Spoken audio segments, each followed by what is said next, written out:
Morning everybody and welcome to day 1B of the main event. Hope things are well. He's having a well-earned rest. Finished late, he has to get up late, that's what he's doing. Jay will be in about an hour after the first level. First level normally very, very quiet, and as you can see at the moment, at this moment in time, we're only three-handed on the feature. But there the chip counts from last night. James McLean, Michael McGee, Mark Long, Stephen Key. Stevie Key got decent chip stack, as well as Michael Kane and Michael Brown. Everybody who made it through. Was watching the satellite last night when we finished. It was still going on, and golfing buddy Keith Fraser got a seat, so he's going to be playing the main event today. And it was a good watch. Interesting. It was interesting when you've got to get to 100,000 chips in one of the cash out satellites, and you've got 85,000, and you're raising up, and everybody's coming over the top, and you're losing the chips. It's like, oh no. But it was a good watch. Well done to everybody who won the seats, because it was very busy. There were about 120 runners in the cash out satellite. It was very, very good. We are going to have Alan Bailey in seat number 1, Francesco Perez Moren in seat number 2. There he is. Unfortunately, we've got a GDPR in seat 4. We've got Paul Montega, who should be in seat 3. Andy Back in seat number 6. Mark DeGuide, little Mark, going to be who would normally on the freelance dealers. He's going to be playing on the feature. He's probably still in bed. Ian Farrell and Darshan Patel, who was on our table yesterday in the high roller. Darshan is already sat there, and well done to everybody who won and played on the FT of the high roller. Ariane Kashani yesterday, fantastic effort. Well done to him for winning the high roller yesterday, and I had a quick chat with him. He's already in the building. Had a quick chat with him, and he was buzzing that all the hard work and all the studying has paid off. So early stages of day 1B. We'll keep you updated with the numbers. 16 at this moment in time, and we will have, if everybody turns up, we have a full ring of players on the feature. Exactly. You were only supposed to blow the bloody doors off. Indeed. Good player is Michael. Very, very good player is Mike Kane. He's got himself through to day 2. But at this moment in time, we are three-handed. A lot of the players... Tom Gill's in the background as well. He's sat down on one of the outer tables. Most tables do have more than 3. We start with 20k. The blinds are 1-1. And if you pre-reg, you don't have to sit down until you turn up, and your chips are only in play when you do turn up, which is why we are short-handed at this moment in time. We do have a full ring of 9 players already assigned to our table. James Chung is going to be in seat number 5. Ian Farrell, Paul McTaggart, all on the list.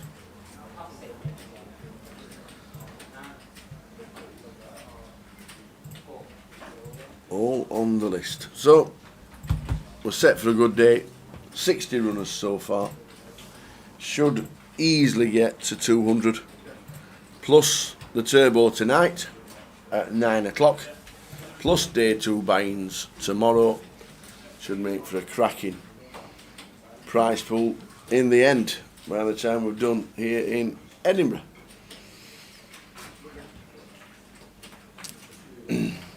So good afternoon wherever you are in the world watching the early stages of Edinburgh. Hope everybody is good.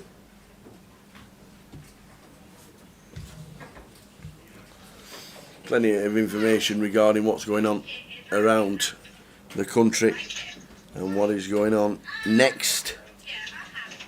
Our live streaming times are 12:30, 12:30 and 12:30, so that doesn't change, Friday, Saturday and Sunday. And we have some NPL events next week before Luton starts on the next leg of the GUKPT. and then everything stops for 6 weeks.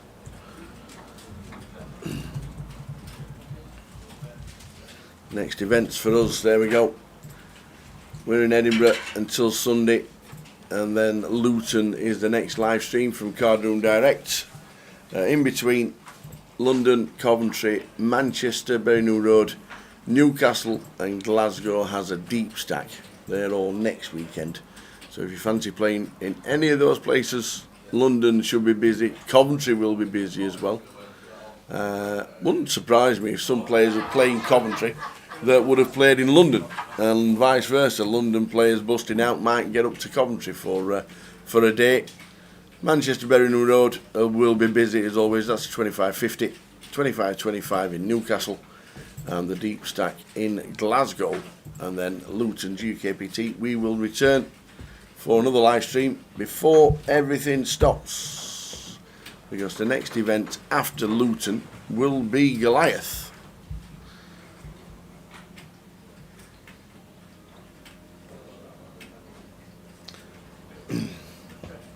Nah, straight to bed me yesterday. Straight to bed. Apocalypse is playing Manchester on the Friday. Awesome. Paul Roddy, watching while in the queue to get your wagon washed in Rotherham. Really? Hey dear. Your wagon washed in Rotherham. Coming off junction 33. Get yourself your wagon washed back on the motorway. Where are you heading to, Paul? Watching on Facey. Where are you heading?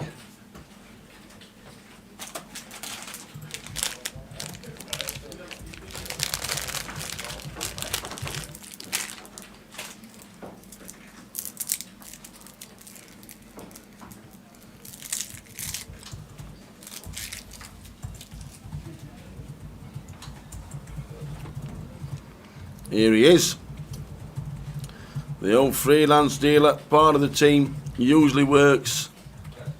Mark is on the live stream.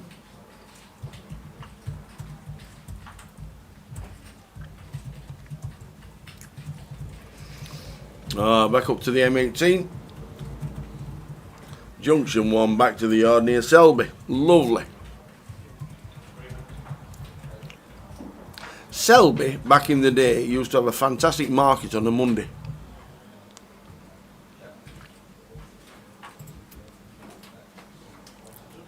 It was massive. It used to shut the streets off.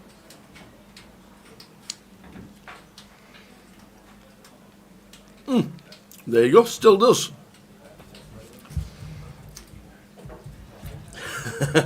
Morning, Gail.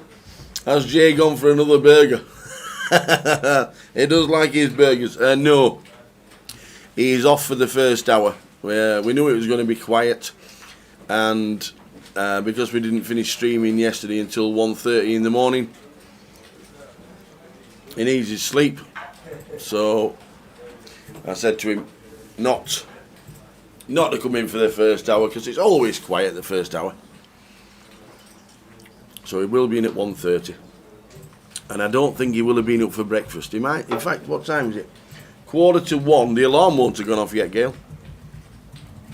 Alarm will probably go off at 12:45. He'll jump out of bed. He'll get himself a shower, and he'll walk in with a coffee at 1:29.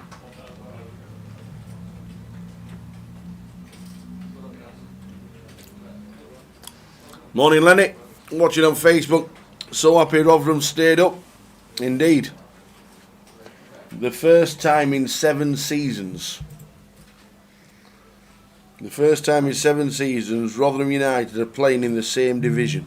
How bonkers is that? It's amazing. Show you that. I showed it. Oh no! I showed it yesterday to Jay, and he couldn't believe it. Let's just look. There we go. What a start! 16-17 relegated. Then promoted, then relegated, then promoted, then relegated, then promoted, and we stay in the same division for the first time in 7 years. It's an amazing stat. And in that time, they've had 3 trips to Wembley and won them all. What a team. Leeds have got an £85 comp on tonight, have they? That's not bad.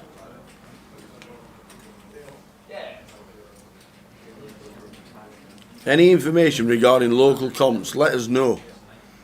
Because that sounds like a decent comp.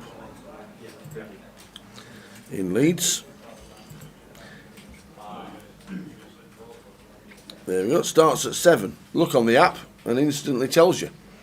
£85 comp starts at 7, 20,000 starting stack, and the clock's 24 minutes long.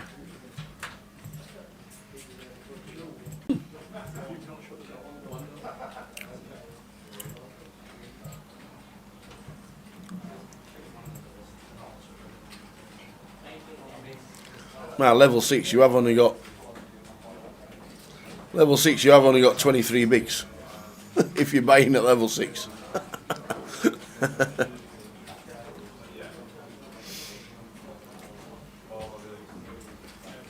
Yes, it's never dull watching Rotherham United, that is for sure.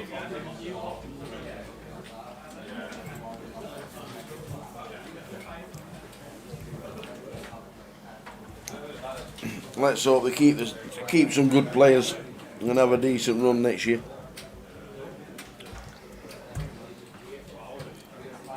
Morning Martin, watching on Facebook. Hope you are well.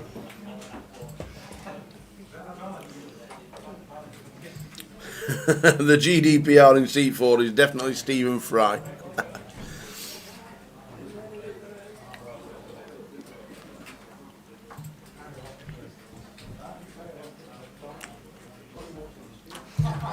It's Colin. His name is Colin.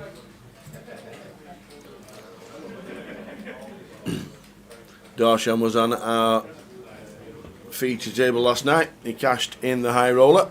Well done to Darshan. The big hand, as an 8 hits the turn, the big hand was not ripping 12 bigs with 8s. It would have trebled him up. Because he would have ran into kings and aces, but he would have hit the 8 and won the hand.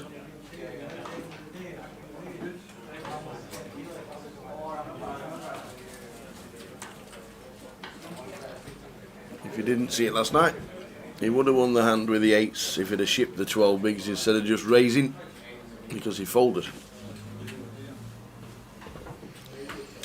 GUKPT in Luton. There it is, 24th of May until the 4th of June, the last event for the team for 6 weeks on the 4th of June, starting with the 2550 mini seat. And then 2550 day 1A, B, C and day 2 on the Sunday. The mini then starts until the Wednesday. Then we have the cash live stream on the Wednesday. That'll be interesting and good. We know Vinny's going to be playing, who normally live streams in Coventry. There's a £200 turbo on the Wednesday. There's a mini main day 3 on the Wednesday. Cash out satellites. And then we'll be streaming the high roller day 2 on the Thursday, and then Friday, Saturday and Sunday concentrating on the main event. That is the Luton schedule. If you want to get involved, take a screenshot and get yourself to Luton.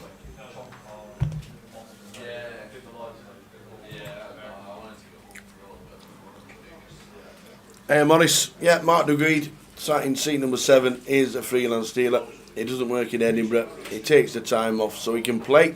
He's played all week.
Heard it was a late one. Not really. Not really. Trevor Hayden come to. We didn't finish. Well, to be fair, we didn't finish. We didn't finish the live stream till 1:30, so we were out of here about 1:40. Trevor Hayden had just finished cash. He cleaned up on the cash. The cash table's finished. Jack Hardcastle and Andy Back were playing chess at the bar. We just joined them for half an hour. It was a quiet one last night. Only about 5 people stood around the bar.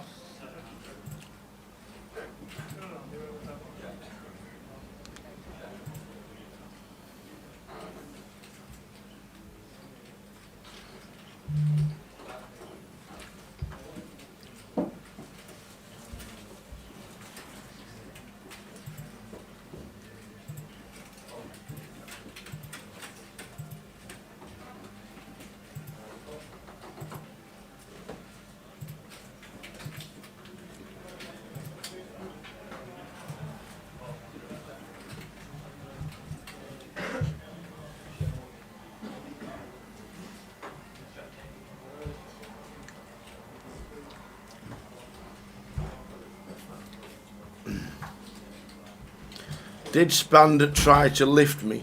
Where's this come from? For some reason, Jack Hardcastle thought he could dead weight me.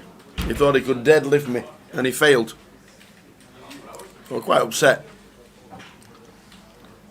I thought he'd been pumping iron in the casino, but in the gym, but obviously not. Jack tried. I don't think Span tried. I only had one.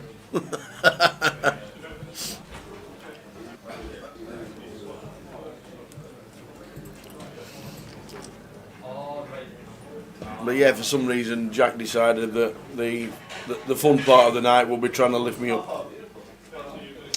Any news about the Grosvenor poker app? I don't know if it's up and running or not. I'm not sure. I've not checked anything.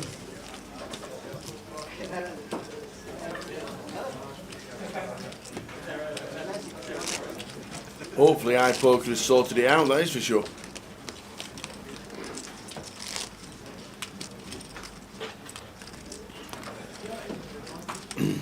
But it's definitely iPoker and not just Grosvenor Poker. That's the issue. But if it has, it's running into the second day now, or third day, which is quite concerning.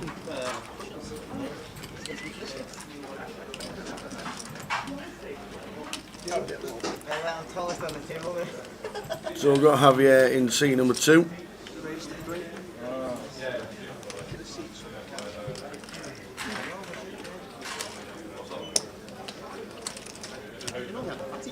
Darshan in 9 with the A6.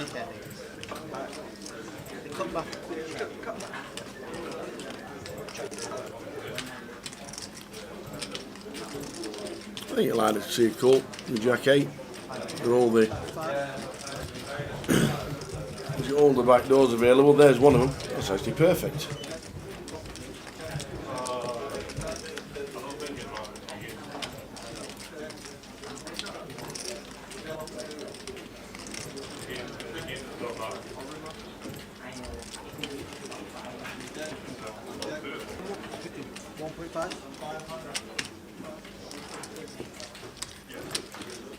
And then that Javier bets and Darshan gets out of the way. So we start with 20,000. Tony Crawler's in the background. He won himself a seat last night in the pinkish shirt with the glasses on. I think that's Tony Crawler. If not, Tony Crawler's definitely got himself a seat because he won a satellite seat last night with Tony.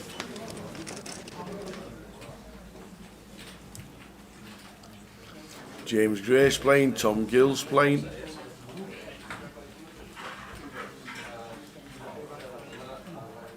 Ali Malou's playing.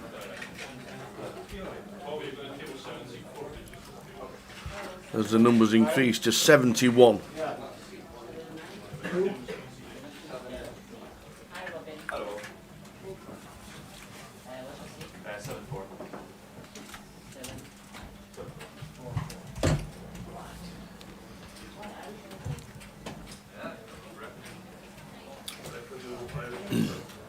Ace king for Javier, 9s for Colin, 7-8-2 flop.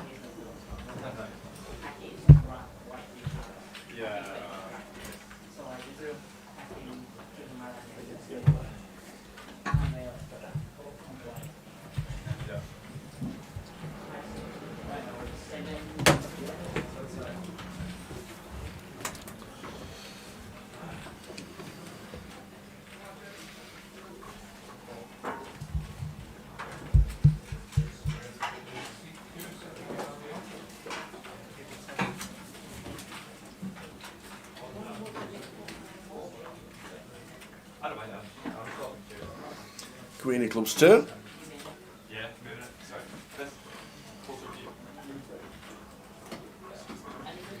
The Darshan hits the flop. He did. 9s folded. Don't know why, but they did.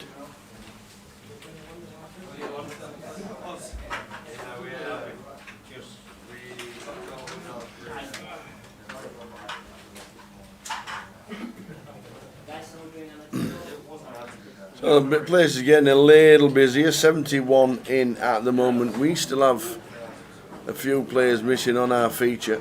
Ian Farrell coming in to see 8.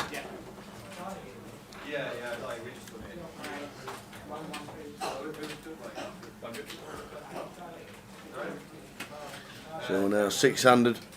Spand will be on the table eventually. So too James Chung. And Paul McTaggart is going to be in. There he is. Surprised he's drinking a pint already. Neil Farrell. There's breakfast. There we go.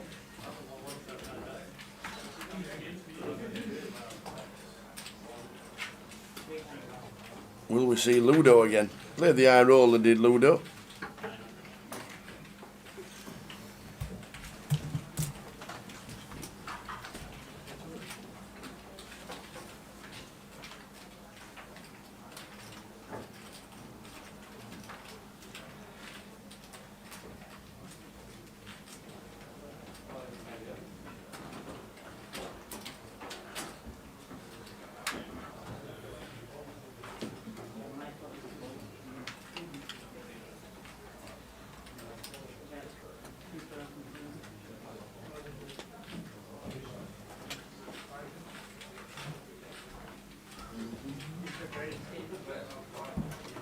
Floor, please. Number 6.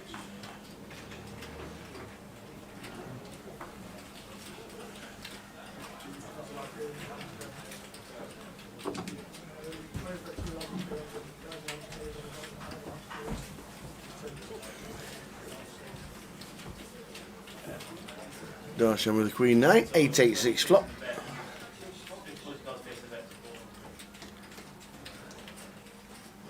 Alan sat in seat number 1.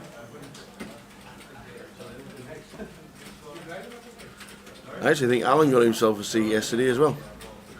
He was on the final table of the satellite that was going on late into the night. In seat number 1.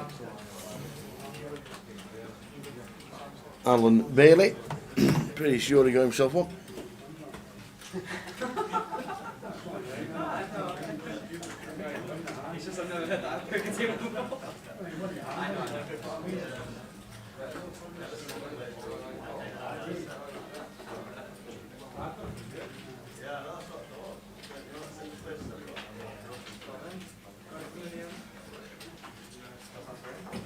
And here's James Chung sitting in seat 5, so we're just about got off the full ring now. Getting close to it. Paul McTaggart in seat number 3. And Andy back in 6. Spand won't miss too many levels, to be fair.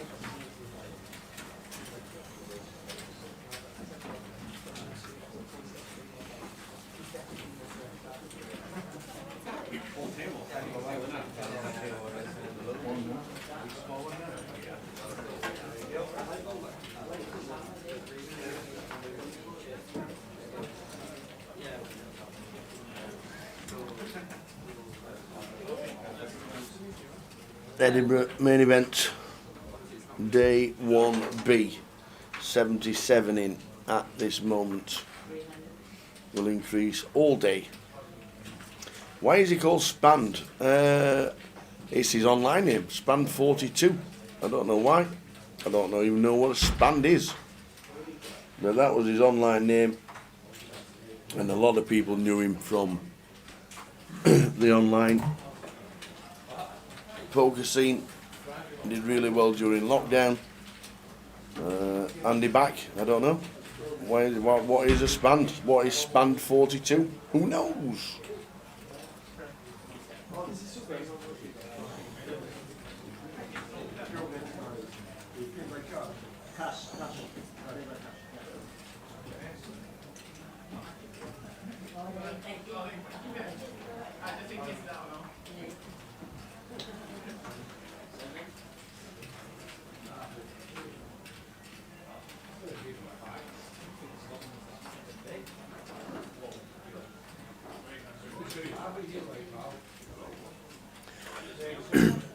Colin gets there on the turn.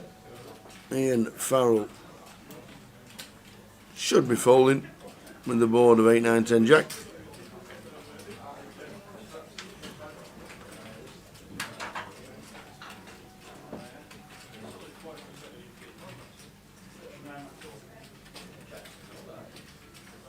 Well, there's me saying he should be folding, and he's actually raising. He now knows where he is. Once there's a call come in, he now knows where he is.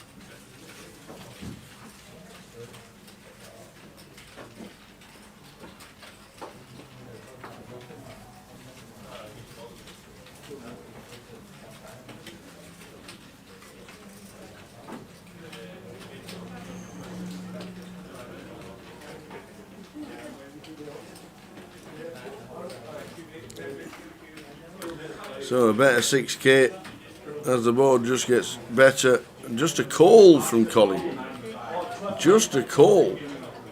Is he scared of ace queen? Really scared of ace queen? I've been raising up there. That'll be me.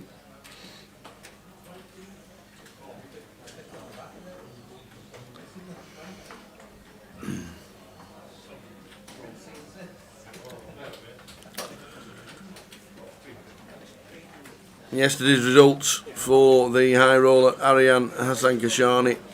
Dean Hutchinson was second. John McCann, another super run for John, was third. Daniel Laidlaw was fourth. Well done to her. Bixie final tabled as well. She was super short, unfortunately, but never got going.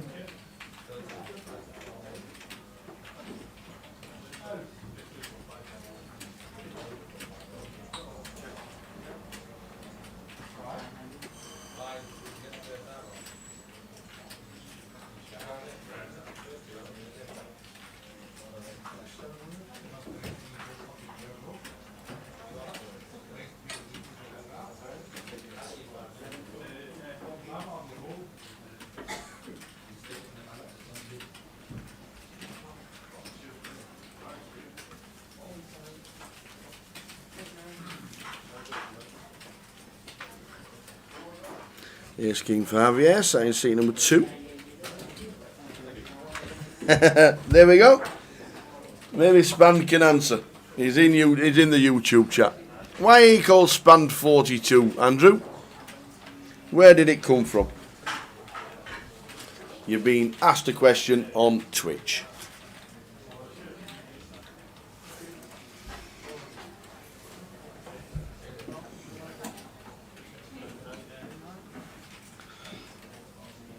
Ace high flop, better 400 and a call from Colin.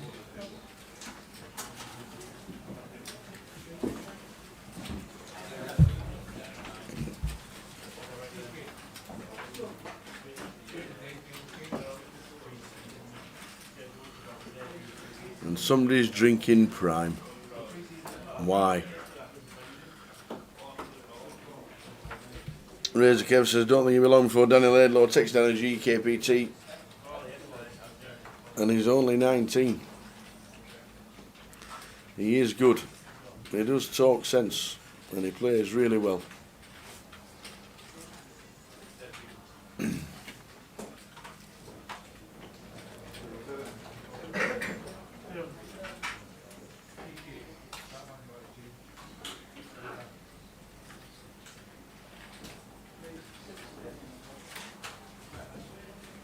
Over here with the ace king. That's the top ace to fold from Colin. Goes up to 27,000.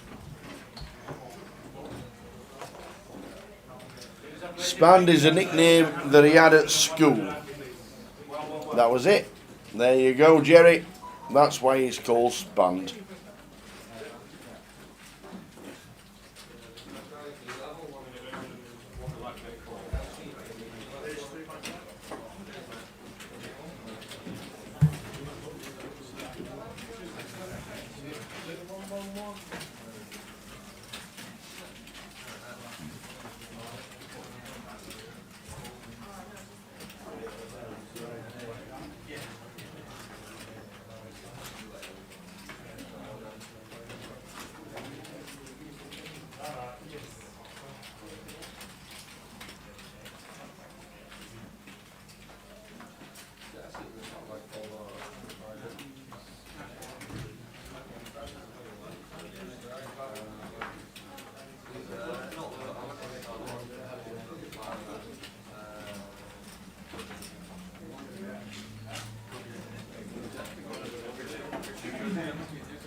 So four-way action. Ace Queen for Javier. Again, a lot of cards in Javier in the early stages.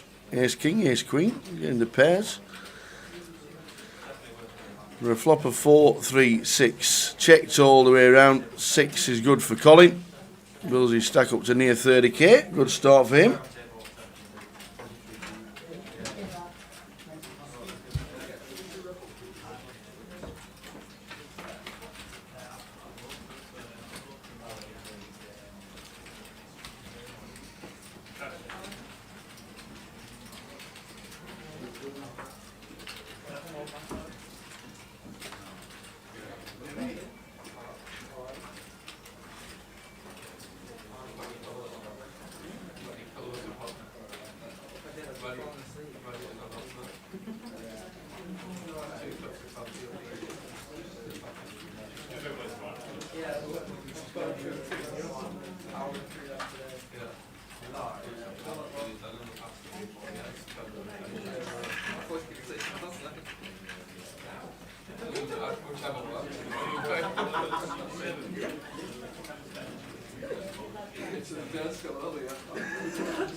What was it, says Jerry Fall, you missed it. Spand was a nickname at school. Don't know why it was a nickname at school, but that's what it was. And he's on his way in to come and sit down on the feature table. If he stopped being called Spand, would it be Expand? Nice one, Morris, who's coming up to play the seniors event on the Sunday.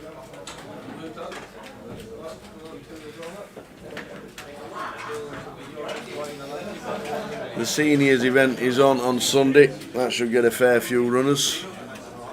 If you fancy playing the seniors on the Sunday, I'll show you what time it starts, because we still have the schedule for the Edinburgh. And don't forget the cups on this weekend as well.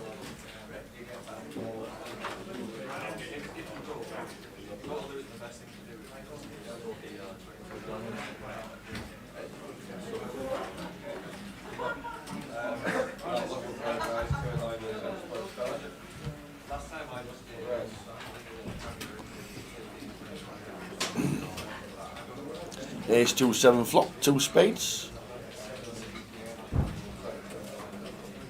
Javier has the best hand because and he bets. Oh no, it's Darshan. Darshan that took the initiative. Well done, Darshan. Look at that. I like in the chip count it says we mark. I don't know why Span's name's in the on the list, because he's obviously not in the building. The rest of Edinburgh looks like this. We're on Friday the 12th of May. Main event day 1B and day 1C. It's all about the main event today. Tomorrow the cup is on at 2:30. That's a £550 buy-in. And Sunday the main event, as we conclude and crown a champion, the cup day 2, and also the seniors starting at 1 o'clock. £150 in for the seniors. Late reg until 3:15. 20,000 starting stack for the seniors if you want to get involved. Any predictions for the playoffs? Middlesbrough Sunderland would be an absolute corker at Wembley. If that would be a thing, that'll be capacity. But Coventry could upset. I must admit, Coventry City could upset. But personally, I think it'll be Middlesbrough against Sunderland at Wembley. That will be a day out.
Hiya Raymond Wren watching on Facebook.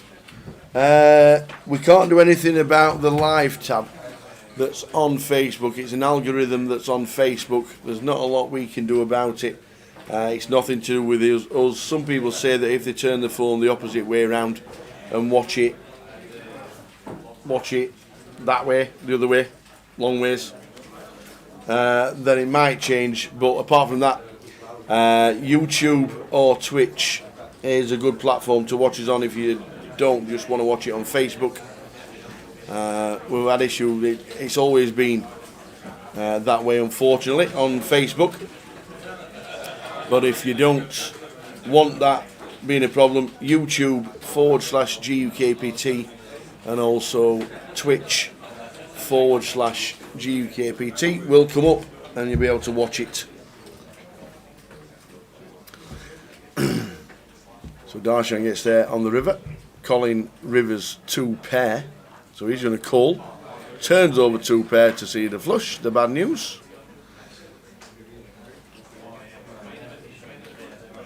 What's min age for the qualifiers for the seniors? It's 50.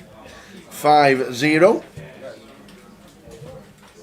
So if you're 50 or above, you can play the seniors. 20,000 starting stack starts at 1 PM on a Sunday.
What a flop. Any jacks are out. How to play jacks. What a flop.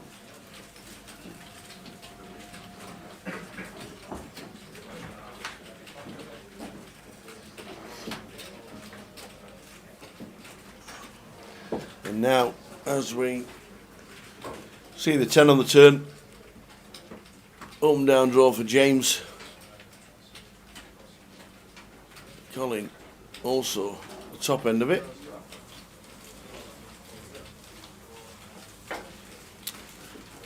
Any full houses about? Anybody going to try and nick it? Yeah, we'll check it. Is he going to try and nick it, James? Is he going to bomb it? Bet about 8,000, see what happens.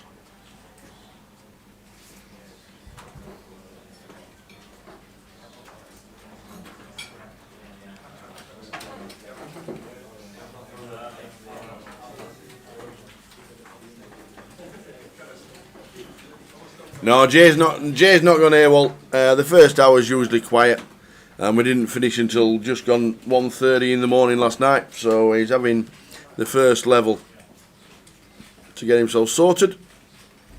Jay will be in soon.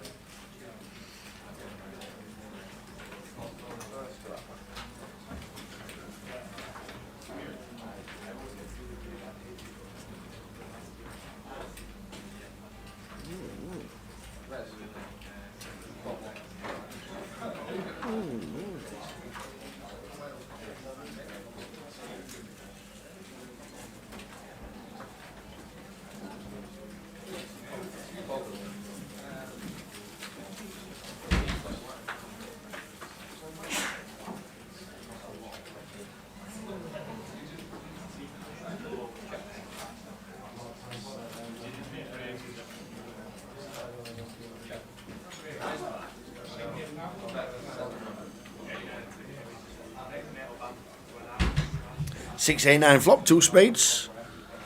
Full way action. Flush draw for Darshan. Flopped it as Colin, who'll bet 600. Darshan will call with the flush draw. And Colin's flopped it.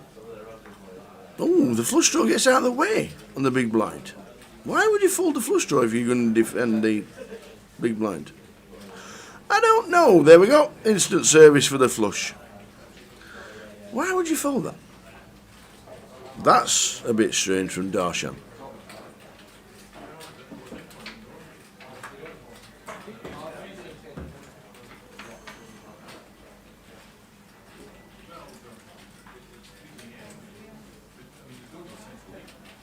Well, it gets a bit more tricky for Colin, as he's got the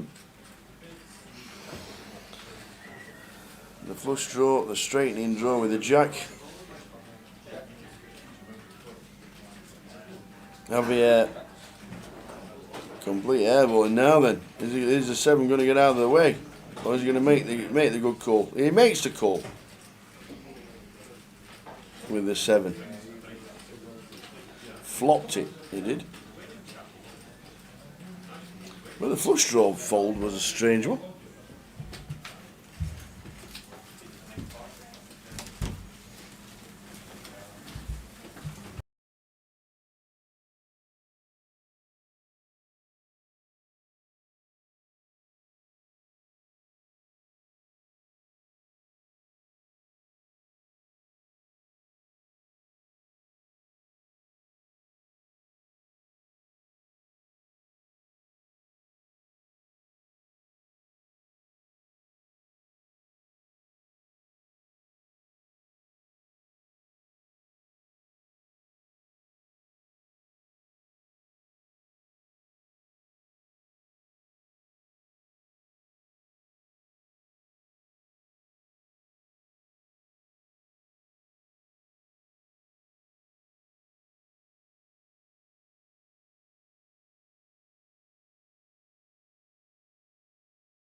Ace king for James, little wee Mark. I like his name, wee Mark.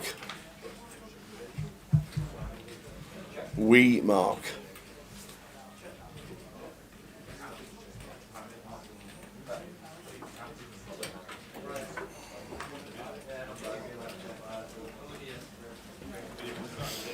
Ace king for James. James Chung. Sat in C5. Only 2 players missing on our list, Paul Taggart and Andy Back.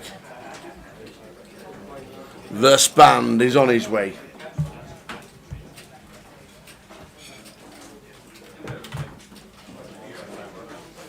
Flop of 10 Jack 2.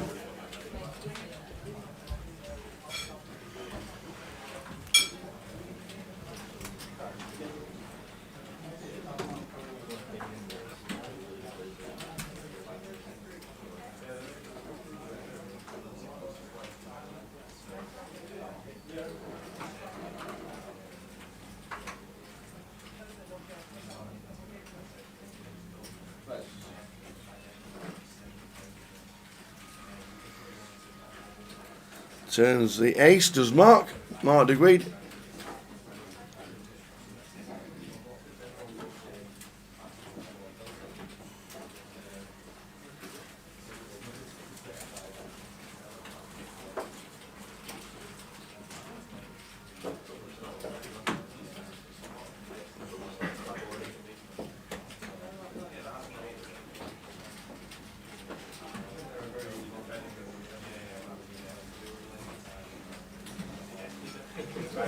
So that's 1.5. James Coles with the king of clubs as a redraw,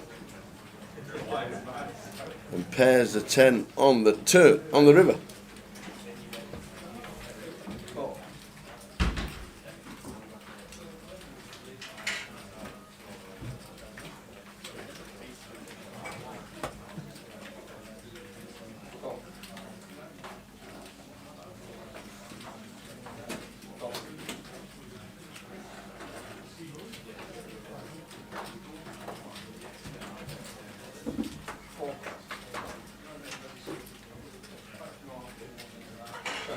So James with the bet on the ace king. So coming up is Luton in 3 weeks time, in fact 2 weeks time. 24th of May Luton will start for the GUKPT, and the NPL events next week, 2550s are on, and they will be in London, Coventry, Manchester, Newcastle and Glasgow. Luton for the next one of the GUKPT.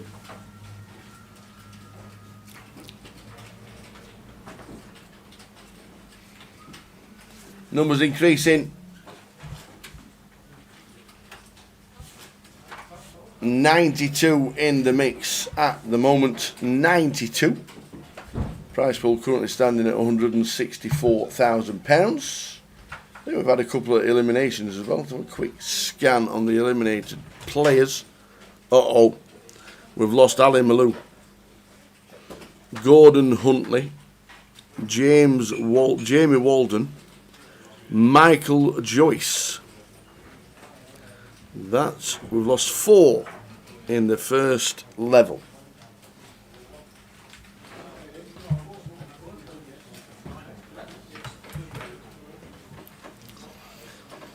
Four players eliminated in the first level. Ali Malou. In fact, Ali Malou heard a little bit about the hand. He defended 3-4, and the flop came 3-3-6.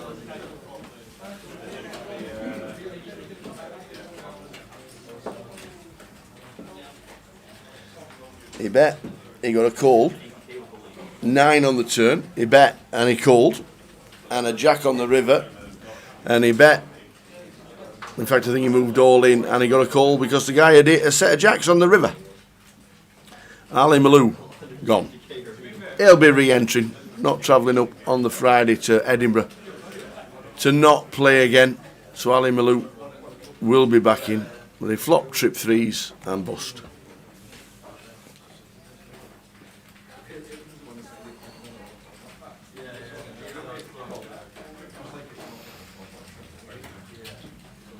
King 3-2.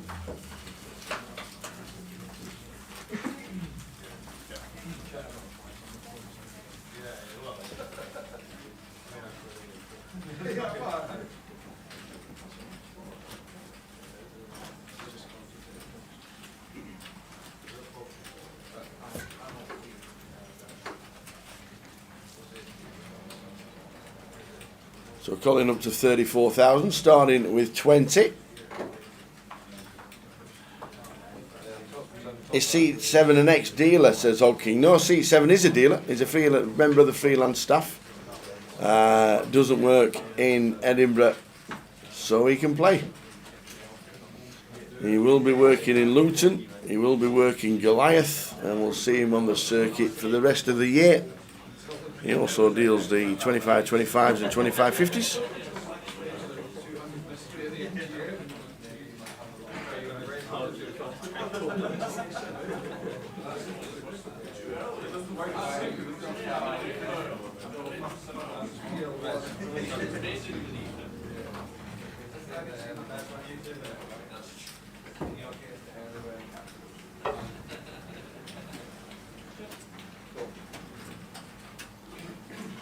Kings for Colin.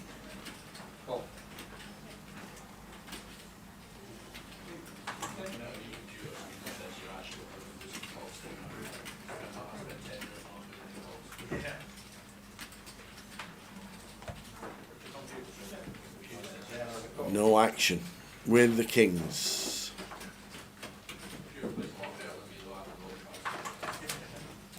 Would you say dealers have any sort of edge when playing themselves, as they get to see exactly how people play? Only if they can remember how the people play, only if they remember how to put it into practice.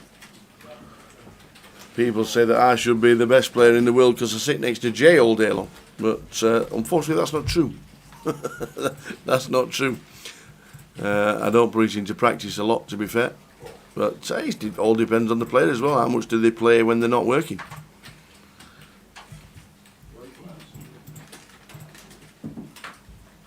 But a lot of dealers and freelance dealers do play the game. Some love it more than others. It all depends how you apply it when you sit down at the table. Do they have an edge? I don't know. I don't think so.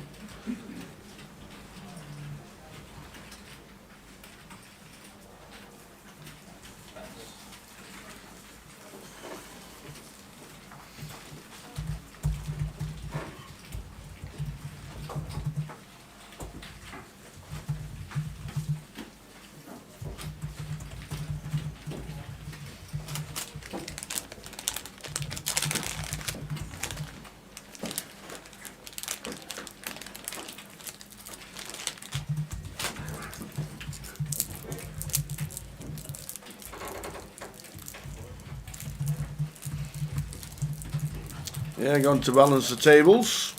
Seat 2.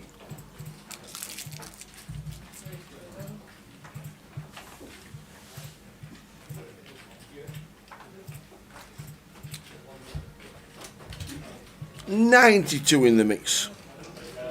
Will increase all day long. £164,000 in the prize pool so far.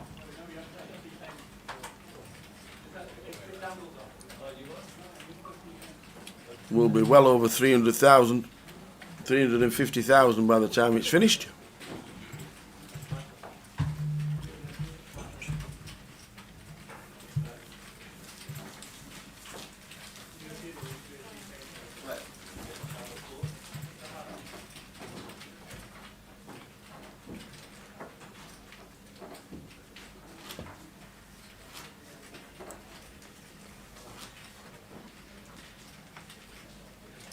Afternoon, Taz, watching on Facebook.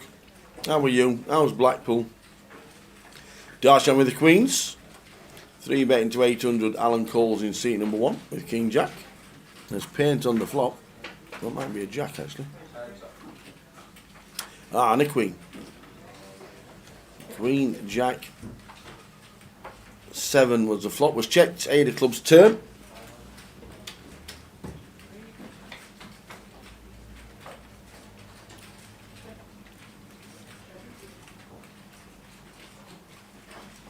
And 5 of hearts, river.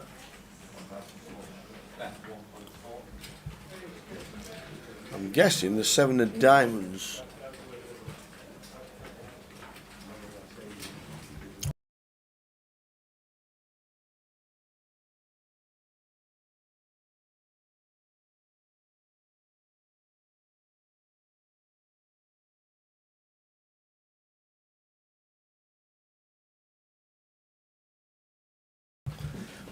All good, Taz. All good. And it's nice in Blackpool, is it?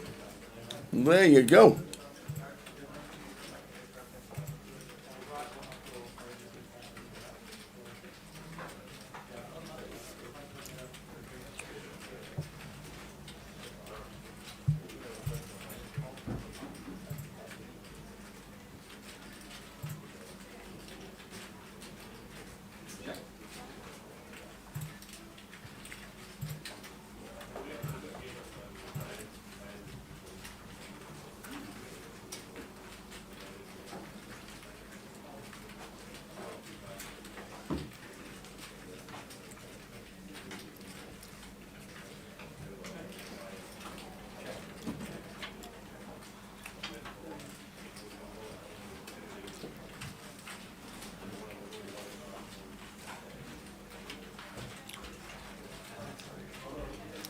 Ah, nice one, Taz.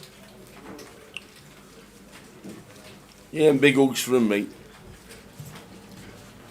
And I'm sure we'll see you soon, Taz.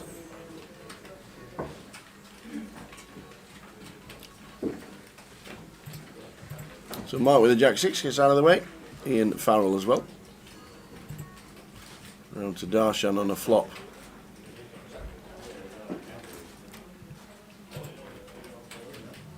Of King 7, 5, 7 on the turn.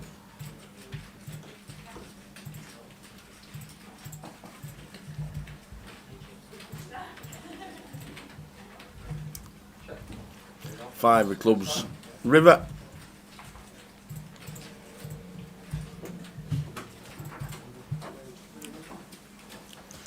And we've got house over house. So Alan should be raising. He's raised to 3k. Darshan will just call and see the bad news. And show him the 5.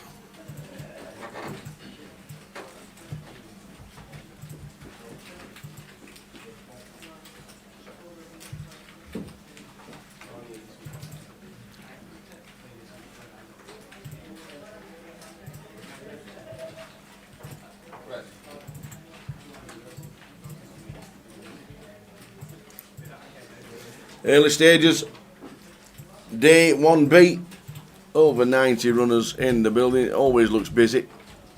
Does Edinburgh. No side events today. There's a turbo leg at 9.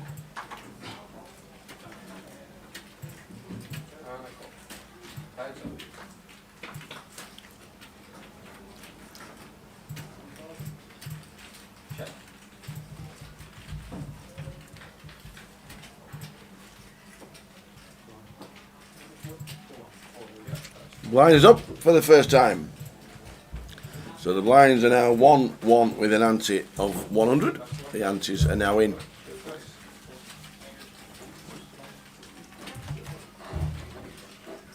Jamie Munro comes to the table in seat 2.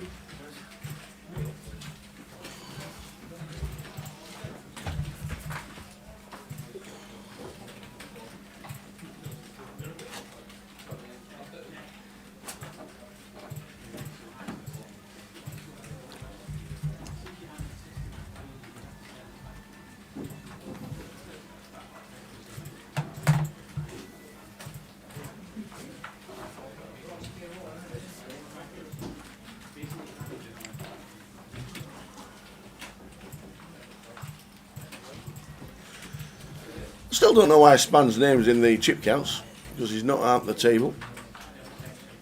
Maybe just registered. And Paul McTaggart as well. Not played the first level. First level is done.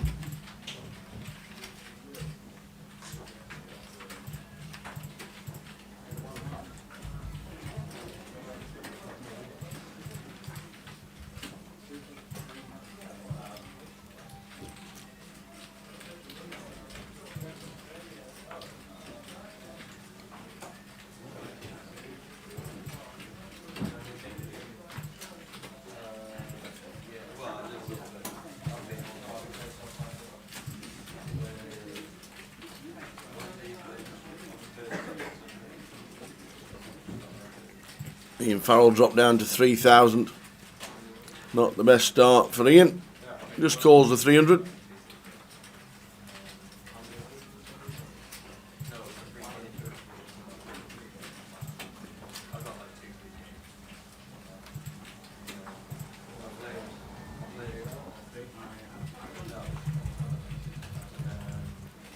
King 6-6.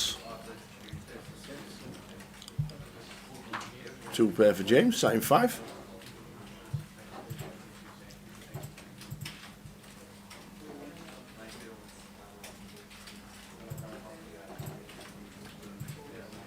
That Ludo just walking past.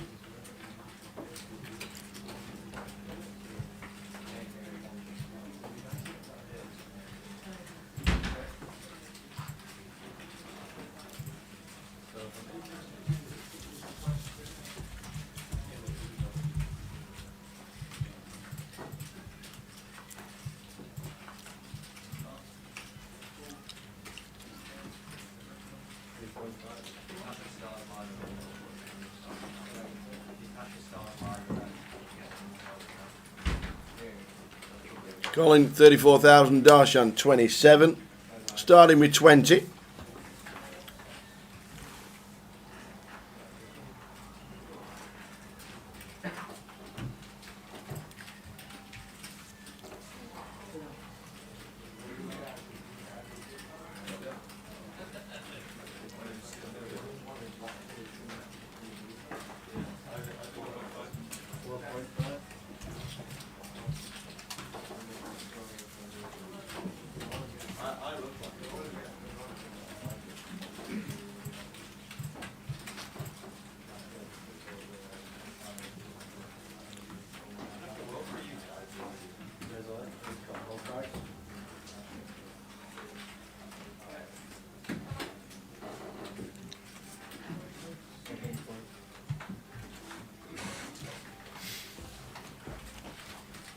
So Colin with the hooks.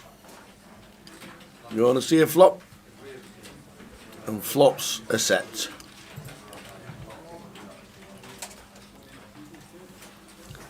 Not the best flop. 10 Jack King. Pretty dangerous, but oh, won't be folding now. Just the quads. Don't raise. Don't raise. Nice one. 7 of diamonds, river.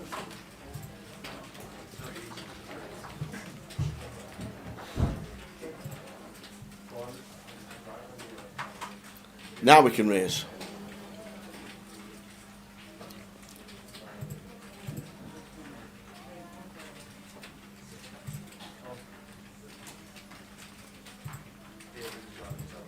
No, we know he's not getting paid. Alan gets straight out of the way. Alan Bailey.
Checking the option with the old Jack 2.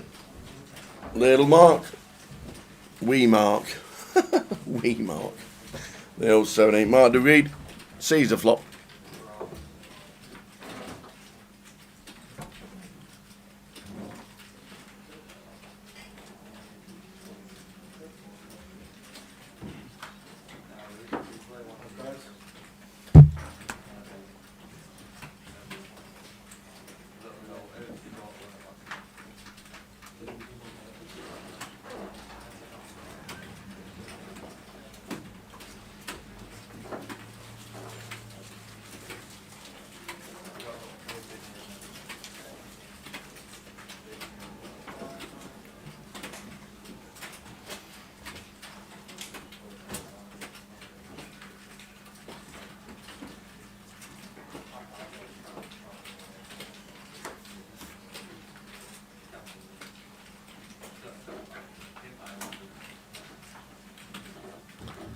So blinds 1, 1 and 1.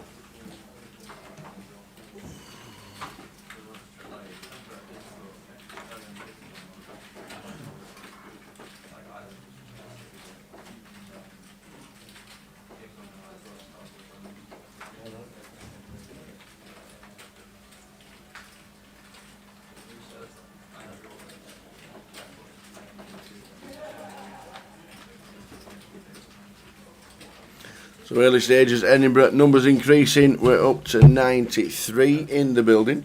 191 total. £165,000 in the prize pool. So any more eliminator players? Javier. Whoa. Javier move tables. Javier Moreno. Move tables eliminated.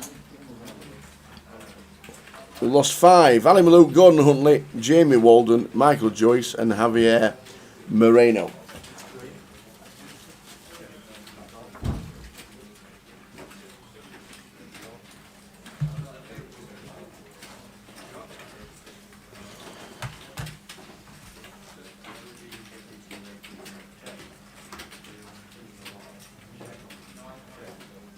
King Queen for Darshan.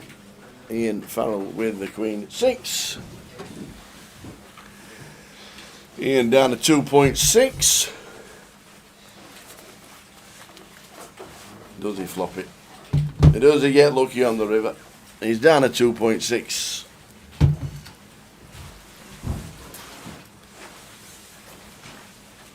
No, he does not.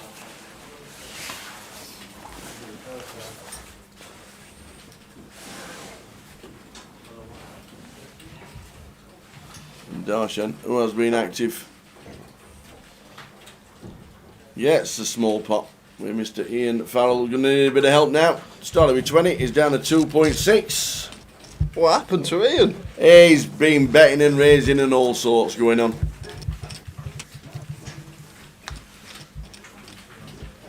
First out today, Ali Malou. Oh, Ali Malou's it. But he defended with 3-4. Oh, And it come 3-3-6. mate had 6s. Jacks. Jack on the turn. Jack on the river. Jack on the river. Yeah. Bet the flop called. Bet the turn called. Jammed the river. Jack on the river, and that was it.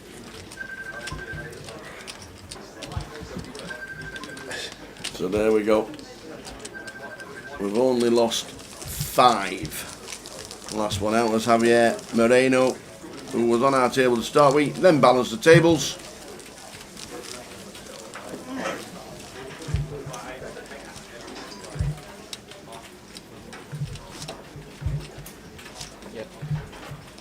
Everything seems to be good.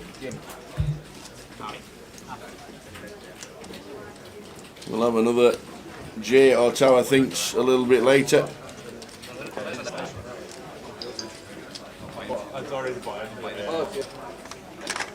Have you got many in to start? 93 we're on now. We started with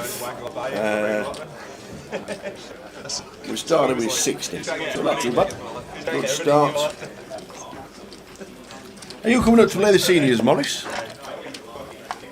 Oh. Is that Paul McTaggart in seat 3? It is.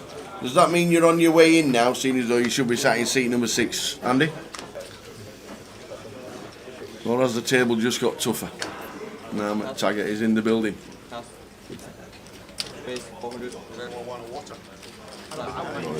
For Colin. Ian's going to get them in.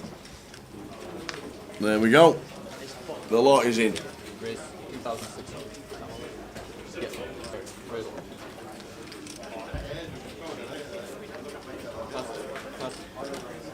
So Colin will be calling with the 9s, and Ian Farrell is going to need help.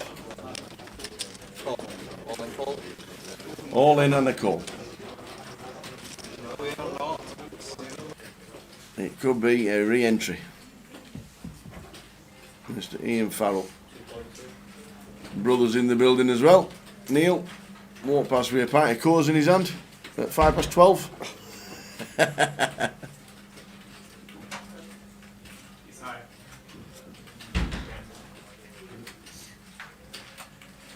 Oh, it does pick up the 4. Yeah, any 4s about? 6 outs, 4 4 or a 6s. Ah, it's not. So Ian busts first player to bust on our feature. Ian Farrell. Just ringing the wife to tell him he's on his way back home.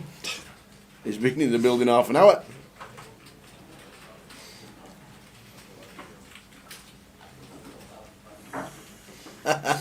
Span says don't know if he can sit next to Wee Mark all day. You can't say that. It's supposed to be nice to everybody. There we go. The waters are out. Delivered. So we're guessing that Andy won't be on the feature to start with. Should be in seat 6, but he's still waiting for breakfast to be delivered apparently. At 1:45. It's early breakfast. Absolutely.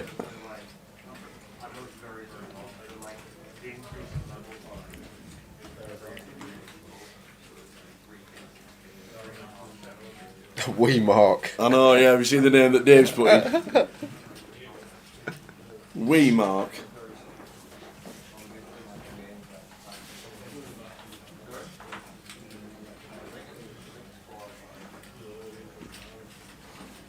Alan going to peel the ace-5 in the small. Heads up versus Colin. King 10-4. Colin just continuing with his gut shot. Backdoor clubs, gets Alan off the best of it.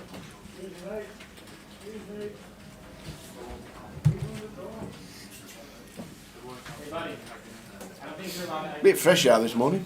Yeah. Not as much sunshine as they've predicted. They forecast a lovely sunny day.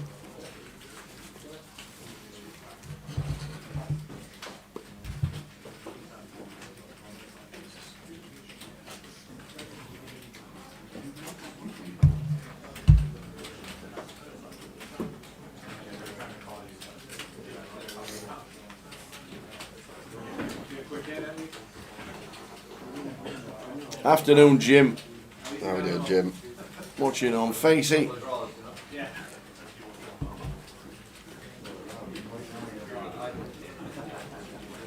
There's Keith Fraser. Won his seat last night in the satellite.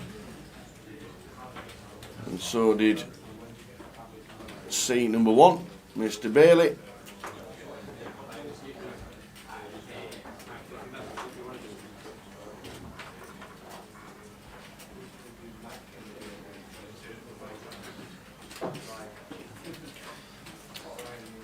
Afternoon, Nigel. Because I see it just before I go to bed, Morris. That's out. And he has to run across the road. Did you play Frogger? No, I didn't play Frog. I waited them lights seem like they're about 10 minutes sometimes, I swear. They do. Yeah, sometimes. If you get there at the wrong time and it seems about 10 minutes you're waiting to cross that road. It is a busy road. All the way to the airport.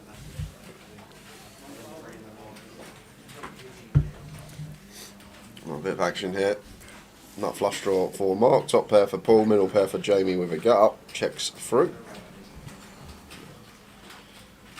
Mark turns the stones.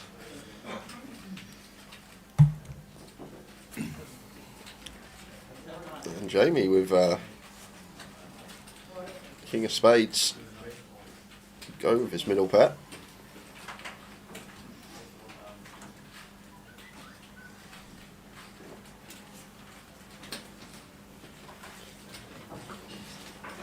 That raises to 2.3 after a lead from Jamie and a call.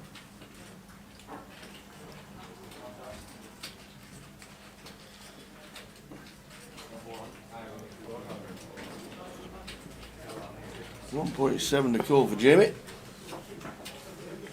which is going to make the call.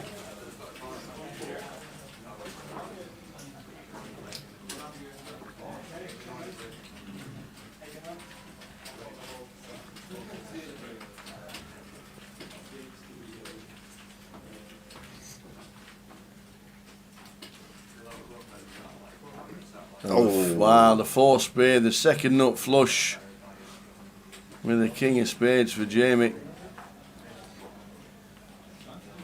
So if Mark thinks that Jamie would have a spade in his hand, like King X or 10X, probably go chunky. Looks pot size, so just under 6.5. No, it's 2.4. Yeah, 2.4. Thought there was a little yellow in there. Yeah. Flips over the king. He'd already turned it, Mark Degreed, with the flush. We Mark back over starting stack.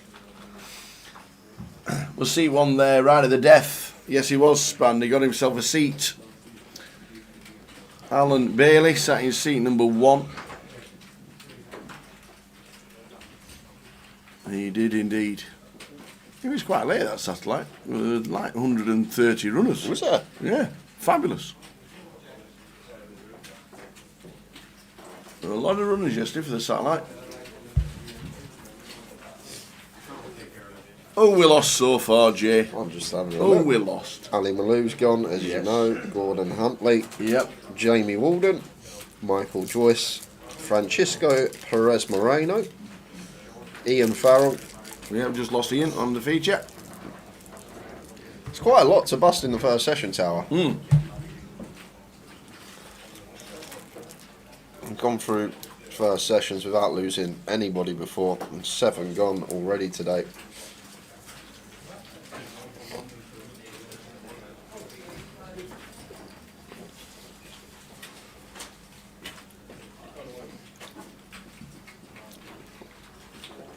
Eights for James. Not seen Colin's holdings, but flop to set. Queen 8 5. Top pair for Colin. And James has flopped to set. Darshan picks up a piece as well. Colin will call.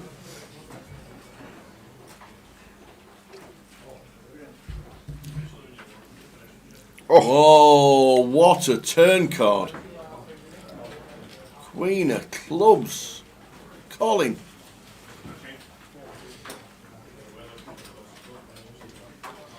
Yeah, I'd love to see this as James just praying now that Colin does have one of the 2 remaining queens, but he's gone for the check behind.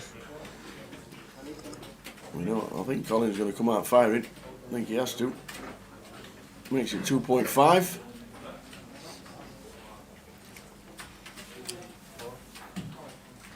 And I go big here. You go big. Very big tower, yeah. Just simply because it's one of these. Like, say for example, Colin's got like just an 8 here. I know we block that, or even a 5. He's not calling a raise, so size doesn't really matter. We want to go for the maximum versus a queen here, so I'll probably make this like 10k as James really big size him, really put the queen in a difficult situation, and I don't think many people are folding. Perfect. 10,000. The old Queen X level 1. And there we go. There's the snap call. Yeah. Nice sizing choice from James, nice and big, and Colin pays it off. Very nice. Very nice indeed. Can we flick up the Luton schedule? Yes, we can. There it is. GUKPT will start on the 24th of May with the 2550 mini and main satellites. £60 in. That should be busy. And then day 1 here, the 2550. Ready to take a screenshot. Take it now. We're there on the Wednesday for the cash game that the list has already started. £200 turbo on the Wednesday as well. That's a new addition. We'll get a number of runners in Luton, and then Thursday for the high roller day 2, and then Friday, Saturday, Sunday we will concentrate on the main. There's plenty of sides. Take the screenshot, chop us out, and use it.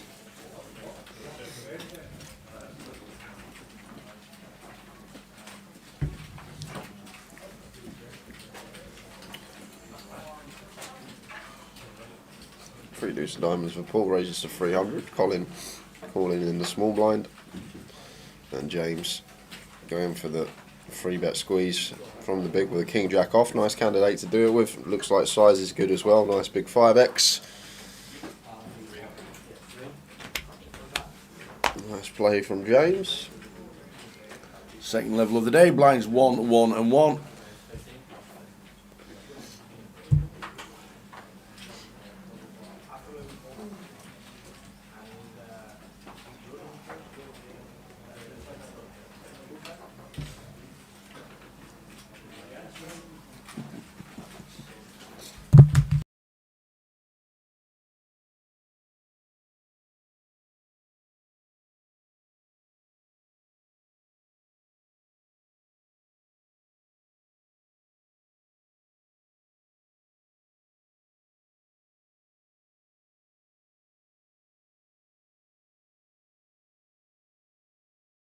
We will see you in Luton, Jim. Look forward to it.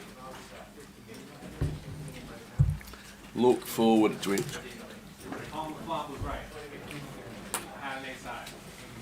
Ace King 3 rainbow.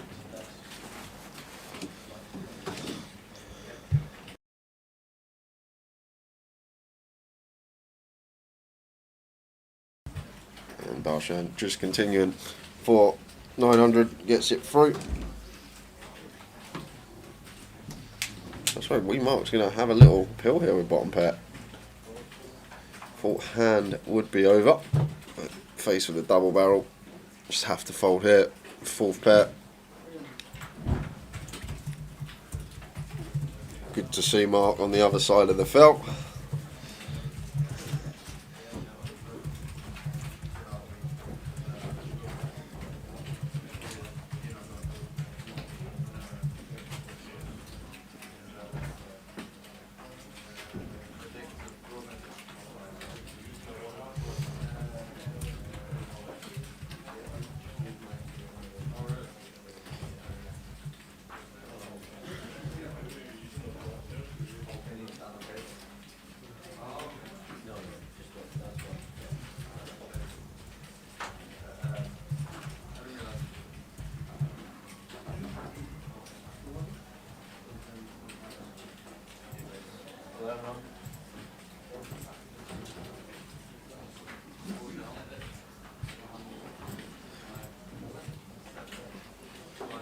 Cut off peel from Colin with the 6-5 suited after Paul's opened ace-8 of clubs from the hijack, and Darshan going to defend in the big blind.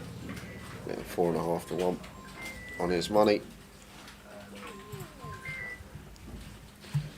Ace 9-3, 2 spade board, Full mixes in a check with top pair. Need some of these.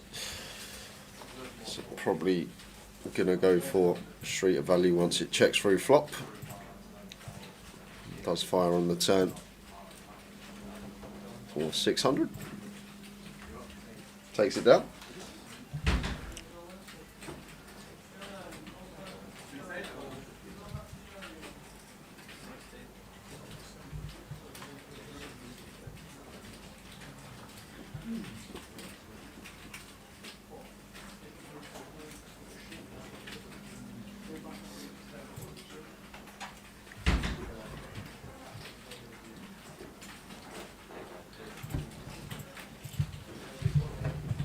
Slow start today, guys. Nearly 100 in for day 1B already, though. I think when it gets to dinner break time, when we come back, we'll see plenty of people turn up then and enter this one.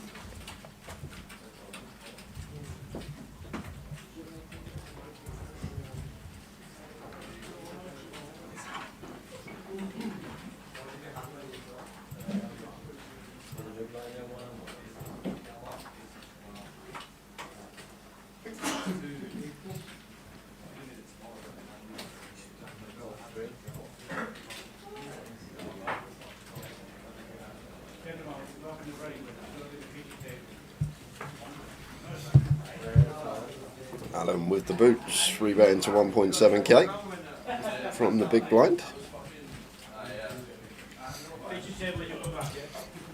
Could even go bigger here as Alan. I know we want action with our aces. Open a call. 4x could potentially go 2k, 2.4k, but keeps it small. Maybe just wanting action with his aces and gets some from Mark with the pocket sevens.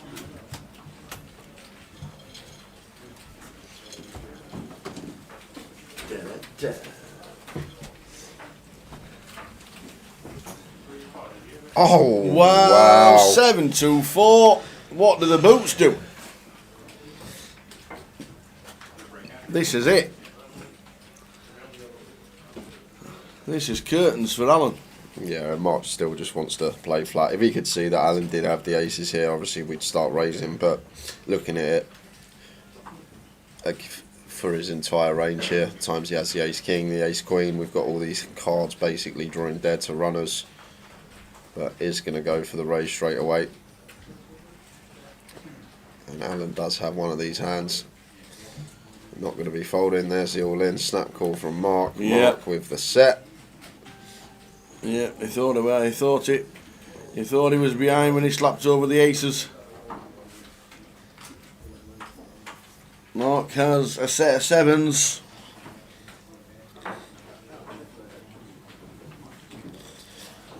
No clubs about either, so just an ace or running 3-5 for Alan. We need an ace from space. And it's not, it's a 6. Alan Bailey has just been eliminated with the boots. Mark Degweed flopping a set of sevens. That's how you do it.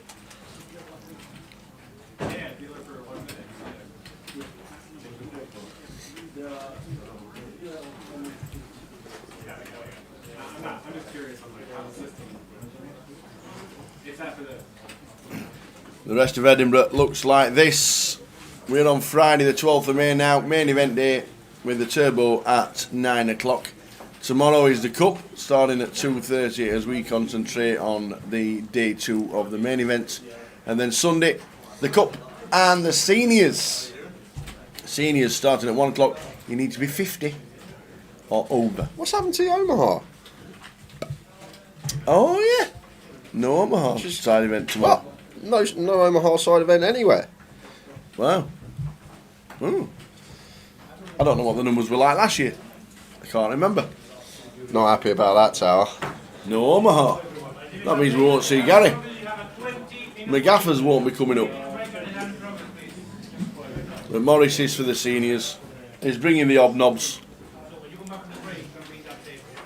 If somebody wants to bring in some salad, they can do. Some what? Salad. What's that?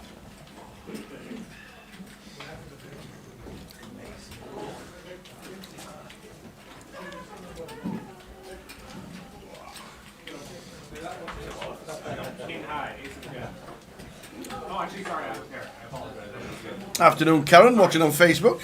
I didn't mean to do that. Rooting for Mark. He was just taking out Alan in C1. Sevens against aces. I have this thing where I raise every hand last before the break. Not flush draw for Mr. McTaggart. Sat in C3.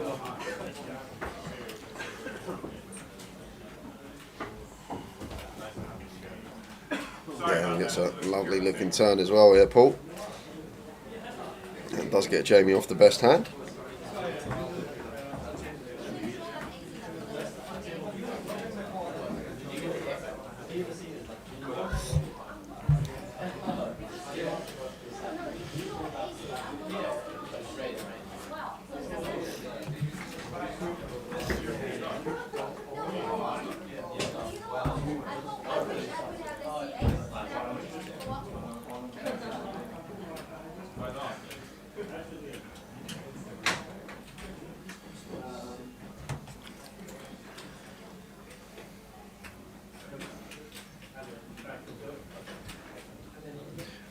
Incorrect, Tim. I have it taken out.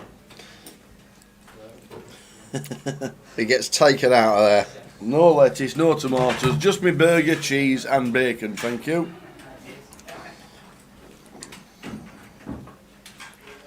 And then it's smothered in mayonnaise. There's a surprise.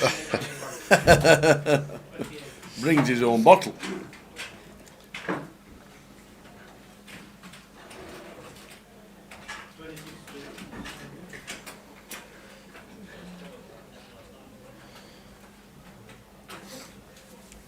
You carry one around with you all the time, so you're never disappointed when you go out to eat somewhere and you ask, have you got any mayonnaise? And they say, no, sorry. And you just pull your bottle out your pocket and put it on the table. Surely you don't have it in your pocket when you go to a restaurant with the missus. Surely you don't do that. You don't walk into Marco Pierre White's with a bottle of mayonnaise in your pocket. Surely not. I might do it some places. See, the idea is to get an understanding of the restaurants that don't have mayonnaise at them, and when we go to one of them, then we bring the mayonnaise along. Oh. Shout out to Andy from the Lion. I had a baby boy on Monday and played the home game last night in the White Lion. Love it.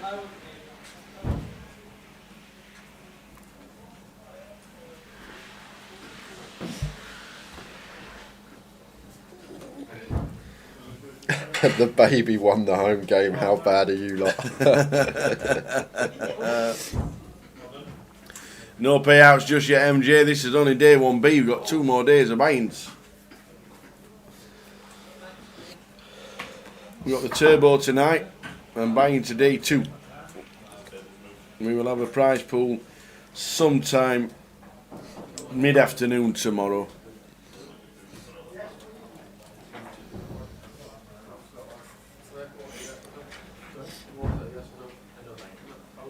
Early stages, Edinburgh, day 1B. We lost Alan Malou first off. We lost Ian Farrell on our table. We lost Ian Bailey on our table.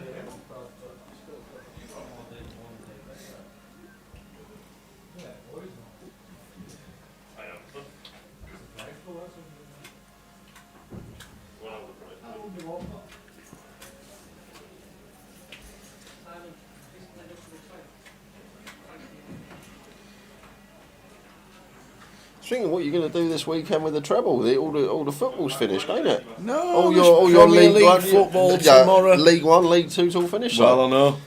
Playoffs start tonight.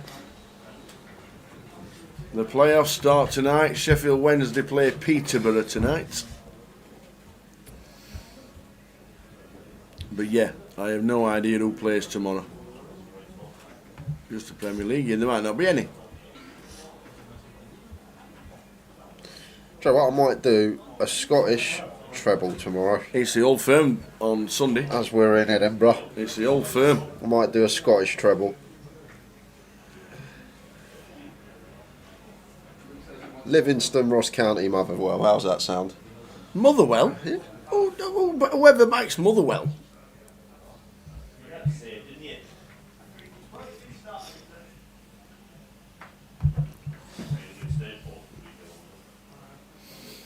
There'll be a Towers treble. There has to be a Towers treble. It's pretty standard for a live stream. Get yourself on Grosvenor Sport.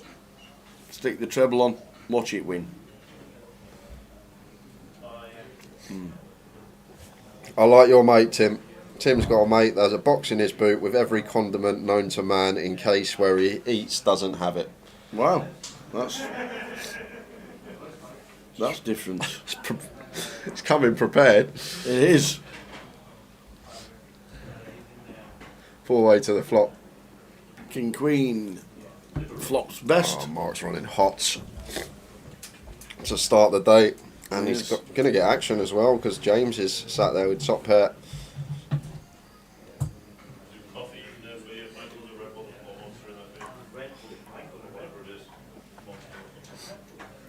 And James fires for 400, just less than third, and Mark going to start with a check call.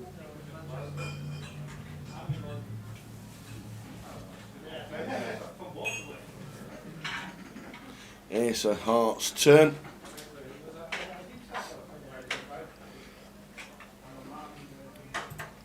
Yes, shouldn't really have any ace-x either player here, Tower, other than ace-7 or maybe ace-2 suited. So I think the turn's going to go check. James will still check this queen behind, not the best kicker, but I'd love to see Mark go for value on the end here, just recognising that this ace doesn't really connect with James once he bets flop. Try and get value from the queen-jack, the queen-9, queen-10, queen-8 suited might be in there. I'd love to see a bet here from Mark with the nut queen, just recognising that James shouldn't really have any ace-x and we can get value from some potential worse queens or maybe a 7 that's a non-believer.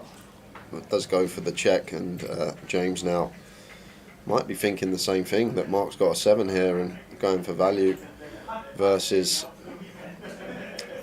a 7 in particular. But Mark with the king queen pays it off up to 40k. Well, 40,000, doubled his stack already. Mark agreed. Nice start to his first GUKPT main event. Yeah, Smitey says Sunderland versus Luton tomorrow. I thought Sunderland, Luton and Borough Coventry both tomorrow. Big weekend ahead. We got Villa tomorrow, I think. Yeah. The Old Firm derby on Saturday as well. That'll be on in the room, I'm pretty sure.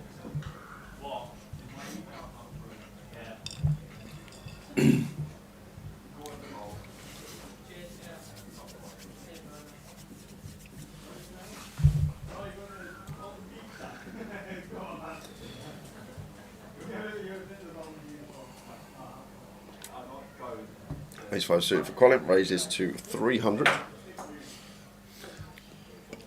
And we mark ace-queen suited, makes it 9. Yep. Colin will defend. Off to a flop. 2-7 Jack. And not much here for either. Fairly dry board texture. Looks like Mark is going to continue. And Colin can't do much but fold this one out of position. Well, as I say that, he's going for chips. Maybe he's had enough. Going to pull out the float. Backdoor wheel, backdoor diamonds and the overcard. Ace would get him in trouble though. Pairs the 2. Probably going to be check now. Mark's just happy to get to showdown. Don't think we're folding out a jack with a second barrel, but he's going to fire again. Does get the worse hand to fold. The ace queen suited.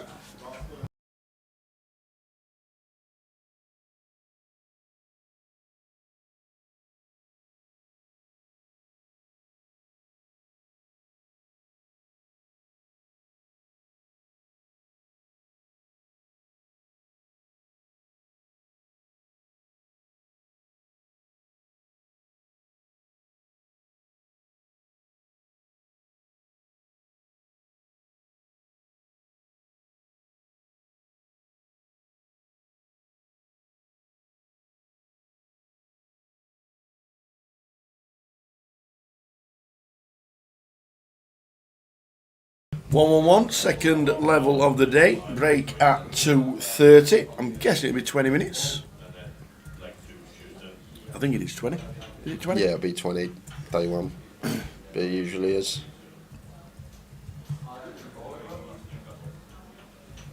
Is that Byron? No. No.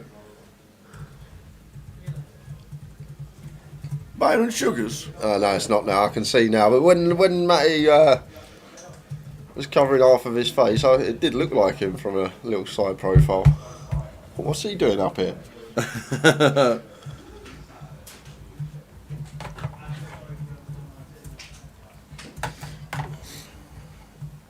So a bit of action. Huge flop for Colin, flopping up and down and flush draw, and Darshan. A good top pair here.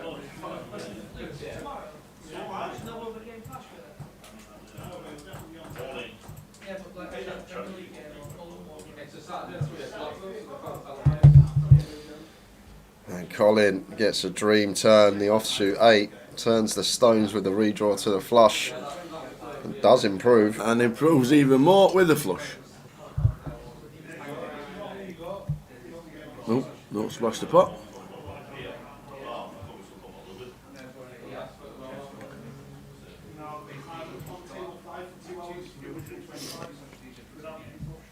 He'll think about it for a little while, will Darshan, but I don't think he'll make the call.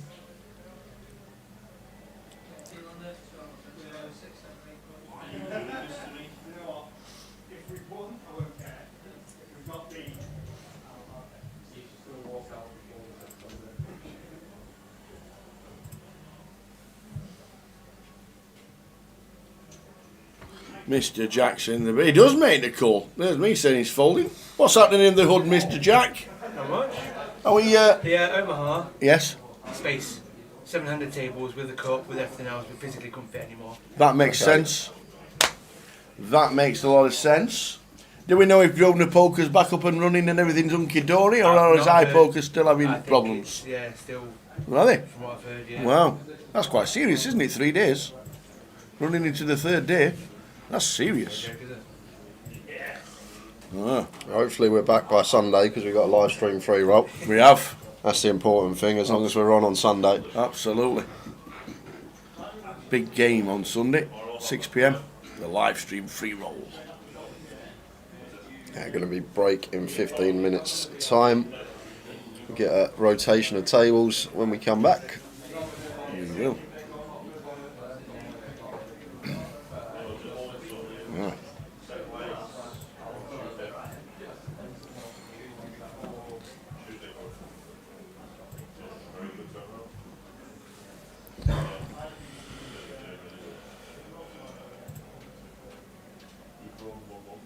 Three-way to the flop, 9-9 flop, 9-6-3. Top pair, decent kicker for Colin.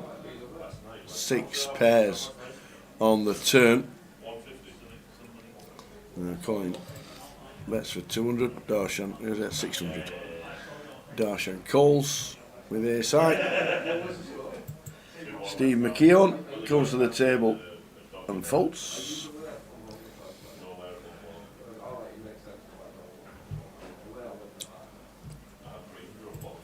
And Colin gets up to near 40,000.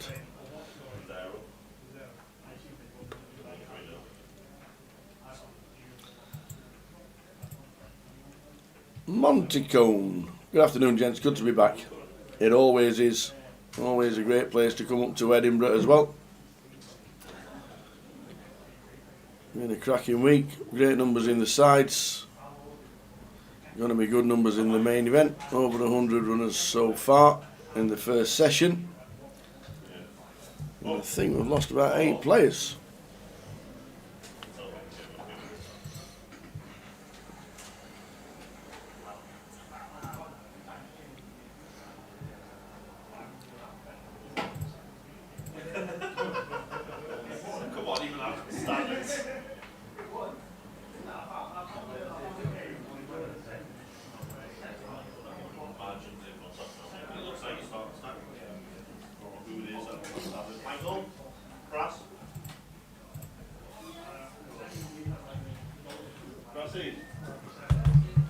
Ace King 9 flop.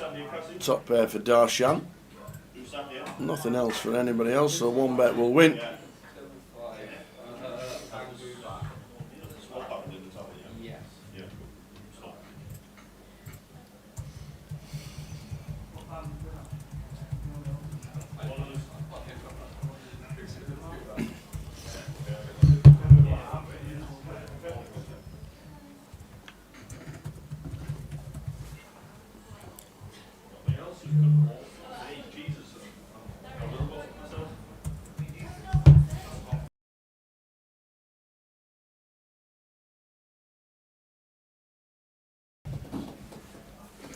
Not seen Katie yet, is she here? Has she flown up, drove up, trained it up? I haven't heard the giggle. No, that's true. She did say she was on her way after herself and Jamie Nixon had a VIP day in London yesterday.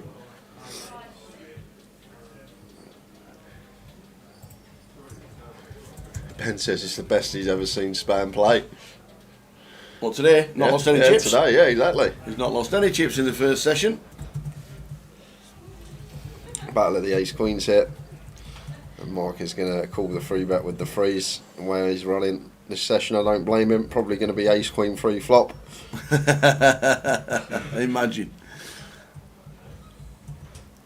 All high cards there. A lot of paint. Could be King Jack 10. Yeah, it looks like King Jack 10. King Jack 8.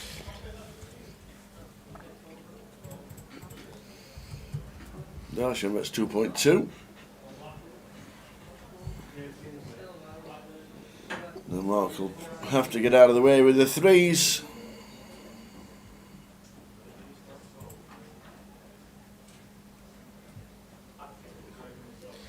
Yeah, Jack on the 10. I think both players of Ace Queen here just going to be looking to get to showdown now. Colin going to have slight Jack X advantage on us as Darshan, so should be checking out of position here over to Colin.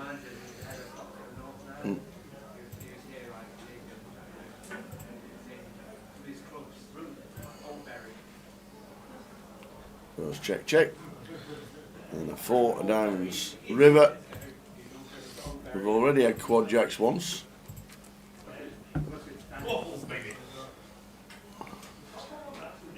Oh yeah, but they both give up. Ace Queen, Ace Queen. Chop it up. And the threes of Mark is like, no!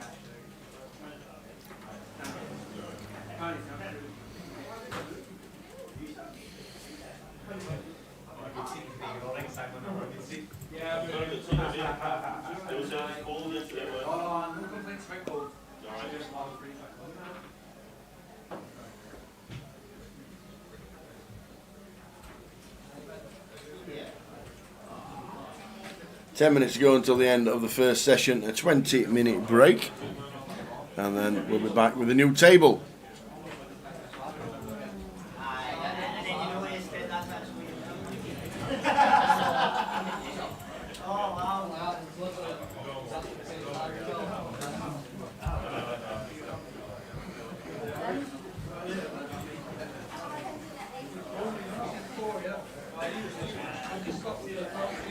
$108 in the mix.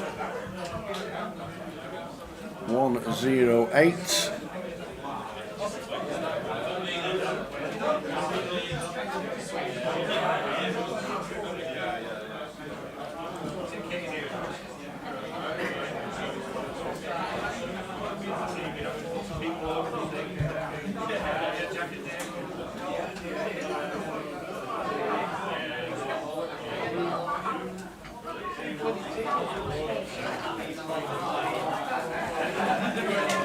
Queen high flop, Queen 5-7, 2 downs. I think the players are coming back from the break, do you reckon?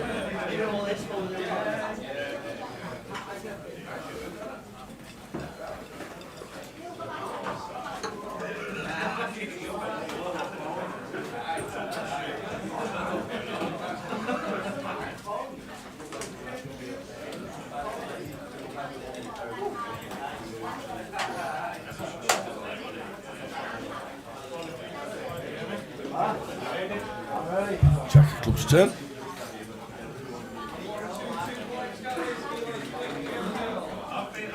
Colin just letting go versus the double barrel.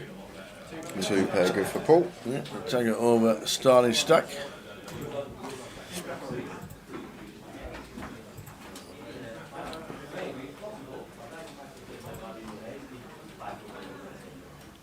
$176,000 in the prize pool as it stands. There'll be plenty more coming in during the day. Late Reg open all day. Turbo at 9 o'clock. Day 2 buy-ins as well.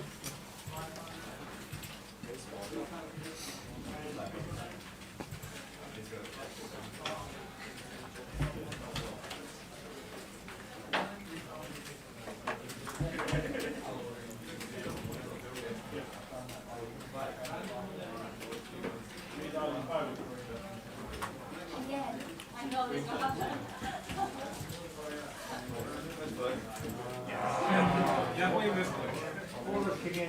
I thought it was 80.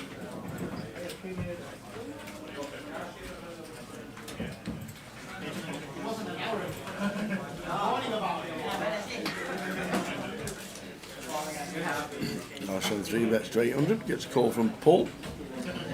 Slightly too small from Darshan here. We go the 4x or larger size, probably just going to take it down pre-flop. Now we have to go post out of position against a good opponent, but complete with for Paul, so just fold into the 1k C-bet.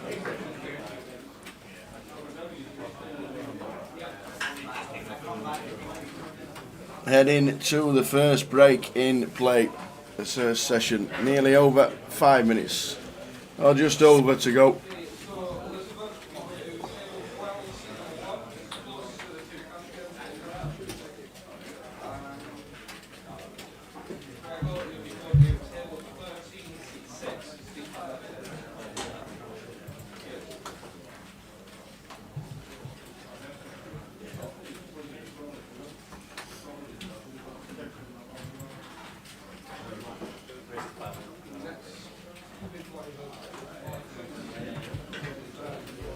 This fourth ball raises 300. Colin Coles. So too does James.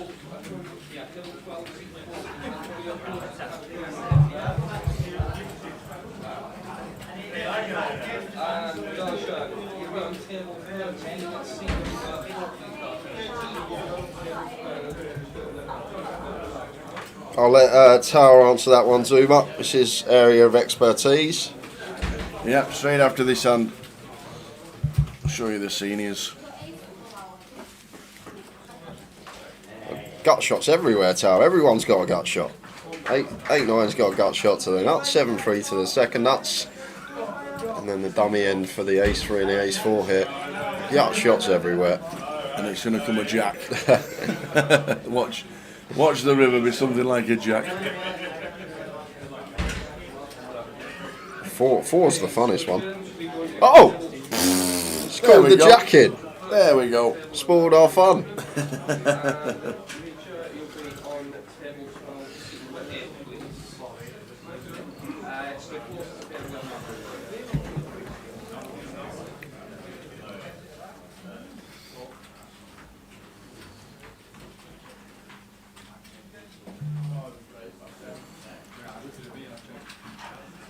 That's 3.5. And this is going to work versus all these free holdings. Everyone just with gutter balls. Nothing else going on with it. We should get this one through here, James, on this jack 10. Colin won't be calling. Well played. Nice. Can you explain the seniors and the criteria and the buying for the seniors? Well, as you can see right there, it's on the Sunday. It starts at 1 o'clock. It's £150 buy-in. You get 20,000 chips. It's on 4 30-minute levels until the break. Late register till 3:15, and you need to be 50 or over to play the seniors. If you think you look younger than 50, bring some ID. There we go. It starts at 1. Normally gets decent runners. 70 or 80 seniors will be playing. Late reg till 3:15. If you fancy it, come along.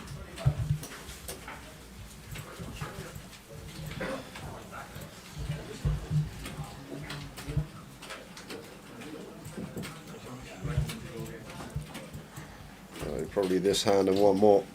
Did we start on time today? 2 minutes late, I think it was. 2 minutes late. Yeah. It's probably not. Probably got a few more hands to go.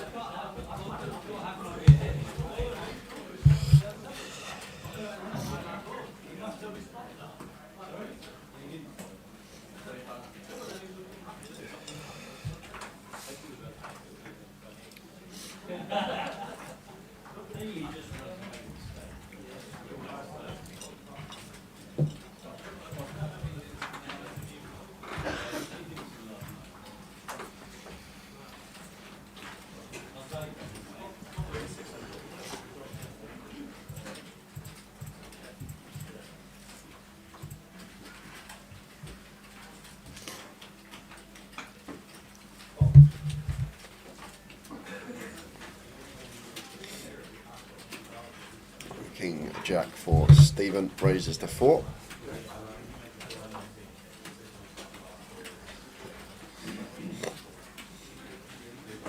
That's definitely not Jamie Nixon. Jamie in 2. 3 betting to 1.1.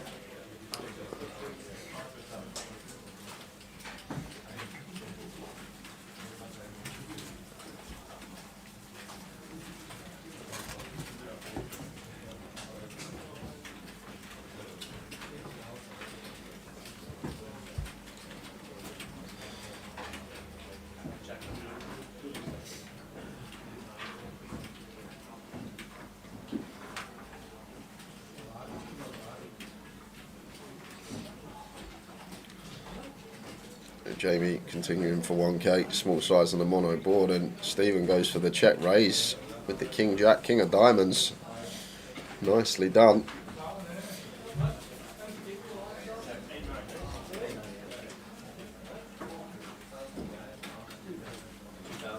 Span's been eating brekkie for 3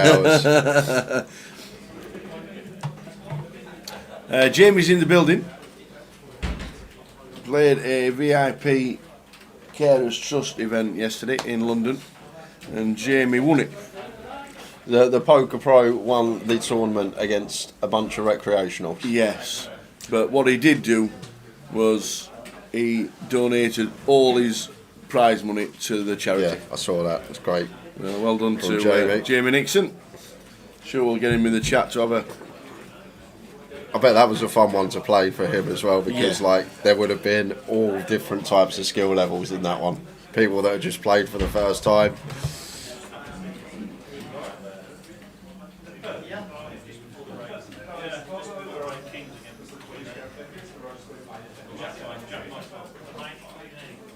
They're going to be the last hand, I believe, for us guys. Last stand. Just going to say good afternoon to Steph and Johnny watching the live stream for the first time. Afternoon.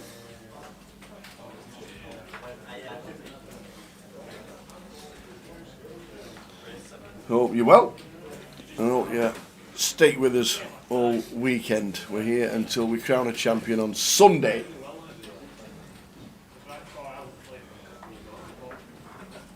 Three, 5, 7, rainbow.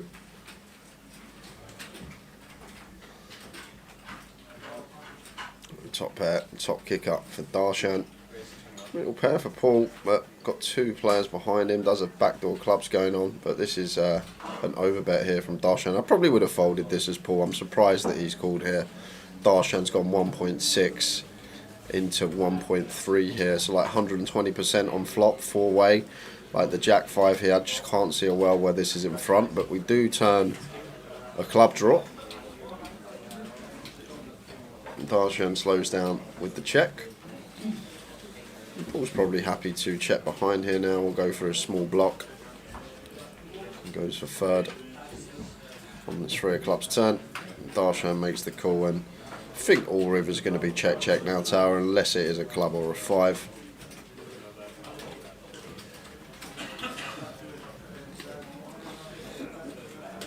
Looking at the last hand, because Mark's up. He wouldn't miss a hand, would Mark? He would not miss a hand. So we will see you back in 20 minutes. There is a break. So just before 5-2, 5-3. Steph and Johnny, glad you're watching the live stream. We're back in 20 minutes. See you soon.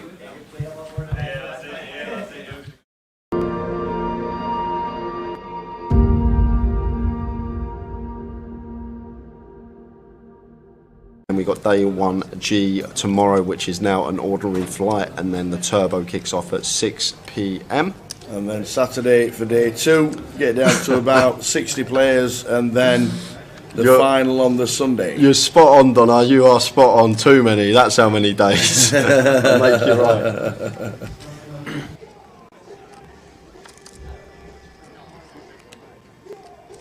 Ace 5 for Danny.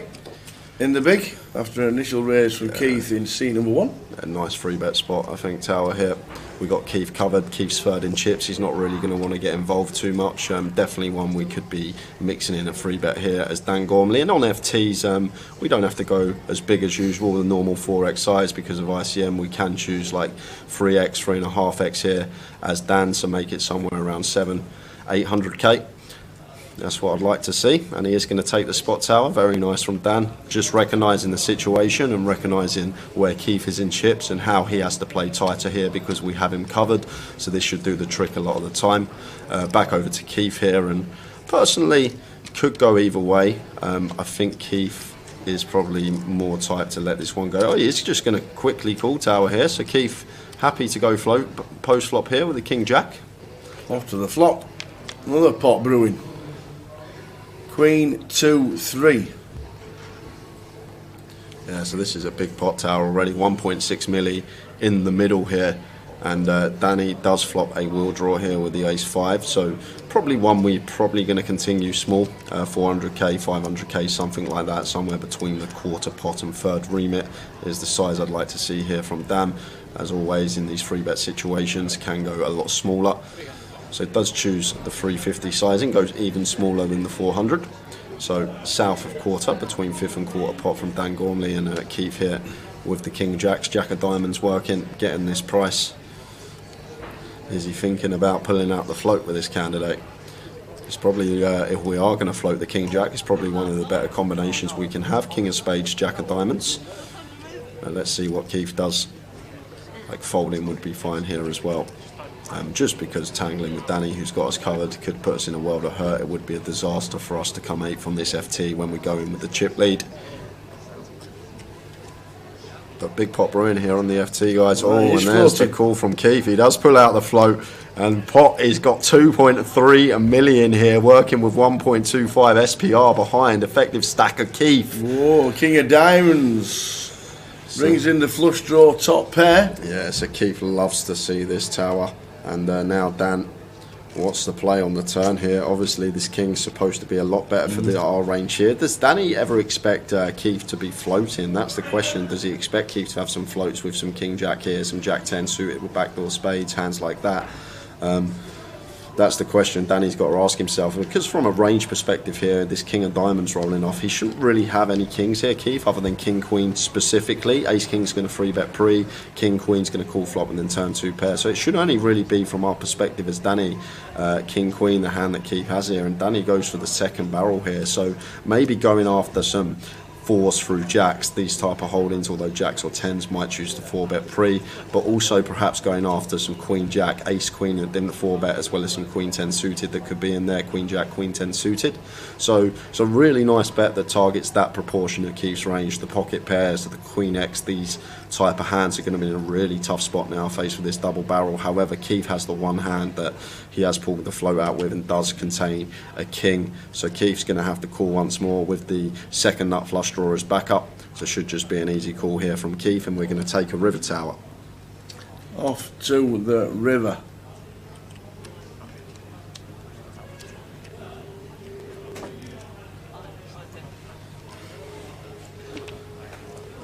Fourth diamond.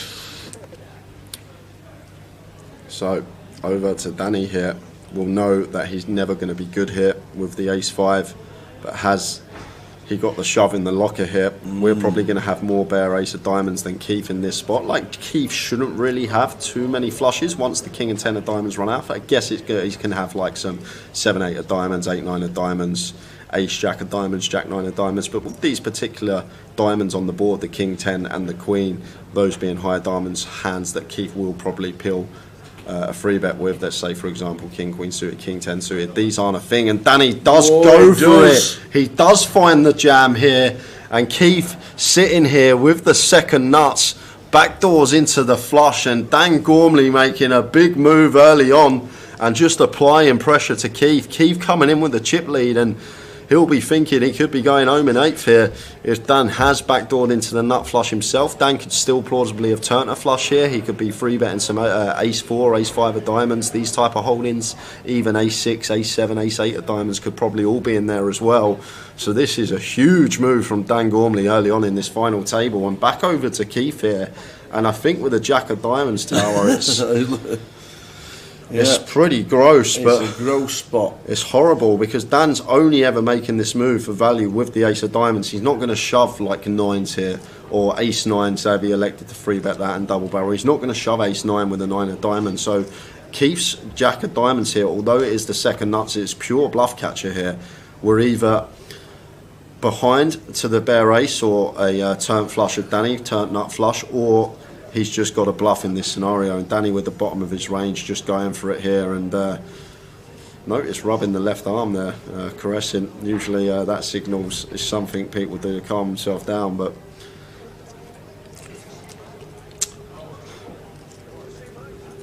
this is what we wanted to see, Tower. It's what we've been waiting all day. Yeah, exactly. It's just trying to, if not, try and put the heart rate down, perhaps try not to give anything away. And Keith here in a really tough spot because yes, we've backdoored into the second nuts, but the problem we've got, Tower, like I say, it becomes a bluff catcher the way this hand's played. Like Dan could plausibly have turned a flush with ace x of diamonds. He could have plausibly double barreled as a bluff with the bare ace of diamonds. So this is a gross spot for Keith here, and rather him sitting there than me, because this is one that's going to take a while, and rightly so. A tank's going to be needed here, Tower.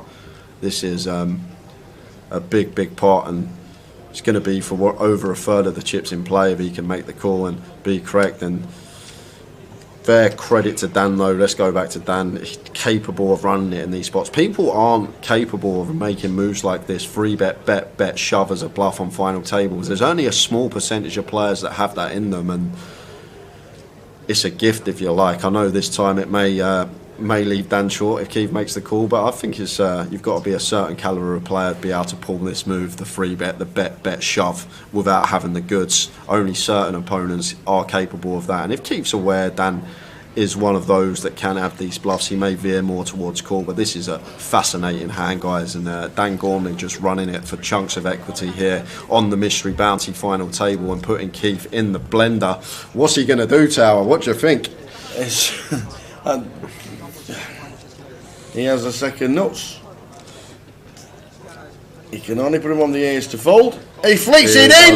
It's the call of the final so far. And he does make the call, and Dan went for the lots, and he's going to be down to 11 big blinds now. But credit to Keith, coming with a chip lead, extending it to 8.1 million chips. Wow, and what a hand that is. That is a highlight of the week for me so far in terms of hands played. Everything that hand had. Really nice line from Dan. Unfortunately, we just run into it. It works if Keith doesn't have the jack of diamonds, if he doesn't have the ace of diamonds. This is probably going to work, but unfortunately for us, we've just run into it. And Keith up to 8.1 million chips, third of the chips in the play going to that man, and Dan now sitting with 11 big blinds. What a call.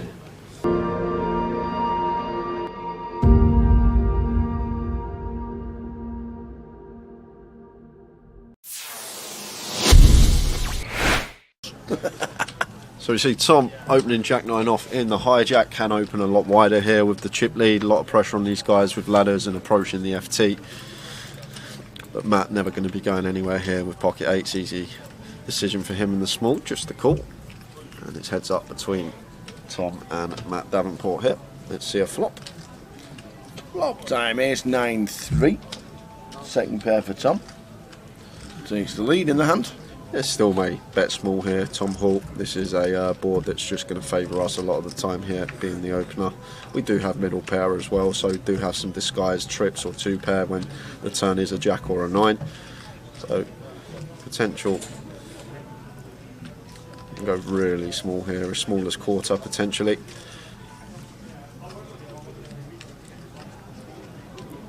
And goes for 21k, so quarter pot is the sizing of choice for Tom, just under. And Matt here with the 8s getting this price, probably going to call once. Tom's still going to have lots of holdings here, all like the broadways, the king queen, jack 10, all this sort of stuff. that we are still ahead of, and sometimes he will shut down on some turns. 7 of diamonds hits the turn.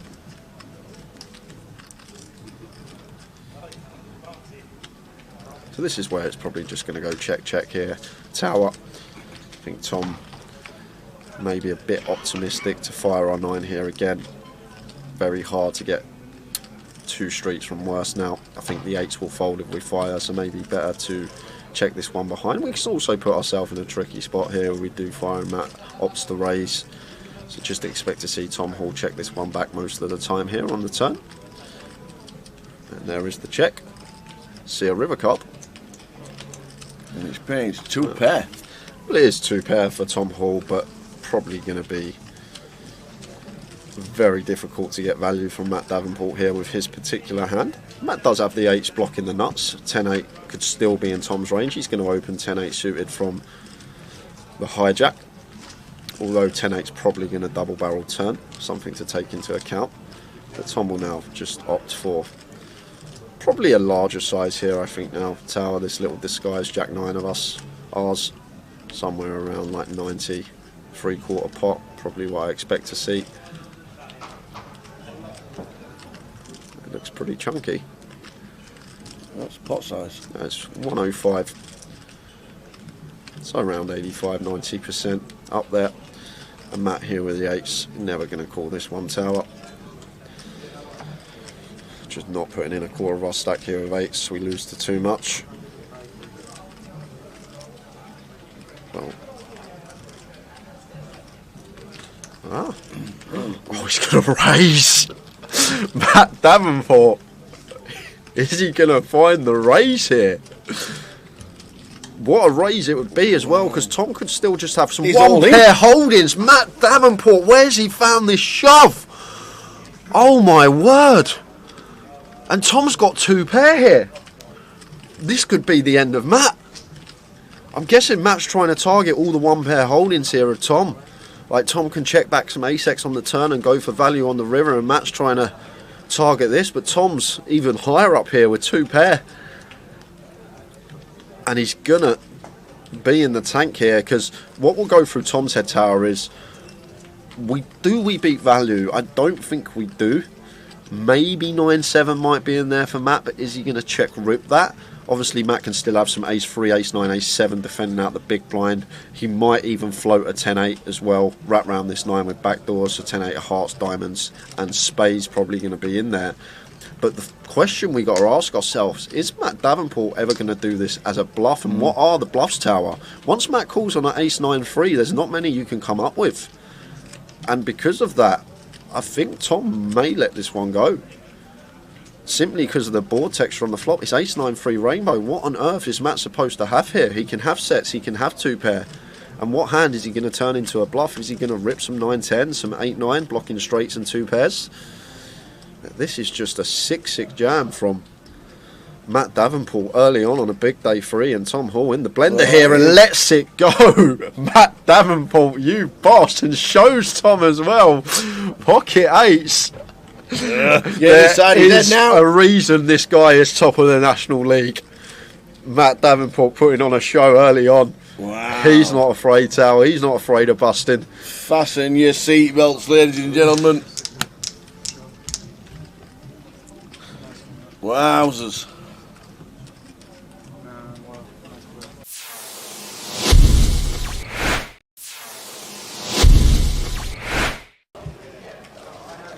It's 10 for Ian.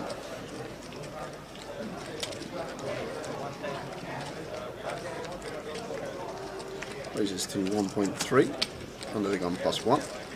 And Radu here with the ace-jack in the hijack. Surprised if he went anywhere this deep with Ian. I'm probably more inclined to just flat this one versus the early position open. But obviously can mix in a 3-bet some of the time. And it looks like that's exactly what he's done. 3 bets to 3.2.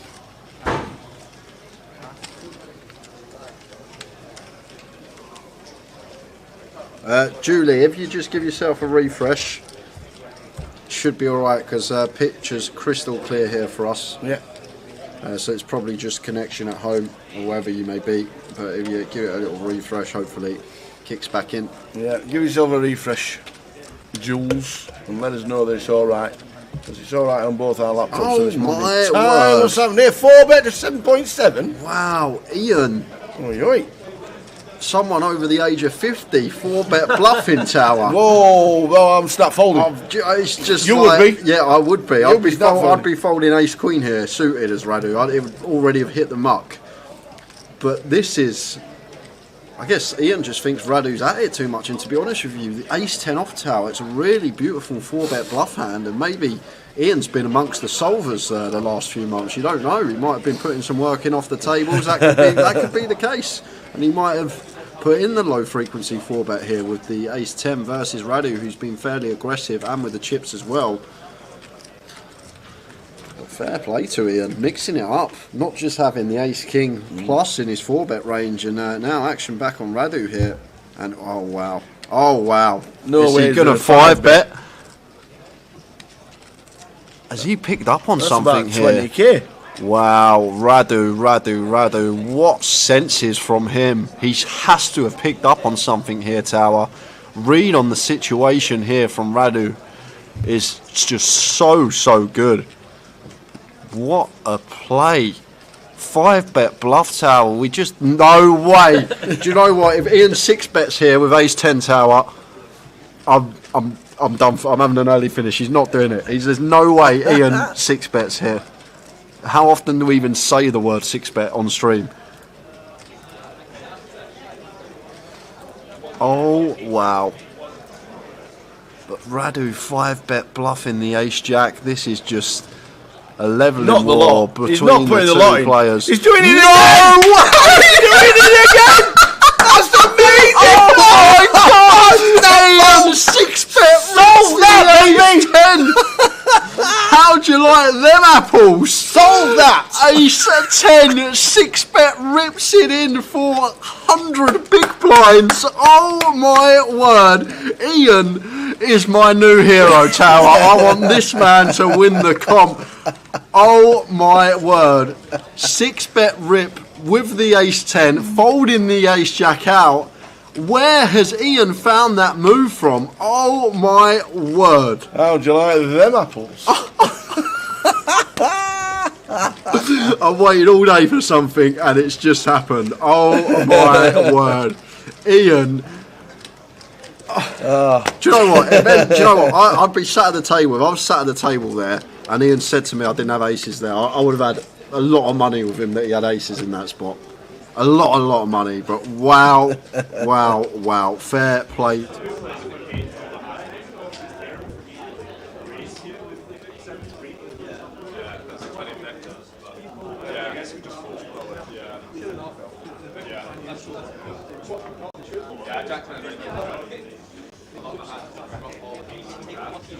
Lucky me.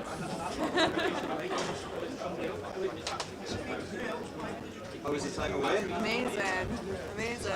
Happy to be back? Or? Just back for a few months, so it's nice because it's like Yeah. it doesn't feel as bad coming back from somewhere like that when you know you're gonna go back again. So Are you going to make that permanent? I think so, but like C4s, I believe. it's just a natural reaction sometimes when someone comes over and says C4. I always just point to my head.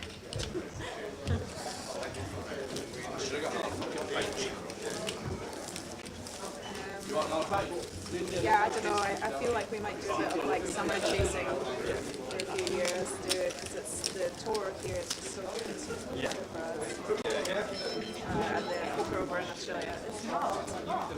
Yeah. Yeah. No other evidence. So level 100, 200, 200 empty, please. 100, 200, and 200 empty. Leaders, please begin to kneel. Welcome back, ladies and gentlemen. Welcome. That's the last hand from the last session. Still on the screen. So another 2 hours, bringing us up to the hour dinner break. We'll run you through the new feature table, guys. We've got a cracker for the second session of the day. In 1-0 Irvine, in 2 Stephen Anderson, 3 is Zhao Yu, 4 Francesco Perez Moreno, 5 Jamie Nixon, 7 John Aitken, 8 is Ferraldo, and in 9 is Aryan Hassan Kashani. Champ. The champ. Fresh off the high roller victory. Afternoon, Tom. How we doing, Tom? Unlucky yesterday. Wasn't the best start to the high roller. Afternoon, Shazza. Watching on Facebook, somewhere in Wales. How you doing? Off to Dubai, I think, in about 2 weeks' time. So that'll be some. Enjoy. This is our feature table up until the dinner break. Ferraldo doing his hair.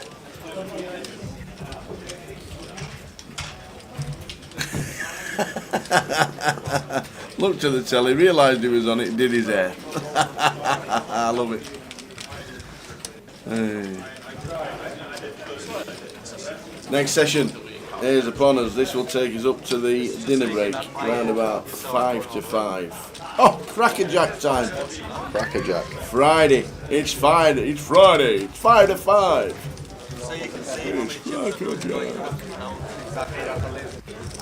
Jamie Nixon, fresh off his charity event win last night in the Villa. Could I get a ballot? Could I get a ballot?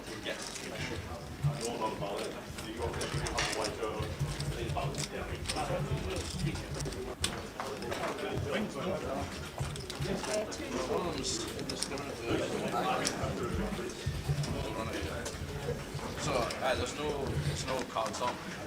Wait, it's just.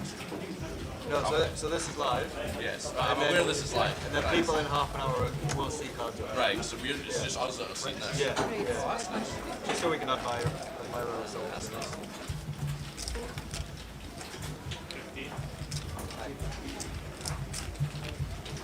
It's kind of shite for you because now I'm going to play semi-normally. Francisco with the King of Consent.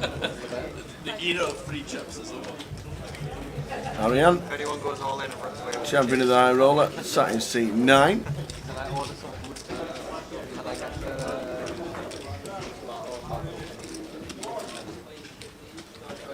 Stephen here in the big line with the jacks. Potential squeeze here. He's get like 2.5k.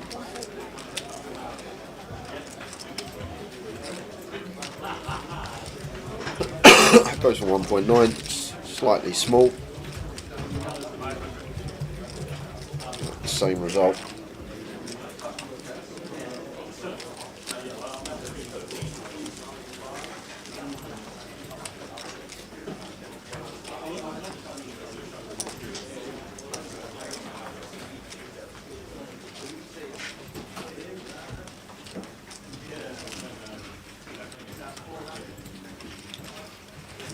Level number 3 of the day. Numbers have increased to 119. 213 in total. 184. We got a question about late reg. Late reg is open for all 10 levels of every flight. Day 1A, Day 1B, and Flight C. Open for all 10 levels, and you can buy into the start of Day 2. Registration for Day 2 needs to be before the play commences on Saturday. last time we were on features together. Raise and take for Ariane with the 4s. No, that was, I came down just opened the shop like 5 or 6 hands. And I doubled you. Yeah, I managed to get it. I had to go back to bed for a few hours. Yeah, I remember. That was really bad. I actually cried in the toilets.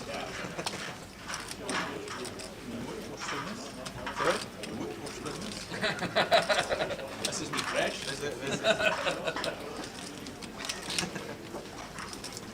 Level 3 of the day. Jamie Nixon sat in seat number 5. Government Poker sponsored player. Yeah, I remember lying in bed and it was like 5 minutes till it started. So I was texting Darryl, Curry, just saying, you just tell me what was his health, just flipping about. Ace 10 for Arian, back-to-back opens. Ace 4 off here for Neil, just going to get out the way. And over to Stephen on the button. 7-8 suited here, 60 deep. Could Let's definitely see a flop with 7-8 suited. could even free bet this one. 60 deep tower versus a hijack open. Definitely could find its way in there. Indeed he does.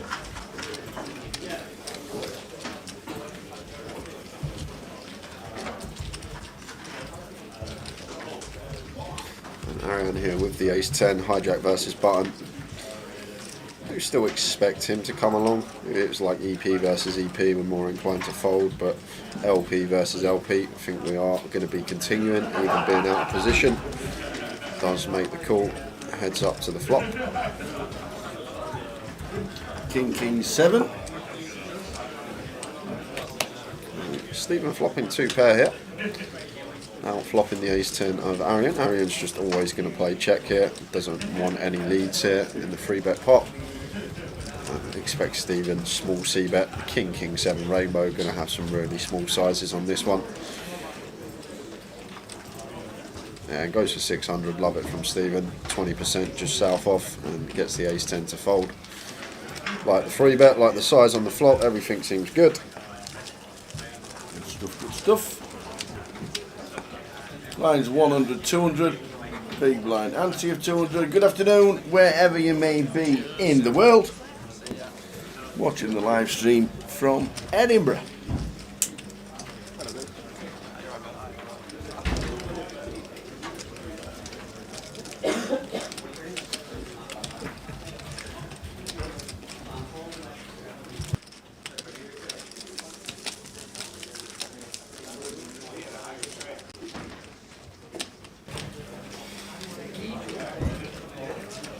Has Span had his breakfast yet? I don't know. Might still be waiting for it. Well, Paul Clement's in the background in a grey hoodie. Saw Wendy sat down on table number 2.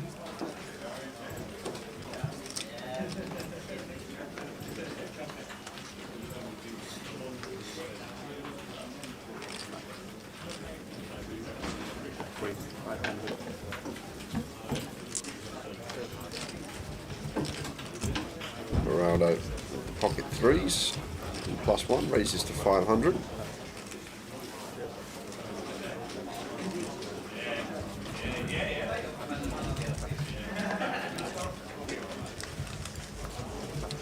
Zayu is going to peel on the button with the Queen 10. Going to be heads up to the flop.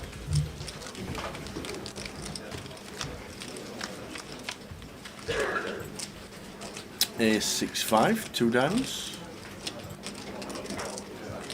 Yeah, not much going on here for Ferrado. 3 overcards. He does have Queen of Diamonds working here, so he's going to go for the bet with position. Gets Ferrado off the best of it.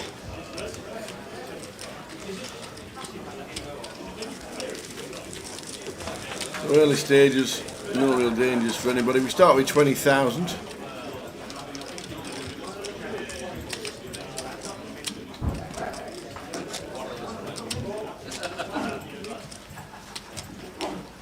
Look at a few of the eliminations before the break. Oh, did we lose? I can believe how many we lost in one session. Yeah, Ali Malou, Gordon Huntley, Jamie Walden, Michael Joyce, Javier Moreno, Ian Farrell, Alan Bailey, Ali Malou, Ali Malou again. yeah, Laurinus Jakutis. Well, I'll see you when? See me when? Tomorrow. Tomorrow. Ben McCann and SS.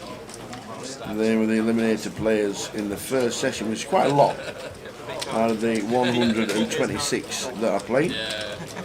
And got 4-way action here. Single raise pot. Black flop, please deal up for some action. Queen 8-7 rainbow. So up and down here for Neil. Top pair for Ferraldo with the backdoor club draw. Like Ferraldo's decision to check here. Nice candidate to check the Queen 10 of clubs with the backdoors in there as well. 4-way out of position. Check over to Francisco, who is going to fly up with his middle pair for 2.1. Nice. Healthy bet here. 2.1 into 2.3. 90% sizing choice. Ferraldo with the Queen 10 suited, not going to be going anywhere. Not checking the top pair to fold. Expect for him to proceed with a call against this size. Maybe against smaller size. Might start raising. I think this is always just going to be a call for Ferraldo. Now Neil getting 3-1 with a backdoor flush draw and an up and down. Not going to be going anywhere either. Spade on the turn's a fun one. 6 of spades or something. Well, it's a 9. Yeah, the diamonds it is. So everyone improving slightly. Francisco picks up a gut shot to go with his middle pair. Ferraldo picks up an up and down to go with his top pair. And Neil makes a pair to go with his up and down. And this checks through. The 6 of clubs hits Neil and Ferraldo as well. And Francesco Tower. And Francesco is the bottom end of it. Francisco, everyone's got a straight here. Ferraldo with the check.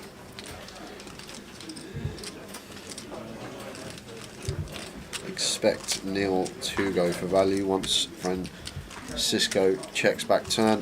Not going to have Jack 10 ever here. It's just going to be firing that to build a pot. 3.6k on the end here from Neil. Dummy end of the straight for Francisco, but healthy amount of 10x out there. 8-10 suited, 7-10 suited, Queen 10, and then like the 10-9, the Jack 10 on the flop. And the other question Francisco's got to ask himself, where's Neil going to find some bluffs from here? Like, what are the bluffs going to be on Queen 8-7 here? Like Ace-7 suited maybe? Could be a viable one, but makes a very good laydown. Good fold. Chop it up. Good fold from Francisco. Yep. And Neil and Ferraldo will chop it up. Mehmet in Northern Cyprus is watching us and the Triton at the Merit in Cyprus. Sent the other half to go out shopping and chilling with poker and beers. Life does not get much better. I like it, Mehmet. I like it. No Mad Turk this week.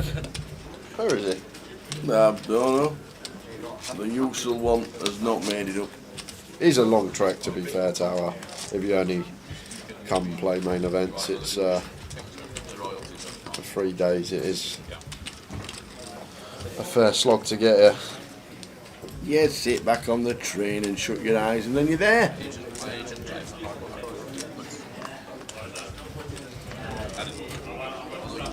I really struggle to fall asleep on a train. I can fall asleep in an Uber like anything. On a train, or I really struggle because I have a fear. I have a fear that I'm going to wake up and my case in my bag is not going to be there. I just have a really real problem with sleeping on trains. I don't like leaving stuff unattended when I'm snoring my head off. No, Monty's Kitchen not at this leg. Are we having him in Luton? I don't know. I don't know what the reason was. He's not here. He should be here. Mick. How many Scottish players do you think they make the final table? Maroon Poker thinks 5. Good shout. Half the table. On the FT. Like it. It's a good shout. It's 5. Stephen continues with the 6s.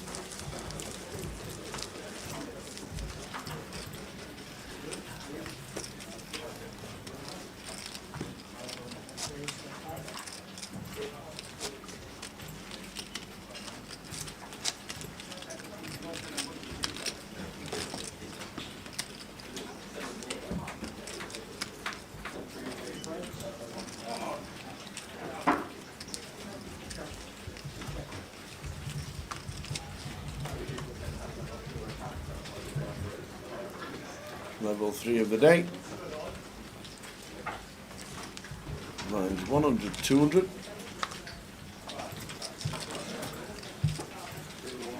John in 7. Raises up.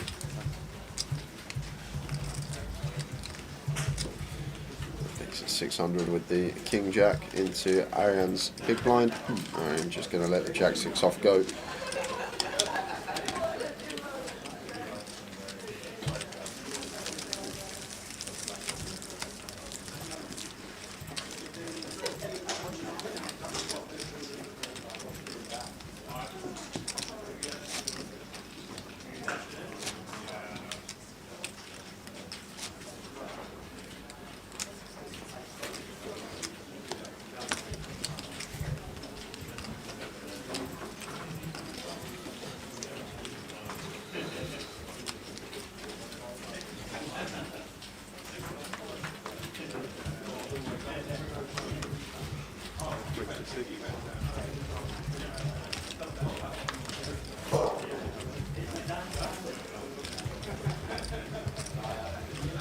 So you King 5 suited opens to 600. Like it. Ariane calls with the 8s. That brings Nilen with the ace queen in the big blind. Choosing to just defend, could plausibly squeeze this one as well. Is an EP open, maybe a bit wary about that. 7, 7, 2.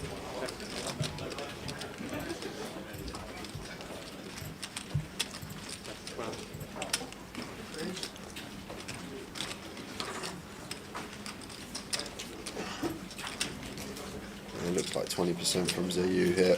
Nice sizing choice in 7-7 deuce rainbow. Oh, he goes for the 1.2k.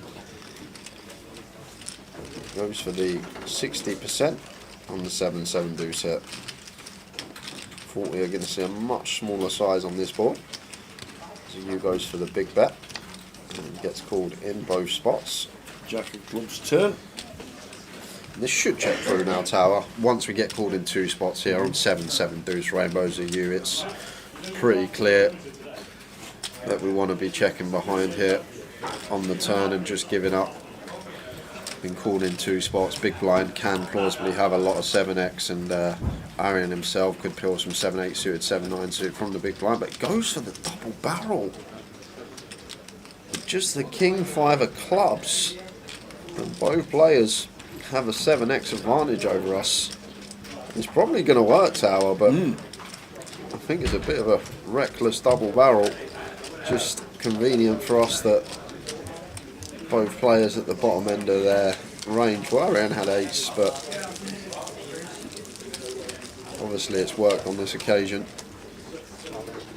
Don't like being results orientated though. I can't see how that's going to be profitable to double barrel into 2 players on that board with our particular holding. But credit to Zoo, did go for the aggressive option. It did work on that occasion.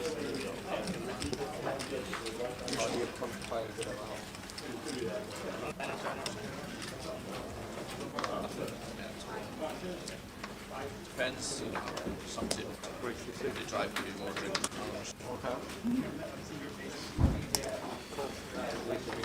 Getting in the mix again here. Ace Jack under the gun. Raises to 6. And Francisco The old booties. finds the flat as well here, Tower. Mixes in a flat.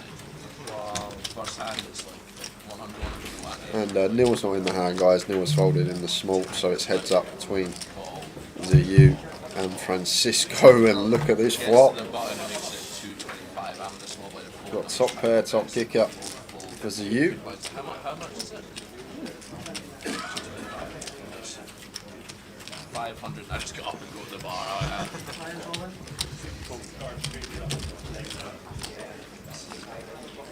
Goes for 1.3. 80 down his turn.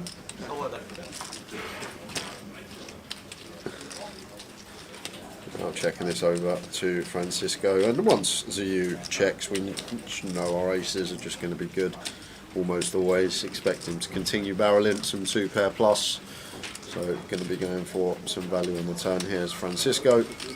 So you should be calling with the ace jack.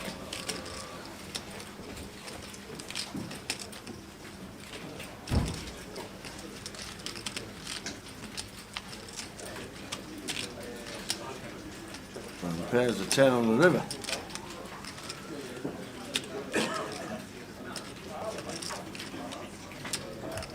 So easy check for Ziyu. Not going to have a lead here. Just want to be checking this over to Francisco.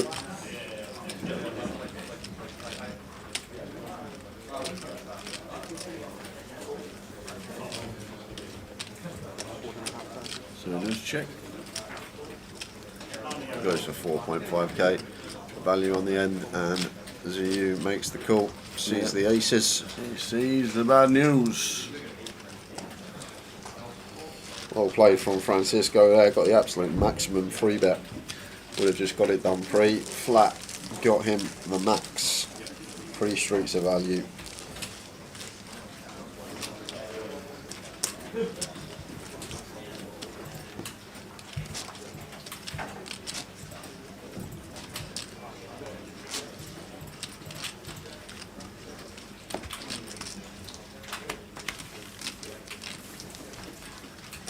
Friday, day 1B, GUKPT, Edinburgh, main events, 131 players playing the main.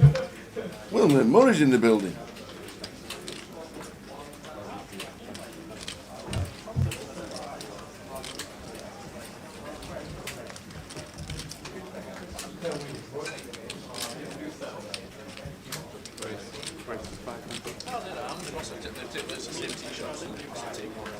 Ariane with the 6-5 suited opens in the cut-off.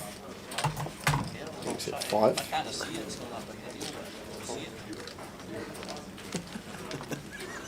Ronaldo's still doing his hair. Here's King 6, 2 diamonds.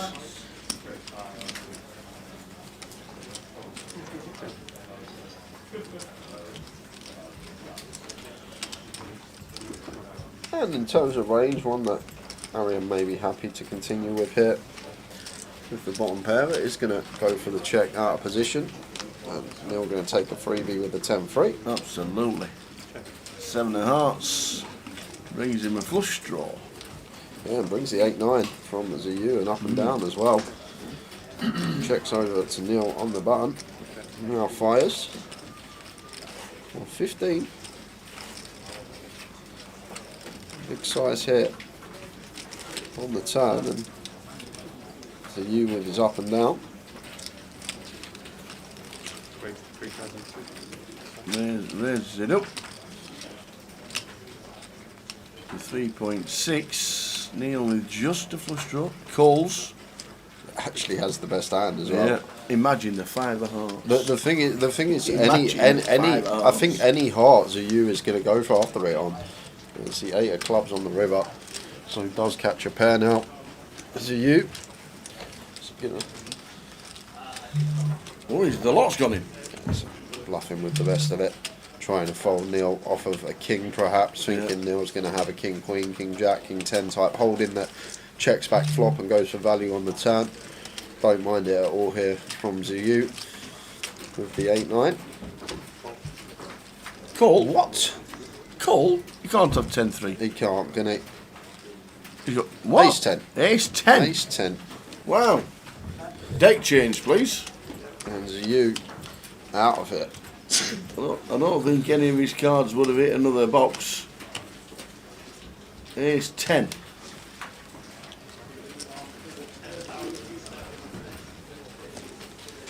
Cards never went in the middle, unfortunately, but it was Ace 10.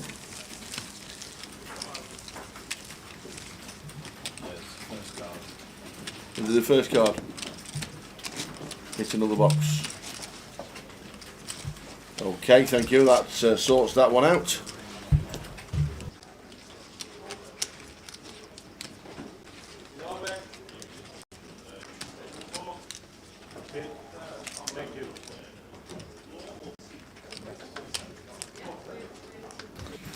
Yeah, just rewound it, and the first card hits another box, which is why it came in as the 3. It was ace 10. But the card should have been put in the middle by the dealer. Very quick word.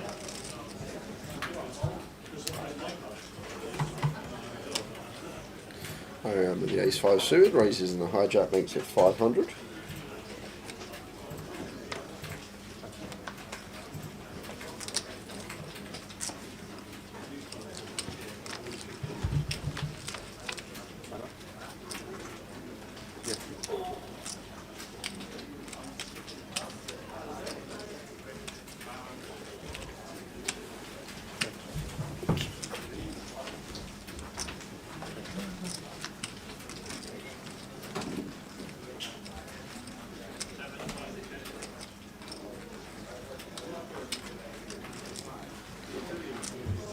One of them really good flops for Ariane. Flops the wheel.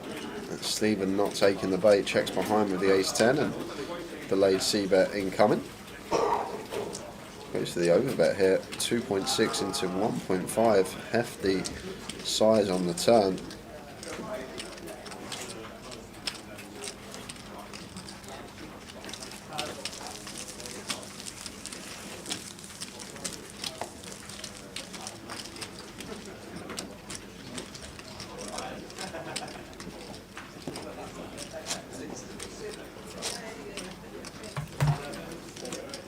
Main event day today, day 1B, day 1C. The turbo starts at 9 p.m. Johnny Kelly playing the main event. Bubbled the high roller yesterday. Did Johnny?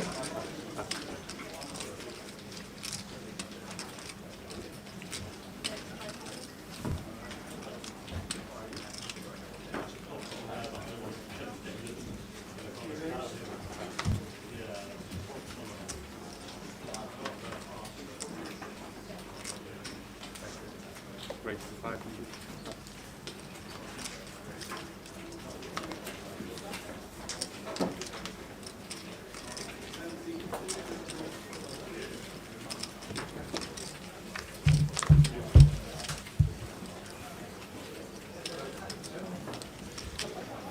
King 10-8 rainbow.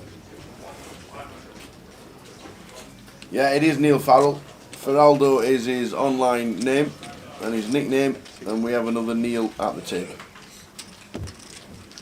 So Feraldo, as he is known to a lot of players, we stuck that into his name on the stream.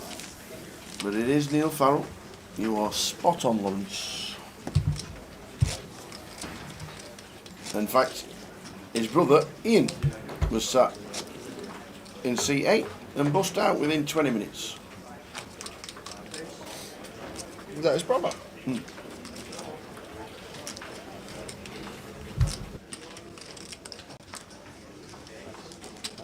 I think Ian has re-entered, I'm not sure, but he bust out on the feature early doors. Mr. Steve Warburton. How are we doing, Steve? Getting married soon. He's Mr. Steve. Is he? He'd had stag do's and everything. He's probably still drunk. I saw him jumping up and down when he got a winner at the races. He was jumping, he must have had a gazillion pound on it, because he was jumping up and down for like an hour. Where was that, Ireland? No, that was in, I think it's Chester or somewhere like that. Chepstow maybe? Chester? Somewhere like that. He was jumping about.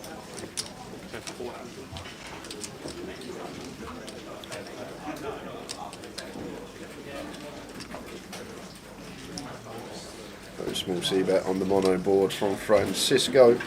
Gets it done. Thirsk. I was close. Lovely track, Thirsk. It's a great day out. Where's first? North Yorkshire. That's why I don't know it. A bit too far north for you. Oh, I'm in Edinburgh. Well, that's true. I've ventured up here. Thirsk. Great day out. I do like a day out of the races. It is a good day. I like the weather has to be nice, so isn't it? It's Oh, not, absolutely. has to be nice weather. August. But I'll try. Yeah, it's a really bad rate in here, right? Yeah.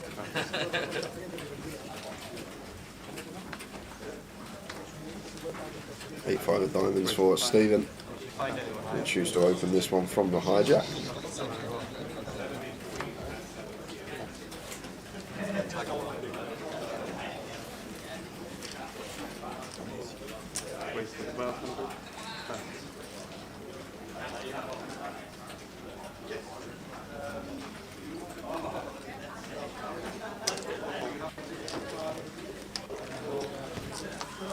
John with the kings in the small blind. Nice. With a flop of 8, 8, 4. Yeah, and this So will, Steve in seat 2. and this all comes down to size in tower. When we do opt to go less than 2.5x out of position, our opponent can pretty much peel any 2 in position versus us that they've opened. Not any 2, but close to any 2 that they've opened. They'd start folding like the ace X off, the lower down ace X off, like king 8 off, king 9 off, but going to be continuing any suited 2 once we give them this price. So just maybe a little bit of a sizing misstep from John, which has got Stephen involved in the pot and now potential to be losing a lot of chips. I think it's just going to be a double up here for Stephen Tower. Yeah. Calls a 3.8.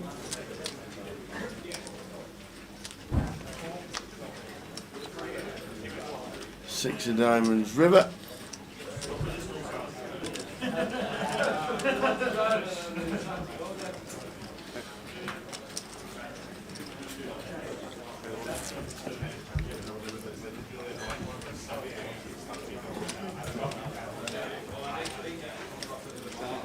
Stephen all in for 7.8k. And a call. John does pay it off. Yep. Sees the 8-5 of diamonds for flop trips. So our interview on the break with the Farrell brothers, please. Have a good day. Nice one, Steve. See what we can do. How are we doing, Donna? How was Malta? Donna. How was Malta? Hope you enjoyed it.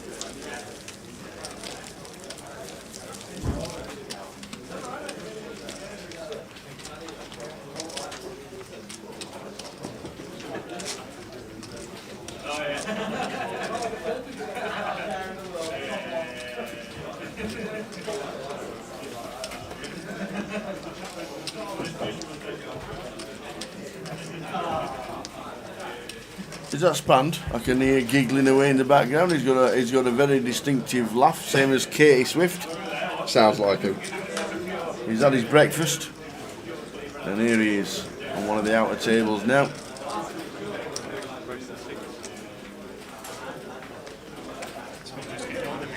Oh, Malta was good. Glad you enjoyed it. Amazing as always and hilarious. Good stuff. Glad you had a good time.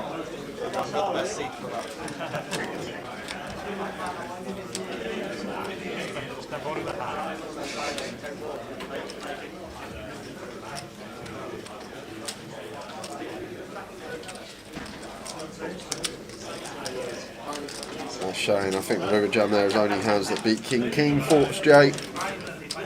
The thing is, it's kind of hard to go through the hand because once John makes it a size that I'd never make it, south of 2.5x out of position, we've now got an opponent that's going to be a lot more 8x heavy than he would be if we actually went the legitimate 4x size. So that obviously changes things. And I don't know whether John's thinking about these things, how the range that we're up against is going to change depending on the sizes that we chose out of position here. Because he's pretty much going to peel all his suited 8x that he's open versus the tiny sizes. However, if we go 4x, he's going to start folding the probably King 8 suited and only going to continue the Ace 8 suited, so not going to have any 8x in there other than specifically 2 combos probably. Or maybe a couple more, maybe 8, 9 suited, 7, 8 suited, going to peel this deep. But I think it comes down to that. Once we go that small size in pre, I guess there's going to be a lot more 8x out there. So may be able to get away with it, but I don't think I do. Even getting to that river 3-1, spades brick out, the back doors, the front door hearts brick out. But it just all comes down to the pre-flop sizing. Whereas if we have chose the legitimate 4x sizing and it's the same board and the same action, we can never fold simply because the 8x is just reduced significantly. There's only going to be peeling a few combos of 8x in the 3-bet coup once we do go hefty size.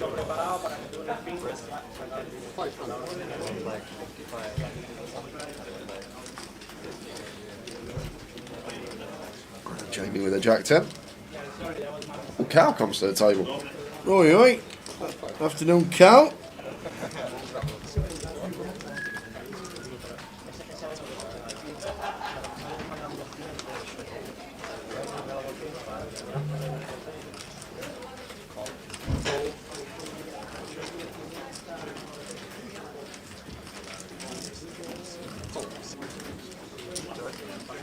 Four-way, 2 with the flop.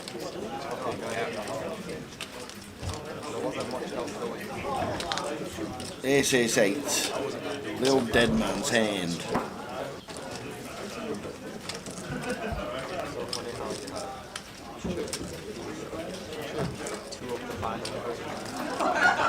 Oh, with a ace-x holding here. Jamie with just Jack 10 was the pre-flop aggressor. 4-way, chooses to check it over to Ferrado. Does have position here and looks like he's going to take a stab with the King Jack. Does have the Jack of Spades in here. Removal to some continues of our opponents.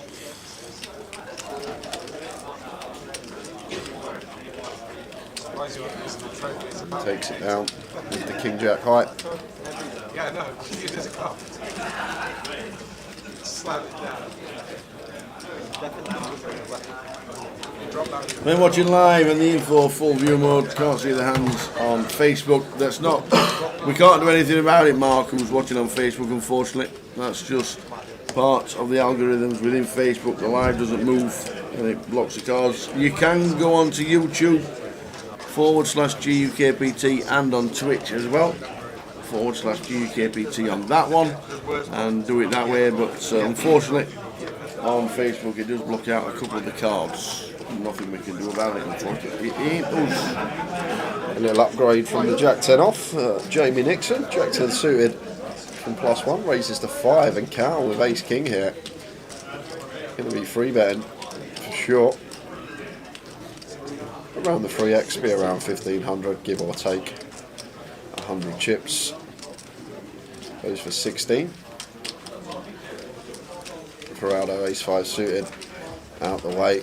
And Jamie won't be folding Jack 10 of diamonds, I can assure you of that, when it's back on him this deep.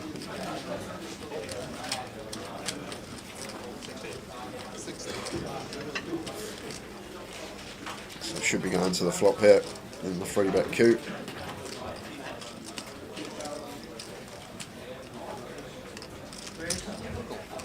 There's the call.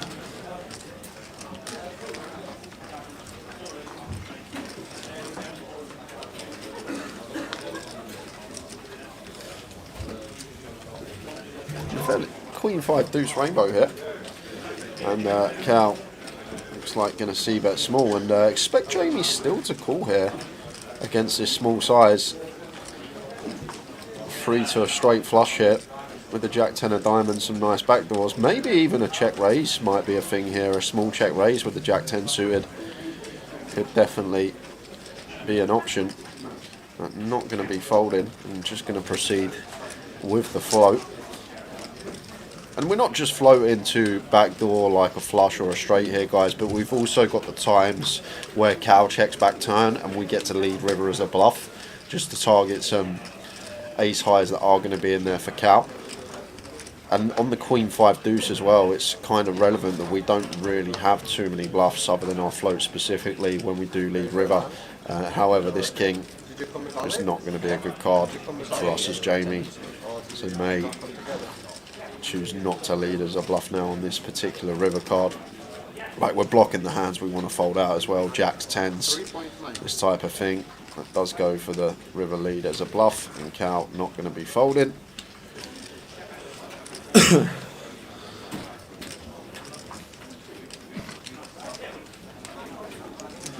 Just a call. And he says you win. He does do with ace king. Indeedy, indeedy.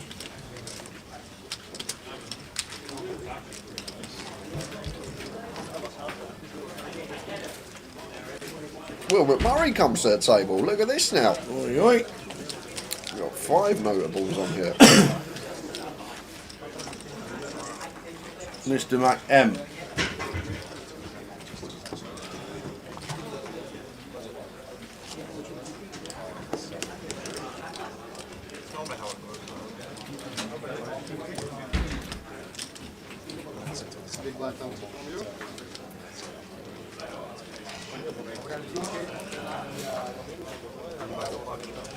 Saw Wilbert Murray in Ireland. First night I got there. Yeah. I see him walking towards the cash desk. Before he even says hello to me, the first words out of his mouth, he goes, "I'm bloody fuming, mate." He's walking away, obviously, just busted a tournament. He goes, "I'm bloody fuming." Before he even says hello. And then we ended up going out in Dublin Oh, you went to on, Temple the, Bar with on him, a didn't you? Wednesday night. Will took me Yeah. out to meet the lads, and we ended up going to Temple Bar. For, I think he was on the final table of an event that he busted. Yeah. Another cash game they were playing, it was like a home game. They were all from the northwest.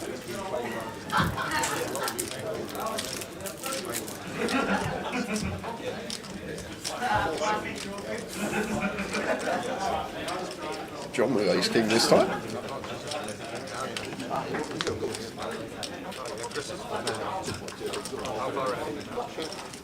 And John goes for the limp call with the ace king.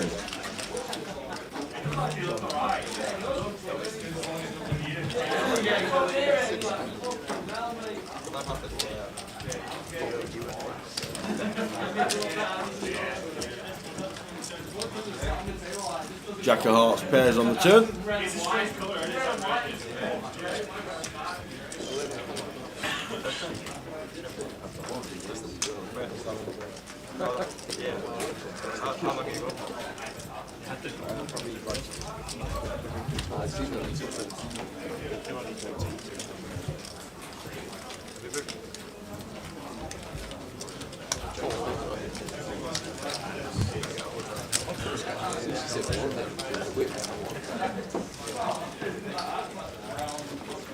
And 5 of hearts, river.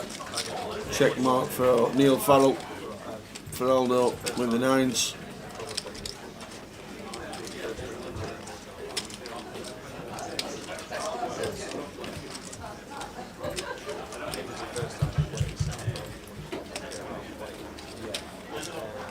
What did it go, 1.5? 3.6, right, chunky. Wow, big call with ace king.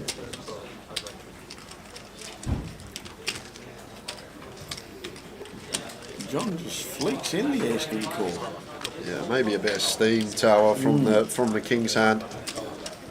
Maybe a bit of steam there from John. Letting the hand where you got unlucky affect his decisions.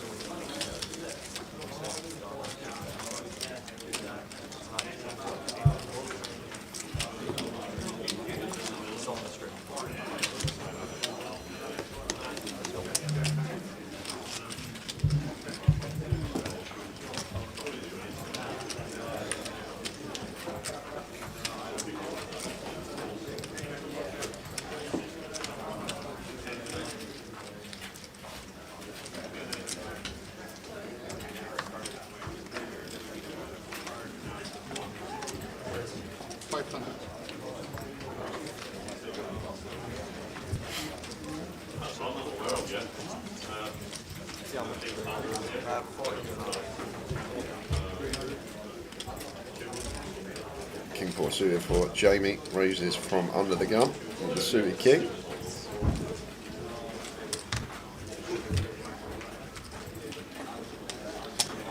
Francisco, Queen 7 suited, defending. 3-3-6. This is how Ali Malou went out first time. Exactly the same flop. No one's going out here. It should just be c-bet from Jamie a lot of the time and hand down, but goes for the check. That's a lie. on the 6-3-3. With the 4 in our hand, might have been veering more towards c-bet. Basically, they continue on the king turn. Afternoon, Francis. Mr. Francis Oberdon entertaining us the last live stream we did. Hope you're well. How are we doing, Francis? Still celebrating from his shop in London.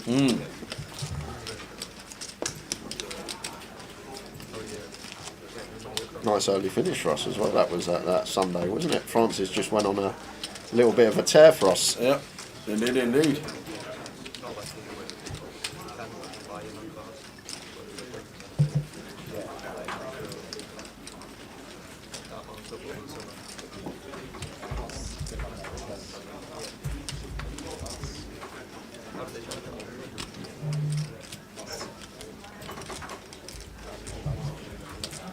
Yeah, we certainly did that. It was a good watch as always.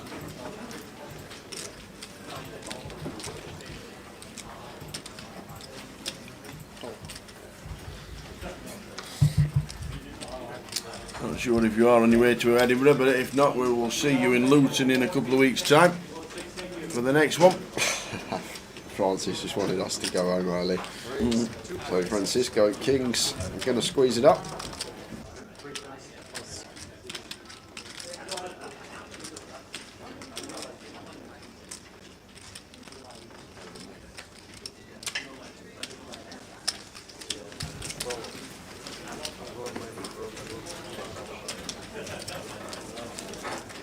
Squeeze gets through for Francisco. See you in Luton, Francis. Indeed, and there is the schedule for Luton. 24th of May, it starts with the satellite, always busy, the double satellite. And then the 2550's on, the mini's on, the high roller, the £200 turbo. We'll be doing cash on the Wednesday. You travelling down early for the Luton one? No, No. no, don't think I am. Thursday we'll be doing the high roller day 2, which is a 2k buy-in, and then Friday, Saturday and Sunday concentrating on the main. Nice. Take a screenshot and keep it. It's all on the app. Poker Live, it's all there.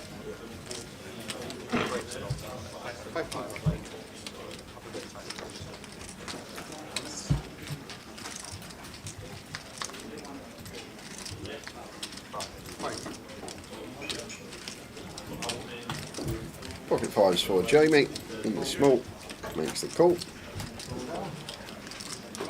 Out defends pretty quickly in the big, as he should with the Jack 9 of clubs. 3-way action for the A64 rainbow board. And Stephen here has the aggressor, may fancy a small c-bet, 1 and done. And are actually some turn double barrels, a king, a 10, going to be some nice turn cards to potentially barrel on. Versus his size, Jamie with the 5s backdoor straight, expect him to be calling once. Does make the call. Does turn. An up and down straight draw. To go with his 5s. And it's a tough one here for Stephen. I think this is just going to have to be a give up for us on this free turn.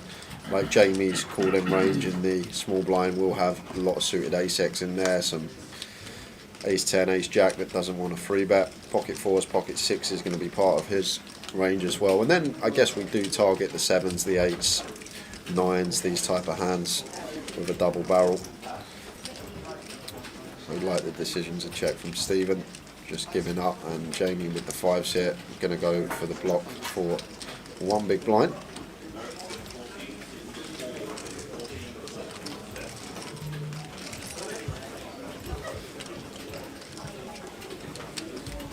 And this is actually a beautiful hand tower to potentially block to 3-bet bluff the river with, blocking 6-5 suited. But Stephen, for the Rice Mill, I don't think he's ever going to raise as a bluff here. And he's actually going to pay it off with the Queen High. Wants to see.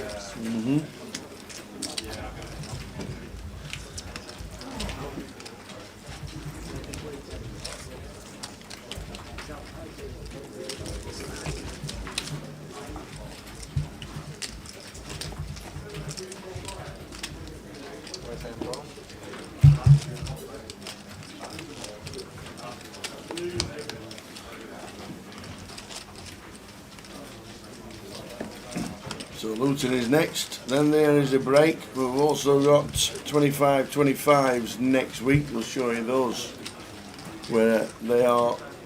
There's 25-25s and a deep stack, and there's 25-50s going on as well. Just a bigger guarantee with the 25-50s. Nice, nice, nice.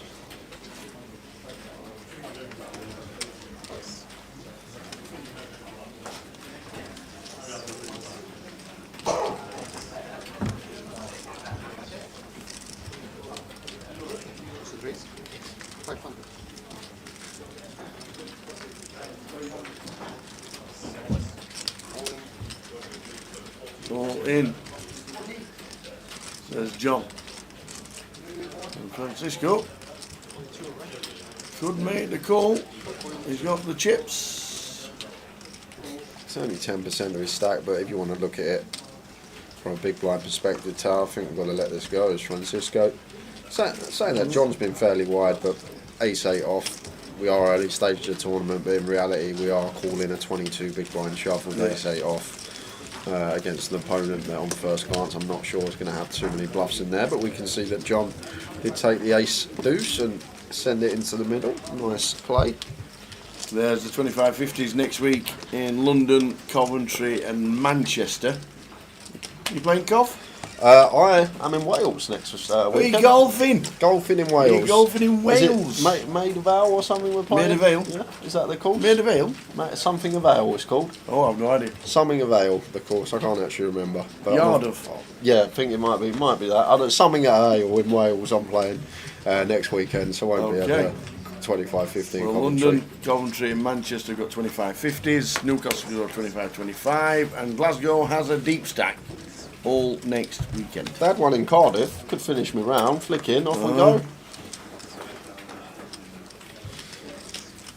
Don't fancy a tenner on me, Tower, at 66 to 1? You sure? I won't fancy a tenner if you were 500. You've not hit a ball all year. I have. I played my first round. I told you this. I played my first round. You did. When I was, I had to pick up half the 7 shots on the first, and I weren't no more than 100 yards into the hole. Finally got out of the rough, and then hit the tree, and it put me straight back in where I was. Oh dear.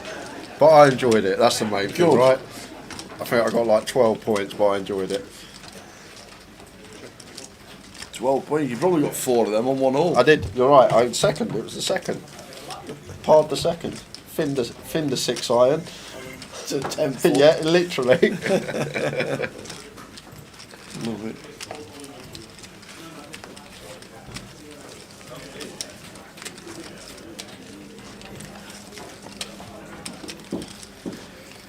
Got some giveaways coming up later as well, guys. Probably start them after the dinner break. The dinner break is in an hour and 10 minutes. Just under for 60 minutes. It is a 60-minute dinner break today. Buffet, complimentary buffet upstairs.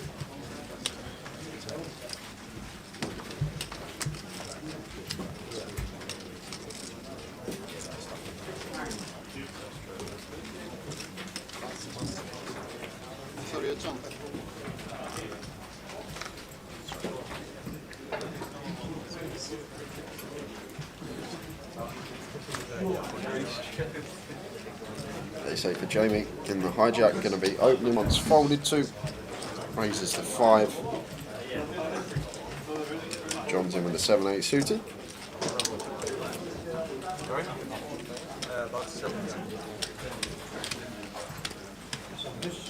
And Ariane in the big blind with the king 3 off here is getting decent price on a call. I'm going to go for the 3-bet squeeze as a bluff instead. With the king 3 off, makes it 2k. Jamie gets out of there, but John not going anywhere with a 7-8 suited. I know Arian's very theory based tower and he does a lot of work with the solvers, but this is a situation where I think we just need to throw the theory out the window and realise that John's in the pot. John's not going to be folding to our 3-bet regardless of his hand once he peels Jamie's open. So then we're going to have to go post most of the time with this king three off out of position. Board that he's probably going to take it down on, but I think all good to have our frequency set, how often we're going to be 3-bet bluffing this hand, but sometimes you just got to think of it from the live setting and the player that's in the pot. We're against someone that's going to be calling our 3-bet regardless of their hand once they peel the button open, the way they've been playing. Yeah. Just understanding these things and the dynamics of the table.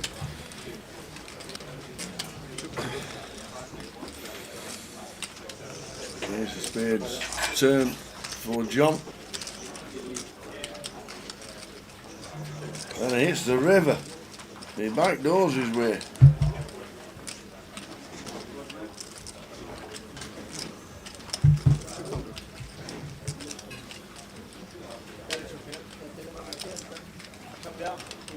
We'll just go 200, 200, 200.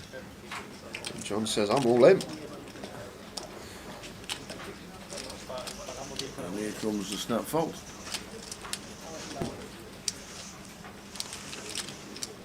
Afternoon, Matt. Matt Davenport watching on Facebook. Hope you're well.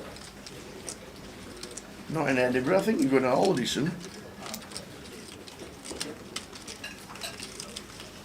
Probably see you in Luton, Matt. Unless this is a situation where Arian doesn't have the king three here tower and the three has just slid across his box, that would make more sense. Yeah. Could. And then what hands is he going 200, 200, 200 with?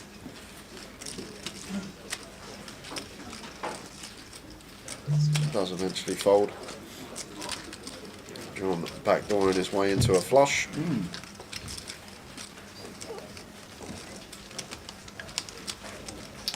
Off to Malta tomorrow is Matt Davenport. Oh, must be nice, Matt. Beautiful. Wish I was off to Malta. There's a festival on, isn't there? Another one. And see you in Luton. Enjoy Malta. Enjoy the sunshine.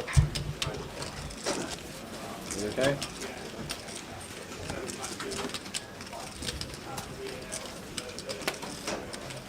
Enjoy the sunshine.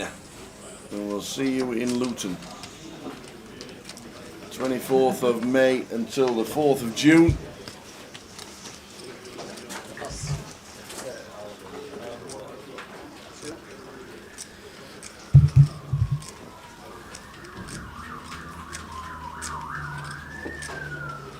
Queen Jack for Will McMurray, going to open to 500.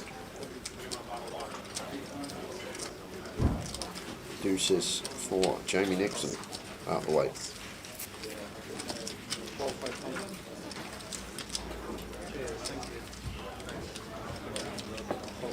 John's in with the Queen 9 suited. Ferrado fancies getting a bit fruity on the button with the 6-5 off. Yes. Now that's going to bring Arian in with the King 9 suited. Can't see Arian letting this one go.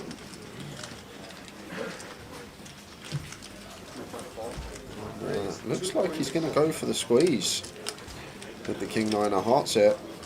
Raising to 2.4.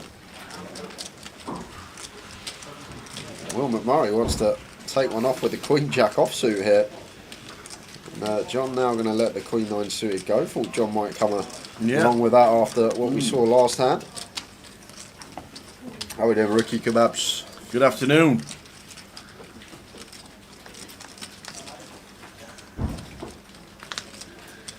Nine, 10, 5, 2 diamonds.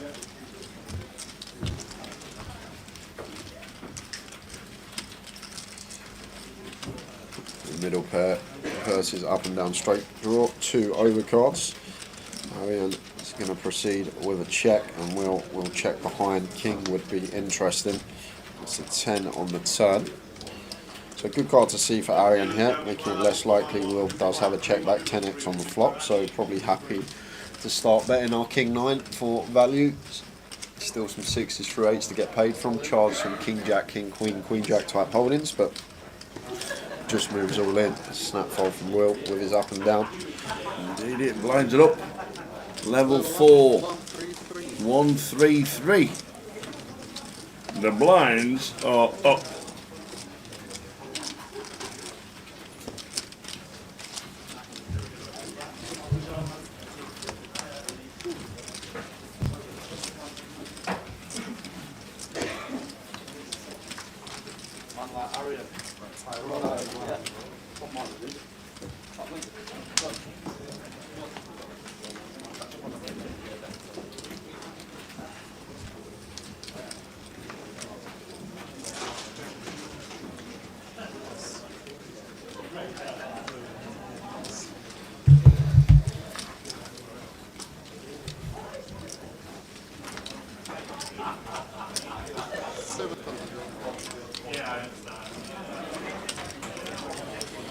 King Jack suited for John, comes along facing Jamie Nixon's open to 7. He's got an easy fold on the button, 5 deuce suited.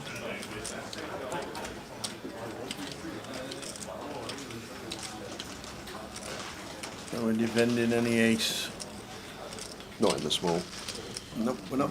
Not in the small. Stephen in the big. Defending. Is defending. Unbeknown to us what he does have. Jamie Nixon, same 5. Seas of Love 6, 9. King, 2 hearts. There's some lovely looking flop here for John. Flopping top pair and the second nut flush draw to go with it. I'm going to start putting some chips in right off the bat. Jamie's not going to be continuing when it comes back round to him. Stephen could have a very wide range of hands here from the big blind. Looks like he's wanting to put some chips in, so going to be sweating this hand once Jamie folds from John's perspective.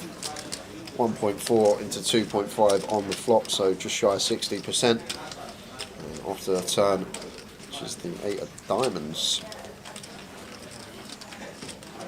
Does complete some gutters, the 7-5, the Jack 10, the 10-7 all get there.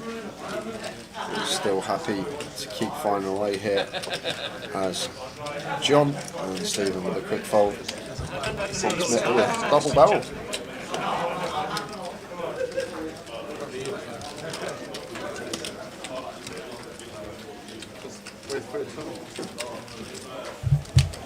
$142 today so far.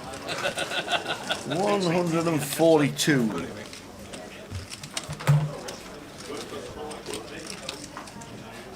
Good numbers in the main event. 235 in total.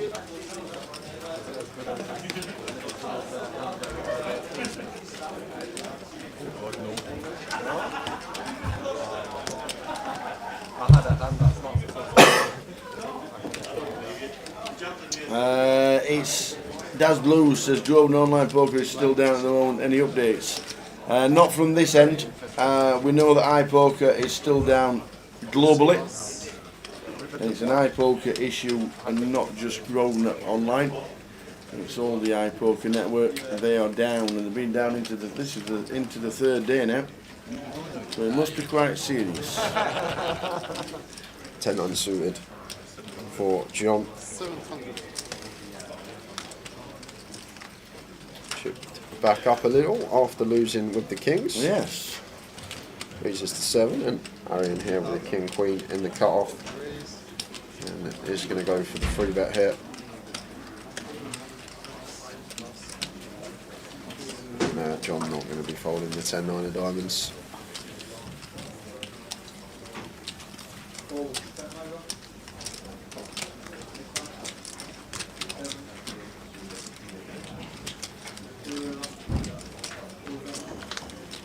Here's 2-3 flop. Yeah, and nice flop for Arian to just put in a small c-bet and take this one down. King queen.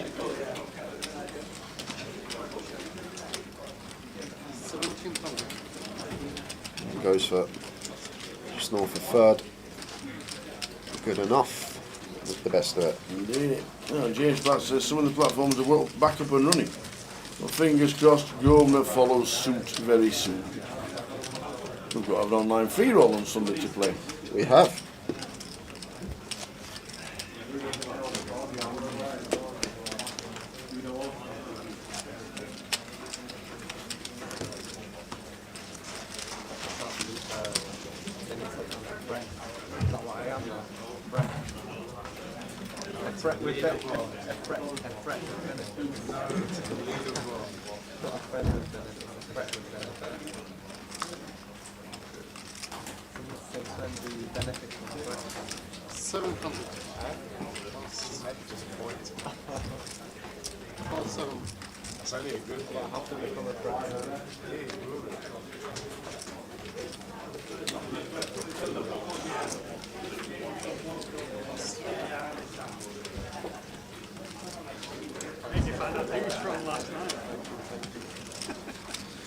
Just confirm, guys.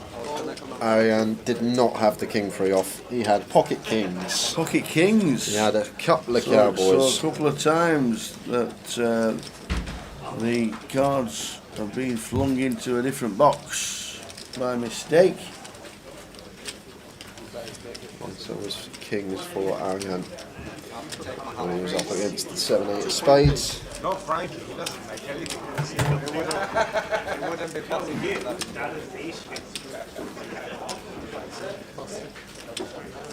Even though the rake is higher. You still do a good job.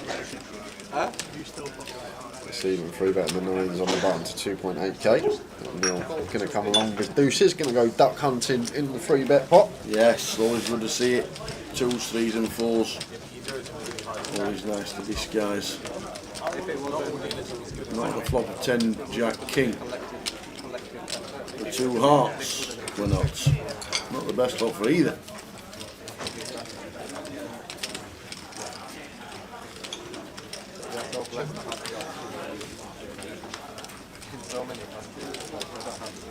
Any bet wins though. I know the bottom end with the 9. And the 9's for Stephen.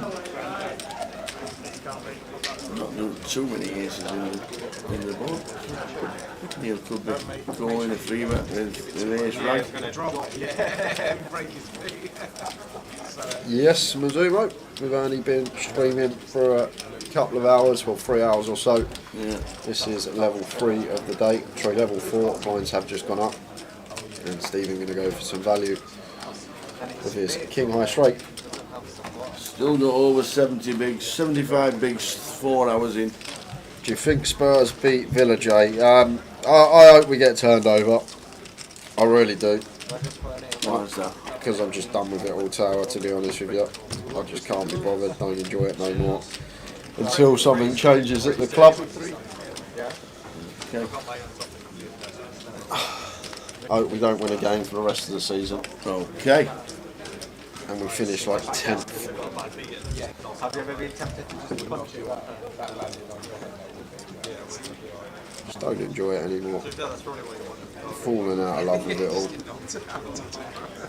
Like, I wouldn't mind if we were having a go and we were playing some nice football and we were moving the ball quickly, moving forward, not going backwards and sideways, not sitting back when we go 1-0 up, just something that I can watch and enjoy again. But at the moment, I don't even want to talk about the Spurs.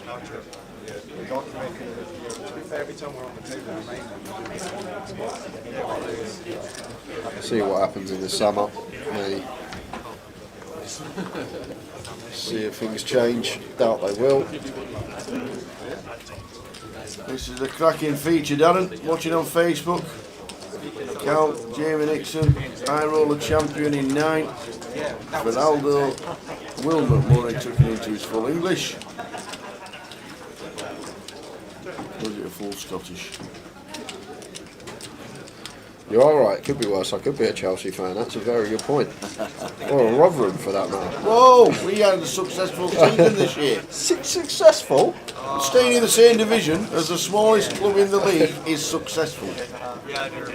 We've had 6 seasons of up and down on the trot. And for the first time in 7 years we stayed up. It's successful. Plus it's worth 5 million to the club. That's what the TV revenue is next year.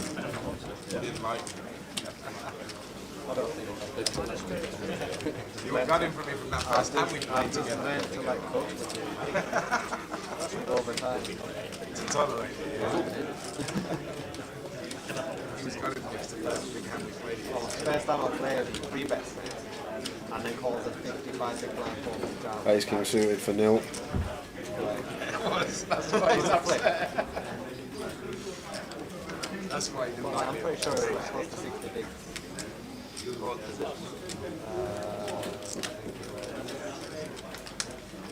Cut off versus low jump. Moment Murray pills and deuces in the cut-off.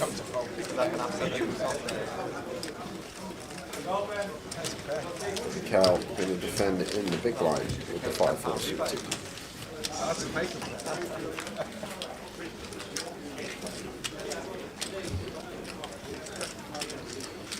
Complete whiff for Cal and Will. Nil. Just going to see that and should be hand done.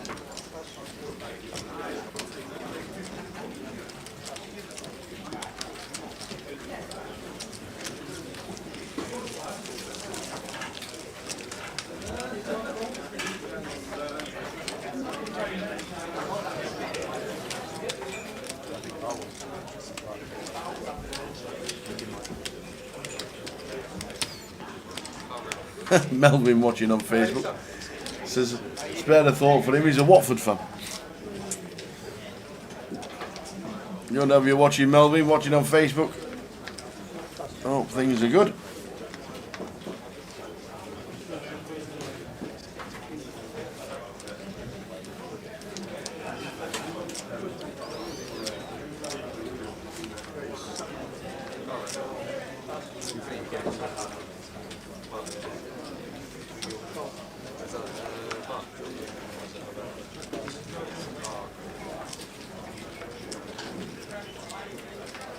Ace King suited for Francisco.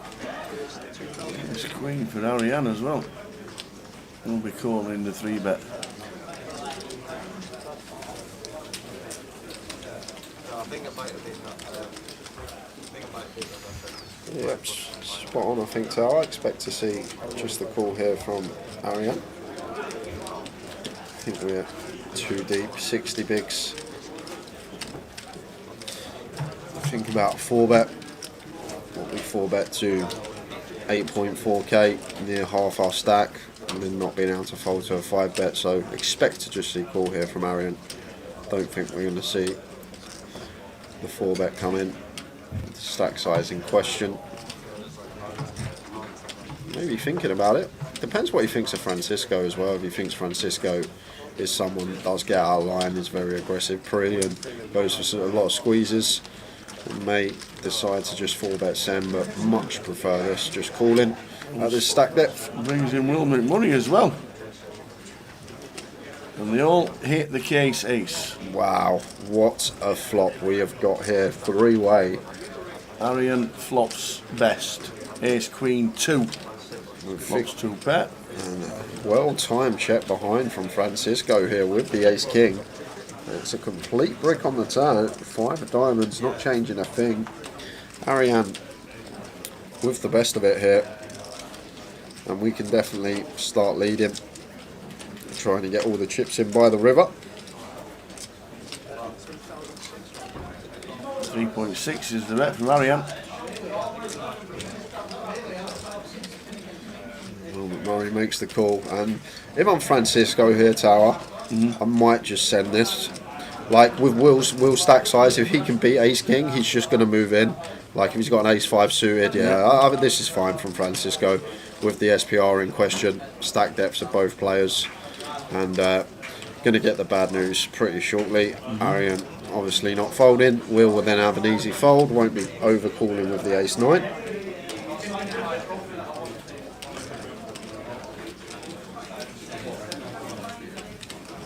He announces call, and as predicted, Will gets out of the way.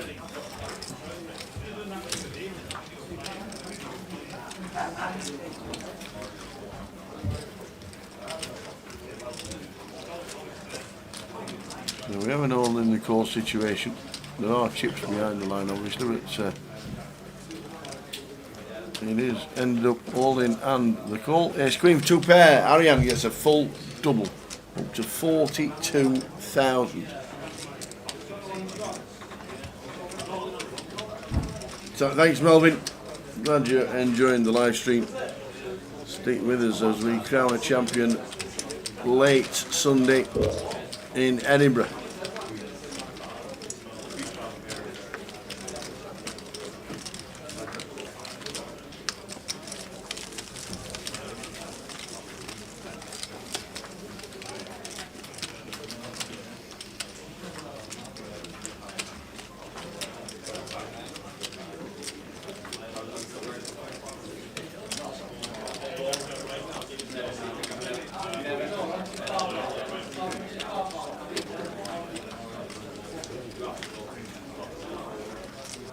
Yeah, let's find your role for another 10 years.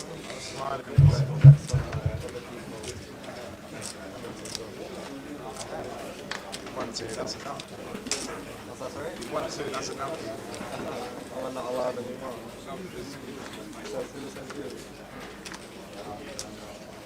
I was being nice.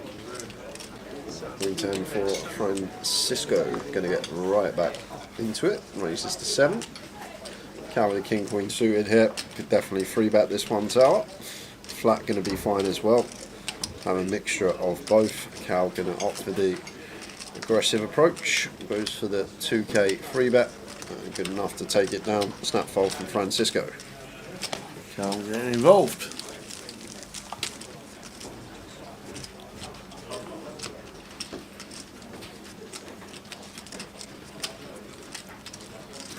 Afternoon, the Isaac, a legacy. Good afternoon. Watching on Twitch and also watching on YouTube is Andrew Lorry. You know, Steve Anderson, let's milk these fish. Steve in 2. Yeah, it's a tough table for Steve. Absolutely. Wilma Murray, Jamie Nixon, Cal, Neil Farrell, Ariane. Real tough table, this one.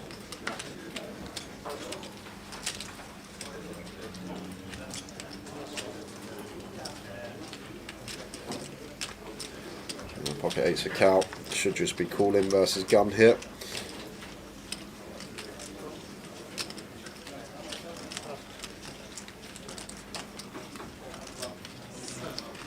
And Neil Farrell, been pretty quiet the last half hour, but looks like has a decision here in the small blind. And it looks like squeezing chips makes it 35. Nice big 5x out of position after an open and a call, what we like to see. And 8's probably going to be coming along for Cal though, this deep. Not going to be folding as Cal Murray out. Makes the call and heads up to the flop. Let's get the right people in the hand.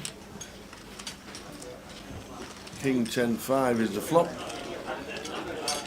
And Ferraldo with the up and down straight draw here, and backdoor clubs, nice candidate to put in a c-bet with. Going to have the strongest hands on this board as the aggressor as well.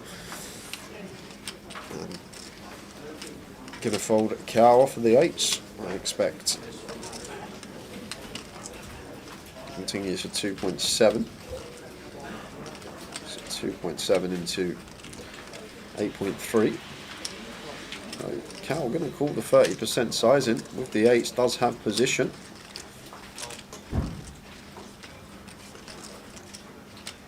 Ten of clubs turn. Ferraldo now picking up flush draw to go with his up and down straight draw here. The thing is, Cal's going to have a 10x advantage here. He's probably going to have more 10x to Jack 10 suited, Queen 10 suited, 10 9 suited, Ace 10 suited type holdings. Ferraldo might start checking a few of those second pairs on the flop as well. So it's an interesting one for Ferraldo here. Obviously we have heaps of equity, but are we supposed to double barrel when this 10 is meant to be more favourable for Cal? So a tricky one here, whether to check or potentially barrel, and does go for the check with the Queen Jack suited. Just Queen high and actually equity favourite here for Ferraldo. Looks like going to be a block here from Cal, I'm guessing. Oh, goes big. Looks fairly hefty this. With the 8, 7k, 60% on the turn. And Ferraldo with the Queen Jack suited here. Check jam. But is Cal like, what are we? He's not folding. Yeah, of course he's not folding. It's just whether to check jam or whether to check call. Like, what are we folding out to? That's what we got to ask ourselves. Are we folding out some King Queen, King Jack? We got Queen Jack of clubs. We're blocking the King Queen and King Jack suited. Cal's not going to peel the offsuit. But the problem is we just get snapped off by a 10. We get snapped off by some King Queen, King Jack. So just decides to proceed with a call and take his equity to the river. There it is for Ferraldo.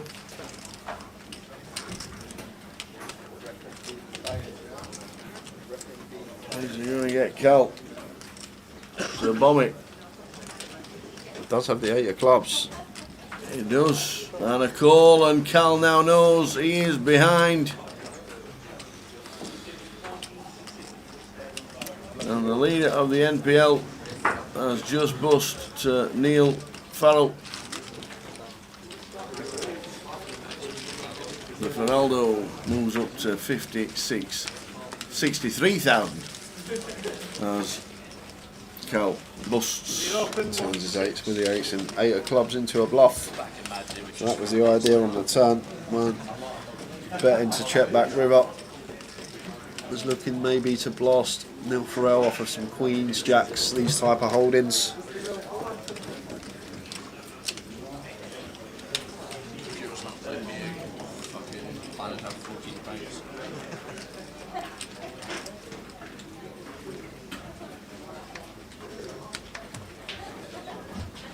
Ace-5 suited for Stephen. Wow, Ace-5 suited just folded first in. That is a tight lay down from under the gun.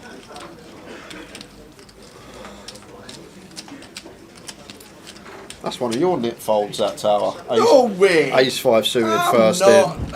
I'm raising. I've been listening to you, I'm raising. Ace-10 for Francisco. Just going to fold to the 3-bet from John. We've opened EP. 3-bet from middle position. He's offsuit Broadway. He's just not going to fare well out of position versus the 3-bet. Definitely get behind that one from Francisco.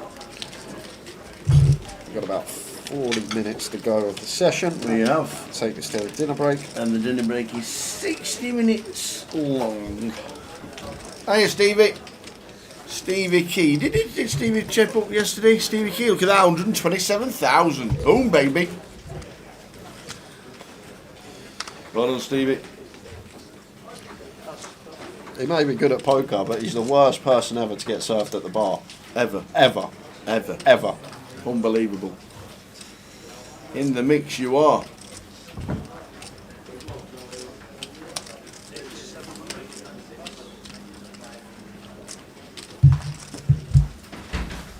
In the mix you are with 127,000.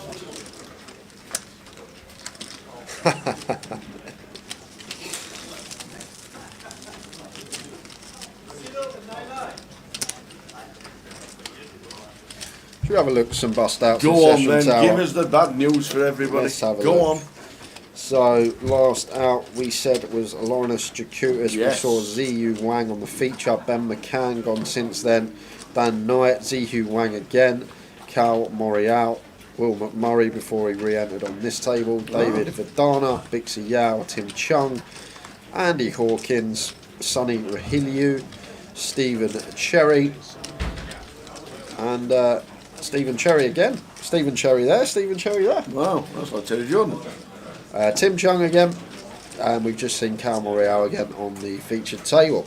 So we've got 116 players in the field at the moment. How many's playing in total? We've got 241 entries total so far, which is good. Back to the action. Nice. Jamie opening the ace-9 suited, raises to 7, and Feraldo with the ace-4 of hearts, 3-bet into 2.1k. Nice hand selection. This will be in here, and Will should have just been shoving this one tower, but goes for the cold call with the jacks. Have to move in here as Mr. McMurray, surely. We've got 27 bigs in our stack. It's a Jamie Nixon opener, Feraldo 3-bet. Just got to be a send here for Will. Now Jamie gets to come along. We're splitting equity 3-way. Jamie flops a pair and a flush draw. Like if Will just jams pre, that's hand over tower. Now we've got a heap of equity to fade here with our jacks. There is the club on the turn. Jamie flopping, turning the nut flush. What a dream. Someone donk leading all in to you and you're sat there with the nuts. Yeah. Jamie obviously just going to play. Well, he might go all in. He's only got 12k back. Yeah. There we go, and Will sees that he is drawing stone cold Have and you dead. got that? He says, have you? Throws the cards down. I'm out. Get of out, there. mate. Have them, he says. That's exactly how he looked when I saw him in Island Tower. Exactly the same. Almost a mirror image. Oh, dear. Not even waiting for the river. He makes the second nuts on the river. Unbelievable. Got second nuts, dear Will. Second nuts versus nuts, just a cold deck. Should have gone in pre. If we just send it pre for 27, Jamie folds, Neil folds, we pick up a nice pot. It went for the flat and it has cost us. General rule of thumb, guys, I say it a lot, don't really want to be cold calling free bets. No cold calls, try and eradicate them from your game. Just proceed with a 4-bet or a fold. If there's a 3-bet in front of you, flat is always going to be the worst option.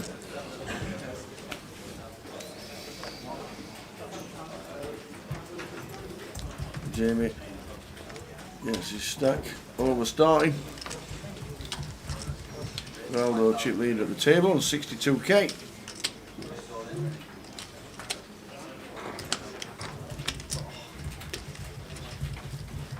What for Francisco?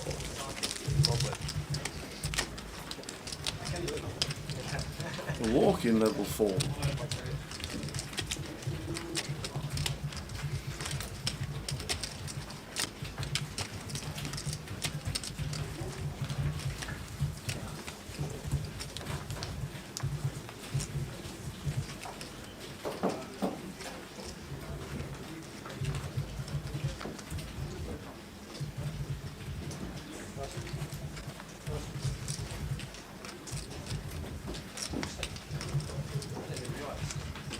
Just turn around this new man. Magic, isn't This must be about Harry Potter.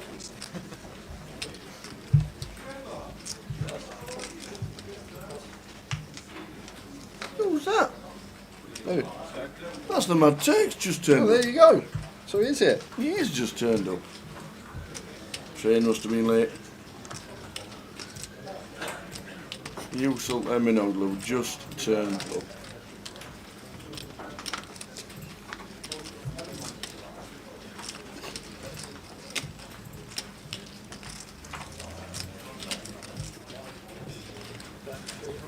King, Queen, 3. Blind on blind between Francisco and Jamie. Bit of 300 here. 5 deuce of clubs. 3 to a straight, 3 to a flush for Jamie. Blind on blind with position. 4 to 1. Not going to be folding. May even see a raise here with the 5 height. Small frequency. Going to play the float instead. 8 of hearts on the turn. Not much going on for Francisco here. Might just see the shutdown, and if it is, probably going to be Jamie Nixon's pot. Well, not floating to check down 5 high, so surely going to be betting here as Jamie. Once we do elect to float flop, and we get check to. There is the barrel on the turn. Goes pot size. It looks like 1500. 1.3 just shy off. 90%.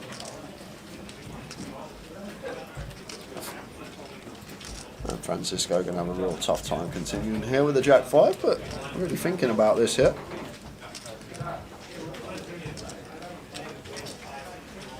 Non-believer goes for the check raise with the Jack 5 off. No draw, gets it done.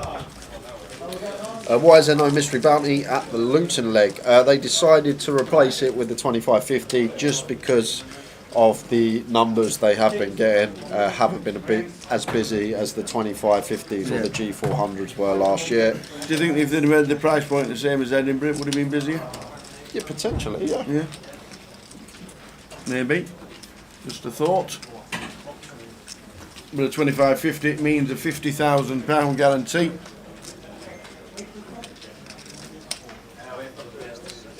Meow, meow. How are we doing, Cat? Hiya. Celebrating getting bus pass. Ferrado raises to 7.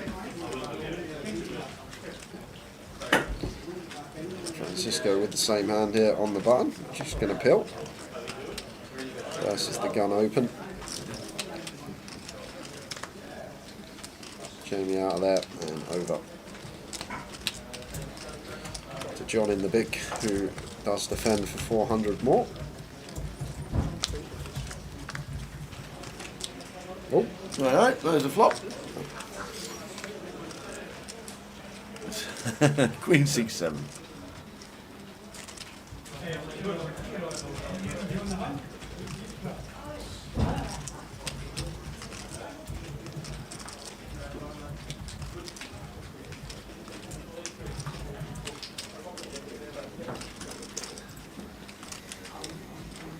John flops 2 pair. Don't think he's getting paid. High fly crash. A repair repeats. Good afternoon. how are we doing? Graham used to go to the famous Firkin in Newquay, and when they saw him arrive, they put a pint out regardless of how busy they were. Very nice indeed. That's good customer service. And Cat's not got a passage yet. Don't think you'll get your plus pass in time to go to the pub tomorrow. Oh, that's terrible. I thought he would arrive on your birthday of the date you get your bus pass. Did yours arrive on your birthday? Shut up. Just because I can play the seniors. Yes, it is. It is for Aldo.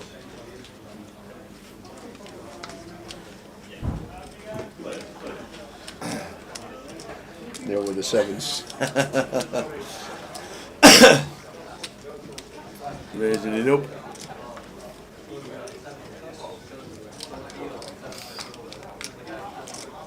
We're alright with the supplies at the minute, Mel. There's only me eating the dark chocolate caramel wafers, because I've not told anybody that there is any. There's no one eating the sugar tablets. That's what's left. They're just decoration, they are, when Mel brings them in. They're just here for decoration. John free betting from the small makes it 2.2. I do think we're alright, but thank you very much, Mel. 10-6-6, 2 club board. And John looks like happy to continue here, but not going to be getting the fold from Neil.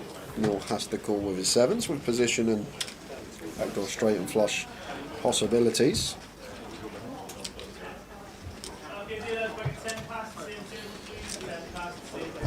Goes to the big bet, 3.7 into 5. So 3/4 pot.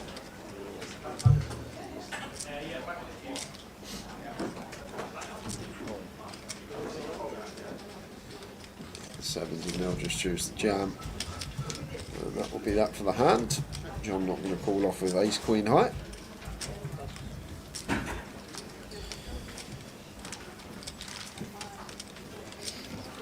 Drop the Scottish tablet in your coffee, it's better than a Red Bull.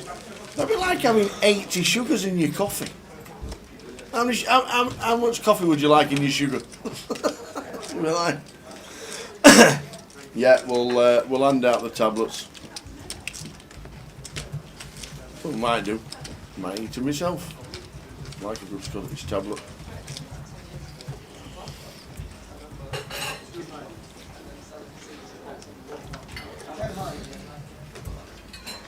Imagine putting a Scottish tablet in a coffee. Not try it. A bit of.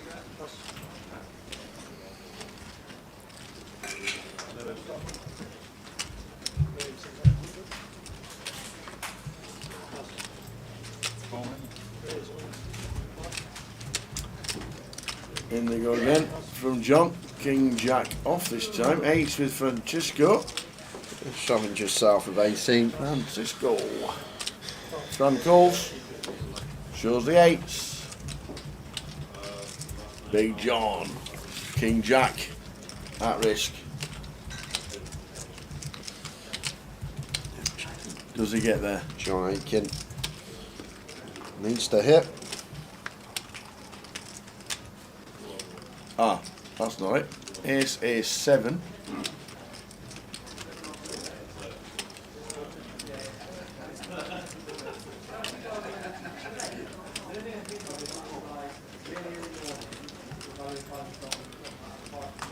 John down to 6 outs. And gets there on the river.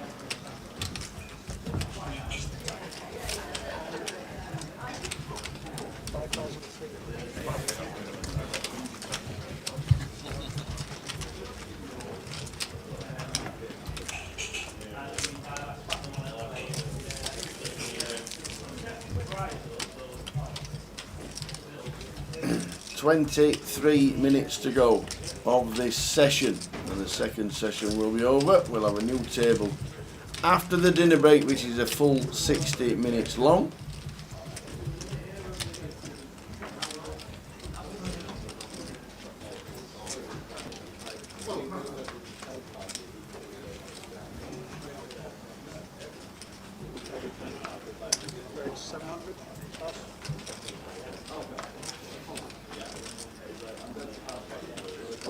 That's been in Scotland 37 years. There you go. Lives in Edinburgh.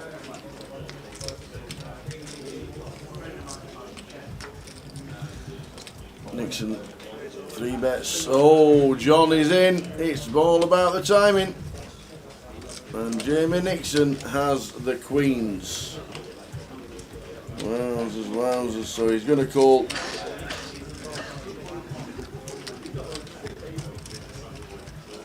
Was it Jack Queen I saw folded? It's definitely a Queen.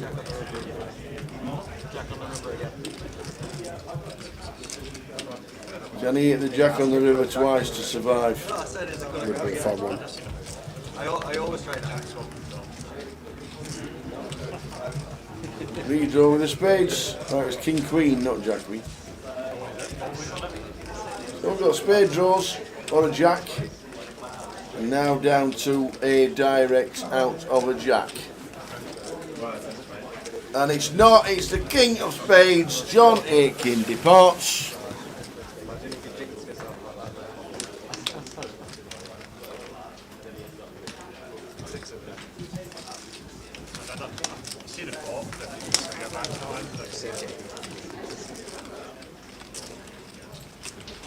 GG. Seat open 1-7. I probably would have.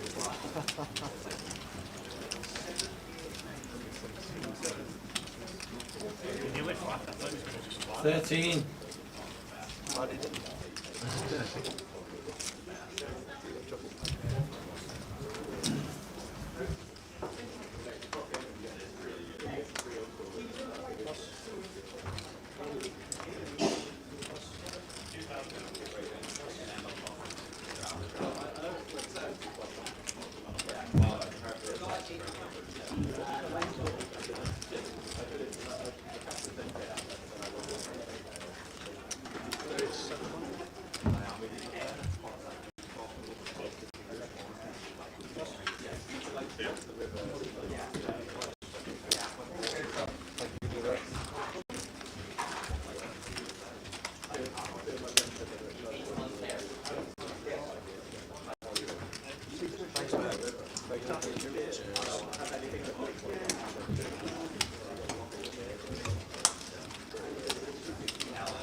No, mate, that's what I stopped. Yeah, no, strength in the power. Chris is wandering about. Is that another entry for Chris?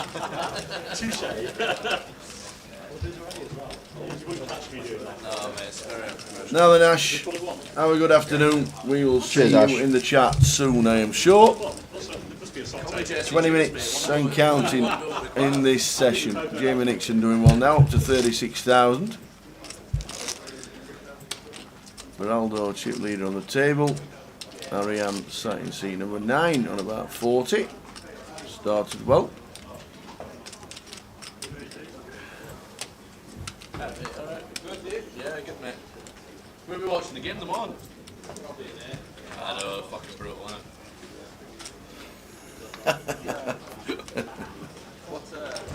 it? Ronaldo's just asking PK where you're watching the game tomorrow. Obviously, it's the Old Firm. Ronaldo makes day 2. We're watching it in here. Unless he did what he did in Ireland for the Irish Open. Probably will. And just went to the Celtic bar for the first 2 hours and just blinded away. He came back with about 15 bigs or something like that. Says you can't miss it. He was on my table all of day 1 at the Irish Open. Was he? Ronaldo. He must have missed about 15 to 20 hands throughout the day because whenever he'd finish a point, Yeah. because I was the valet service weren't the best because there were so many players there. Yeah. He'd walk to the bar, be gone about 10 minutes, and just come back to the table, not even rushing, like nonchalantly, just 2 pints in his hand every time. He was strolling back to the table. I reckon he must have missed between 15 and 20 hands on that day one, the Irish Open. All the beer runs to the bar. I was saying as well on the day how he needed to get a big stack because Celtic were playing.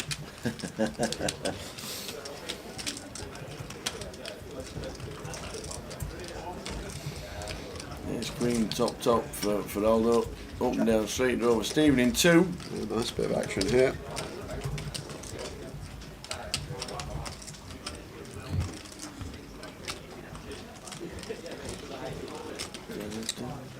Always see about this one. It's Ferrado. Goes for third. Just shy off 30%.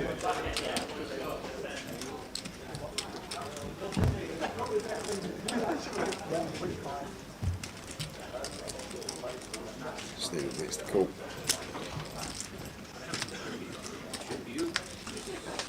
Here club's turn.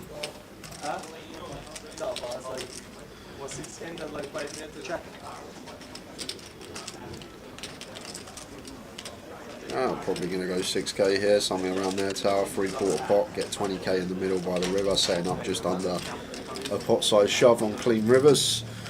Try and get the max from some king, queen 10 suited, these type of holdings. So probably wants to be sizing up now as Ferrado, just to try and get all the chips in of Stephen by the river. I reckon around 6k, 3/4 pot.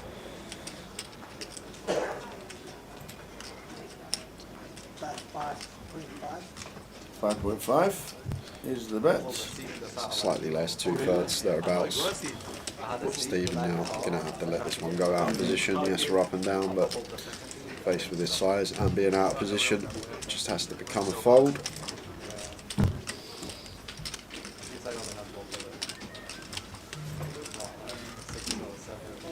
Which he does. There's no away fans allowed tomorrow, says Mick the Mod at the old firm. Is that right? Why is that? I reckon it's because Celtic have just won the league and Rangers don't want them celebrating in their stadium. That's what I reckon. Maybe not right, but whatever it is. No away fans. Not good at football, that's all.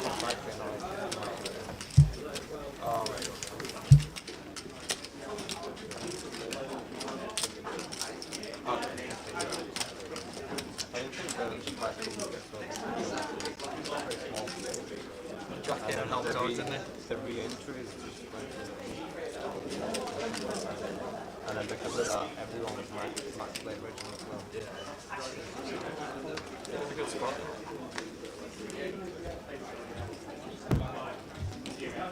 Started the day with like 495.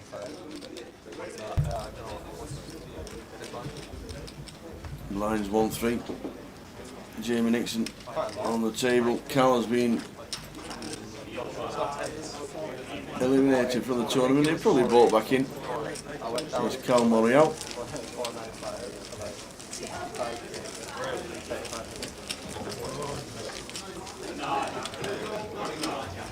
15 minutes to go.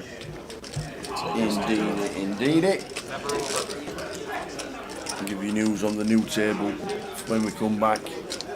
If we get it beforehand, we'll let you know. I've just lost another. Chris Williams, Stuart Morrison. Oh, Chris Williams is bust. Fraser Bellamy, all out of here. Was it one of those final tables where everybody right? Yeah, decided a big block that I tried to fill off. Bad times.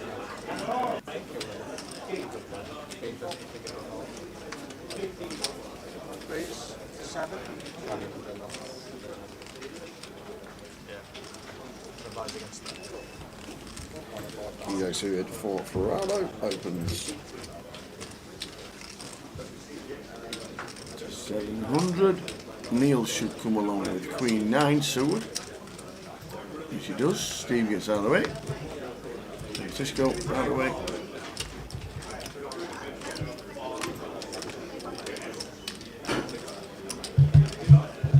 Jamie not going to be going anywhere with the ace-10 suited though. That's the call from the small blind. Ladislav comes to the table. I'm going to defend the 9-6 off, so we've got four-way action here.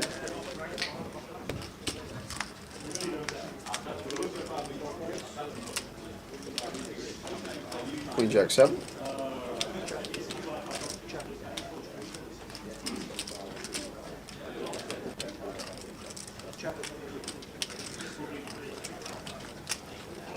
Over to nil. Queen 9 of clubs with position.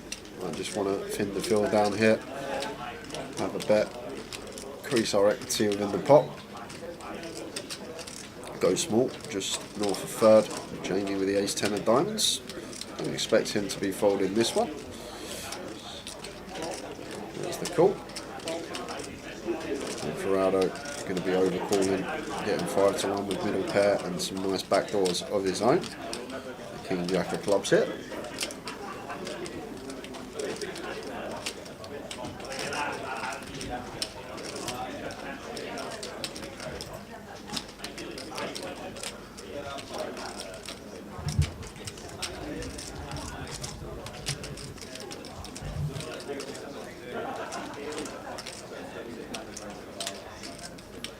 Is he going for the raise? It looks like it. He's picking up plenty of chips. So choosing to raise here with his middle pair. King Jack suited. Guess blocking the Queen Jack, the 2 pair, less likely. Removal to some King Queen, only small. Makes it 4.5 here.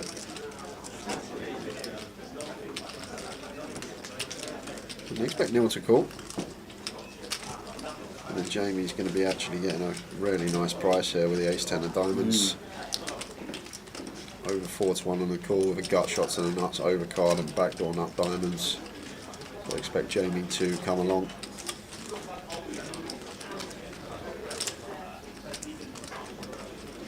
Can't see anything else other than call here for Jamie. Here's the call. Indeed. We're going 3 ways to the turn.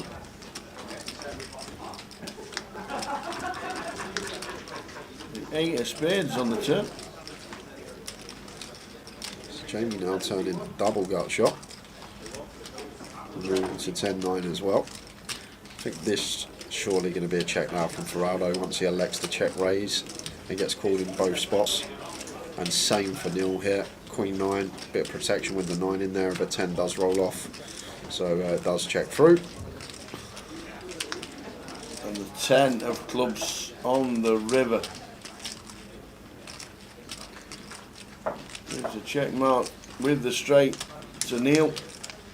Just going to be check, bet, fold, I think, Tower. Obviously Jamie's not calling with a 10.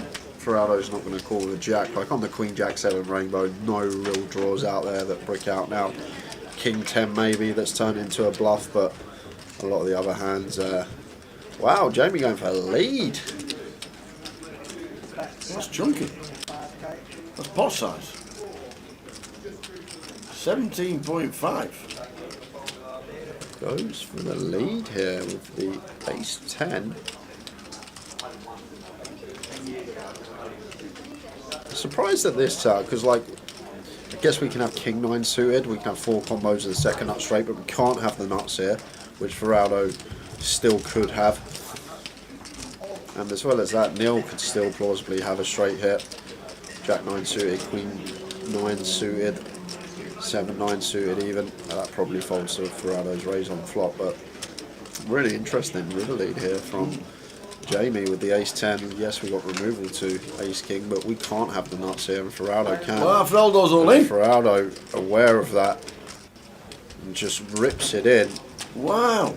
With the king-jack, turning the jack into a bluff, and Neil now sat here with a 9. And this is grim for Neil. Because Ferrado here basically repping now a straight, and like Jamie's got 13k back, so who in their right mind would find a bluff in this spot town? No one has a bluff here, literally no one. I know we can see Ferrado has a bluff, but in reality no one should ever have a bluff here on the Queen Jack 10-8. Once Jamie bets over 60% of his stack and Ferrado now moves in, if I'm sat there as Neil, I'm going to be folding this 9 here.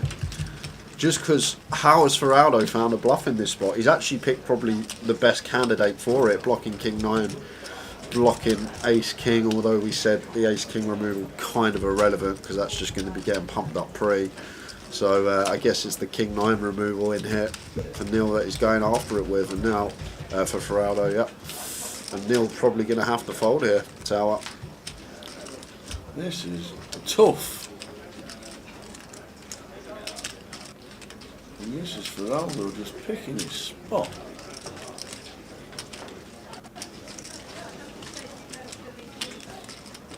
And if I'm Neil, I fold simply because who in their right mind? You've got to be. Oh, there's the call. Whoa, he does made a make call. the What a call!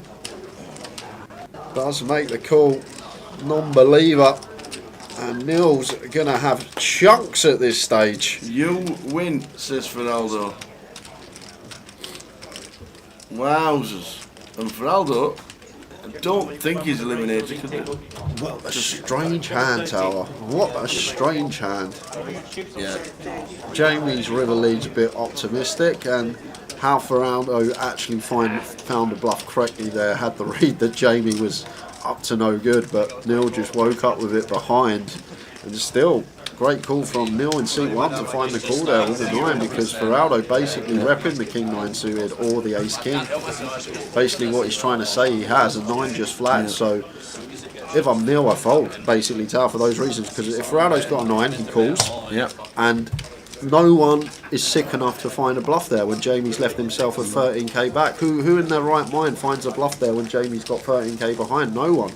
So if I was Neil, I think we're supposed to fold, because Feraldo's never got a 9. That just flats Jamie's pot size bet. So we don't beat the King 9 suited, we don't beat the Ace King, and Feraldo, how on earth has he got a bluff when Jamie's got 13k behind? What a mad hand. Just before the dinner break. Neil's stack is slightly out and Feraldo is obviously still in. But we'll update that. Jamie's in the chat. Let's not share the hand, lads. Blaming the 5 AM flight. So Feraldo's stack is being put correct by Dave on the action track, because he's not out, as we can see. It's already on, Jamie. It's already on social media. 74,004 views at the moment. So Feraldo has got 19,000 back. Don't think Neil's got 126. He's got a lot less than that. Looks like he's got about 80. So we're just checking stacks. Nice one, Dave. Getting the correct stack from seat number 1. Thank you very much. Everyone on the coaching books, Jamie's moving over to Towers Tournament Masterclass. What? Towers going to be getting all the students in now.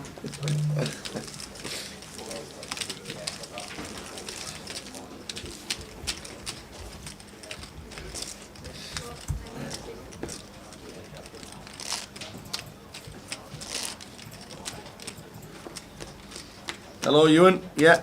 What were you saying about Jamie? What was it? Oh, no, it's all right. It's all right. The way you put your phone to your ear when the comms cam weren't even on. Sorry, Ewan. You were saying?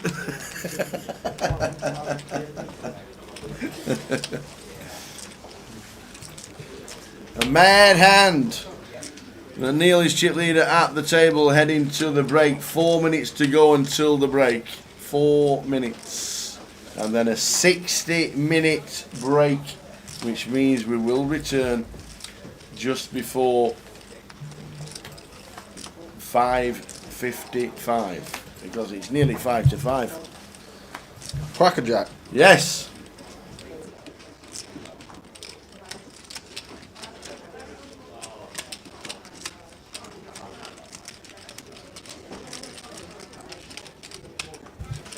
Feraldo with aces in the big.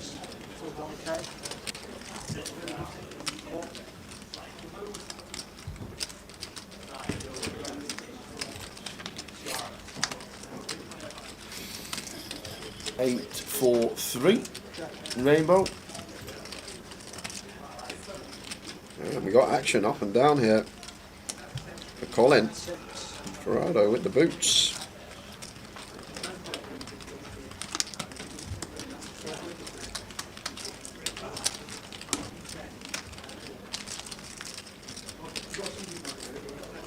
Nine of spades to turn.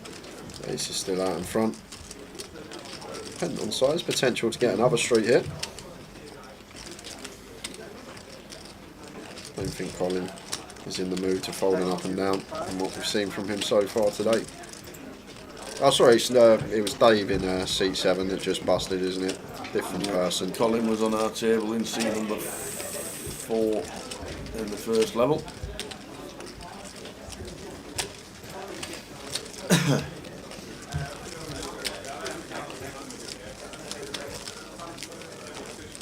First 4 levels nearly done. Yes, we're going to be back at 5 to 6, guys.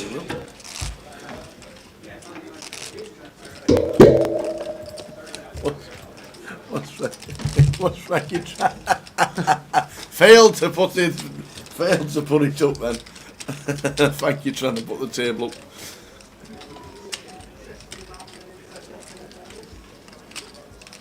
Like 3 minutes to go, guys.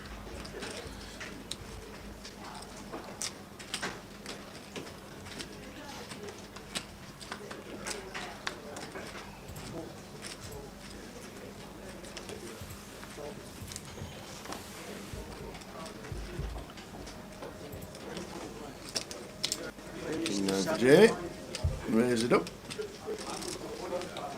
raise to 7,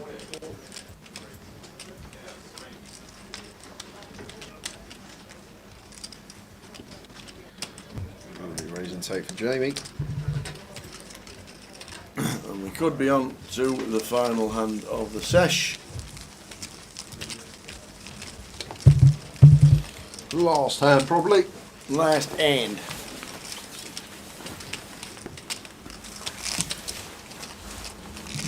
Bix is still in, as you can see, down the bottom. 100k for Neil, that's his stack exactly. Well done today for instantly changing the 2 stacks. We knew they were out, but 100k after level 4 is a cracking stack to be playing with.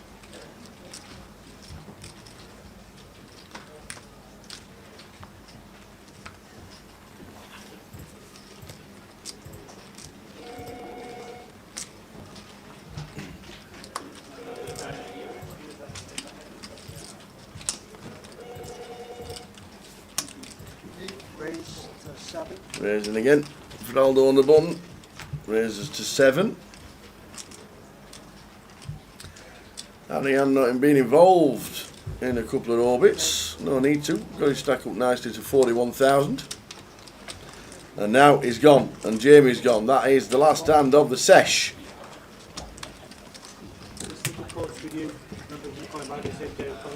We have one last flop between Neil and Feraldo, the 2-3-10 flop. When you're defending the nut low and you flop 2 pair against top pair, it can only be trouble.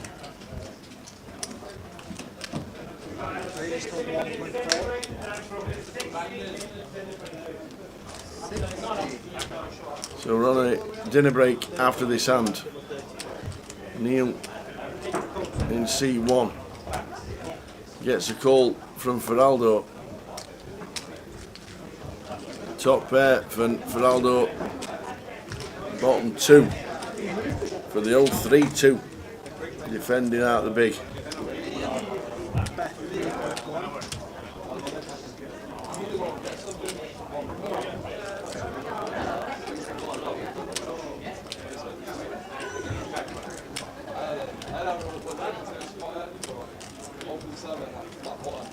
I don't see Feraldo folding.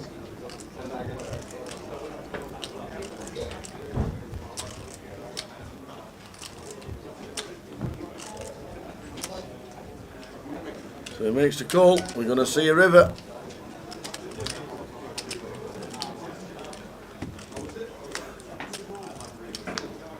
Oh, the 10.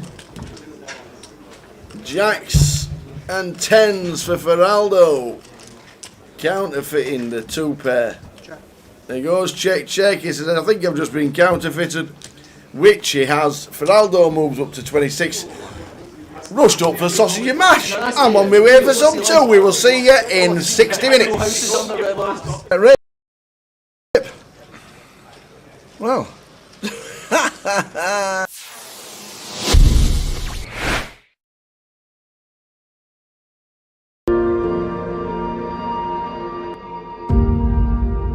Back it, you got no chance. So Ali with the queens this time. King Jack last time. Kings before. Raising up with the queens. It won't be a standard raise. Raises to 7.2. Tharless gets out of the way. Jack's got a rather smile on his face with a 6x in front of him. Oh, he's got a hand as well. 10s. Oh, the lot's going in with the 10s. Is he doing the old 60 bigs, just shy of, and yeah, he's not put the lot in. He's probably left one chip behind. Pot. Ali's going to snap this off, and Jack Oliver going to need a 10 to survive. They're all in. Ali Malone, queens.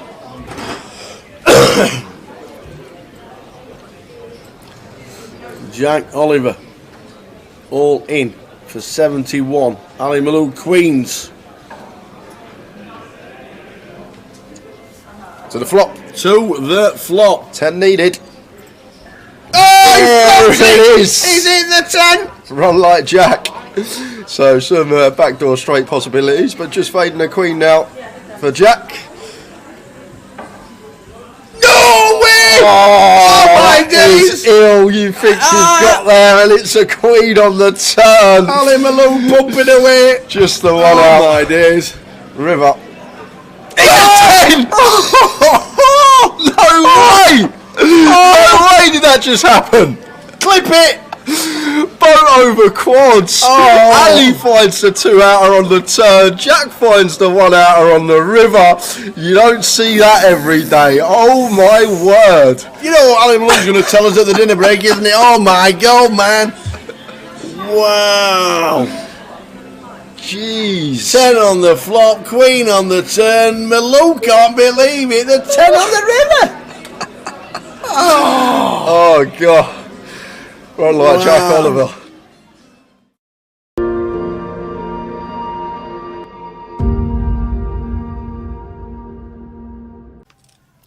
So good to see Carl back at the tables, one of the Thanet boys.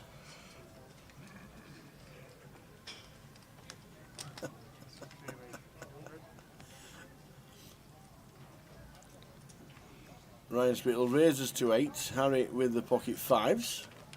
He's going to make the call.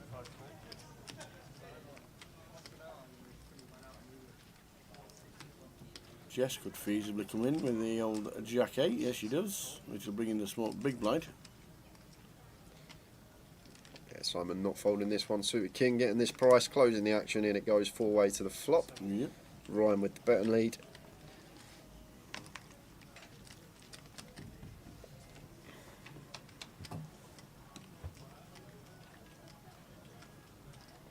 Oh, we flop a set.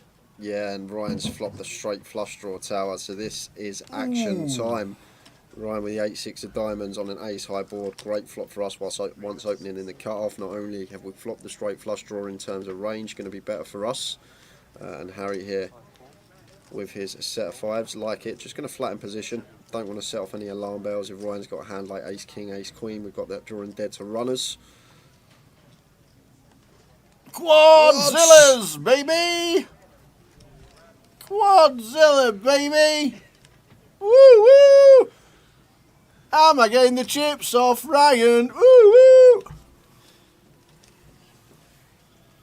Oh, I look down again. Yep, there are definitely 2 5s here. Now there's 2 5s on the board. So Ryan firing That's 4 again. 5s. Maybe just trying to fold out some weak ace X, some suited ace X that Harry can have here. As well as that 9x is going to have a hard time calling a double barrel, and obviously Harry flattening in position. Going to try and get the max on the river with a shove. So there's 1 out. 7 of diamonds is straight Oh, Johnny gone and done it! No! What's this dealer done? Where's the bad beat jackpot in the tournament? No way! £245,000. That is incredible. I've never seen this tower on stream. Quads over straight flush. This is a setup of all setups. Oh! No Oh, way. Harry can't wait of to course. turn them over. No way. Quads Oh V my straight God! flush. Look at the table. Oh wow! Oh wow! Oh wow! That we'll never see that again. Ludo says I never take pictures at poker table. I'm taking a picture. We will never see that again on stream. To get that hand here on stream. Look at the cameras; they're all out. Oh my God. Quads over straight flush on stream. Somebody go and get Jim. Ask him if they have a bad beat jackpot for Imagine, the imagine that on the GUKPT. imagine that on the cash table. Oh, That is gonna be wow. wow. Right, that's the end of the stream, ladies and gentlemen. Yeah. We'll see you again tomorrow. Oh my days. Wow, wow, wow.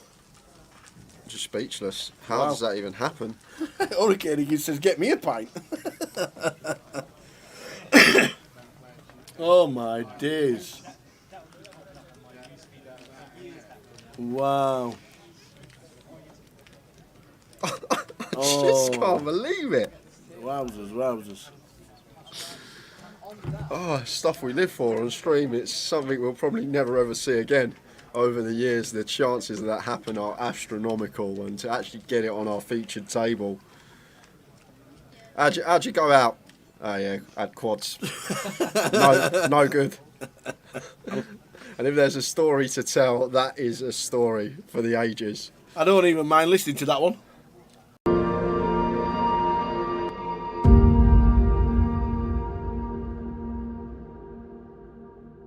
And we got day 1G tomorrow, which is now an ordinary flight, and then the turbo kicks off at 6 p.m. And then Saturday for day 2, get down to about 60 players, and then the final on the Sunday. You're spot on, Donna. You are spot on. Too many. That's how many days. I'll make you right.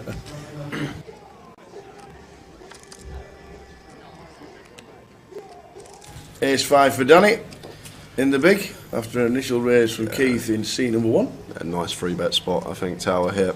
We got Keith covered. Keith's third in chips. He's not really going to want to get involved too much. Definitely one we could be mixing in a free bet here as Dan Gormley. And on FTs, we don't have to go as big as usual, the normal 4x size, because of ICM. We can choose like 3x, 3.5x here as Dan, so make it somewhere around 800k. That's what I'd like to see, and he is going to take the spot tower. Very nice from Dan, just recognising the situation and recognising where Keith is in chips and how he has to play tighter here because we have him covered, so this should do the trick a lot of the time. Back over to Keith here, and personally could go either way. I think Keith is probably more tight to let this one go. Oh, he's just going to quickly call tower here, so Keith happy to go float post flop here with the King Jack. Off to the flop, another pot brewing. Queen 2 3. Yeah, so this is a big pot tower already, 1.6 milli in the middle here, and Danny does flop a wheel draw here with the ace 5, so probably one we're probably going to continue small, 400k, 500k, something like that, somewhere between the quarter pot and third remit is the size I'd like to see here from Dan. As always in these free bet situations, can go a lot smaller. So it does choose the 350 sizing, goes even smaller than the 400. So south of quarter, between fifth and quarter pot from Dan Gormley and Keith here with the King Jacks. Jack of Diamonds working, getting this price. Is he thinking about pulling out the float with this candidate? It's probably, if we are going to float the King Jack, it's probably one of the better combinations we can have. King of Spades, Jack of Diamonds. Let's see what Keith does. Like folding would be fine here as well. Just because tangling with Danny, who's got us covered, could put us in a world of hurt. It would be a disaster for us to come 8 from this FT when we go in with the chip lead. But big pot brewing here on the FT, guys. Oh, and there's the call from Keith. He does pull out the float, and pot has got 2.3 million here, working with 1.25 SPR behind. Effective stack of Keith. Whoa, King of Diamonds. Brings in the flush draw top pair. Yeah, so Keith loves to see this tower. And now Dan, what's the play on the turn here? Obviously, this king's supposed to be a lot better for our range here. Does Danny ever expect Keith to be floating? That's the question. Does he expect Keith to have some floats with some king jack here, some jack 10 suited with backdoor spades, hands like that? That's the question Danny's got to ask himself. Because from a range perspective here, this king of diamonds rolling off, he shouldn't really have any kings here, Keith, other than king queen specifically. Ace king's going to 3-bet pre, king queen's going to call flop and then turn 2 pair. So it should only really be from our perspective as Danny, king queen, the hand that Keith has here. And Danny goes for the second barrel here. So maybe going after some 4s through jacks, these type of holdings, although jacks or 10s might choose to 4-bet pre, but also perhaps going after some queen jack, ace queen that didn't 4-bet, as well as some queen 10 suited that could be in there, queen jack, queen 10 suited. So really nice bet that targets that proportion of Keith's range. The pocket pairs, the queen x, these type of hands are going to be in a really tough spot now faced with this double barrel. However, Keith has the one hand that he has pulled the float out with and does contain a king, so Keith's going to have to call once more with the second nut flush draw as backup. So it should just be an easy call here from Keith, and we're going to take a river tower. Off to the river.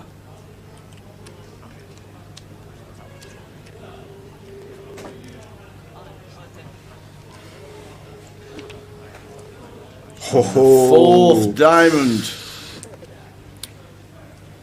So over to Danny here.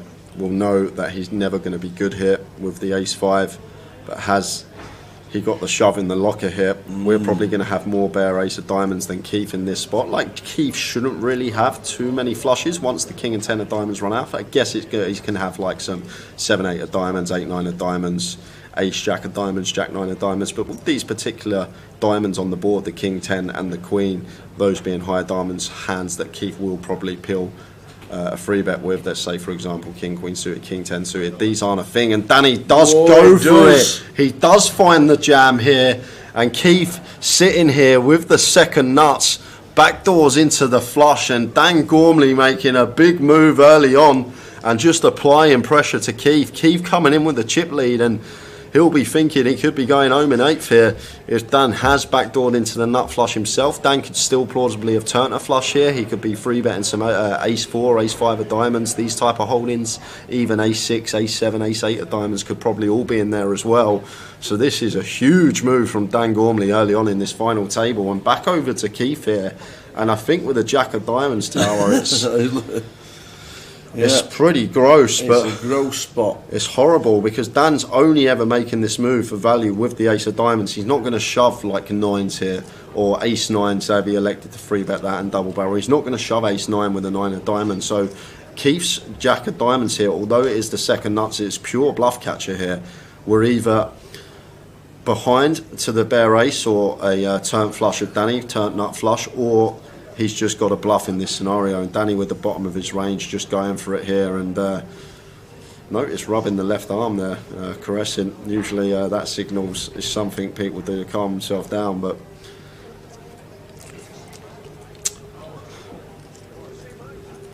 this is what we wanted to see, Tower. It's what we've been waiting all day. Yeah, exactly. It's just trying to, if not, try and put the heart rate down, perhaps try not to give anything away. And Keith here in a really tough spot because yes, we've backdoored into the second nuts, but the problem we've got, Sal, like I say, it becomes a bluff catcher the way this hand's played. Like, Dan could plausibly have turned a flush with ace-x of diamonds. He could have plausibly double-barreled as a bluff with the bare ace of diamonds. So this is a gross spot for Keith here, and rather him sitting there than me, because this is one that's going to take a while, and rightly so. A tank's going to be needed here, Tower. This is a big pot, and it's going to be for over a third of the chips in play if he can make the call and be correct. And fair credit to Dan, though. Let's go back to Dan. He's capable of running it in these spots. People aren't capable of making moves like this. 3-bet, bet, shove as a bluff on final tables. There's only a small percentage of players that have that in them, and it's a gift, if you like. I know this time it may leave Dan short if Keith makes the call, but I think it's you've got to be a certain caliber of player to be able to pull this move, the 3-bet, the bet, shove, without having the goods. Only certain opponents are capable of that, and if Keith's aware Dan is one of those that can have these bluffs. He may veer more towards call, but this is a fascinating hand, guys, and Dan Gormley just running it for chunks of equity here on the Mystery Bounty final table and putting Keith in the blender. What's he going to do, Tower? What do you think? He has a second nuts. He can only put him on the ace to fold. He flicks it in. It's the call of the final so far. And he does make the call, and Dan went for the lot, and he's going to be down to 11 big blinds now. But credit to Keith, coming with a chip lead, extending it to 8.1 million chips. Wow, and what a hand that is. That is a highlight of the week for me so far in terms of hands played. Everything that hand had. Really, really nice line from Dan. Unfortunately, we just run into it. It works if Keith doesn't have the jack of diamonds. If he doesn't have the ace of diamonds, this is probably going to work. But unfortunately for us, we've just run into it. And Keith up to 8.1 million chips. Third of the chips in the play going to that man. And Dan now sitting with 11 big blinds. What a call.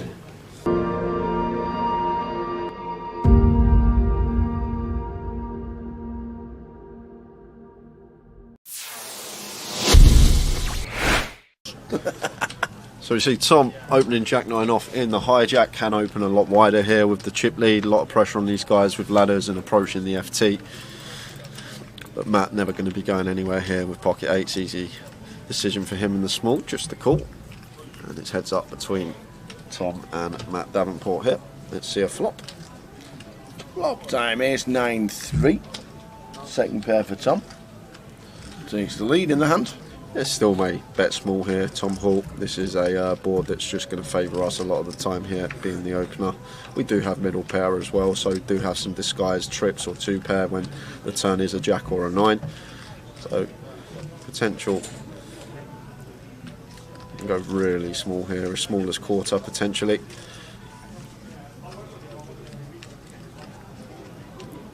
And goes for 21k, so quarter pot is the sizing of choice for Tom, just under. And Matt here with D8s getting this price, probably going to call once. Tom's still going to have lots of holdings here, all like the broadways, the king queen, jack 10, all this sort of stuff that we are still ahead of, and sometimes he will shut down on some turns. 7 of diamonds hits the turn.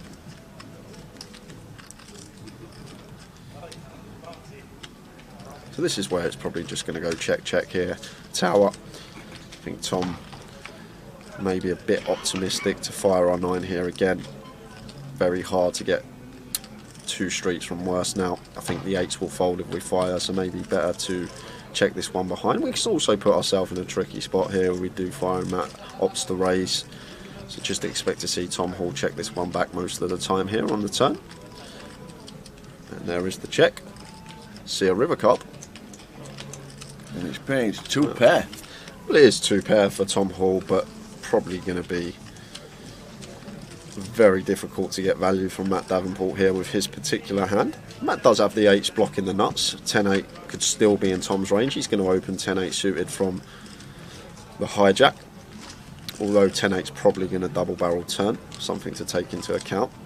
But Tom will now just opt for probably a larger size here, I think now. Tower, this little disguised jack 9 of us, ours somewhere around like 90, 3/4 pot, probably what I expect to see. It looks pretty chunky.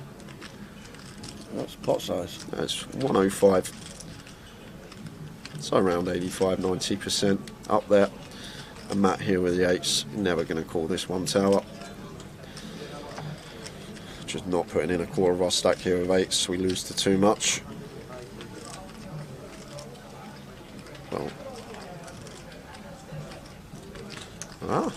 Oh, he's going to raise. Matt Davenport. Is he going to find the raise here? What a raise it would be as well, because Tom could still just have some one pair holdings. Matt Davenport, where's he found this shove? Oh my word. And Tom's got 2 pair here. This could be the end of Matt. I'm guessing Matt's trying to target all the 1 pair holdings here of Tom.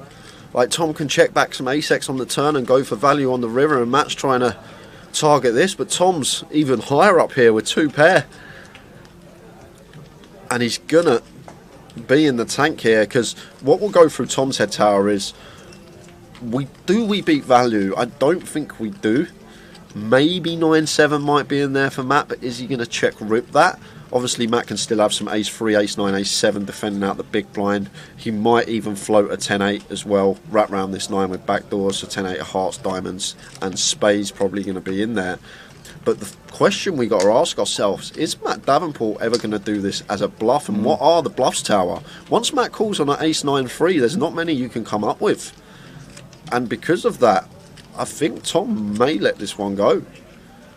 Simply because of the board texture on the flop. It's ace-9-3 rainbow. What on earth is Matt supposed to have here? He can have sets, he can have 2-pair.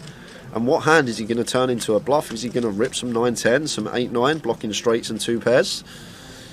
This is just a 6-6 jam from Matt Davenport early on a big day 3, and Tom Hall in the blender here and lets it go. Matt Davenport, you boss, and shows Tom as well. Pocket eights. There is a reason this guy is top of the National League. Matt Davenport putting on a show early on. Wow. He's not afraid, Tower. He's not afraid of busting. Fasten your seatbelts, ladies and gentlemen. Wowzers.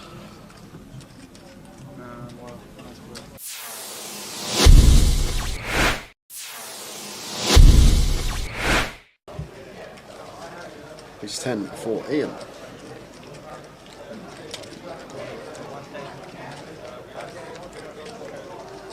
Raises to 1.3 under the gun +1.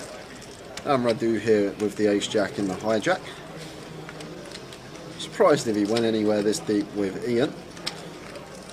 Probably more inclined to just flat this one versus the early position open. But obviously can mix in a 3-bet some of the time. And it looks like that's exactly what he's done. 3-bets to 3.2.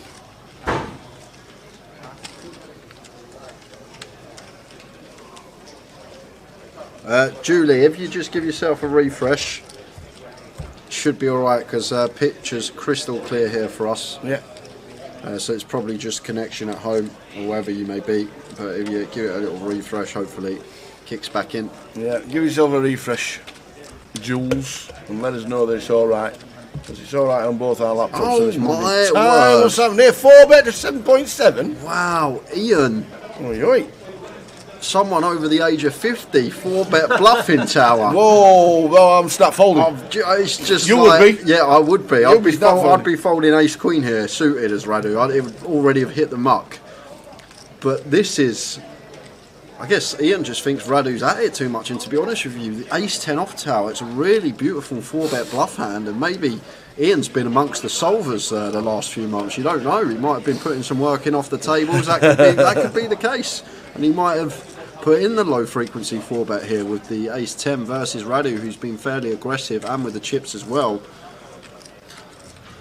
But fair play to Ian, mixing it up, not just having the ace king plus in his 4-bet range, and now action back on Radu here. And oh wow, No is way he gonna 5-bet? Has he picked up on something about here? 20k. Wow, Radu, what senses from him. He has to have picked up on something here, Tower. Read on the situation here from Radu is just so good. What a play. 5-bet bluff, Tower. We just, no way. Do you know what? If Ian 6-bets here with ace 10, Tower, I'm done. I'm having an early finish. He's not doing it. There's no way Ian 6-bets here. How often do we even say the word 6-bet on stream? Oh, wow. But Radu 5-bet bluffing the ace-jack. This is just a leveling war between the two players. He's doing it again! He's doing it again! That's amazing! Oh my God! 6-bet Solve that, baby! 10! How'd you like them apples? Solve that! Ace 10, 6-bet rips it in for 100 big blinds. Oh my word. Ian is my new hero, Tower. I want this man to win the comp. Oh my word. 6-bet rip with the ace 10, folding the ace jack out. Where has Ian found that move from? Oh my word. How do you like them apples? I've waited all day for something and it's just happened. Oh my word. Ian. Do you know what? Do you know what? I'd be sat at the table. If I was sat at the table there and Ian said to me I didn't have aces there, I would have had a lot of money with him that he had aces in that spot. A lot of money. But wow, wow. Fair play to the man. A 6-bet rip. Well.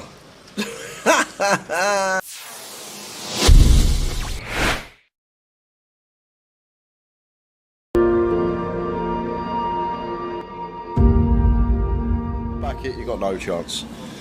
So Ali with the queens this time. King jack last time, kings before. Raising up with the queens. It won't be a standard raise. Raises to 7.2. Tharles gets out of the way. Jack's got a rather smile on his face with a 6x in front of him. Oh, he's got a hand He's as got well. Tens. Oh, the Just lot's going moves in. with the tens. Is he doing the old 60 bigs, just shy of, and yeah, he's not this put the is lot in. gonna He's be a probably big left one chip behind. pot. Ali's going to snap this off, and Jack Oliver going to need a 10 to survive. They're all in. Ali Malone, queens.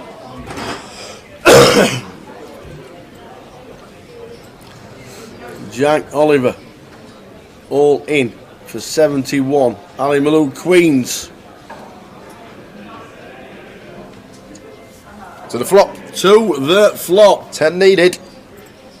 Oh, There it is. He's in the 10. Run like Jack. So some backdoor straight possibilities, but just fading a queen now for Jack. No way! Oh, my that is days! ill. You think you've got there, and it's a queen on the turn. Ali Malone pumping away. Just the one Oh out. my days. River.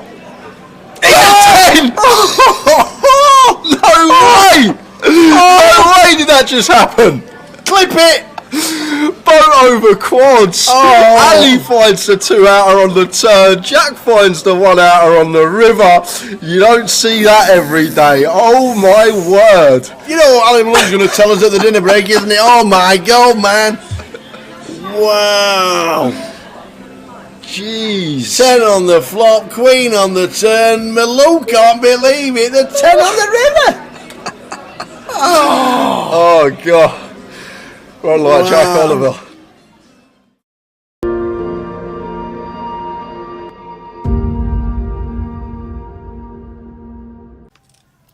So good to see Carl back at the tables, one of the Thanet boys.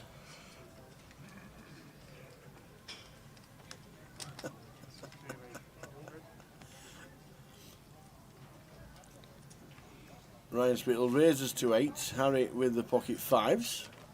He's going to make the call.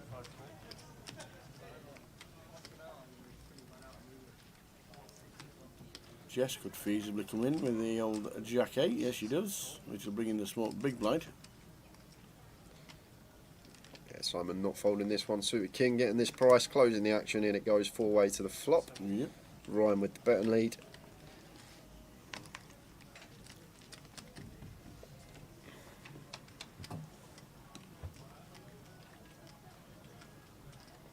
Oh, we flop a set. Yeah, and Ryan's flopped the straight flush draw tower, so this is action time. Ryan with the 8-6 of diamonds on an ace high board. Great flop for us once opening in the cut-off. Not only have we flopped the straight flush draw in terms of range, going to be better for us. And Harry here with his set of 5s, like it. Just going to flatten position. Don't want to set off any alarm bells. If Ryan's got a hand like ace king, ace queen, we've got that drawing dead to runners. Quadzillas, baby! Quadzilla, baby! Woo woo! Am I getting the chips off Ryan? Woo woo! Oh, just that. I look down again. Yep, there are definitely 2 5s here. Now there's 2 5s on the board. So Ryan That's firing 4 again. 5s. Maybe just trying to fold out some weak ace X, some suited ace X that Harry can have here. as well as that 9x is going to have a hard time calling a double barrel, and obviously Harry flattened in position.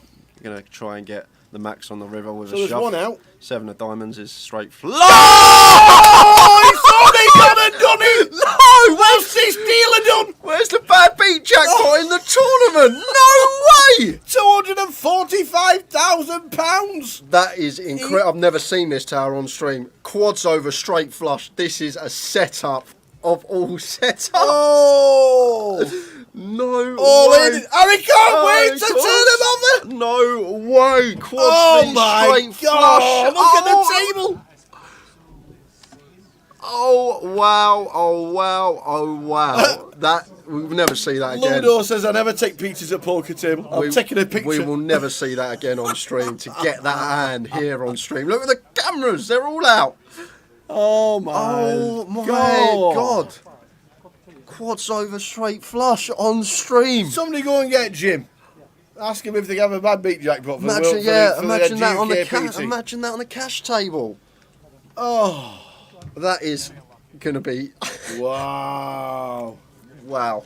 Right, that's the end of the stream, ladies and gentlemen. Yep. We'll see you again tomorrow. Oh my days. Wow. Just speechless. How does that even happen? Hurricane again says, get me a pint. Oh my days. Wow. I just can't believe it. Wowzers. Oh, stuff we live for on stream. It's something we'll probably never ever see again. Over the years, the chances of that happen are astronomical, and to actually get it on our featured table. How'd you go out? Oh yeah, had quads. No good. And if there's a story to tell, that is a story for the ages. I don't even mind listening to that one.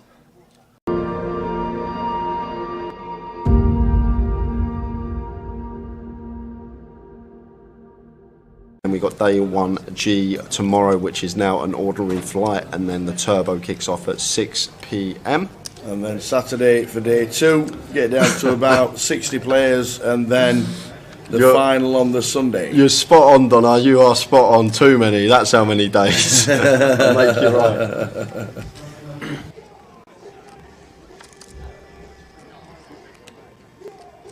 Ace 5 for Danny in the big after an initial raise from Keith in C number 1. A nice free bet spot, I think, tower here.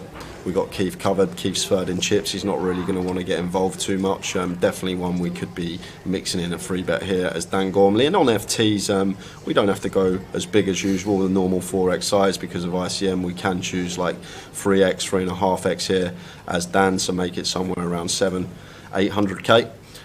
That's what I'd like to see, and he is going to take the spot tower. Very nice from Dan, just recognising the situation and recognising where Keith is in chips and how he has to play tighter here because we have him covered, so this should do the trick a lot of the time.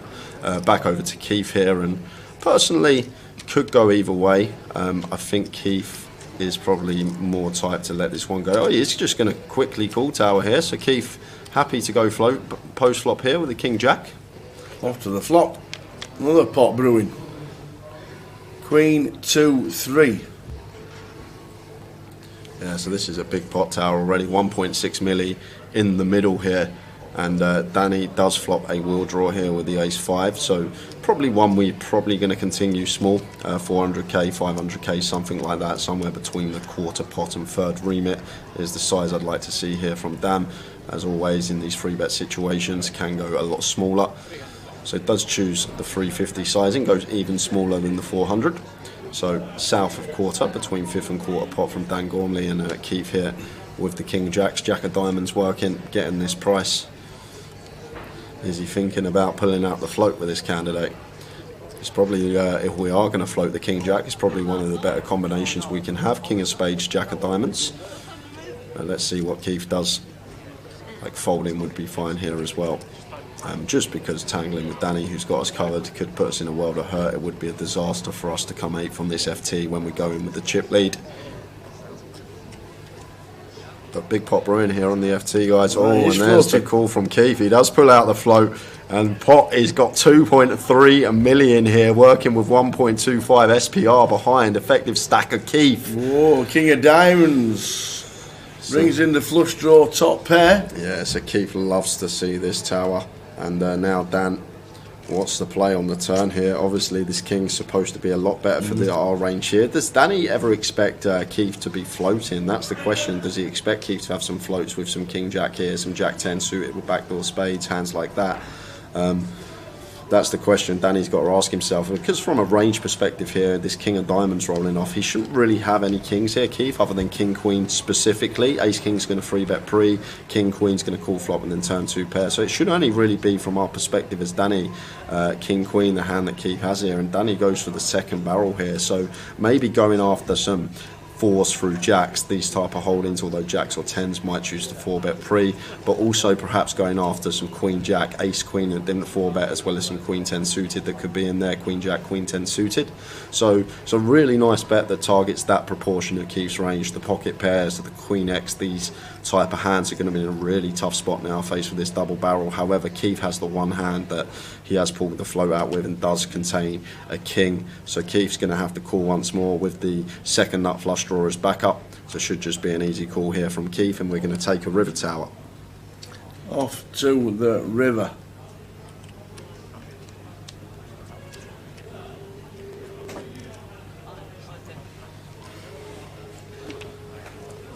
Fourth diamond. So over to Danny here. We'll know that he's never going to be good here with the ace 5, but has he got the shove in the locker here? We're probably going to have more bare ace of diamonds than Keith in this spot. Like, Keith shouldn't really have too many flushes once the king and 10 of diamonds run out. I guess he's going to have like some 7, 8 of diamonds, 8, 9 of diamonds, ace jack of diamonds, jack 9 of diamonds. But with these particular diamonds on the board, the king 10 and the queen, those being higher diamonds, hands that Keith will probably peel a 3-bet with, let's say for example king queen suited, king 10 suited, these aren't a thing, and Danny does go for it. He does find the jam here, and Keith sitting here with the second nuts, backdoors into the flush, and Dan Gormley making a big move early on and just applying pressure to Keith. Keith coming in with the chip lead, and he'll be thinking he could be going home in 8th here if Dan has backdoored into the nut flush himself. Dan could still plausibly have turned a flush here. He could be 3-betting some ace 4, ace 5 of diamonds, these type of holdings. Even ace 6, ace 7, ace 8 of diamonds could probably all be in there as well. So this is a huge move from Dan Gormley early on in this final table. And back over to Keith here. And I think with a jack of diamonds tower, it's pretty gross, but it's a gross spot. It's horrible because Dan's only ever making this move for value with the ace of diamonds. He's not going to shove like 9s here or ace 9, say if he elected to 3-bet that and double barrel. He's not going to shove ace 9 with a 9 of diamonds. So Keith's jack of diamonds here, although it is the second nuts, it's pure bluff catcher here. We're either behind to the bare ace or a turn flush of Danny, turn nut flush, or he's just got a bluff in this scenario, and Danny with the bottom of his range just going for it here, and notice rubbing the left arm there, caressing. Usually that signals is something people do to calm themselves down, but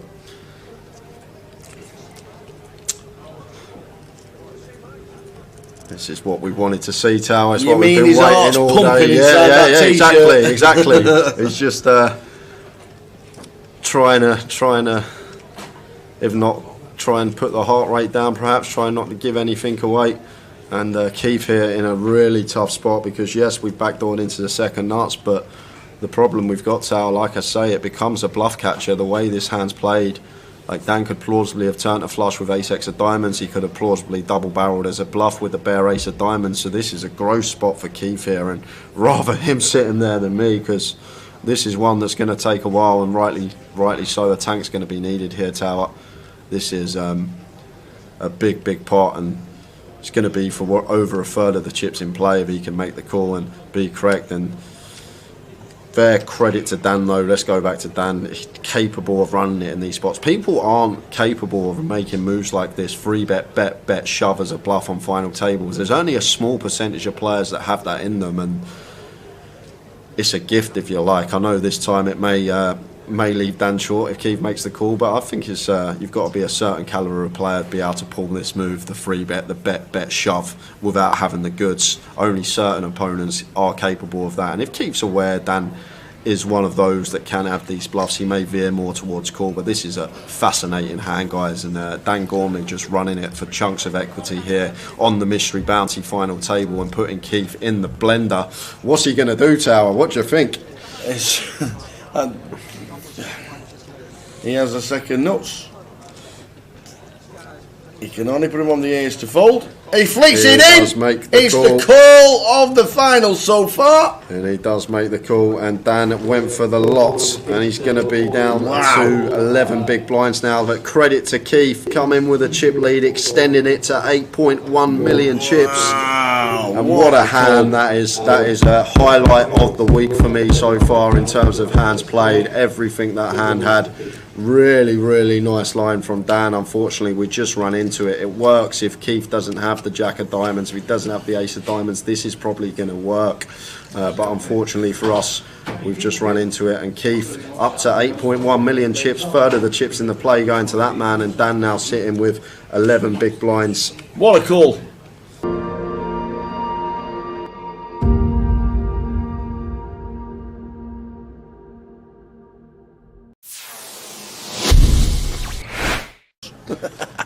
So you see Tom opening Jack 9 off in the hijack, can open a lot wider here with the chip lead, a lot of pressure on these guys with ladders and approaching the FT.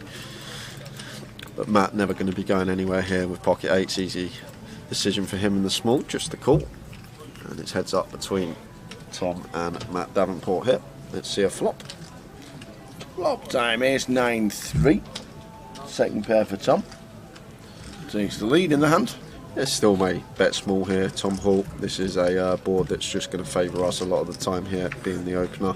We do have middle pair as well, so we do have some disguised trips or two pair when the turn is a jack or a 9. So potential. You can go really small here, as small as quarter potentially.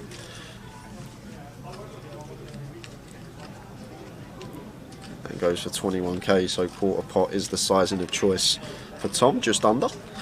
And Matt here with D8s getting this price, probably going to call once. Tom's still going to have lots of holdings here, all like the broadways, the king queen, jack 10, all this sort of stuff that we are still ahead of, and sometimes he will shut down on some turns. 7 of diamonds hits the turn.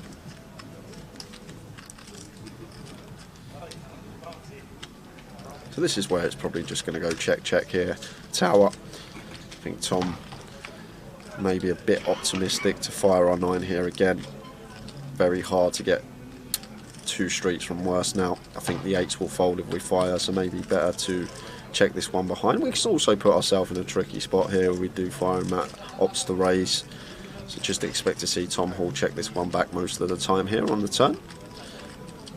And there is the check. See a river card. And it's paying 2 pair. Well, it is 2 pair for Tom Hall, but probably going to be very difficult to get value from Matt Davenport here with his particular hand. Matt does have the 8s blocking the nuts. 10-8 could still be in Tom's range. He's going to open 10-8 suited from the hijack, although 10-8's probably going to double barrel turn, something to take into account. But Tom will now just opt for probably a larger size here, I think now. Tower, this little disguised jack 9 of us, ours, somewhere around like 90, 3/4 pot, probably what I expect to see. It looks pretty chunky. That's pot size. That's 105. So around 85-90% up there. And Matt here with the 8s, never going to call this one, Tower. Just not putting in a quarter of our stack here with 8s, we lose to too much. Well. Oh, he's going to raise. Matt Davenport. Is he going to find the raise here? What a raise it would be as well, because Tom could still just have some one pair holdings. Matt Davenport, where's he found this shove? Oh my word. And Tom's got 2 pair here. This could be the end of Matt. I'm guessing Matt's trying to target all the 1 pair holdings here of Tom. Like, Tom can check back some ace-x on the turn and go for value on the river, and Matt's trying to target this, but Tom's even higher up here with 2 pair. And he's gonna be in the tank here, because what will go through Tom's head tower is, we beat value? I don't think we do. Maybe 9-7 might be in there for Matt, but is he going to check rip that? Obviously, Matt can still have some ace-3, ace-9, ace-7 defending out the big blind. He might even float a 10-8 as well, wrap round this 9 with backdoors, so 10-8 of hearts, diamonds, and spades probably going to be in there. But the question we got to ask ourselves, is Matt Davenport ever going to do this as a bluff, and what are the bluffs, Tower? Once Matt calls on an ace-9-3, there's not many you can come up with. And because of that, I think Tom may let this one go. Simply because of the board texture on the flop. It's ace-9-3 rainbow. What on earth is Matt supposed to have here? He can have sets, he can have 2 pair. And what hand is he going to turn into a bluff? Is he going to rip some 9-10, some 8-9, blocking straights and 2 pairs? This is just a 6-6 jam from Matt Davenport early on a big day 3, and Tom Hall in the blender here and lets it go. Matt Davenport, you boss, and shows Tom as well. Pocket ace. There is a reason this guy is top of the National League. Matt Davenport putting on a show early on. Wow. He's not afraid, Tower. He's not afraid of busting. Fasten your seatbelts, ladies and gentlemen. Wowzers.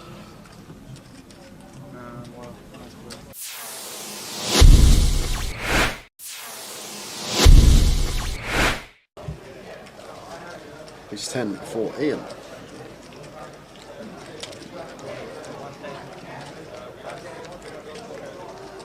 Raises to 1.3 under the gun +1. And Radu here with the ace jack in the hijack. Surprised if he went anywhere this deep with Ian. Probably more inclined to just flat this one versus the early position open. But obviously can mix in a 3-bet some of the time. And it looks like that's exactly what he's done. 3 bets to 3.2.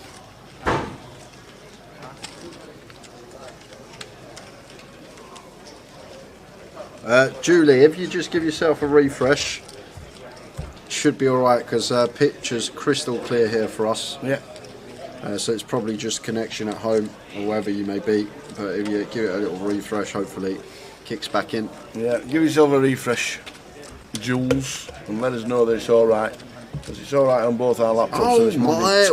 What's happening here? 4-bet to 7.7. Wow, Ian. Oi, oi. Someone over the age of 50, 4-bet bluffing, Tower. Whoa, well, I'm snap folding. It's just You like, would be. Yeah, I would be. You'd be snap folding. I'd be folding ace-queen here, suited as Radu. It would already have hit the muck. But this is... I guess Ian just thinks Radu's at it too much, and to be honest with you, the ace-10 off Tower, it's a really beautiful 4-bet bluff hand, and maybe Ian's been amongst the solvers the last few months. You don't know. He might have been putting some work in off the tables. That could be the case. And he might have put in the low frequency 4-bet here with the ace-10 versus Radu, who's been fairly aggressive, and with the chips as well. But fair play to Ian, mixing it up, not just having the ace-king plus in his 4-bet range, and now action back on Radu here. And oh wow. No way. Is he going to 5-bet? Has he picked up on something here? 20k. Wow, Radu, what senses from him. He has to have picked up on something here, Tower. Read on the situation here from Radu is just so good. What a play. 5-bet bluff, Tower. We just, no way. Do you know what? If Ian 6-bets here with ace-10, Tower, I'm done. I'm having an early finish. He's not doing it. There's no way Ian 6-bets here. How often do we even say the word 6-bet on stream? Oh, wow. But Radu 5-bet bluffing the ace-jack. This is just a leveling war between He's not putting the the lot two in. players. He's doing it again! No way! He's doing it again! That's amazing! Oh my God! Damn! 6-bet roll that, baby! 10! How'd you like them apples? Solve that! Ace 10, 6-bet rips it in for 100 big blinds. Oh my word. Ian is my new hero, Tower. I want this man to win the comp. Oh my word. 6-bet rip with the Ace 10, folding the Ace Jack out. Where has Ian found that move from? Oh my word. How'd you like them apples?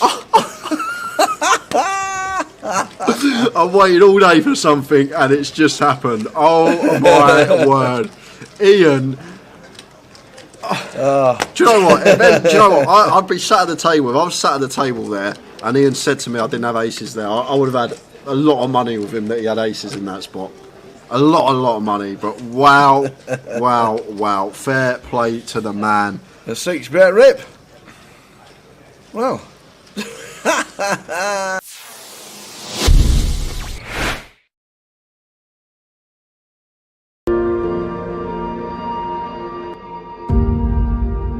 Back it, you got no chance.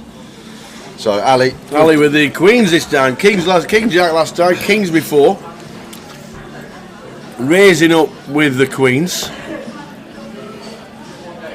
It won't be a standard raise. Raises to 7.2.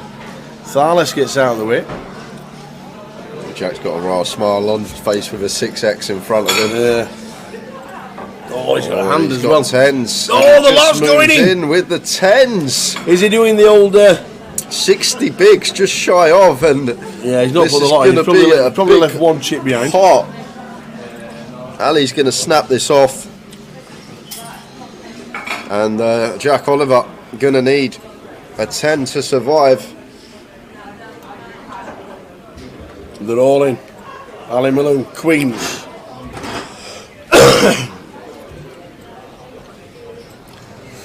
Jack Oliver, all in for 71. Ali Malone, queens.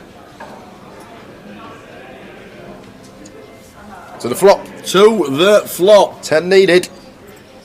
Oh, it is. He's in the 10. Run like Jack. So some backdoor straight possibilities, but just fading a queen now for Jack. No way! Oh, my that is days! ill. You think you've got there, and it's a queen on the turn. Ali Malone pumping away. Just the one Oh out. my days. River. No way! No way did that just happen.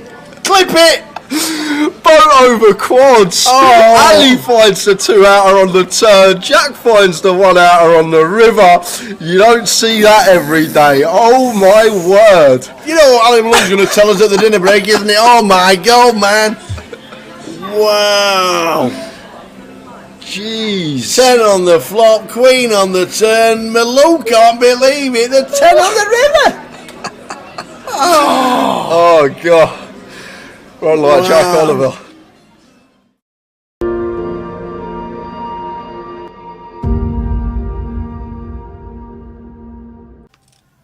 So good to see Carl back at the tables, one of the Thanet boys.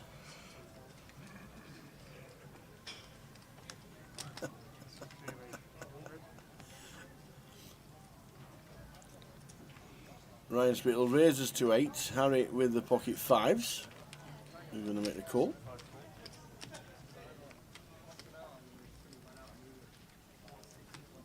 Jess could feasibly come in with the old Jack 8. Yes, she does. Which will bring in the small big blind.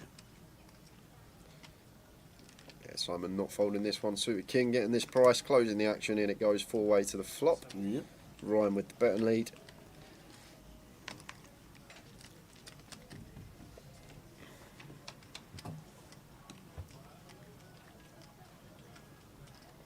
Oh, we flop a set.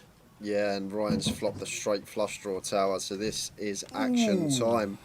Ryan with the 8-6 of diamonds on an ace high board. Great flop for us once opening in the cut-off. Not only have we flopped the straight flush draw in terms of range, going to be better for us. And Harry here with his set of 5s, like it. Just going to flatten position. Don't want to set off any alarm bells. If Ryan's got a hand like ace king, ace queen, we've got that drawing dead to runners. Quadzillas, baby! Quadzilla, baby! Woo woo! Am I getting the chips off Ryan? Woo woo! Oh, just that. I look down again. Yep, there are definitely 2 5s here. Now there's 2 5s on the board. So Ryan That's firing 4 again. 5s. Maybe just trying to fold out some weak ace-x, some suited ace-x that Harry can have here, as well as that 9x is going to have a hard time calling a double barrel, and obviously Harry flattened in position. Going to try and get the max on the river with So a there's shove. 1 out. 7 of diamonds is straight Oh, he thought he got and done it! No! What's this dealer done? Where's the bad beat jackpot in the tournament? No way! £245,000! That is incredible. I've never seen this tower on stream. Quads over straight flush. This is a setup of all setups. Oh! No All way. in. Harry can't wait to course. turn him over! No way. Quads Oh V my straight God! flush. Look at the table! Oh wow, oh wow, oh wow. That we'll never see that again. Ludo says I never take pictures at poker table. I'm taking a picture. We will never see that again on stream. To get that hand here on stream. Look at the cameras, they're all out. Oh my God. Quads over straight flush on stream. Somebody go and get Jim. Ask him if they have a bad beat jackpot for Imagine, the imagine that on the GUKPT. imagine that on the cash table. Oh, That is gonna be wow. wow. Right, that's the end of the stream, ladies and gentlemen. Yep. We'll see you again tomorrow. Oh my days. Wow, wow, wow. Just speechless. How Wow. does that even happen? Hurricane he says, get me a pint. Oh my days. Wow.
Right on time.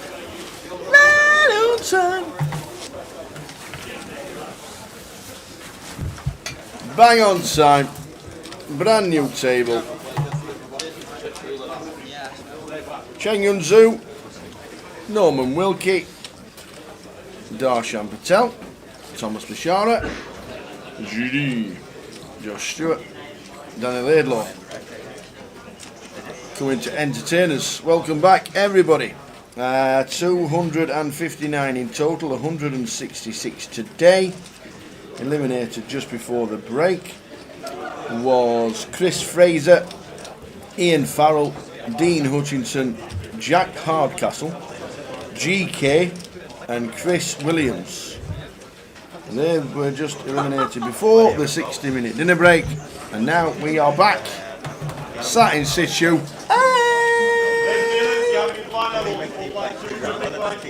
It's serious. I'm ready to go.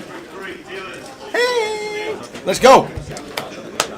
Let's go, go, go, go. The best thing you could hope for now is that self-extended.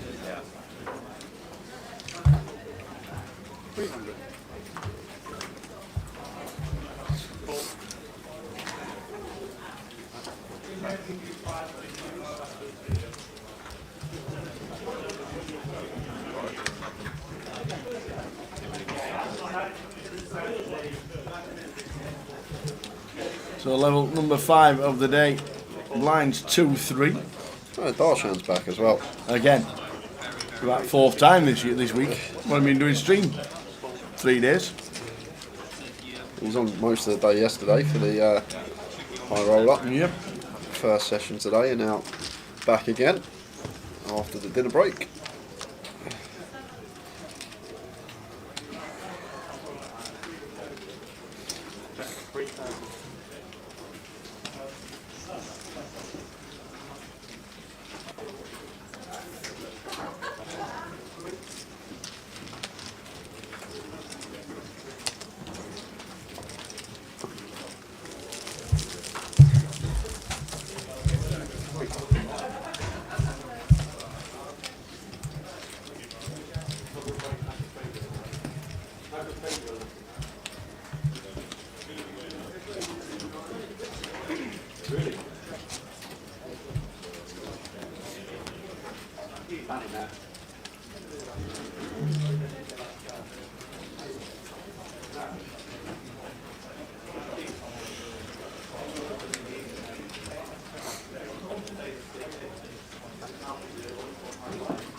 Queen Jack suited for Dan will be opening from cut off.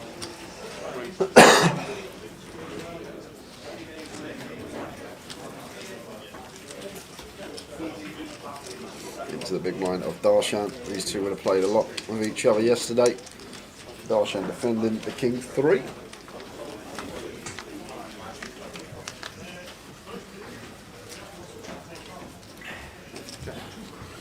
Dan getting a nice flop, flopping the top pair. Decent kick up. Darshan just with 4.9k back. So expect a small size here from Dan. He does elect to continue. 500-600 thereabouts. Looks like going to go for the big bet. Going to go big 2/3 on the Queen 10-5.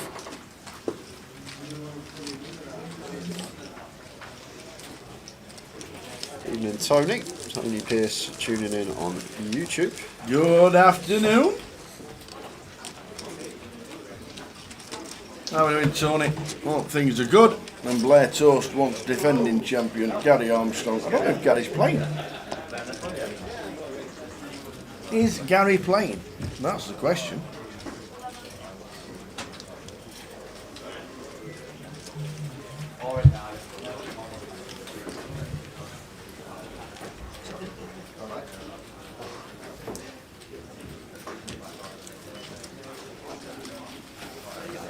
Gary's on the same table as Ali Malou. Oh, heck. That should be interesting.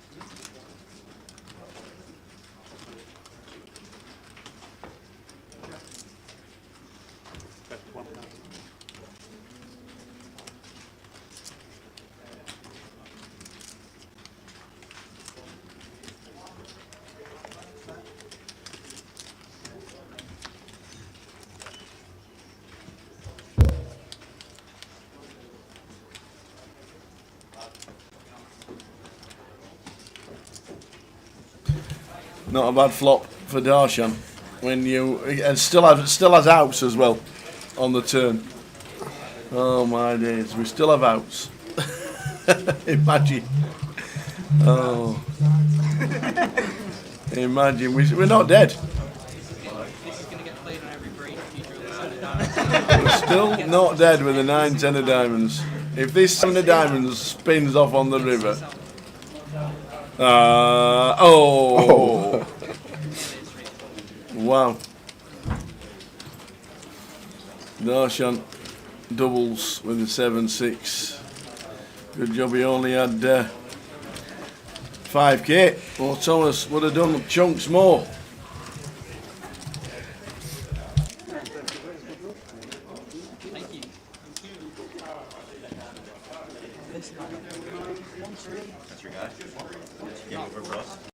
Not this one. You busted me yesterday. Got inside. So the defending champ is on the same table as Ali Malou. We will try and see if that table becomes available. Evening, Jed. Oh, was that a casino, was it? Oh, in the VIP area upstairs. Living the dream.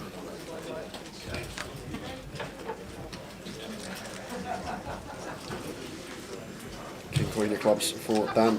Going to open. Thinks it's 7.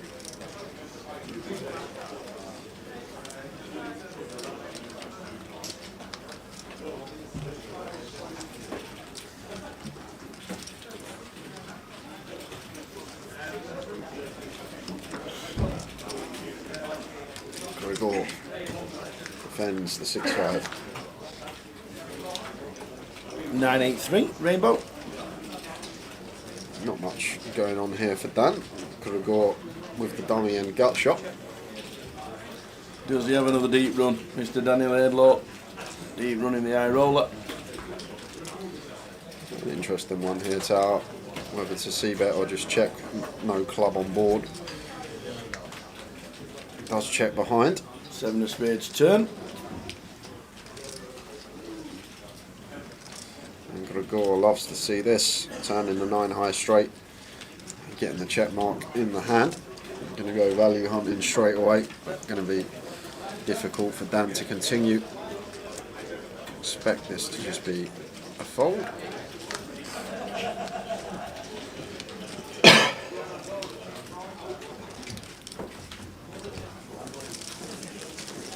Good evening, Mal. Mal Gadsby watching on Facebook.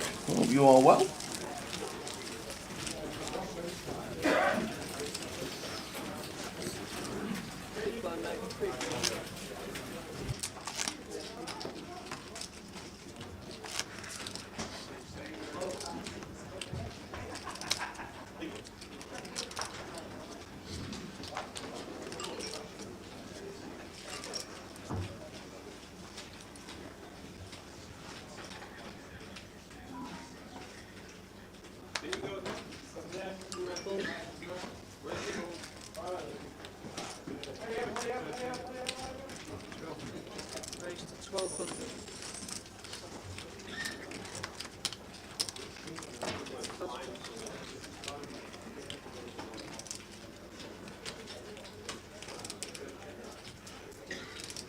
Big Norm. Big Norm with the King Queen. Raises to 1.6. Got me in the mini, did old Norm. Did he? It's funny hand actually. Darshan's folded. It's folded all the way around. To Greg in seat 6 with the Ace King, so he's going to raise it up.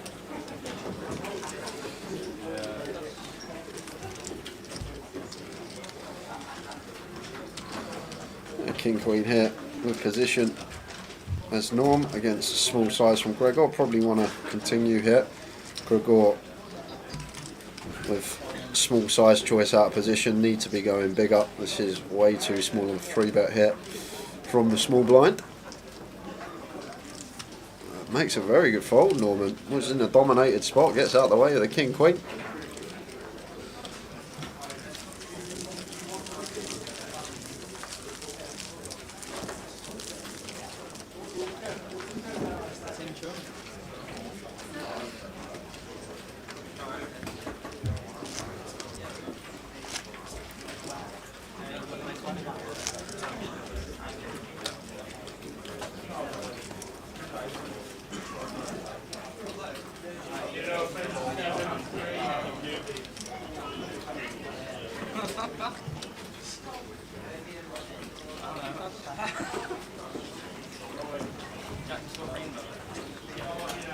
Lines 2, 3 with a 3.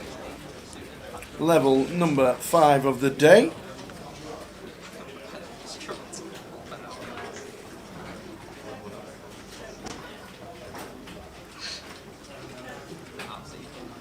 blind on blind here. Josh completes in the small.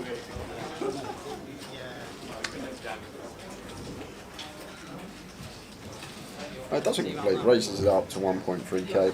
Nice, big size in out position. Gets done off of the 6-4.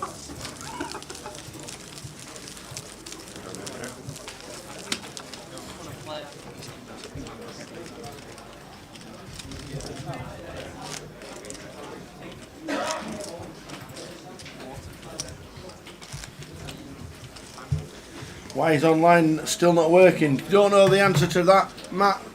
Unfortunately, we don't know the answer to that. We have not a lot to do with the online side of it. We know it's down. That is about as much as we know. Hopefully, it gets back soon. That's all we can say.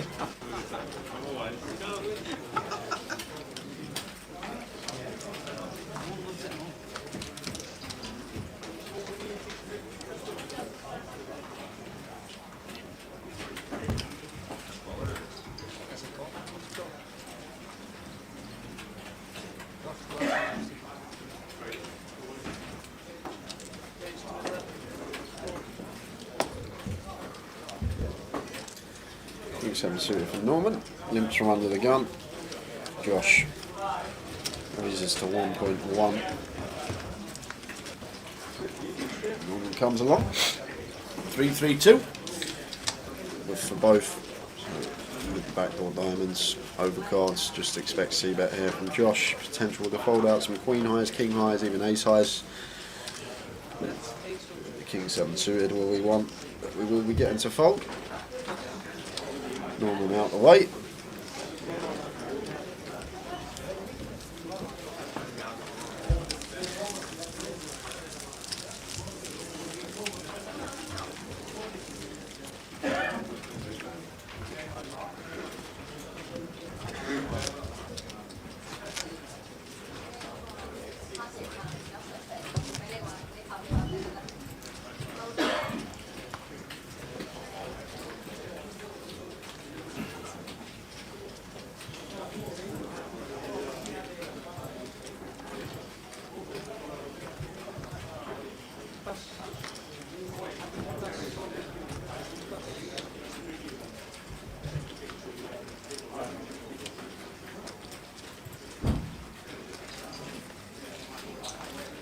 So Daniel Laidlaw in seat number 8 had a decent run in the high roller cashed yesterday. If you were watching the stream. 6-5 of clubs. Josh opening from cut off. Cheng Yan going to be free betting from the small. It should be end of hand unless Cheng Yan opts for a small size. That makes it nice and big from the looks of things. What we want to see, 3.5k, and now 6-5 of clubs. So Josh just has to fold.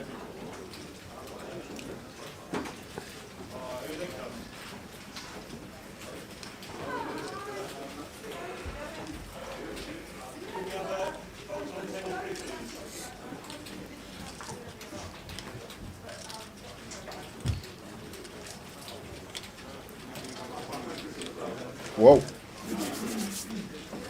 3 bet to 3.5 and Josh is thinking with a 5-6 suit. What do you do, Jay? Just fold here, Tower. Yeah, well, that's exactly what like there's situations we can call. If Cheng Young went for like a small size, like 21, went for the 3x, then yeah, pill with position. But once he does go nice and big as he should, out of the blinds, just got to let the 6-5 suited go.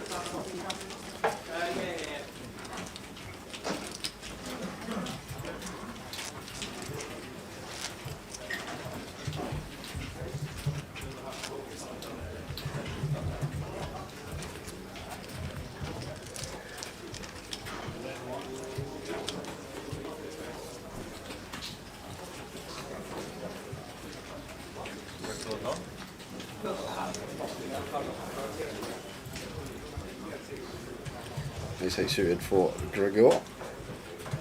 Should be an open.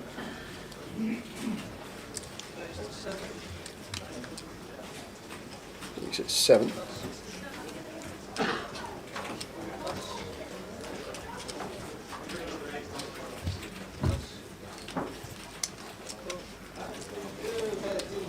in with the ace-jack suited in the small, and over to Darshan here, who defends in the big blind. Cheng Yang not in the hand. He is not. C4. Darshan's in the hand. What a flop for Norman. Jack 9-7, 2 spades, top pair, top kicker, nut flush draw. The works. Beautiful. Pick a flop, baby.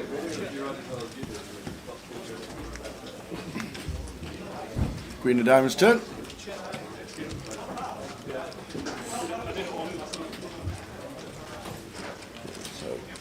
Norman here not going to like seeing the queen, so checks it over to Gregor, who's going to take a freebie.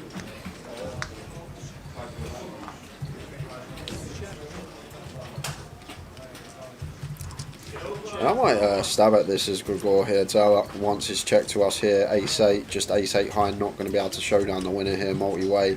We make the assumption that 10x is going to start leading a lot of the time as well, so I think a nice little bluff spot for us potentially there as Gregor, but decides to give up, and the ace-jack of spades going to be good for Norman. Great now, looks down as if he should have had a bet.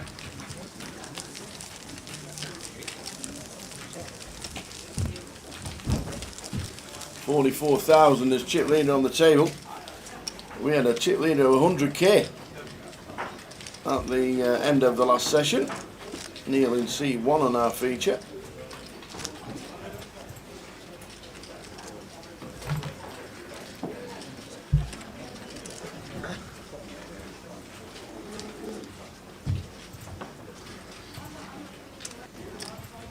Three early exits in this session. CD, Robbie Rob and Tim Chung. The eliminator in the early parts of level number 5. Josh opens the pocket fours, raised to 7. Norman's in with the 7-8 suited on the button. Darshan king 10 off in the small, just sub 30. Going to make the call and come along.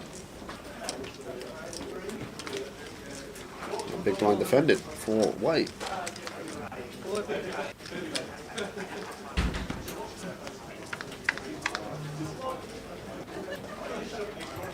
Five, 6, 3, 2 halves. Has Norman just brought his own flops today, Tower? Absolutely, he's just picking them out at space. He's like, I'll have this one will do this time.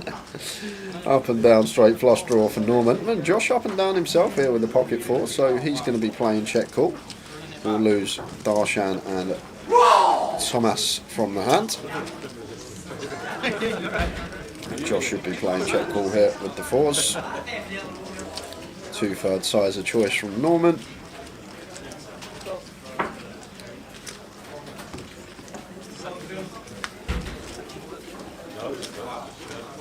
Boom. There's the 7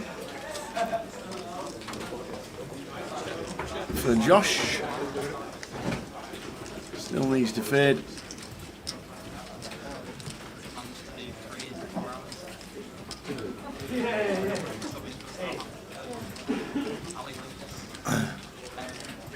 Norman did check on the turn.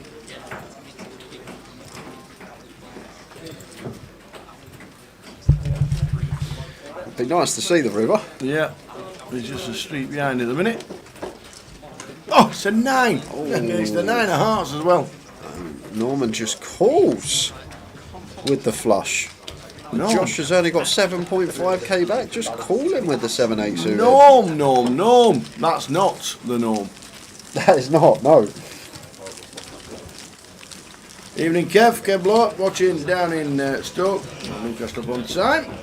Yes, I saw that you posted that you saw Joe Bonamassa at the Blackpool Opera House.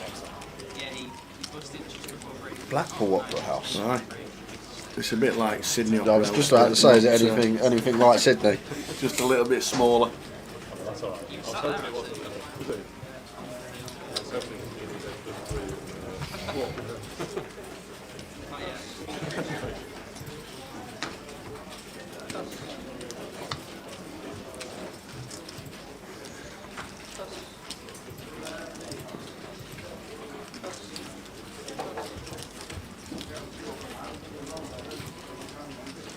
ace deuce suited for Darshan. Should be an open on the button.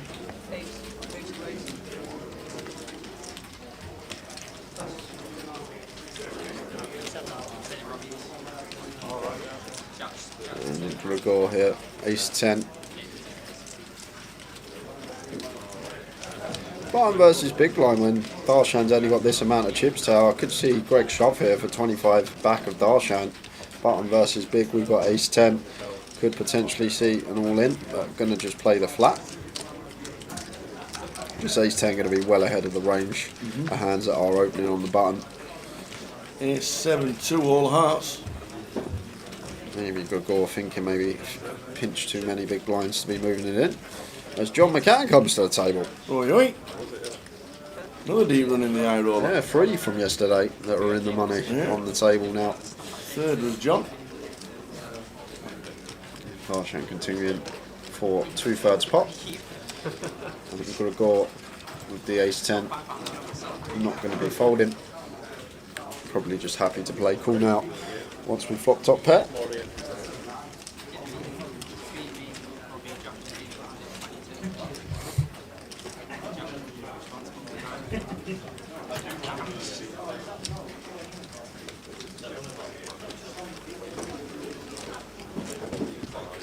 Darshan flopping best, 6 of diamonds turn. It's a nice clean turn for us as well, not going to change anything. Still going to have the best hand most of the time. Now shoving for 6.2. Yeah, Gregor makes the call with the ace 10. With the ace 10, and Darshan shows the ace deuce suited. So still fading. 9 outs here though. Any 10, 7 or 6 would send the pot Gregor's way. Darshan 80% favourite to double up. And it's not, it's a jack. So the ace 2 pair for Darshan gets another double. Isn't he, as a starting stack? I get excited when I see that. You get on the farm, so It's like, let's run it. If I get called, I'm still like 40%. That's what I like that. Is it random as we use this game? Yeah, no, I know, of course. Random. Jack was on this table like 2 minutes before he comes over, and I was like, I said to Jack, I was like, it's so clear we're going to be on this table. And he busts, and Frank was over like, you know what you busted? He's like, give him like a shot face, like, yeah, I know.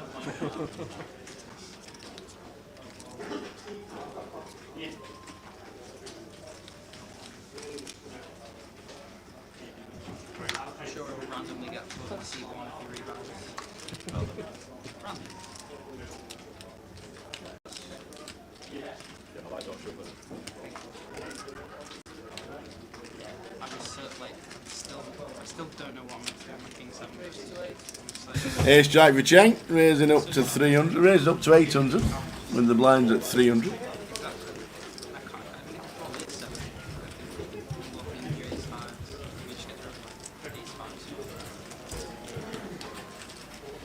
And Thomas here, ace 10. Definitely one can find a free bet with. Which he does to 2k. And this has to be a fold now for Josh. Very frustrating. Queen 10 suited in the big blind and having to fold it, but say it all the time. Do not want these cold calling or free bets in there. Just going to have to pass. It's a frustrating one. The Queen 10 suited in the big blind. You always think you're going to get at least see a flop, but got a fold on this occasion. Back to Cheng Young, who has a much more easier decision. Just going to be calling with the suited Broadway. This deep versus Thomas. Off to the flop. Flop time. Let's see what the flop brings. Queen 4, 5, 2 clubs. So nothing doing for either player here. Probably Thomas just gone favourite to win this one, although he has the worst hand.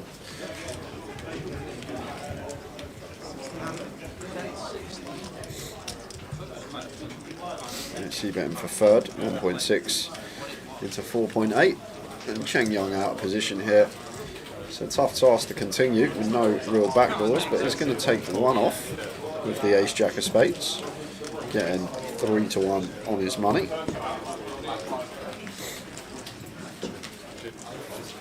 Five of hearts turn. Chen Young still out in front.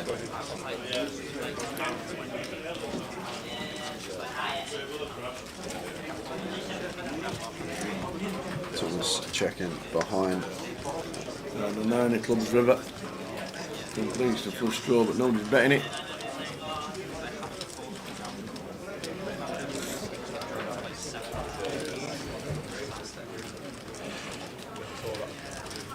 On Cheng in seat 2. Bluffing with the best hand. Aye, always good.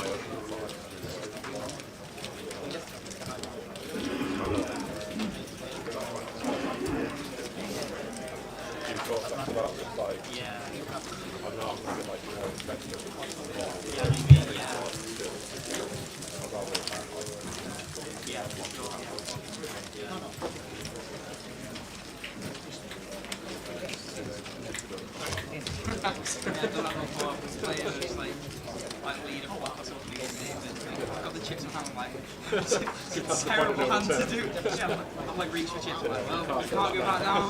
This is getting triple. Cashing is alright. Trade off like a dead turn.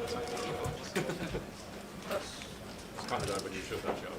I think someone like Yeah, I'm not getting cool with it.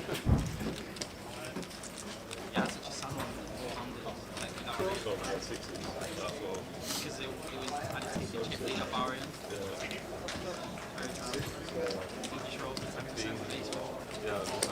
Don't think that's a raise to 6,000. Pretty sure it's only 600. Just a misclick. No, it's like it'll probably be in some, you know what I mean, stuff, but, you know. This pot is not 18k pre-flop. Be fun if it was. I know, yeah.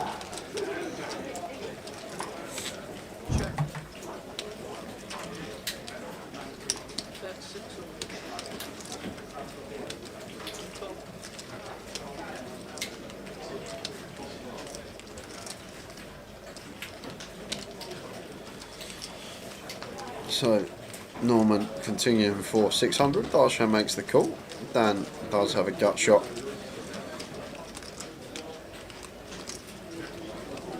Remember, there's not 20.3 in the pot, there's 4.1k in the middle. Yeah.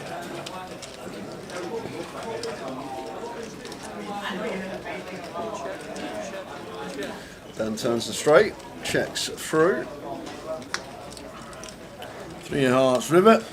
Not really too worried about the backdoor flush here. Once turn checks through, only really going to be the King X, 9X or Queen X of hearts, so Dan might go on the hunt for value here with his straight, try and extract some from some potential 2 pair that could be out there. And goes for 2k into 4.1, so half on the river. And manages to get that one through.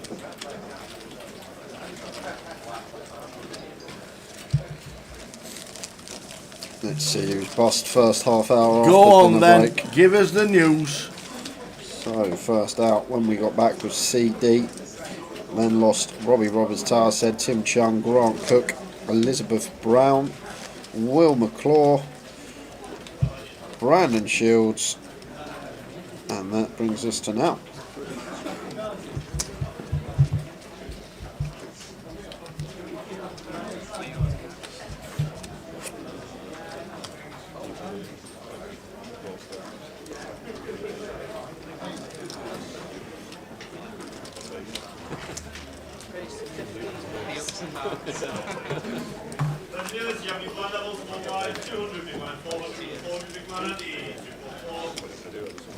Norman with the 10s raises to 1.5.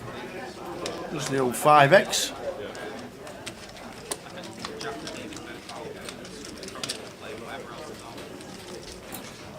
And John won't be defending the big blind to a 5x.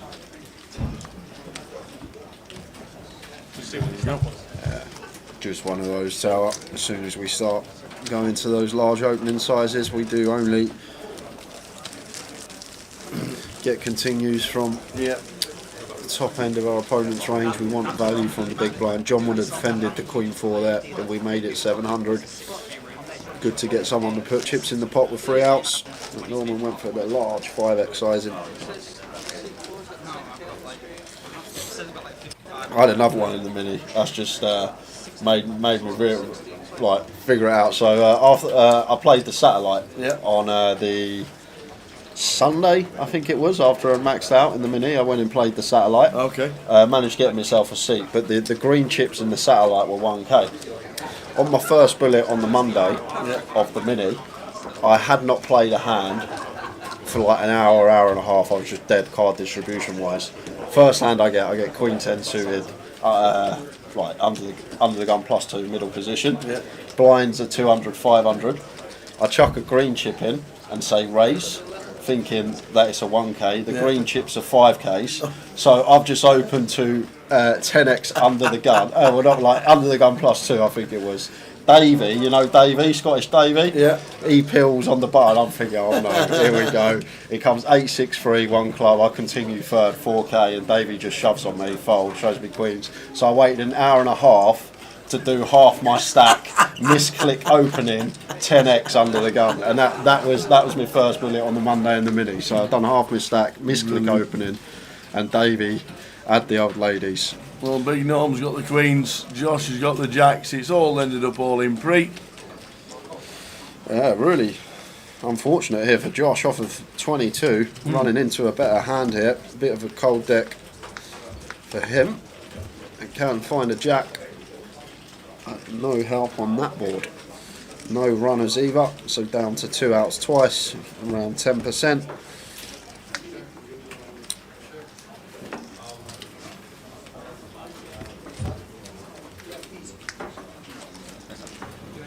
And the jacks exit.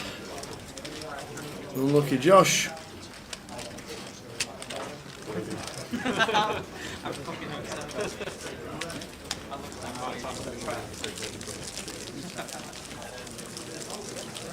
Dan doesn't have 54. I think Dan's got 34. She's open 1-7.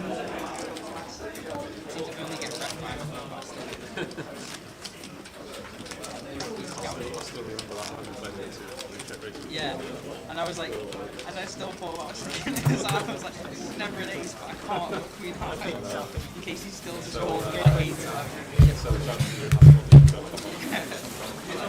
hand I've fought with that I bet on turn. Exactly. Just know. Cool. The amount of times he gets in spots like that, you just never see him get embarrassed. You know what I mean? Like you never see it on stream. Yeah. He just knows. I've never seen any. 3s for Darsha.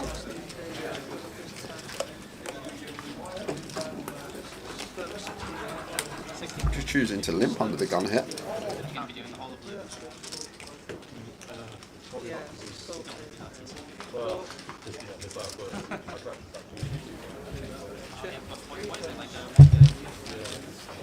That brings Cheng Yan in the small, completing for 100 more. And Big Blind gets the check, 6 deuce Ramo board. Darshan going to have a stab with his pocket 3s. Should be end of hand.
Norman with the kings in the small.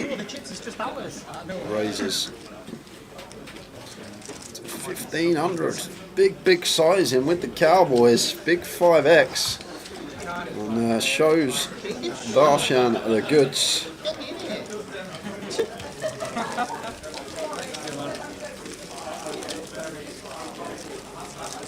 Queen, king, aces left out.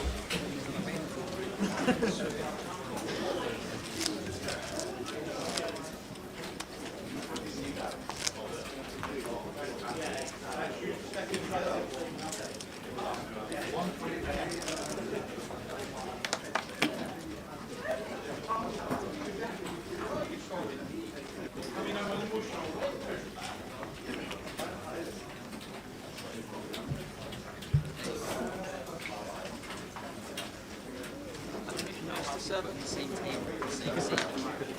You're not supposed to back to back orders. Tea boys here. Lovely, thank Tea you. boys, go on, grab that. You know, full cup of tea. Good lad. Tea. Oh yeah, evening everybody. Hope everybody's good on this Friday afternoon. 6:30 local time. Norman playing the rush. 10 deuce on the barn.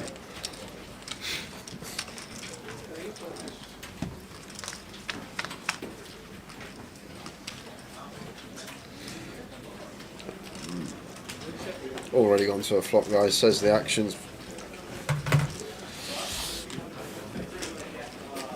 There we are, we're back.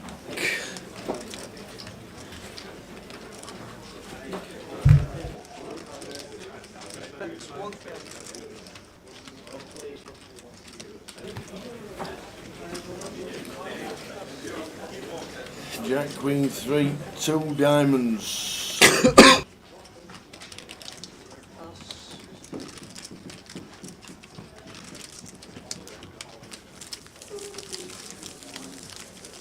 Walk down. One bet's the winner.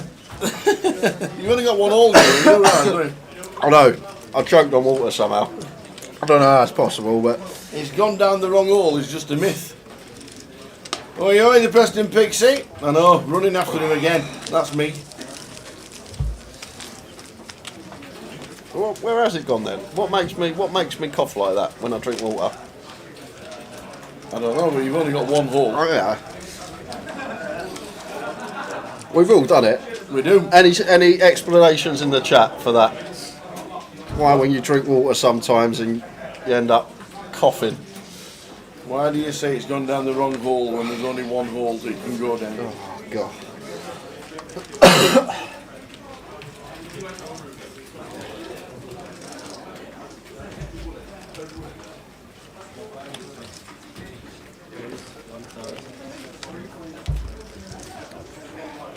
Breathing in is the same time as swallowing, says Piano Cat. There you go. That's one thing we can't do.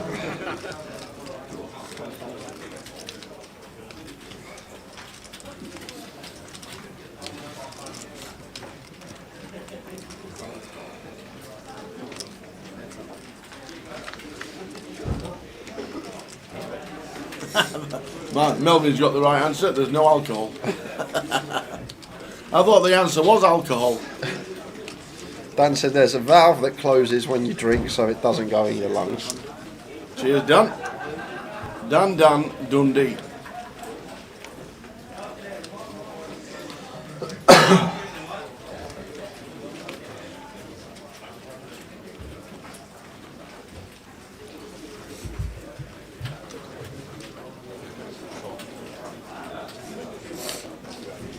Ron's Garden says you do have two holes actually, one for food, one for oxygen. Yeah. There we go.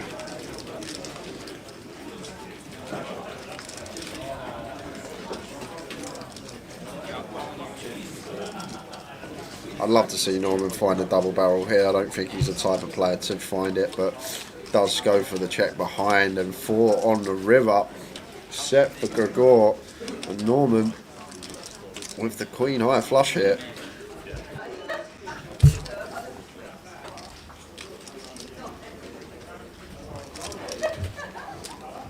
And it should be a raise from Norman. Last time we saw him just flat the flush, but surely this time we're going to see the raise. Really hope It doesn't just call tower.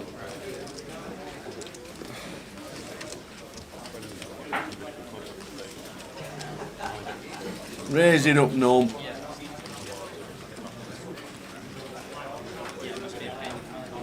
No, just called. Just called with the Queen Ten of Diamonds. Greg's thinking I got away with one then. It probably would have folded to the raise anyway, Yeah. but Norman leaves too much value on the table versus straights and flushes against big blind there.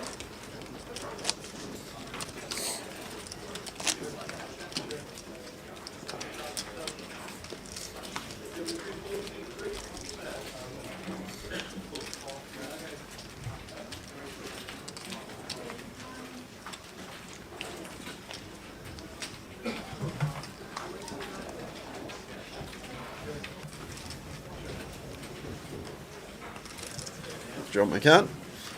Fresh starting stack. Opens. Thinks it's 7.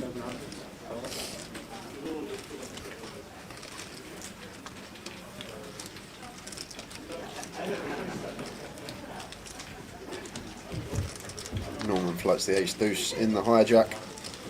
Darshan with the 8s. Gonna bump it up from the looks of things. Goes for the 3-bet to 3.2.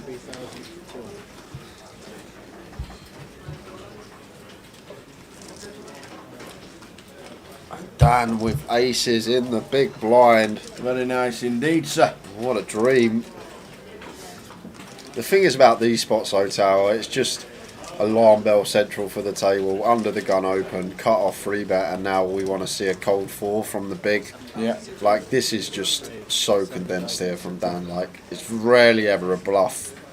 Maybe able to find one once in a while, but more often than not, this is always just queens through aces, ace king.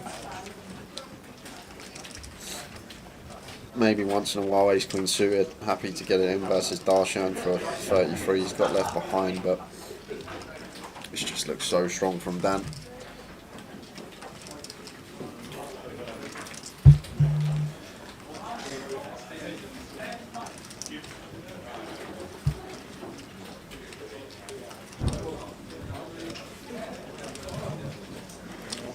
Good fold from Darshan. Folding Darshan, folding the 8s. Katie and Jack playing, yes. Katie, Jack and Jamie. Katie turned up the dinner break.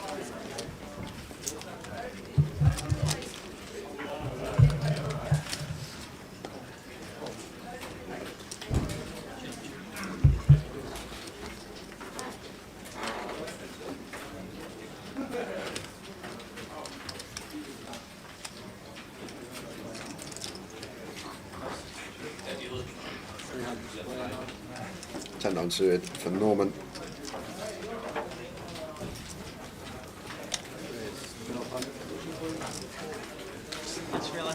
Raises to 1.2. Darshan with the kings. 3-bet in tune 3k.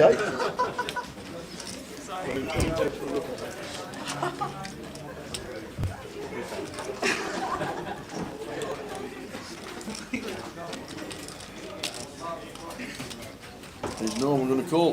Of course he is. 10-9 suited. Yes, he is.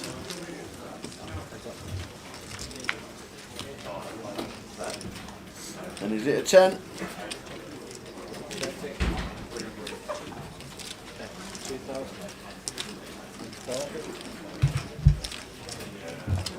think Darshan might put the brakes on it. Now Norman's check called.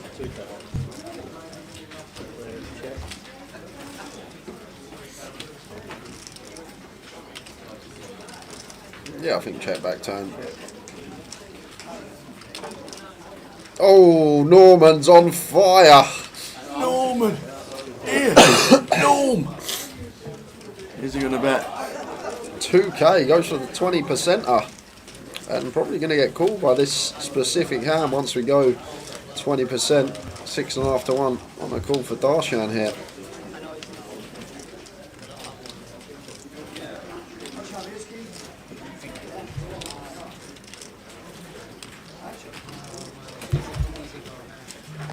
Yeah. I'm going to show him the 10-9. Thought he was done by the ace, but he wasn't. He was done by the river. Anyone who tell us when the online client is back working, I'm sure we'll get people telling us, so we'll tell you, Gary.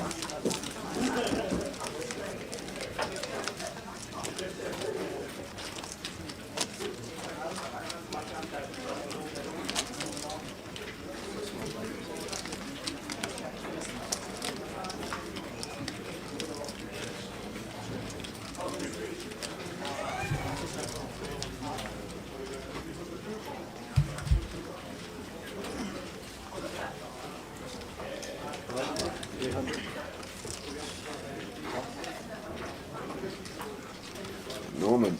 I think he's got 100% VPIP the last orbit. Honestly, I think he does. He pulled the 10 deuce on the button, the 10 deuce off, didn't he? And he's involved both hands in the blind, so I think he's literally got 100% VPIP this last orbit, Norman. 10-8 off this time under the gun.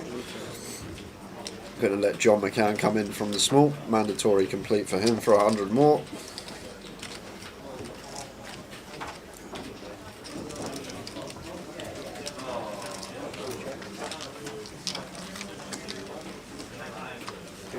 Flop time. Norm sees another one. There's a lot of paint on that board.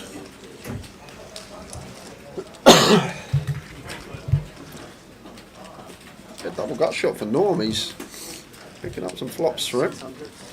And Cheng Young just going for the lead on the ace queen jack from the big blind with the 7-4 off.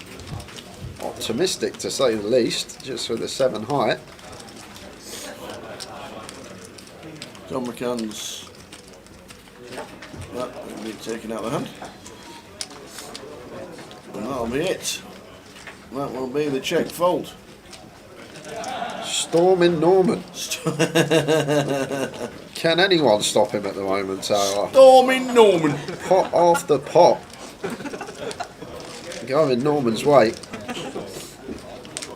How are we doing, Chris Stower? With Norman not continuing on the turn, is that not a good spot for Darshan to bet, or is the ace scaring him off? Darshan had the aggressive action, so Norman is just playing in flow on the turn. He's just checking to the aggressor, and Darshan got a hand that doesn't really need protection with the ace being on board. We're only really fading a 5 out other times that we're in front if our opponent has a pair. And then the times we're behind, we need to ping a 2 outer, so it becomes a very plausible check on the turn. But tea cakes are finished, and I've not had a single one. I've just offered you the tea cake, and you shook your head. I thought there's only that was 2 in the left. bin. I thought you were putting them in the bin. I don't know what's happened. I've not had one. No idea what's happened to these at all. There's only 2 left. Where have they gone? We've got Sherlock Holmes in the chat. I've not tea had cake one. Thief. PK's not had one. Dave's not had one. How do you know? Where have they gone, guys? Where have they gone? We do get looked after in Edinburgh.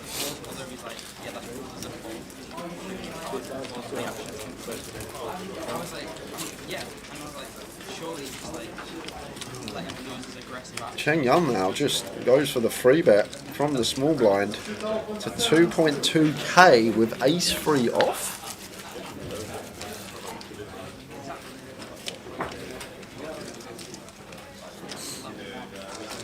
And we got a little bit of action. Cheng Young flopping top pair, and we got Darshan with pair and flush draw here. This can't be ace 3, can it, Tower? From Cheng. It can be.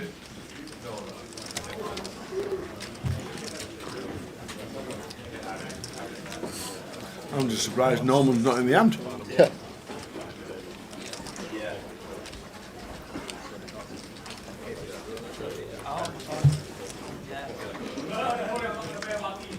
I told you it couldn't be ace 3. It's just the set. We've got outs. 1 out. Imagine.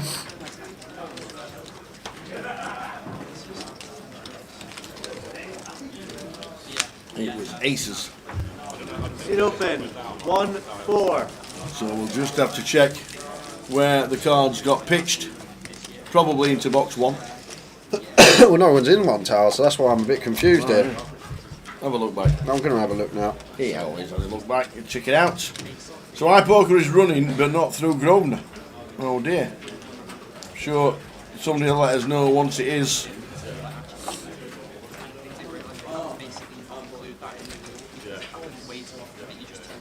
No, that's really strange. No, not only 2 cards that went near his box tower. What did you think of the Irish Open new venue? It was nice. It was good. It's nice that it's right in the town centre. It's not as it was quite a trek from the old location if you wanted to go into town, but I like both. To be fair, City West was nice. The RDS was good for location. Cashed in both. Yeah, I did. Yeah, 1 bullet in both as well. 2 Irish Open main event bullets, 2 cashes.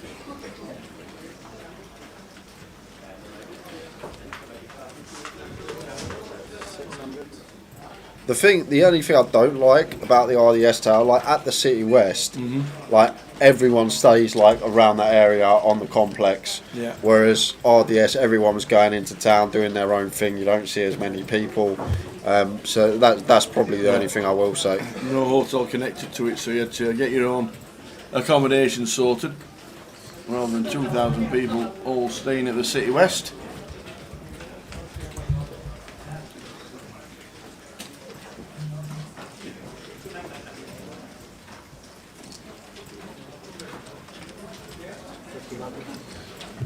Thomas going for value.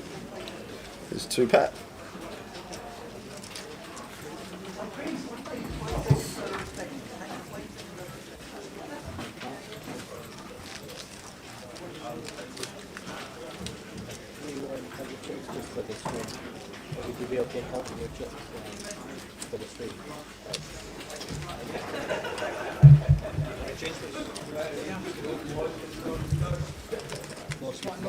Some blues as well.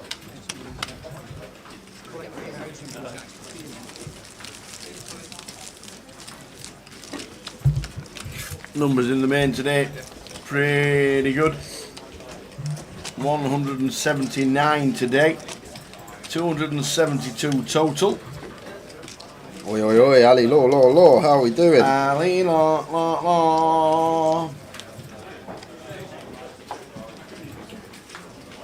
Oh no, Paul Green, former champions out. As well as Josh Stewart, Brandon Shields. Tony Crawler's out. Ooh. The Spand. Michael Hughes has gone. And Eddie Swales. After just lost Darshan Patel to a set of aces against Kings. So Kings as well.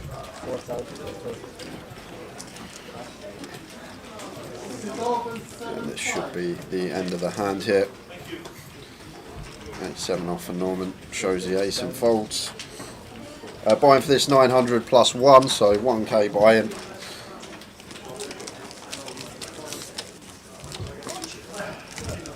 Evening gents, sorry couldn't get there this week, but flying up tomorrow for 16 quid. Hey? 16 quid. Nice one, Phil. We'll be there for the 5:50, 11 a.m. flight, result 2. Very nice. Nice one, Phil. Ali Law, did I remember correctly when you said you were on the Edinburgh leg, you were doing something special? Like a drinking night or a pub poker night or golf? Can't remember, but remember you said it was part of the Edinburgh leg that you enjoyed. It was golf. We were trying to sort out a golf day and poker night, but that never materialised. But managed to play 4 rounds of golf. Oh, it must be nice. Managed to play Glen Eagles, which is one of the biggest names in golf. Then played the Glen Eagles on Friday. But we tried to sort out a golf day and a poker night, but that never materialised, unfortunately.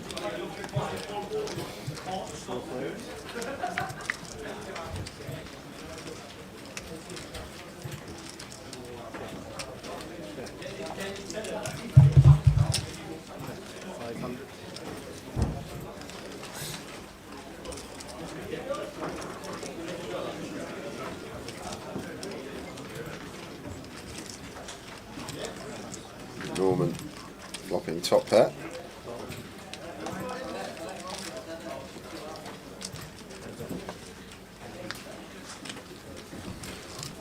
Eight of diamonds turn. As it's checked. Five of spades on the river.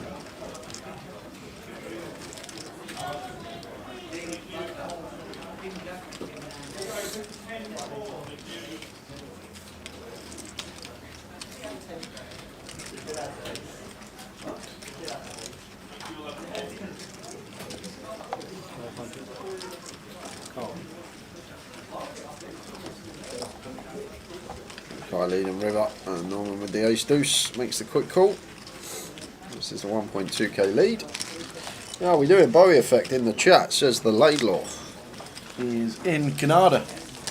Have you seen the Instagram post with the guys learning English language? I haven't got Insta, so I wouldn't And know. obviously he's learned how to pronounce all the letters. Yeah, So then they gave him countries to pronounce. yeah. And one of them's Canada. So obviously he's been learned to say C. So he goes, C Canada.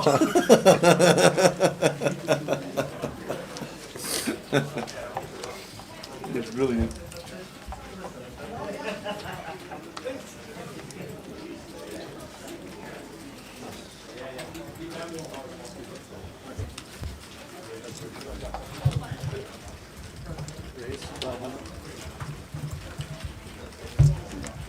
Ace king for Norman. Really been the Norman show the last hour. Continues with an open, raises to 1.2. Ed Swells comes to the table. Fresh bullet. Kai makes the call in the small blind. The Swales. The buying for the main was £1,000.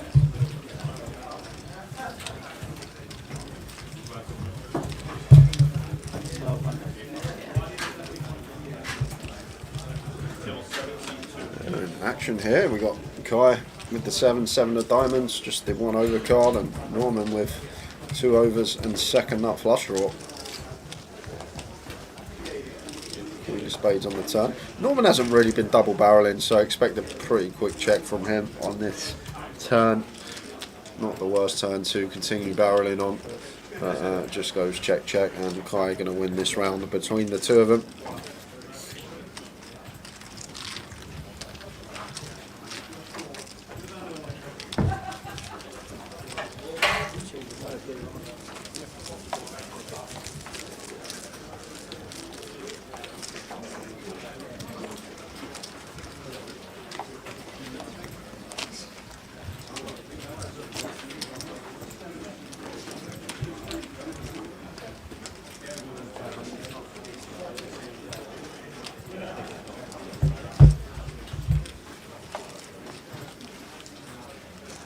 Blind's going to be going up after this hand. Take us to the halfway point of the day.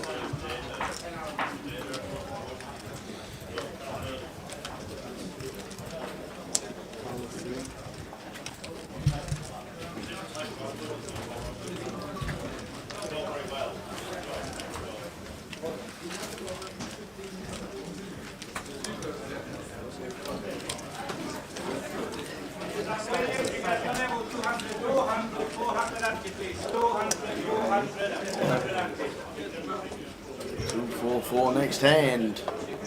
Right on time. Right on time.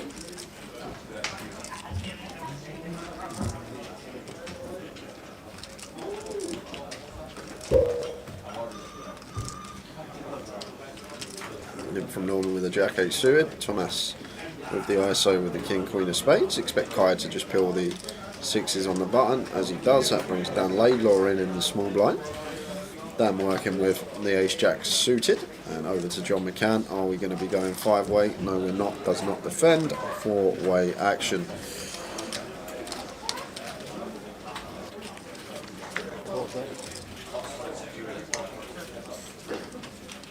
Queen 9 flop.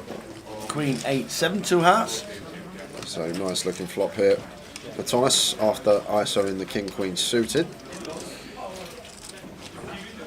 And 4-way here, just want to be firing, probably want to size up as well. The 4-way coup.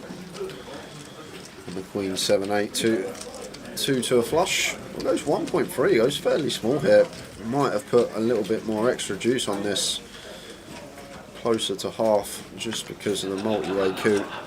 Going for the third pot sizing, and that's going to keep Norman in with his second pair. Makes the quick call and turns it. Boom! Jack of hearts. Norman Storming. Norman. leading now after turning 2 pair. 2.5k into 7.6, so third pot from Norman.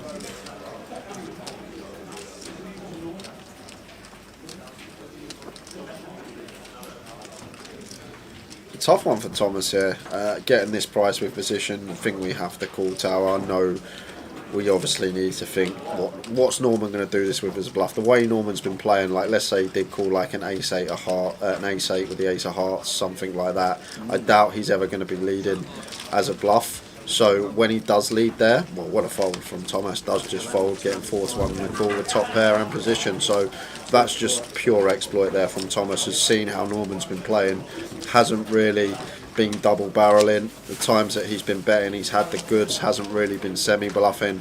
So just recognising that and folding top pair like a boss.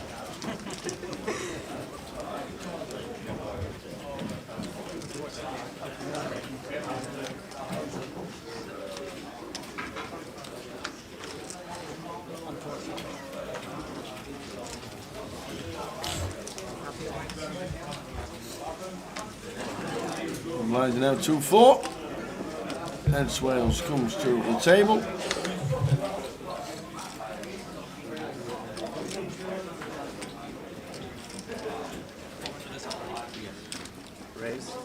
Queen 10 off for Dan on button. King 5 off for John, out of the way in small blind.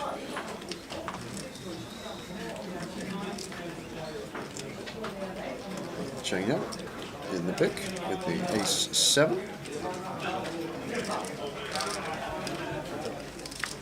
Heads up to the flop. Queen ace 7. Both catch a piece.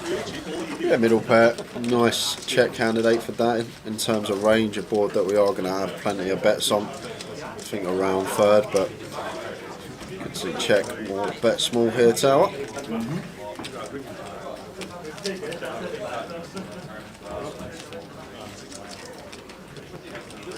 And Chen Young just wants to play flat here with a7. Dan's on the button. He is going to be c-betting this board relentlessly, regardless of holding. So we just want to keep some bluffs in. For Dan, keep our range wide as well as Chen Young. 4 of spades turn. Now, I think this is where we will see Dan start checking. If we do elect to bet flop, going to be a very plausible check on the turn here with second pair. Doesn't really need protection. Only the king on the river. It's a bad card to see.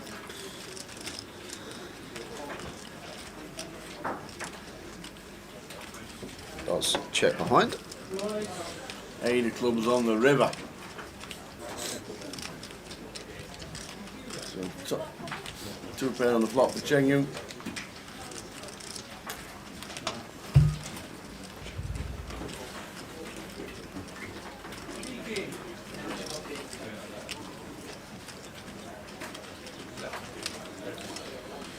This is going to be a tough one for Dan here, Tower, because need to obviously think about the bluffs here. What hands is Chen Young going to start bluffing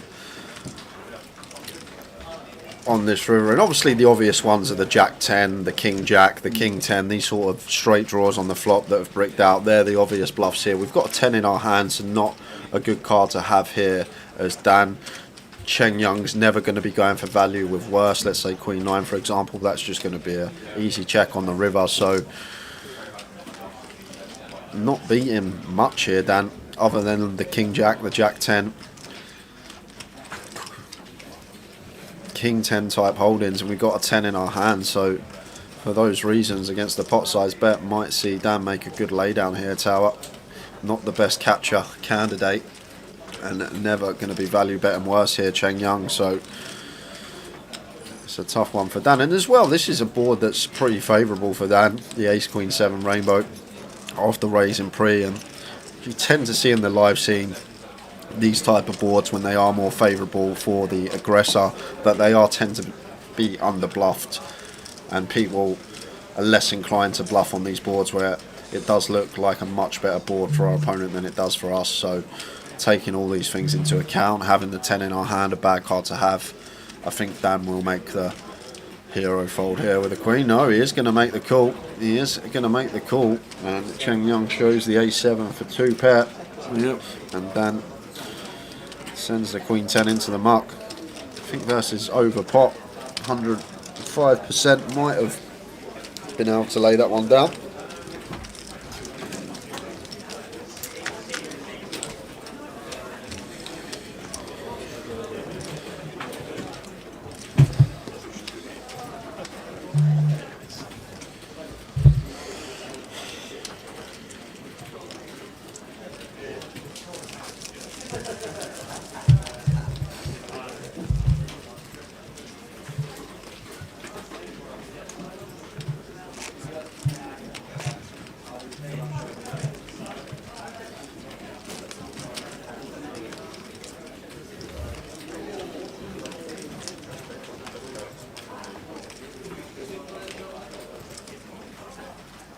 So level 6 of the day. Numbers are good. 276 total. The turbo starts at 9. Buy-ins for day 2 as well tomorrow. 183 just today.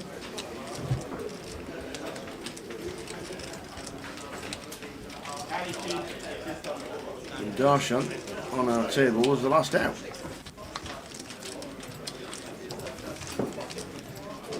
Just before that, Ed Swales bust.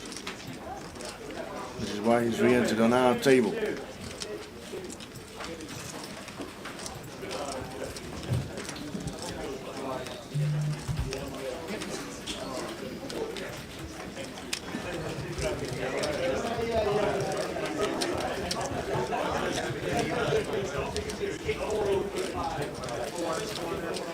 Cheng Young, A7. I think exact same combo as well. From the small blind, 3 betting over Dan's cut-off open, makes it 4.2k and gets it through.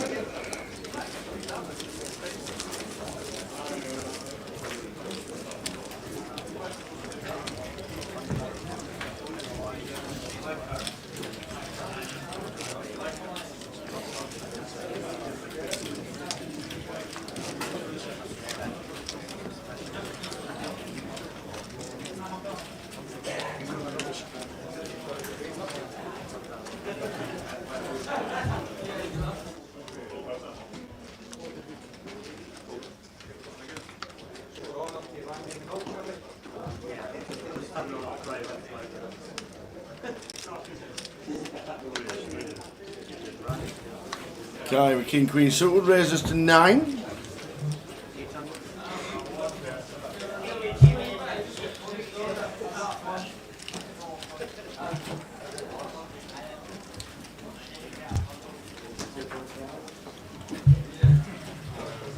John McCann in with the 6s. Cheng Young, King 7 of hearts here on the button, chooses to let it go. And Ed Swales lets go of the 6 deuce and heads up.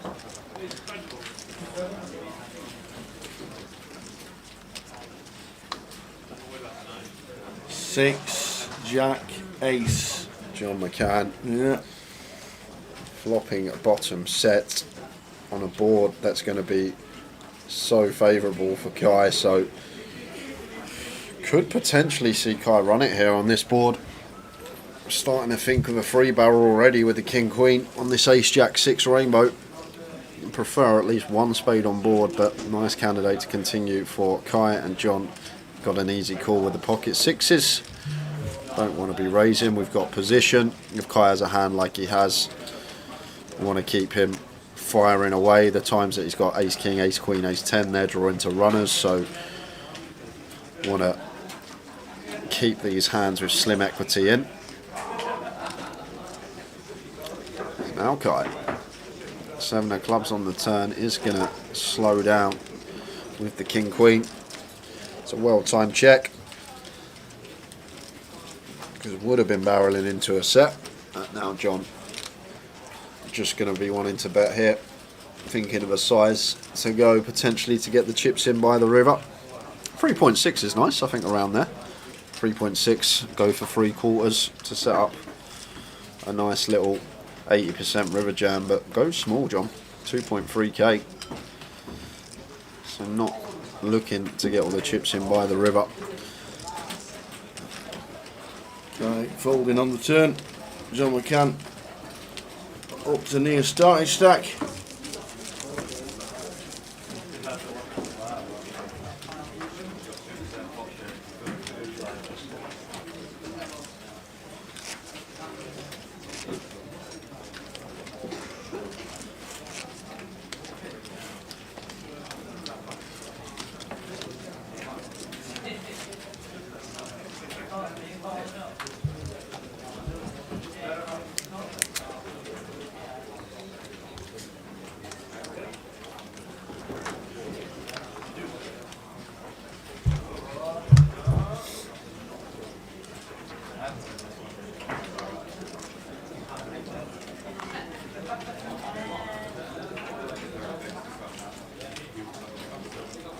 Here's 3 for John in the hijack.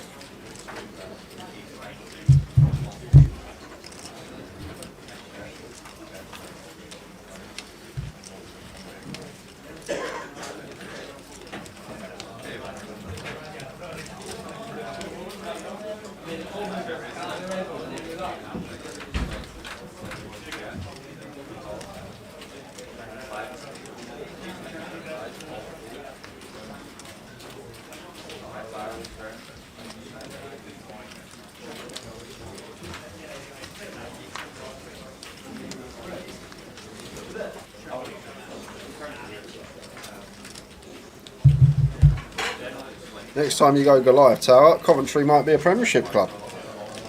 Oh, Says imagine. Ash. Imagine Who that. have they got in the playoffs? Borough.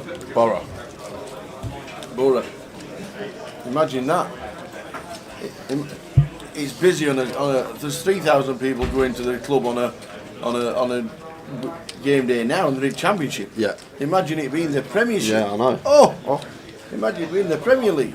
Imagine, I bet you wouldn't get in then. I bet you wouldn't pop out of your room on a Saturday morning and just stand there. Come here, sir. You can come and watch. Come in the box, Mr. Tower. There'll be none of that. Coventry have never lost at Wembley.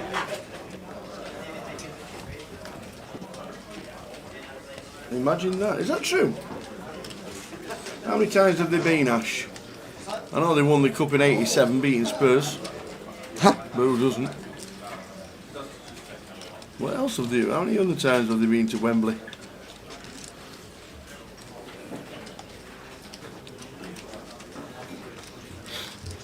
Three times they've been to Wembley and won every time. Big question is do they get there? John McCann gets there on the turn. And Ed going to have to call again here, Tower, against a good opponent who will start barreling on cards that are going to be good for their range. We still need to be calling the second pair here as Ed.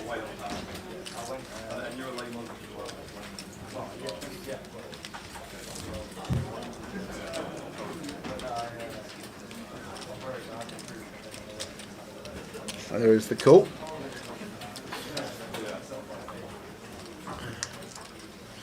And the river's the six of diamonds. Yeah, we got no kicker here as John McCann, but he should still go for value here, I think, versus Ed once he check calls flop. Only really ace-x of spades that we're worried about. He's going to have all this queen jack, jack 10, king jack in the big blind here. Potential to get value from. once he calls our c-bet on the flop, his ace-x in his range is going to reduce drastically. Should only really be the ace-x of spades and some maybe like ace-10 of hearts type floats. So really nice this from John McCann, just recognising all these things and going for value with an ace no kicker hit. Bet, bet, bet after turning top pair. Knows exactly what he's going after with this size as well. 4.2, around 35-40%, targeting specifically what Ed has, all this king jack, queen jack, jack 10 that are going to be in there from the small blind calling range.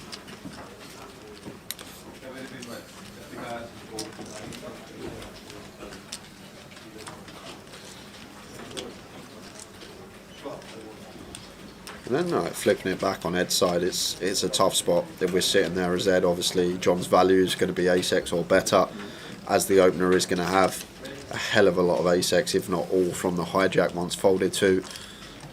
And then where are the bluffs built from? A lot of the bluffs are going to build from the king queen, the king 10, the queen 10, all this type of stuff. King x of spades, queen 8 of spades.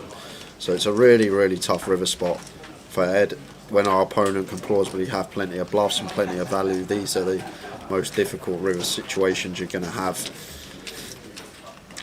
So rightly taking his time with this one, Ed. Really, really grim spot against an opponent who's more than capable of free barreling a hand here after the ace rolls off on the turn. Not got a spade in our hand, which I guess is a good thing, but we do have a king in our hand, which is a bad thing. Like the king queen and king 10 are going to be the best barrels here for John, so not the best card to have. Although we remove the spades, we don't remove the king x. And then I guess you ask, well, he does let it go. Good fold. Good fold from Ed. Good lengthy tank on the river, but did come to the correct decision. Nice from John as well there, just finding the value, bet on the river with the ace-3. Just understanding the situation, how was just so likely to have the best hand. Yeah, that's true, Dennis. If Coventry City get into the Premier League, Goliath finishes a week early than that. If Coventry stay in the Championship, the first week of the Championship season is the 5th. Is the 5th of August. So we could potentially have the first game of the season at home if Goliath, if Coventry stay in the Championship. But that's something to worry about at a later date.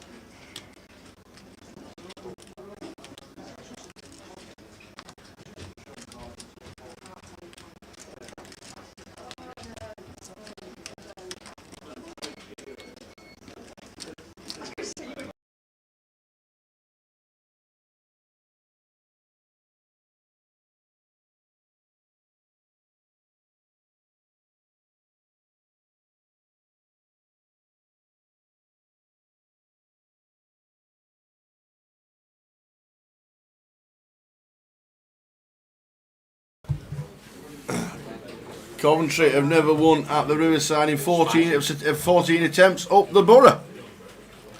Should be a cracking game then. I don't even know when it is.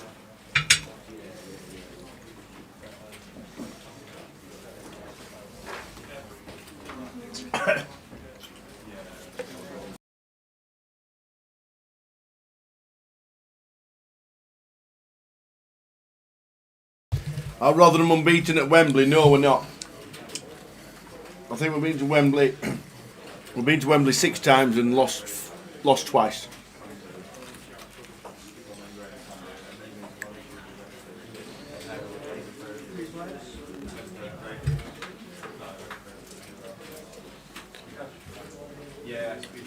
Imagine Coventry City back in the Premier League. What has that been? 20 years? 22 years? Really? I reckon 22 years. Wow.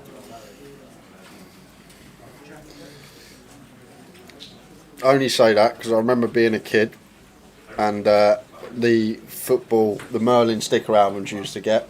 All right. Okay. I remember getting. Yeah. I remember having a commentary bag. All right. So, Okay. 20 years, says Ash. 2003, 2002, 2003 season. I only think Grosvenor can put in a request with the Football League. I don't think they can tell the Football League what to do regarding having the first game away. But you never know. 2001 they went down. You were right. No, I was right. Well, Yeah. well done, buddy. Table next. I'll come and have a look now. 2001, you were bang on. Well done. I would have gone later. I'd have probably gone late noughties. Nah.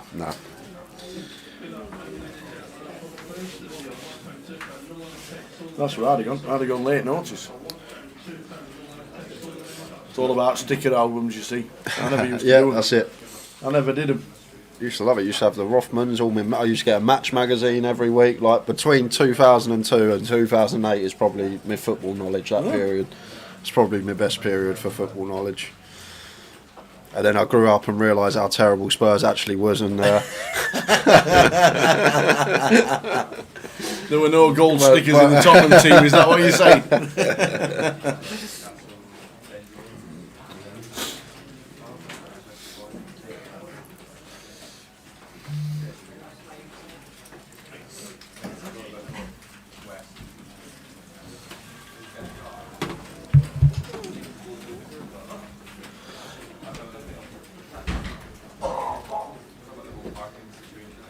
So Queen 4-5 flop.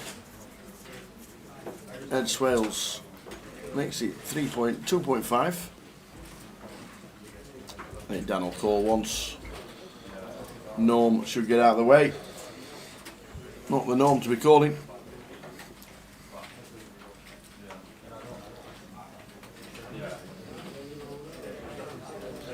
Oh, Dan gets out of the way. I thought Dan might have seen a turn. Best hand folding. Ed Swales applying the pressure. Coventry Middlesbrough is on Sunday. Thank you very much, everybody.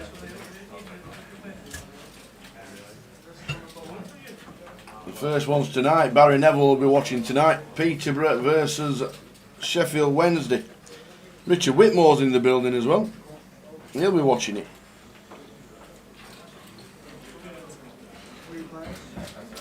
Both watch the live stream on a regular basis.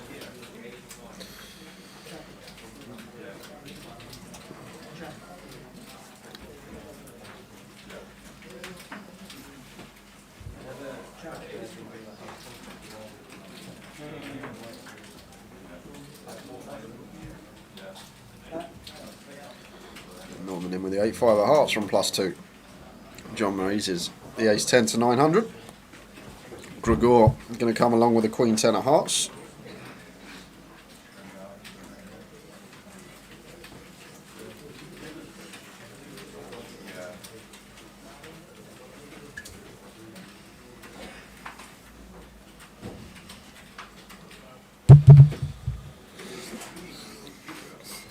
And I'll tell you what, guys. What's that? We'll do a giveaway at 7:30. Will we? I'll just go and get some paper for Tower, as I done the one yesterday. And we will do a giveaway in 10 minutes time. Really? Get you.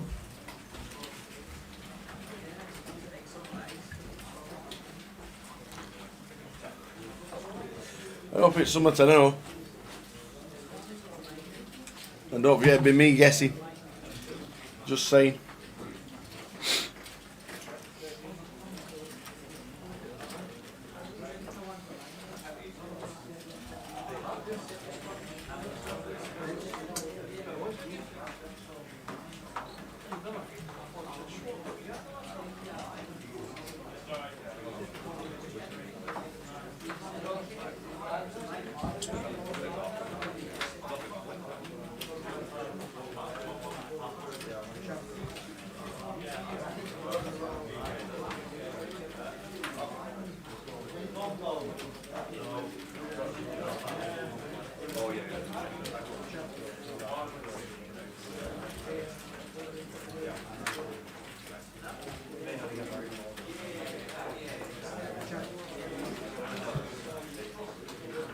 John McCann has Gregor out kicked. King 7-10. Check call from John. It's a check call again. It should be. Unless he's thinking of raising.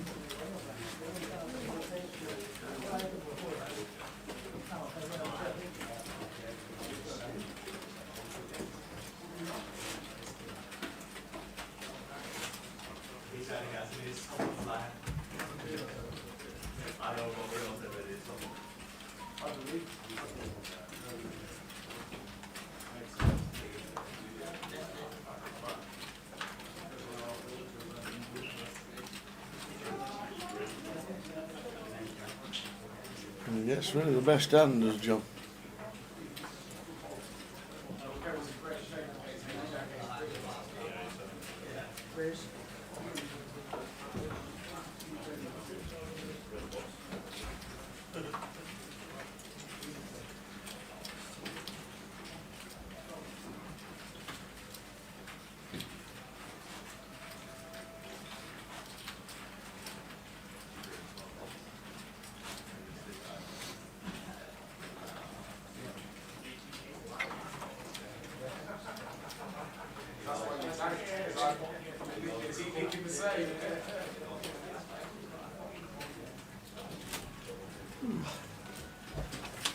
Uh-oh, here comes the paper, and it's big.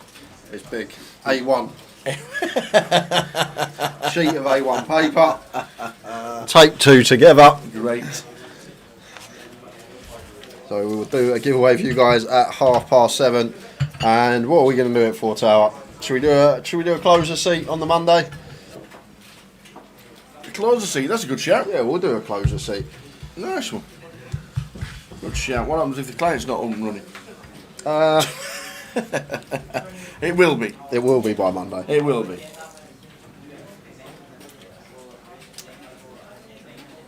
Who's Rotherham United's best player you've seen play for them, says Ash.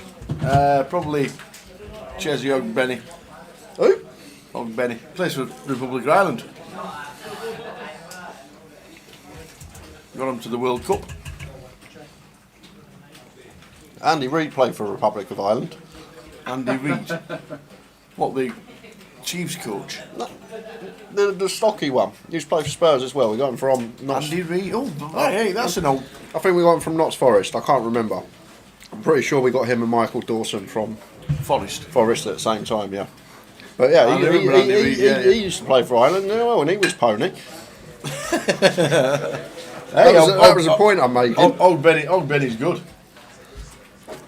Lucky to keep holding him, I'll tell you. Told Oggers.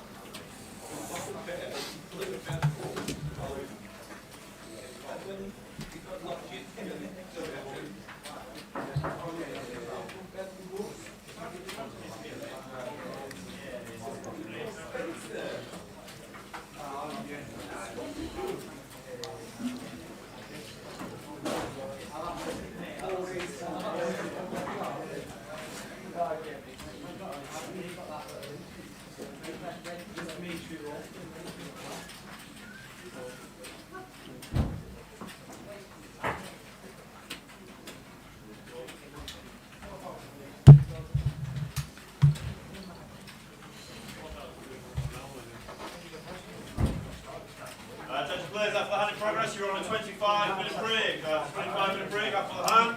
25-minute break in half hour. 25? Live stream going till about 1 AM today. More break dealers, Jeff.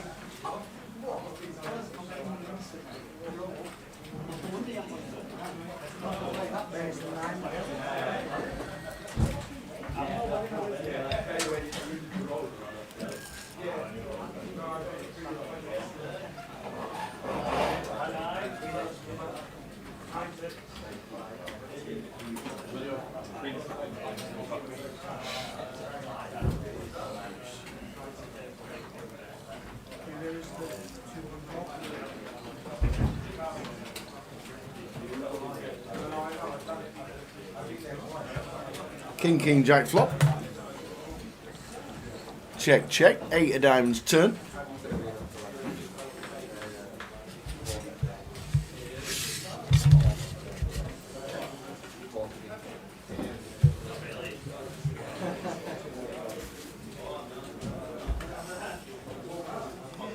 when we can. Unfortunately, this must be when the laptop froze, because Dave sent a message to us and he said my laptop froze for 2 hands. I asked what really happened, but he did say the laptop froze and PK had to come and fix it. So you might see Paul running very shortly to go and help Dave, because there's no graphics for 2 hands.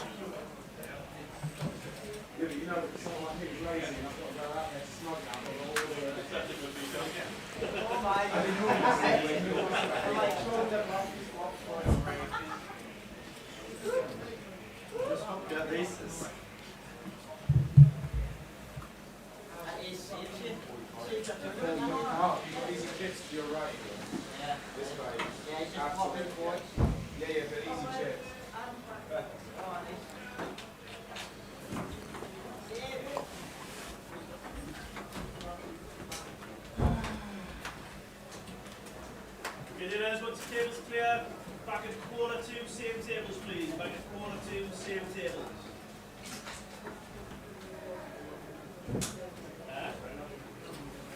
No, but we're going to have back and forth for everything after this break.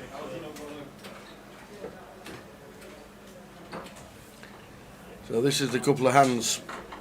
So we're going to get Jay to ask the question while there's no hole cards. They're going to be a Tower Thinks in about 4 minutes' time.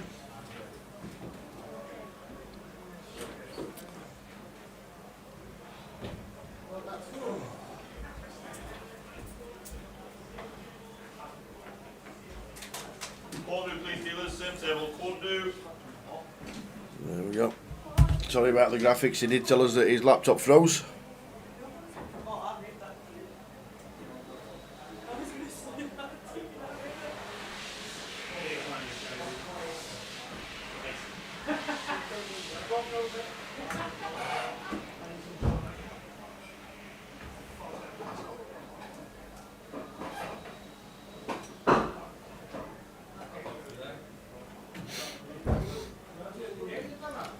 So apologies. So how to win Tower Thinks. Know the right answer, but then by Tower, there's the answer. Correct. You do not need to know the correct answer, because I'll be gazillions away.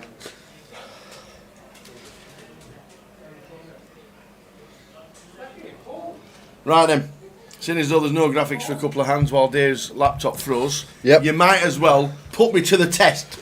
Right guys, if you're new to Tower Thinks, I'm sure no one is, but just in case we need to run down the rules, I'm going to ask Tower a question. He's going to write on this piece of paper. Closest to Tower's answer is going to win themselves a closer seat for Monday on the client. No double guesses. We do check if multiple guesses per account, you will be DQ'd. Can't win a thing. So only guess once, please, guys. Keep it fair. And I've got a nice, easy question for you, actually. I can't do it. Why not? I can't do it. Why not? Because I ain't got a pen. Well, Damn. there we go. I've got a pen. Damn. Nice, easy question. Oh, here we go. How many dots to the power of 43? How many dots to the power of 43? Yeah, well, that was one of your answers. That's the kind of question you asked me. We're doing a lot of talk about Coventry. Coventry potentially getting into the Premier League. Aye. And us being there next year while they're in the Premier League at the Goliath. But all I want to know, Tower, Well, just all I want to know. is on Twitter, how many followers does Coventry City Football Club have? On Twitter, how many followers does Coventry City Football Club have? Don't guess just yet. No guesses yet. Don't guess just Don't give yet. him any clues. Don't give me any clues. Is it less than 10? Yeah, 10. You're less than 10 seconds. You got. Whoa, Yes. right. How many followers does Coventry City? Won't be many, will it? The rubbish. Right then, let's go with.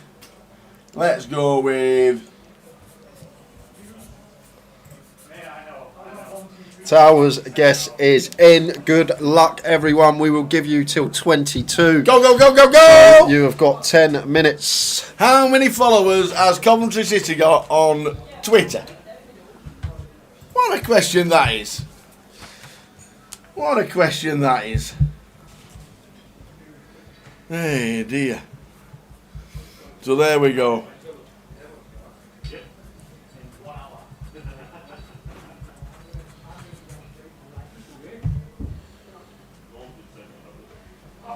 How many followers does Tower think Coventry City Football Club have on Twitter?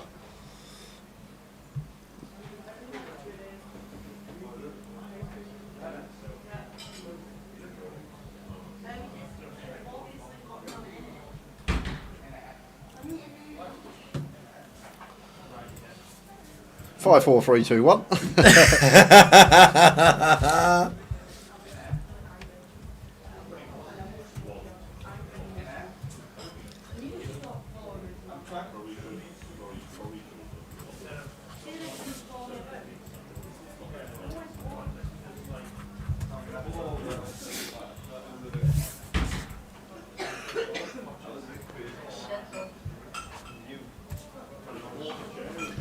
So we're still trying to fix the laptop. PK is wandering over to Dave right now, as you can see. I'm going to give him a... And hopefully it's got it sorted. So for a closer ticket, how many followers on Twitter do I think that Coventry City have?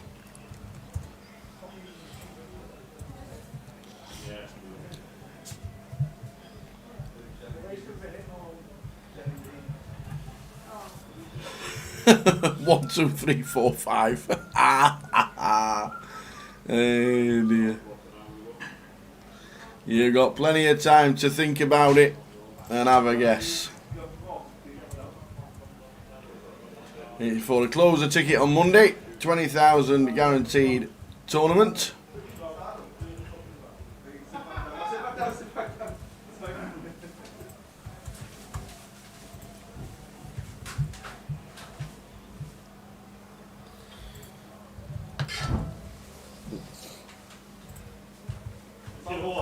Listen, it's about tables valleys. I spoke too hastily, right? Not the attitude. That will keep getting big time from you. What's going on in the background? I just heard someone go, that's not something about, that's not the attitude we should be getting from big guys like you. So I'm guessing Simon's getting a, getting a telling off. Simon's getting it, is he?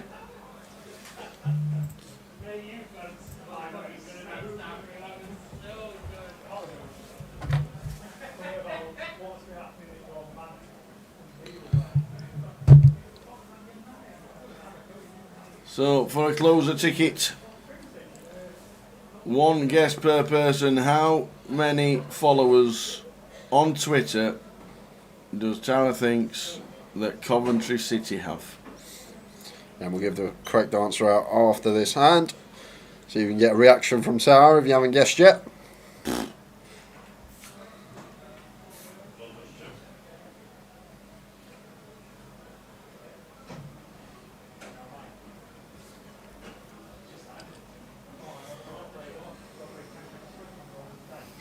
It will be back up by Monday, the client, I'm sure, guys. Don't think you need to worry about that. Yeah. And if not, you still have a closer seat in your account. There's Ed with the ace-10 suited here in the big, facing cut-off open from John McCann to 900. Interesting one for Ed here. Obviously defend at first fault, but maybe thinking about free bet there versus John, but much prefer to defend with the suited variety. Decent playability to go post with. 853 a rainbow. So expect this to go check bet call. Wrap round that 8, 2 overcards for John McCann. Just 10 high. Expect to see a C bet fairly often from him. And Ed should be calling his hand 2 overs with backdoor straight and flush possibilities. John goes for the 1.5 into 2.4, so thereabouts 2/3. Goes for the big bet on the 853, and expect Ed to be calling, as we said. Ace-10 suited, not going to be folding just yet.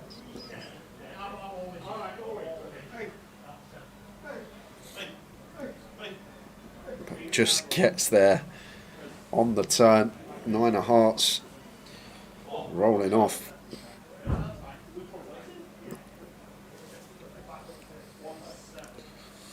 I think just going to see another bet here now from John. 6-7 does complete, but so much to get value from here. 8x, 5x, the 9-7, 9-6 that are in there. But does decide to go for the check behind. We are in a rough spot if Ed did elect to check raise on that turn. King of Spades, river. Just ace-10 high for Ed. Think he's checking and just hoping to be able to show this one down. And if I'm John, I'm going to go for value here, Tower. Shouldn't be any 9x that we're losing to after Ed calls flop. So essentially, you're going to have the nut 9 here, jack 9, queen 9, king 9, ace 9, all going to fold flop. Can get called by the 9-7, the 9-6, and then some 8x or 5x that are non-believers, knowing that we are going to credibly barrel on this king river.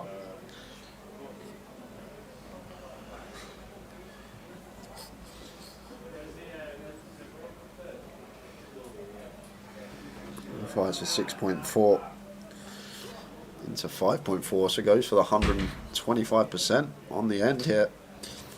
And Ed out the way. So guys, Go on then. the correct answer Yeah. is 161,800 followers. Get away. 161,800 followers on the Coventry Not giving anything away. Football Club Twitter account. We will get a correct answer out in 4 minutes. So Say this that for the hand, next hand. you haven't guessed, you can get a guess in, guys. You can. Oh my days. It's a free token. Oh my days. £150 close receipt for Monday.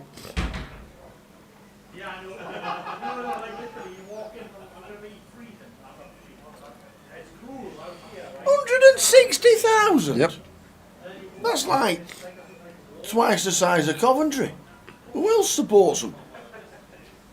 I don't know. Dion Dublin. Well, all his mates on Holmes under the hammer. Yeah. Remember years ago when he made that invention? It was like a drum, but it was like A drum? a cube drum. Was it? It was called like a. Was it a dube? I could be wrong, but he invented an instrument. Did he really? Old Dion Dublin. I did not know that. The old dube, I think it was called. It was like a cube, but a drum cube. I did not know that. The Dube. Dan Dundee remembers. Well done. The Doob. Yeah, Dan Charlton's in it as well, the Doob. It was like a drum box. Well, there you go. Did not know that. Right then, put everybody out of the misery. That's not the only thing he didn't know. He didn't know how many followers Coventry had either. Absolutely not. Not even. No, I didn't. There's your answer. Sorry. How did you come up with it? Well, I came up with it that the average crowd this year is about 15,000. Yep. And a full stadium's only about 24,000. That's what I thought. So I thought, well, some people follow it and then don't follow it, so I just doubled it nearly. What about all the armchair fans? Yeah, but they're never going to watch them on Twitch, are they? They might do. Well, They might follow to get the updates from the club. So you've got till. Well, so we'll close it in 5 seconds. 5 seconds, and some guesses are still coming in. So I just added a 0 and, Yep. and I times it by 3, and then I came in, and that's it. Agis McTavish.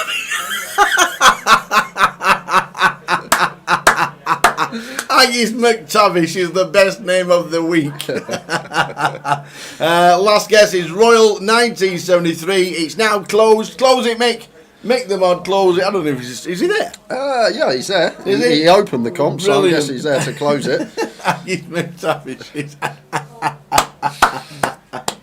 There we go, the comp is closed, thank you very much. So I thought round about 18 to 25,000-ish was the average crowd, and I just thought, well, if I double it, ish, because they won't have that many followers on Twitter, because not everybody has Twitter to start with. So I came up with a great number of 45,425. That's what I came up with, and I didn't think they were that popular. And the closest guest to Tower's answer was 46,005. So was 600 off, just under 585 off. Yeah, me and you, Kent.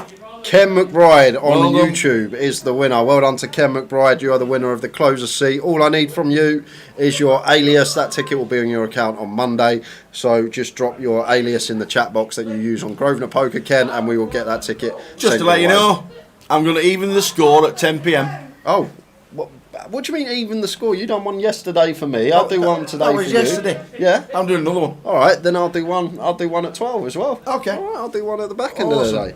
I hope I hope Tom's got his wallet open. Well done, Mr. Ken McBride. Well done. We're going to do another one at 10 p.m. That is when we're going to do another Jay thinks at 10 p.m. and I'm going to pick the best question ever.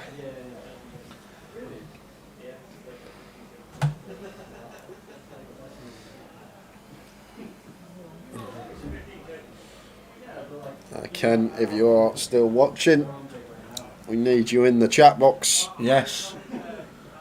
We need you in the chat box. Sharpish.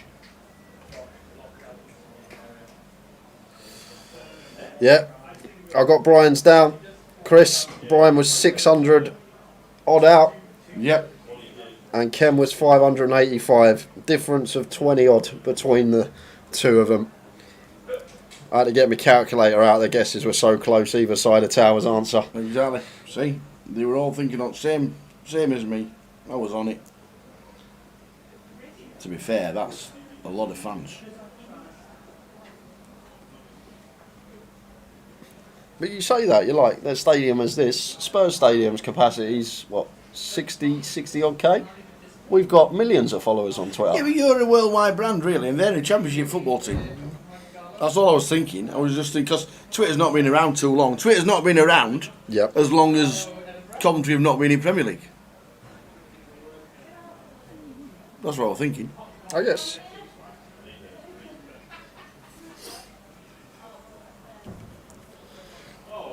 There's a lot of armchair followers, like you said, and I didn't realise. But well done to Ken. If he doesn't claim it, we'll do another one sharpish. Well, Scott Berridge says, how can you believe it is Ken, my father-in-law? He texted in the amount. Oh. Well, we need his alias, Scott. Yeah, we need his alias, Scott, please. And don't go putting your alias in there pretending you're getting it for him. I'm not falling for none of those shenanigans. We've been there before. I need it from Ken on his account. Back to the action, because Gregor has got kings and going four-way gets a lovely looking flop when you've got the overpair and going multi-way. Very dry texture. 9-4 deuce rainbow. Going to struggle to get any action from anyone here though. Gregor wants check to. I think it's just going to be 3 quick folds.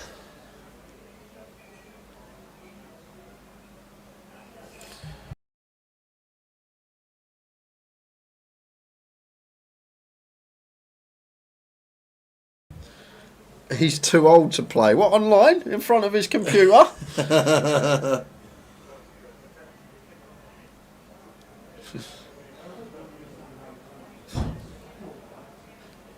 There's the bet from Gregor, and 3 quick folds. No one's too old to play.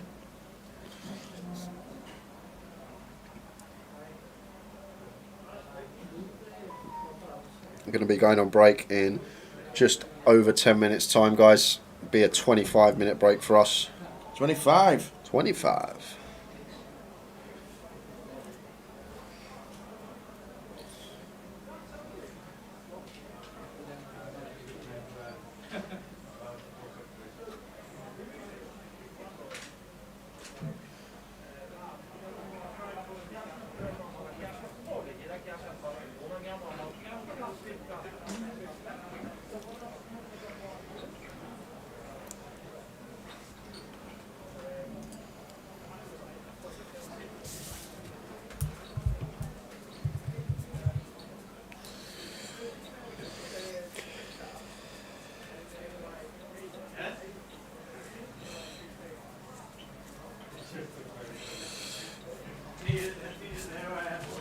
Ace king for Greg. Guy with the ace 6 gets out of the way on the button. I'm going to give Ken till 10 to 8 Tower. We'll give him 6 minutes, otherwise we'll have to go down the list to the second place finish up. Good luck with that. I've got it here. I know he comes second. Good luck with that.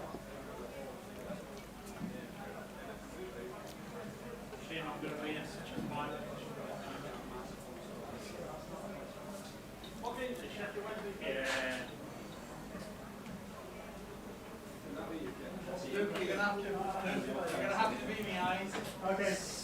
I mean, it's alright, you're going to get pushed. I'm on 10, mate. You're going to be 8. At least if you can have a quick one. Yeah. This is also a good name. Who's the one on the behind you, right? Jane says, can we have some ladies on the feature table, please? We can try for you, Jane. Yeah, I don't know. I think the floor's picking the tables today, or PK's helping. We're getting quite a lot of the locals on. Is Davy Gallagher playing today? Get Davy. yeah, Davy's Davey. ace. Davy Gallagher. That's what we want. That's what we want on the table. Get Davy Gallagher on. I'm enjoying Norman Tower. Well, that Norman is good. Storming Norman. Dan Dundee still wants Gary Armstrong on the feature, defending champion. Well, that's a good shout. That is a good shout. Scott said he's trying to put his computer on now. Oh my days. The We're wait- ZX81 has been wound up as we speak.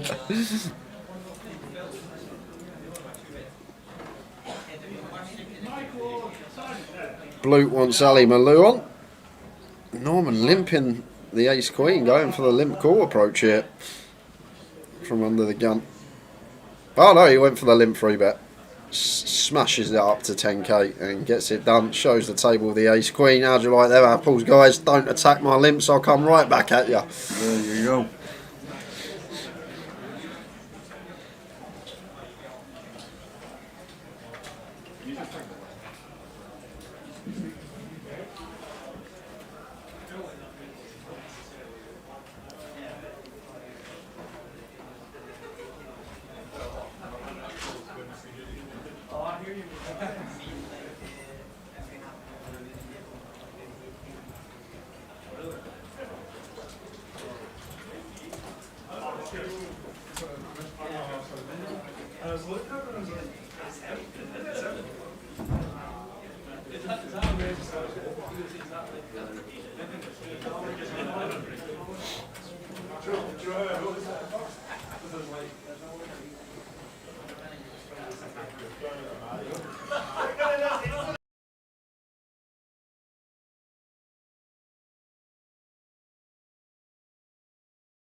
Yeah, not going to get that table on after the break, Dan Dundee. Maybe last session of the day. What's that one? Next session, some of the names we got on. We've got Kelly Sadu coming over, Picasso, Andy Headley. Andy Headley, Picasso. Is he on the red wine? We'll find out, Tower, in about 25 minutes' time. If he's on the red, it'll be entertaining.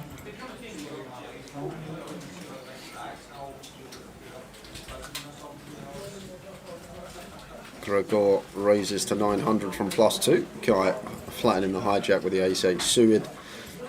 And Cheng Yun here. Nice little candidate to potentially squeeze. Flatting going to be fine as well. But we'll have some squeezes here with the king-queen off. Just going to choose the flat. That brings Norman in. Quick defend from him in the big blind.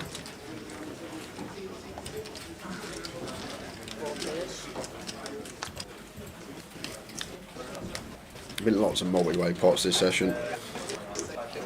Been a very good watch as we see the 3-4-5 two-spade board. So we've got Norman flopping top pair gut shot, Gregor 2 overcards and flush draw. Whiffs for Cheng Yun and Kai.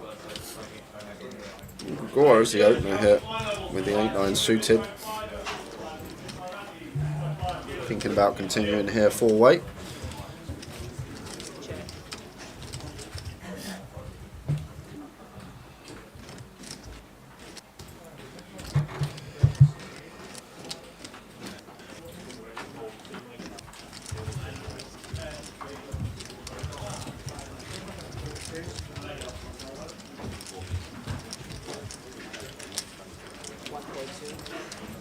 With a small bet, and Norman makes the call with the 7-5 and turns 2 pair. Does give a gut shot here for the 8-9 suited of Gregor, and should really be checking here, Gregor. Yes, we got 9 high. Yes, we can potentially fold out some 1-pair holdings, but it's a disaster for us the times that we fire and we get raised. Norman does have a healthy amount of 6x in the blinds here, and the times that we barrel and Norman does raise here, sometimes we have to play a big pot, go into the river. It does still go for the bet, and Norman does make the call with his 2-pair. Just think on this board with big blind in the pot with us This one we do just want to be checking. Look at this Right, river. space for the river. Pick your river cards. Wow. As action as it gets, and now Greg's in trouble. we got a lead from Norman, 6.5k, and Greg's rivered the flush, and you can see in his face already he doesn't love it, but does pay it off. And Norman going to show the 7-5. Let's go, Norman. Storming Norman up to 65k.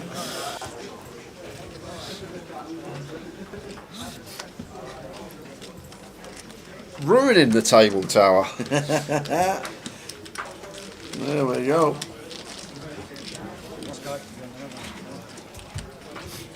Yeah, in that particular spot Dan said about Norman raising turn, Norman just wants to play flat turn with 2 pair, start raising his straights, these type of hands.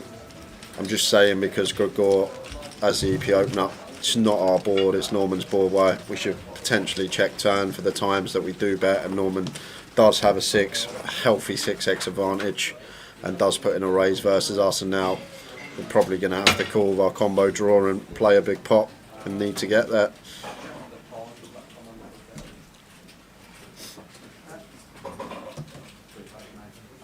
Yeah, could have gone for the check raise on the river for short as Norman would have been able to get it in. Running hot this session. As we approach the break, 1 or 2 more hands, guys, and then 25 minutes break. Going to be back at 20 past.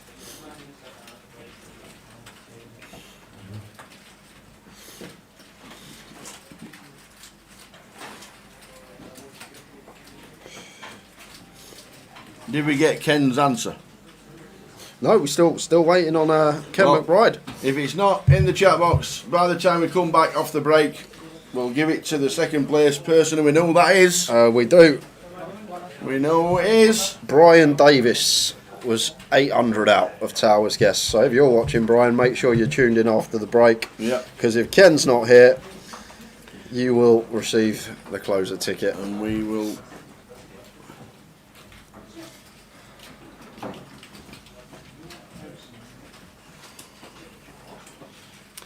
We will sort it out one way or the other. Kings for John McCann.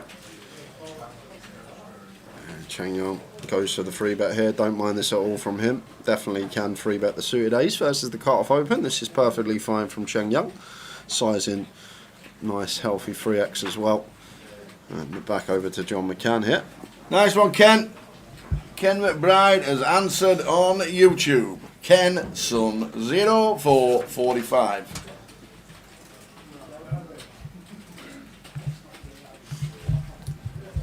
Is that what time the alarm's set for work? Is that what that is? We will have another one at 10 o'clock, Jordan. Don't worry about it. Bang on 10 o'clock, we will have another.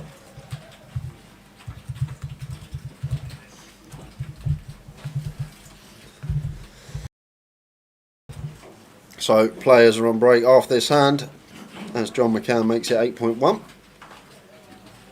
Nice 4-bet sizing out of position.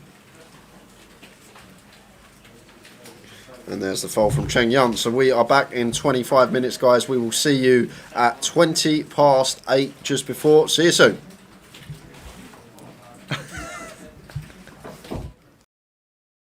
I just can't believe it. Wowzers, wowzers. Oh, stuff we live for on stream. It's something we'll probably never ever see again. Over the years, the chances of that happen are astronomical, and to actually get it on our featured table. How'd you go out? Oh yeah, had quads. No good. And if there's a story to tell, that is a story for the ages. I don't even mind listening to that one.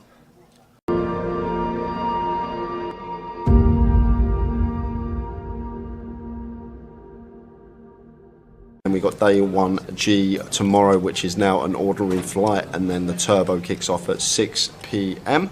And then Saturday for day 2, get down to about 60 players, and then the final on the Sunday. You're spot on, Donna. You are spot on. Too many. That's how many days. I'll make you right.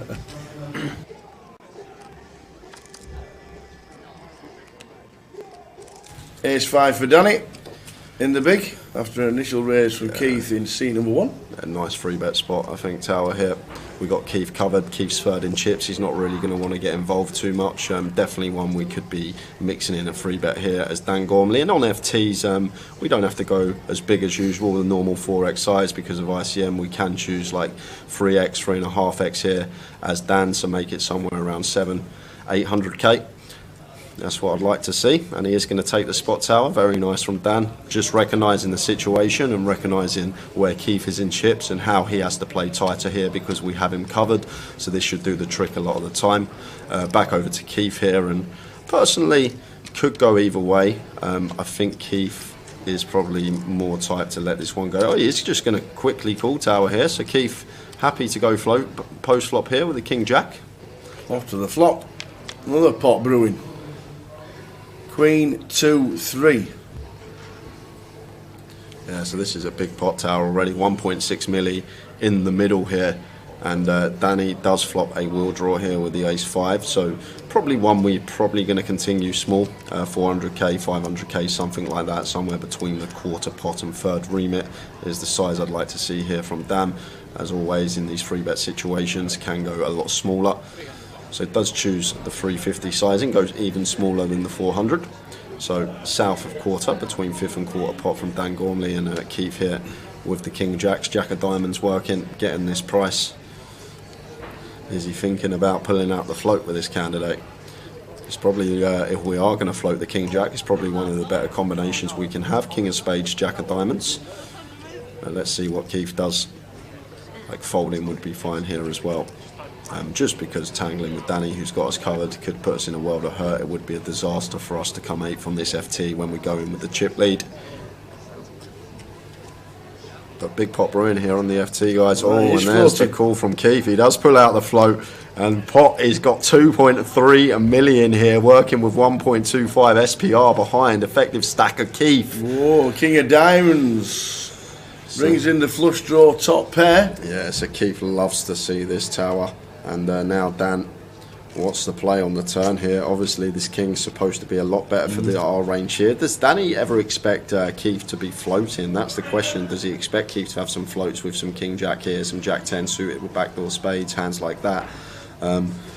That's the question Danny's got to ask himself. Because from a range perspective here, this King of diamonds rolling off, he shouldn't really have any kings here, Keith, other than King Queen specifically. Ace King's going to 3-bet pre, King Queen's going to call flop and then turn 2 pair. So it should only really be from our perspective as Danny, King Queen, the hand that Keith has here, and Danny goes for the second barrel here. So maybe going after some 4s through jacks, these type of holdings, although jacks or 10s might choose to 4-bet pre, but also perhaps going after some Queen Jack, Ace Queen and then the 4-bet, as well as some Queen 10 suited that could be in there, Queen Jack, Queen 10 suited. So really nice bet that targets that proportion of Keith's range. The pocket pairs, the Queen X, these type of hands are going to be in a really tough spot now faced with this double barrel. However, Keith has the one hand that he has pulled the float out with and does contain a king, so Keith's going to have to call once more with the second nut flush draw as backup. So should just be an easy call here from Keith, and we're going to take a river tower. Off to the river.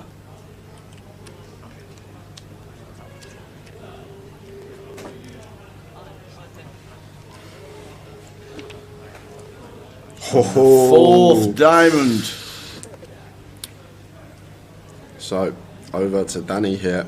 We'll know that he's never going to be good here with the ace 5, but has he got the shove in the locker here? We're probably going to have more bare ace of diamonds than Keith in this spot. Like, Keith shouldn't really have too many flushes once the king and 10 of diamonds run out. I guess he's can have like some 7, 8 of diamonds, 8, 9 of diamonds, ace jack of diamonds, jack 9 of diamonds, but with these particular diamonds on the board, the king 10 and the queen, those being higher diamonds, hands that Keith will probably peel a 3-bet with, let's say for example King Queen suited, King 10 suited, these aren't a thing, and Danny does go for it. He does find the jam here, and Keith sitting here with the second nuts, backdoors into the flush, and Dan Gormley making a big move early on and just applying pressure to Keith. Keith coming in with the chip lead, and he'll be thinking he could be going home in 8th here if Dan has backdoored into the nut flush himself. Dan could still plausibly have turned a flush here. He could be free betting some ace 4, ace 5 of diamonds, these type of holdings. Even ace 6, ace 7, ace 8 of diamonds could probably all be in there as well. So this is a huge move from Dan Gormley early on in this final table. And back over to Keith here. And I think with a jack of diamonds, Tower, it's pretty gross. But it's a gross spot. It's horrible because Dan's only ever making this move for value with the ace of diamonds. He's not going to shove like 9s here or ace 9, so if he elected to free bet that and double barrel. He's not going to shove ace 9 with a 9 of diamonds. So Keith's jack of diamonds here, although it is the second nuts, it's pure bluff catcher here. We're either behind to the bare ace or a turn flush of Danny, turn nut flush, or he's just got a bluff in this scenario. And Danny with the bottom of his range just going for it here. And notice rubbing the left arm there, caressing. Usually that signals is something people do to calm themselves down, but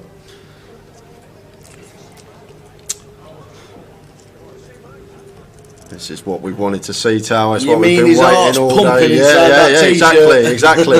It's just trying to, if not try and put the heart rate down, perhaps try not to give anything away. And Keith here in a really tough spot because yes, we've backdoored into the second nuts, but the problem we've got, Tower, like I say, it becomes a bluff catcher the way this hand's played. Like Dan could plausibly have turned a flush with ace x of diamonds. He could have plausibly double barreled as a bluff with the bare ace of diamonds. So this is a gross spot for Keith here, and rather him sitting there than me, because this is one that's going to take a while, and rightly so. A tank's going to be needed here, Tower.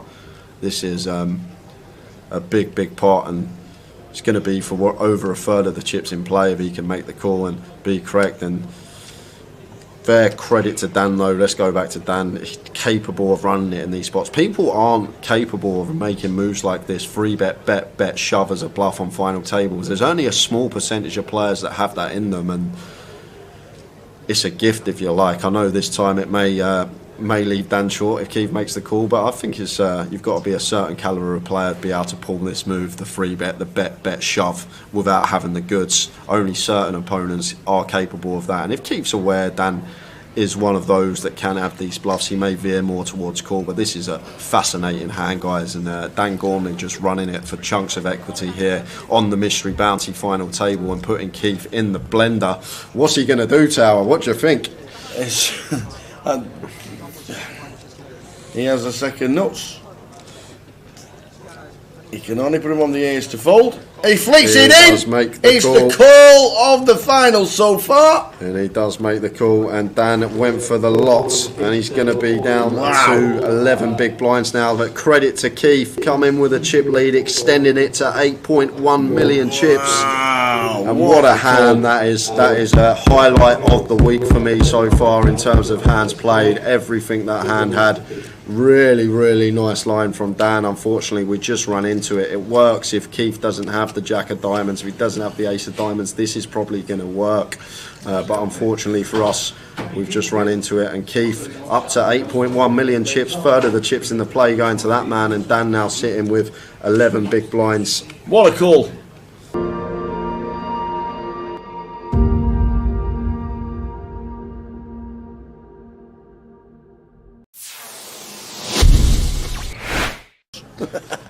So we see Tom opening Jack 9 off in the hijack. Can open a lot wider here with the chip lead. A lot of pressure on these guys with ladders and approaching the FT. But Matt never going to be going anywhere here with pocket 8s. Easy decision for him in the small, just the call. And it's heads up between Tom and Matt Davenport here. Let's see a flop. Flop time, ace 9-3. Second pair for Tom. Takes the lead in the hand. Yeah, still may bet small here, Tom Hall. This is a board that's just going to favour us a lot of the time here, being the opener. We do have middle pair as well, so we do have some disguised trips or two pair when the turn is a jack or a 9. So potential. Can go really small here, as small as quarter potentially.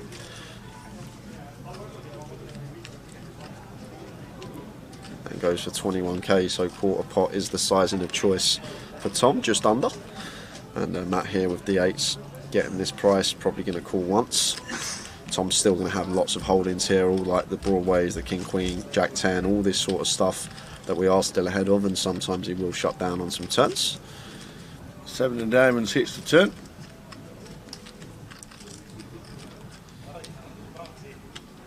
So this is where it's probably just going to go check, check here. Tower. I think Tom may be a bit optimistic to fire our 9 here again. Very hard to get 2 streets from worse now. I think the 8s will fold if we fire, so maybe better to check this one behind. We can also put ourselves in a tricky spot here. We do fire and Matt opts to raise. So just expect to see Tom Hall check this one back most of the time here on the turn. And there is the check. See a river card. And it's paying 2 pair. Well, it is 2 pair for Tom Hall, but probably going to be very difficult to get value from Matt Davenport here with his particular hand. Matt does have the 8s blocking the nuts. 10-8 could still be in Tom's range. He's going to open 10-8 suited from the hijack. Although 10-8's probably going to double barrel turn. Something to take into account. But Tom will now just opt for probably a larger size here, I think now. Tower, this little disguised Jack 9 of us. Ours, somewhere around like 90, 3/4 pot. Probably what I expect to see. It looks pretty chunky. That's pot size. That's 105. So around 85-90% up there. And Matt here with the 8s. Never going to call this one tower. Just not putting in a quarter of our stack here with 8s. We lose to too much. Well. Ah. Oh, he's going to raise.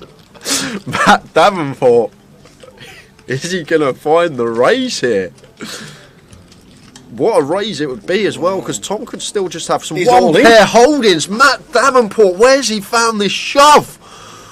Oh my word. And Tom's got 2 pair here. This could be the end of Matt. I'm guessing Matt's trying to target all the 1 pair holdings here of Tom.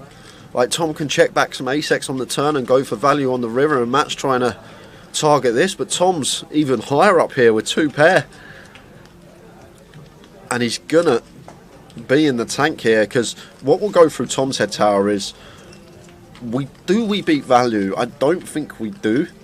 Maybe 9-7 might be in there for Matt, but is he going to check rip that? Obviously Matt can still have some ace-3, ace-9, ace-7 defending out the big blind. He might even float a 10-8 as well, wrap around this 9 with backdoors, so 10-8 of hearts, diamonds and spades probably going to be in there. But the question we got to ask ourselves, is Matt Davenport ever going to do this as a bluff? And what are the bluffs, Tower? Once Matt calls on an ace-9-3, there's not many you can come up with. And because of that, I think Tom may let this one go. Simply because of the board texture on the flop. It's ace-9-3 rainbow. What on earth is Matt supposed to have here? He can have sets, he can have 2 pair. And what hand is he going to turn into a bluff? Is he going to rip some 9-10, some 8-9, blocking straights and 2 pairs? This is just a 6-6 jam from Matt Davenport early on a big day 3, and Tom Hall in the blender here and lets it go. Matt Davenport, you boss, and shows Tom as well. Pocket 8s. There is a reason this guy is top of the National League. Matt Davenport putting on a show early on. Wow. He's not afraid, Tower. He's not afraid of busting. Fasten your seatbelts, ladies and gentlemen. Wowzers.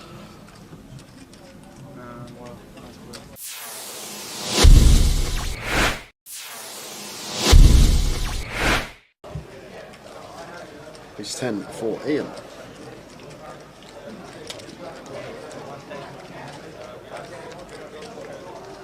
Raises to 1.3 under the gun +1. And Radu here with the ace jack in the hijack. Surprised if he went anywhere this deep with Ian. I'm probably more inclined to just flat this one versus the early position open. But obviously can mix in a 3-bet some of the time. And it looks like that's exactly what he's done. 3 bets to 3.2.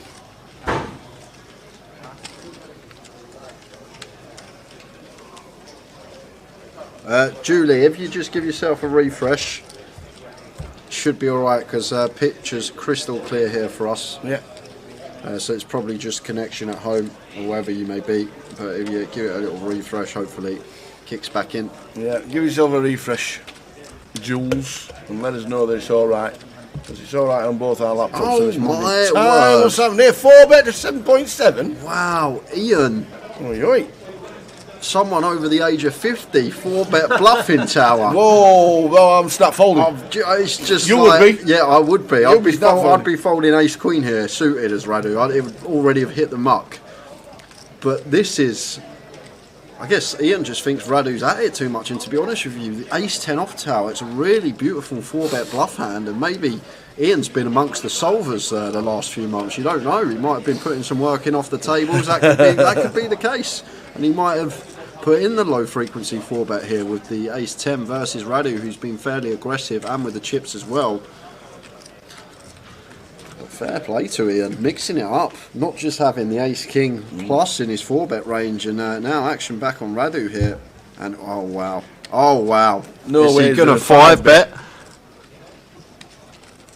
Has he picked up on That's something about here? 20k. Wow, Radu. What senses from him? He has to have picked up on something here, Tower. Read on the situation here from Radu is just so good. What a play. 5-bet bluff Tower. We just, no way. Do you know what? If Ian 6-bets here with ace 10 Tower, I'm done. I'm having an early finish. He's not doing it. There's no way Ian 6-bets here. How often do we even say the word 6-bet on stream? Oh, wow. But Radu 5-bet bluffing the ace-jack. This is just a leveling war between He's not putting the the lot two in. players. He's doing it again! He's doing it again! That's amazing! Oh my God! Ian 6-bet Solve that, baby! 10!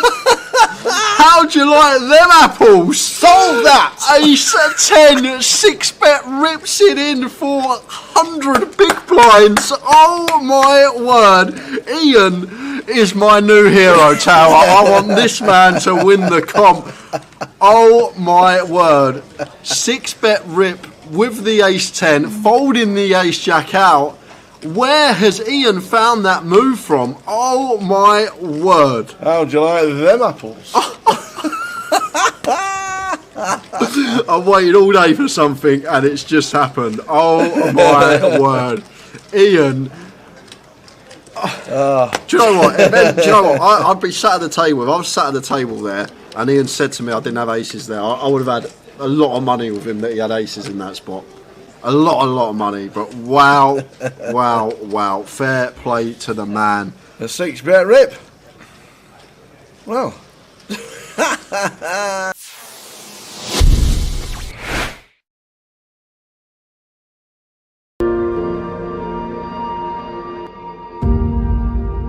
Back it, you got no chance. So Ali with the queens this time. King jack last time. Kings before. Raising up with the queens. It won't be a standard raise. Raises to 7.2. Tharless gets out of the way. Jack's got a rather smile on his face with a 6x in front of him. Oh, he's got a hand He's as got well. Tens. Oh, the Just lot's going moves in with the tens. Is he doing the old 60 bigs, just shy of, and yeah, he's not this put the is lot in. He's gonna be probably a left big one chip behind. pot. Ali's going to snap this off, and Jack Oliver going to need a 10 to survive. They're all in. Ali Malone, queens.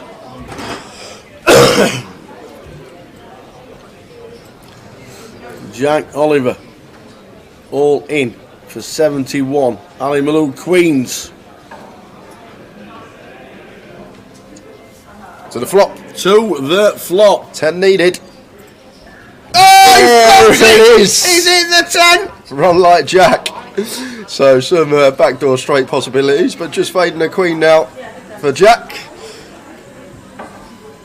No way! Oh my days! It's ill. You think you've got there, and it's a queen on the turn. Ali Malone bumping away. Just the one Oh out. my days. River. Oh! No way! No way did that just happen? Clip it! Boat over quads. Oh. Ali finds the 2-outer on the turn. Jack finds the 1-outer on the river.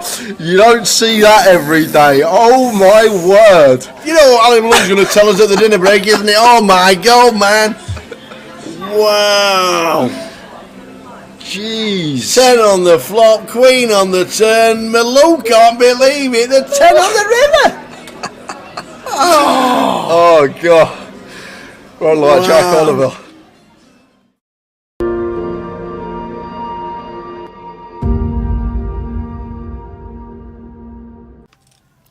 So good to see Carl back at the tables, one of the Thanet boys.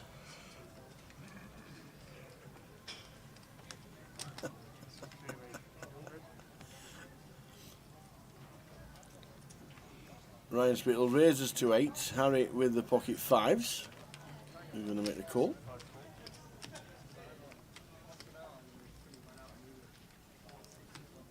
Jess could feasibly come in with the old Jack 8. Yes, she does. Which will bring in the small big blind.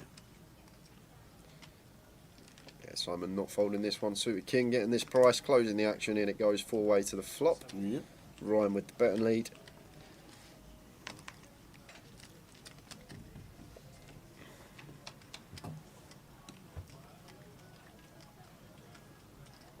Oh, we flop a set. Yeah, and Ryan's flopped the straight flush draw tower, so this is action time. Ryan with the 8-6 of diamonds on an ace high board. Great flop for us once opening in the cut-off. Not only have we flopped the straight flush draw in terms of range, going to be better for us.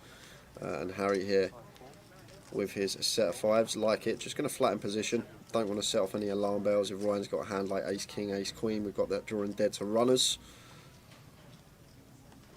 Quadzillas, baby! Quadzilla, baby! Woo woo! Am I getting the chips off Ryan? Woo woo!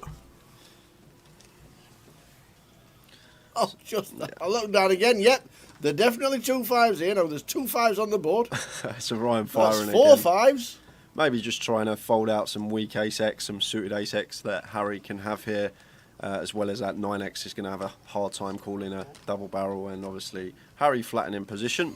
Going to try and get the max on the river with a So there's shove. 1 out. 7 of diamonds is straight flush. Oh, he thought he could have done it! No! What's this dealer done? Where's the bad beat jackpot in the tournament? No way! £245,000! That is incredible. I've never seen this tower on stream. Quads over straight flush. This is a setup of all setups. Oh! No Oh, way. Harry can't wait to turn him over! No way. Quads Oh V my straight God! flush. Look at the table! Oh wow, oh wow, oh wow. That we'll never see that again. Ludo says I never take pictures at poker table. I'm taking a picture. We will never see that again on stream. To get that hand here on stream. Look at the cameras, they're all out. Oh my God. Quads over straight flush on stream. Somebody go and get Jim. Ask him if they have a bad beat jackpot for Imagine, the imagine that on the GUKPT. imagine that on the cash table. Let's make this a fun feature, guys, and not like everyone not having a banter feature. Get the Jaeger bombs. We should do the egg ones. I think that would spice things up. On the Jaegers straight away. Yeah, I'm gonna go. And we are back, guys. Penultimate session of the day. Nearly 300 in the mix already. Over both flights. Another 2 hours.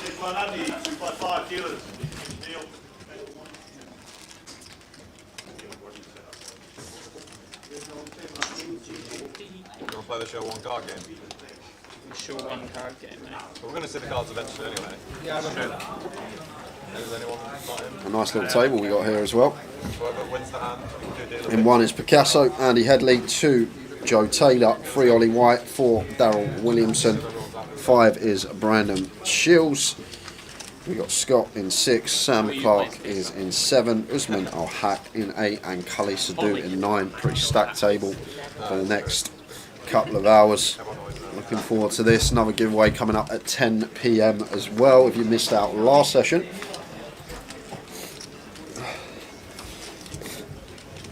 As Ollie kicks things off with the ace-5 of clubs, raising from +1. And Daryl with a small free bet here. It's 2.6k. Fairly small sizing choice. When we're this deep, could definitely go larger. 60 effective to start the hand. And versus this size as Ollie, we're always going to be continuing here with the ace-5 suited. Does make the call. Flop time.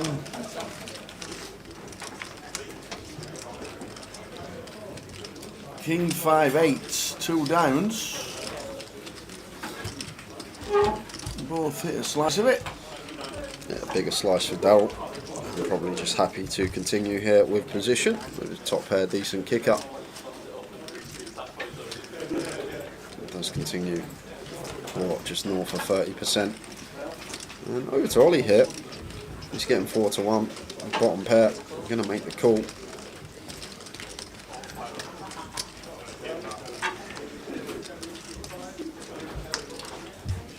Ace of diamonds turn. So the ace-5 of Ollie shoots to the lead.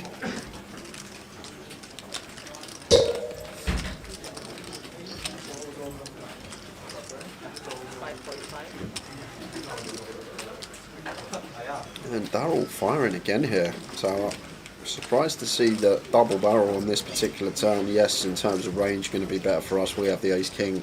Ollie doesn't, but I think it's a hand that we could definitely check here. Maybe trying to just deny equity to bare diamond hands, but Ollie shouldn't really be peeling many offsuit hands. +1 versus +2, something to take note of here. Shouldn't really have any hands with a bare diamond in them, with the ace and king diamonds being on board. So we'll see how the river plays out. It does go check check, and Ollie shows the goods.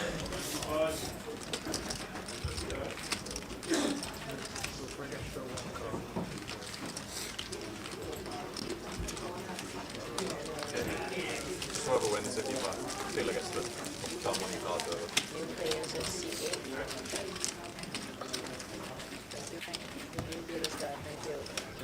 Thanks, mate.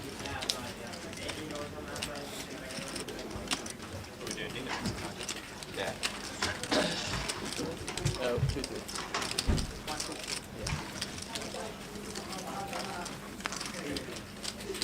What are you in Australia? Back. You're back. Came back in March. Last 2 or 3 years. Back, it's like I never left. I'm pretty sure you were here, I was playing.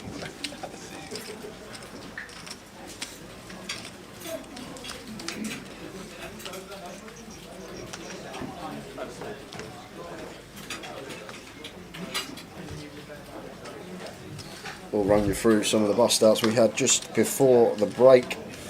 Go on then, give us the bad news. So we lost Fraser Bellamy, the Mad Turk, Alex Montgomery, Colin Gillen, Derek Barnes, Andy Dickinson, SG GDPR, John Clements, Kim Holmberg, Matt Erdley, Tom Aravara, Francisco Perez Moreno, Ian Farrell, Patrick Bell, David Vidana, Jonas Nurkirch, Lucas Escalante, Scott Nicole, and Darshan Patel was the one we saw on the featured table just before we finished. So plenty busting just before the break.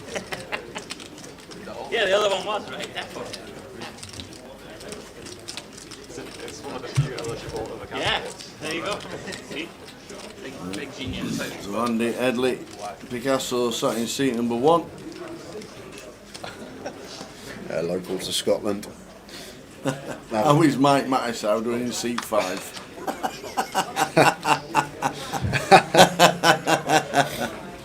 Oh, Brandon.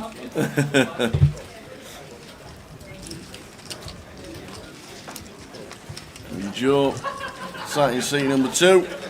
The Elliot Poker Card Room Manager. There we go. There he is, looks down at Jack's. And this is just going to be a free bet get in for us as Joseph. Free bet to call versus Sam. Sam working with 12.5k to start the hand, so 25 bigs exactly. So easy free bet call for us as Joseph with the jacks from the small blind.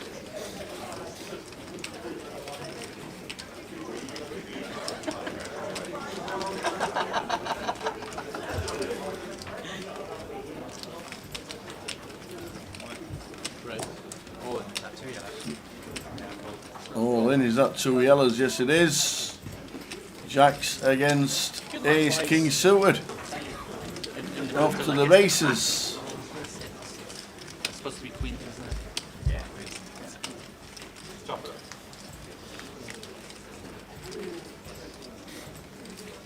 I'll still flip him on the flop. 984, 2 hearts. He's giving himself the Here we go. Oofed. 15 out up.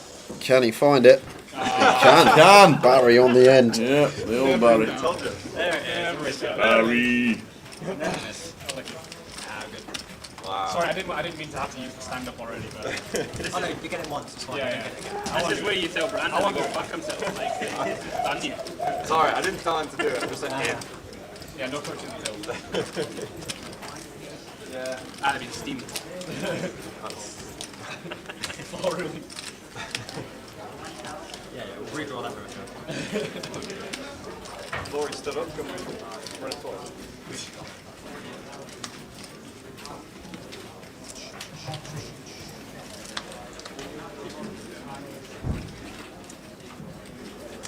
Right. 1100.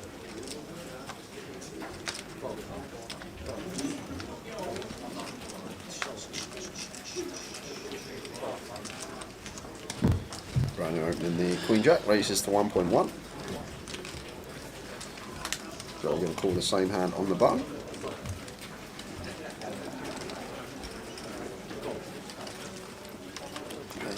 Darryl defending ace-8 offsuit in the big blind.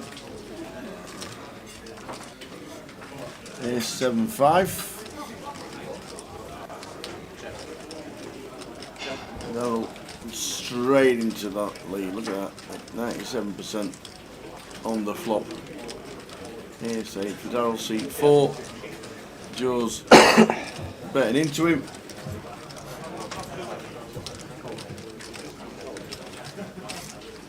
Yeah, just check call for Darryl with the ace-8. Good to see. Queen of clubs on the turn. Yeah, now this is just always a check for us. As Joseph here, once turn in second pair, should be checking this behind now. We go out in front of the 7x and the 5x and still behind to the ace-x, so it becomes a very nice check candidate. Does check behind, 6 of clubs on the river. Backdoor clubs do complete.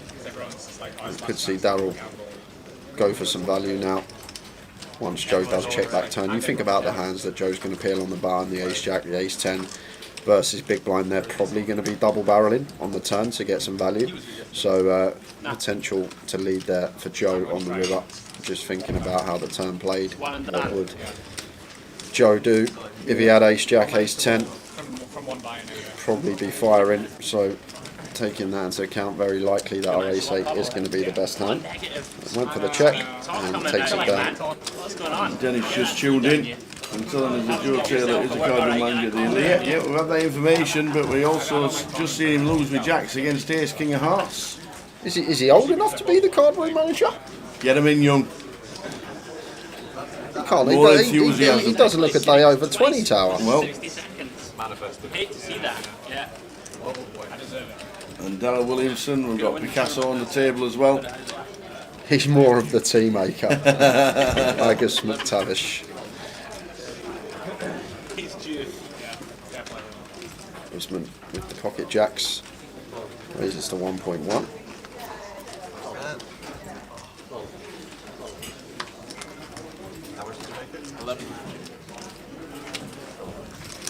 Queen 7 suited for Brandon in the big line. Defends.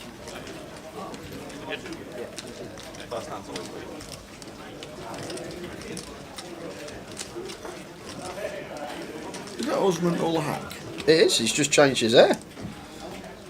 I'm sure. I think he's FT'd one of these Yeah, I think finals up here before, hasn't he? Yeah, always plays here at the Maybury when the GUKPT's on. Yes. Sporting a different hairstyle in 2023. Throwing it out. Yeah, I was drawing dead. Why not? Get it quick. There we go.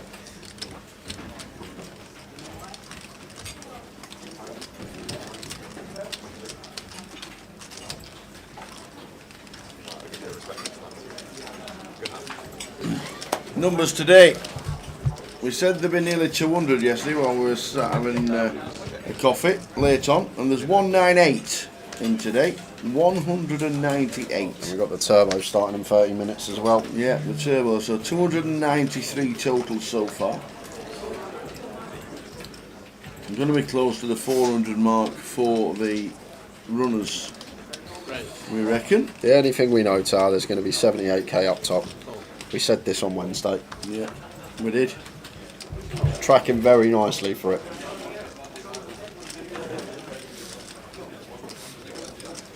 Pocket freeze for Picasso.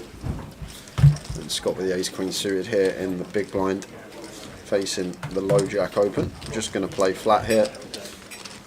The suited ace queen. Oh, and he's going to get himself in a world of bother here. This is going to be curtains tower, I think. What are we, 37, 38? Set. Big steep. And we got Andy Headley here. Bottom set versus the ace queen of Scott. And it's just going to be a bet scenario here for Picasso. Yeah. And Scott's just going to have to call here. We're way too high up. There's not any run outs really. I can see us ever folding here.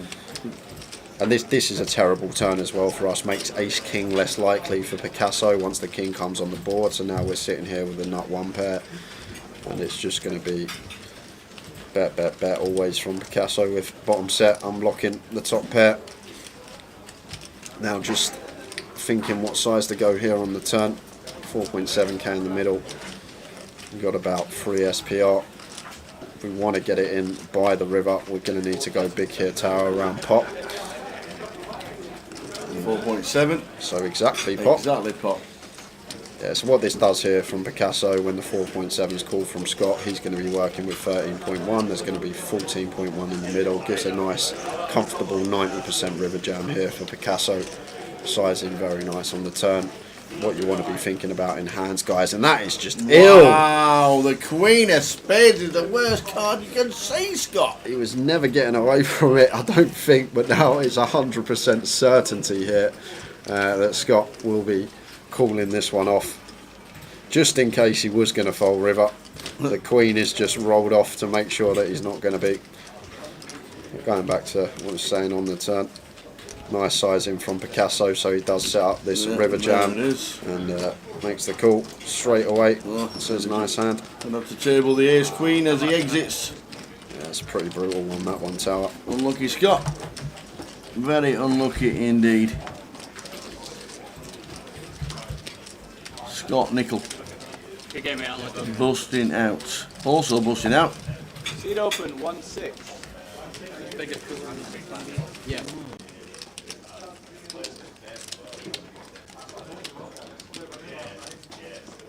Hogan Lee, James Chung, CB, Gorinda Pure One, busting out. Ali Malugon and the Mad Turk, Yusul Eminoglu, all busting out just before Scott Nickel on our feature.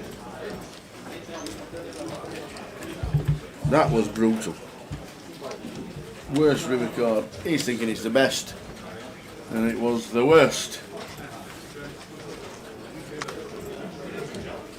Seat open 6-4.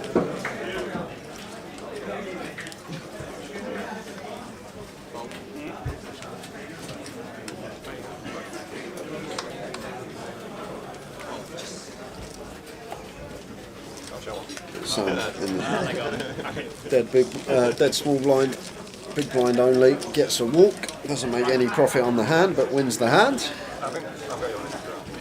And Andrew Headley, Picasso up to 80k. Level number 7 of the day.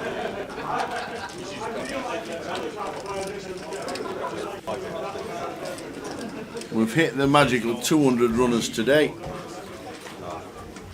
200 runners today.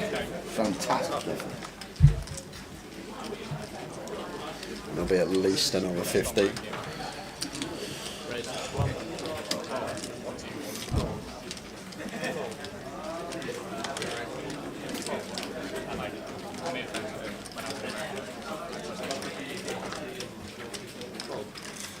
Picasso raises to 1.2. King 10. And Usman A6 off in the big blind, going to defend.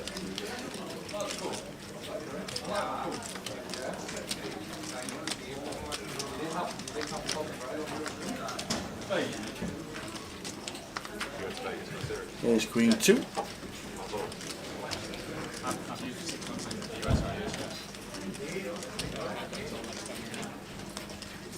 Just a nice board for Picasso to c-bet here. Double Broadway. Usman is going to be calling with his top pair from the big. 5 of spades turn. And this one with the king of clubs here, potential double barrel here for Picasso tower. Could be targeting some queen x, some deuce x of our opponent. Fold out some front door flush draws potentially. And also what we do, we set up a nice river shove against Usman's stack size the times there rolls off a club on the river. So if I'm Andy here, I'm going to be barreling to bluff on club rivers. And Usman's still going to have to call once more. Picasso, wow, just lets it go. Power poker gets it done, just folds top pair to the second barrel versus a good competent opponent that will find the correct amount of bluffs. I thought Usman was going to be calling once more there for sure, but this is the thing, when your opponent just has such a strong advantage in terms of range and you are sitting out of position, it can be a tough task continuing even with the toppest of pairs. A great start for Picasso.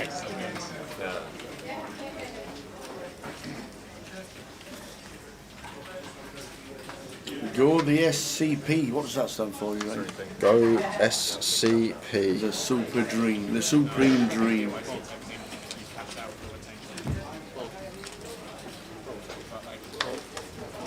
I'm going to go because I'm just looking down the names on our thing and there's someone with the first name with an S initial and there's someone with a surname C initial when we're playing poker. So I'm going to put 2 and 2 together and say that means go Sam Clark Poker. Sam Clark. That's what I'm going to He go does for. have a YouTube channel, doesn't he? I might be wrong, but I'm guessing that's what Supreme Dream was saying. He does have a YouTube channel, I'm pretty sure.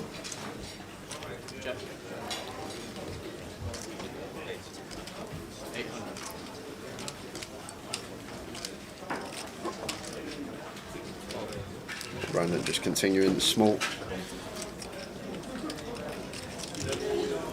Hey, go on, Jay. Get in, Jay. Been confirmed. Shit, I didn't do it last time. Get you. Nobody told me I should do it. I just bet off the turn. It's big line. I'm a good problem solver, Tower. I've always been a good problem solver. I thought it was everything else no good. I thought it was going to be something like Scottish car parks. Scottish car parks. Go Scottish car parks.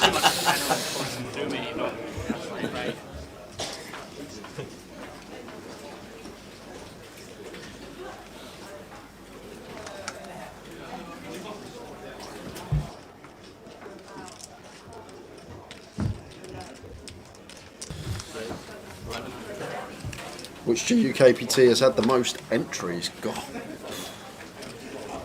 London, Coventry. Yeah, probably London or Cov. What about the one Steve Jelinek? The one he won was huge. Yeah, that was Coventry, wasn't it? Let's have a look. We can find these things out.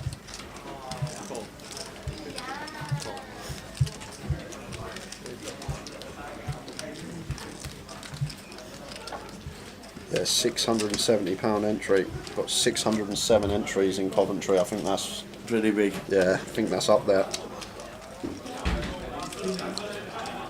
Ian Hamilton come second in that EPT winner last year. Maz Bako, where's Maz been? No, I've only seen Maz once this year.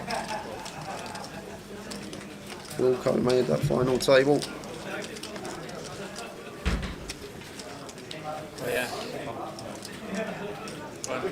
Is there any cash games running at the moment, Tower? Can you find out for us? I think there might only be one.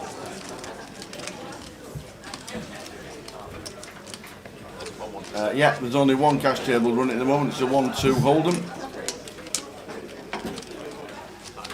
rest of the tables are used for the main event, and obviously the turbo's coming up in 20 minutes.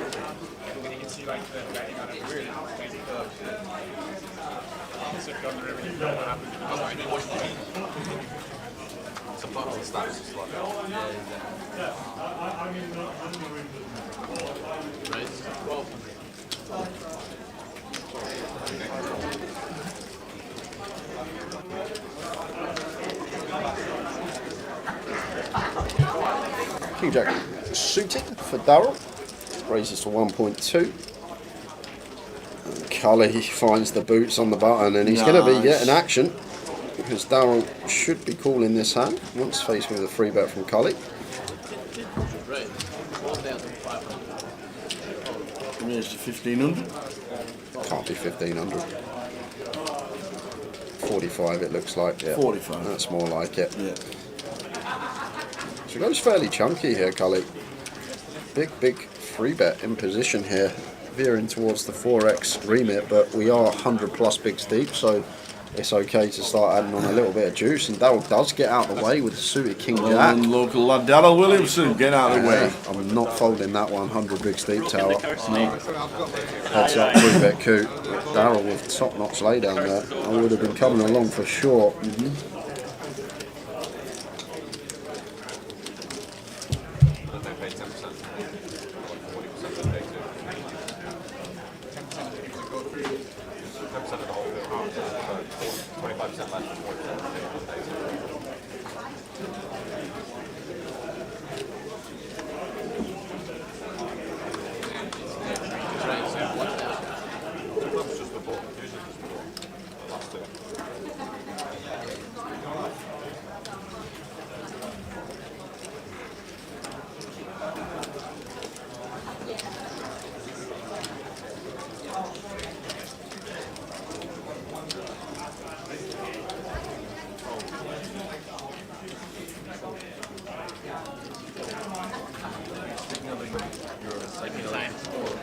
I'm trying to be a little more skilled. It's just not happening.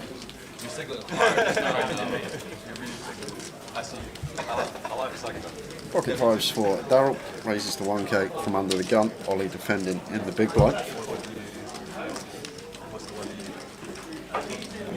Ace 10 deuce, 2 clubs. Ollie flopping top pair, jumps out into the lead. Ace high board, going to be our board opening under the gun. So like Darrell's choice to continue for 30%.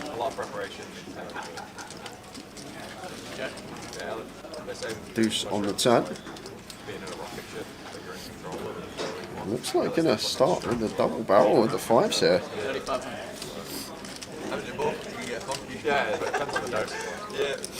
I'm not sure I'm a fan of this one, Tower. The thing is here, like the fives of Darrell, like we're blocking a lot of the, like the 5-3, the 5-4 suited that are going to call with their gut shot on the flop. So very likely that Ollie is weighted towards a 10 or an ace, maybe trying to fold out a 10 with a second barrel and lining up the 3 barrel versus ace-x. There's the call from Ollie. Let's see if Darrell has the 3 barrel in mind. Because if we're going to bet turn tower and we get a brick river, I think we need to be barreling on the river, but it does check behind. And if that's how we're going to play it, I think we need to check turn. If we're going to barrel turn, we need to make the decision that we're not folding an ace of our opponent with a second barrel on the turn. We need to be unloading the clip, so maybe make that decision on the prior street. It just went for the aggression, it didn't work on that occasion, and Ollie takes a nice one.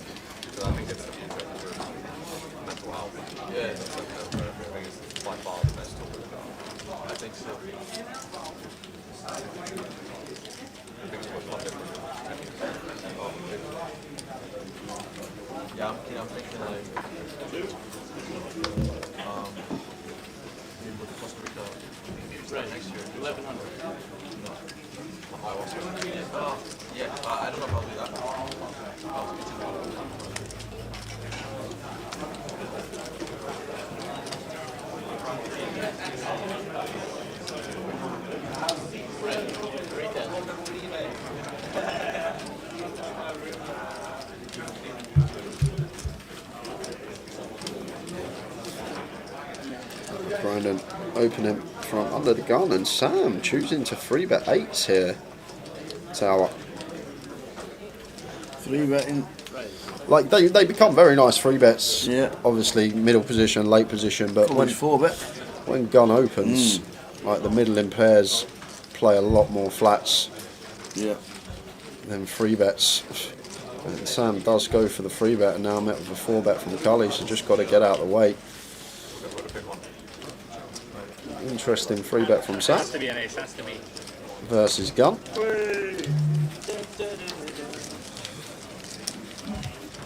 They might be in there, very small frequency. We'll get Facebook back up. It's the old 8-hour routine, that's what it is. You can only live stream for 8 hours on Facebook. We'll click the button very shortly once PK comes straight back into the office. And as soon as he clicks it, Facebook will be back up.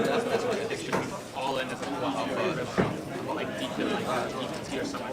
Or maybe that person stands up and puts his supports on and the bag on while still in. Because whenever you see it on like a stream back, they always have the nuts. No one's ever in the history of the game, I think, and pulled it off. I don't know, but or ayahuasca or something. I'm done. Like you watch those old things, and like some old guy, you know, stands up and puts something, he's like, I'm ready to go home. And then like 5-bet rich and it's ace every single time. Imagine having the stones to do it as like a triple barrel block, having the stones to stand up. Oh, that. Yeah. He went to Santiago. That was a real tell. To be fair, it's tough heads up. I know, but you give him the chances. I think it was like a flop 2 pair version. Yeah, I know he was German. But he was drunk to be fair. He was drunk as well, so maybe he would level you. I can understand. Yeah. Facebook is down. Yep. We'll just text PK while he's out on the.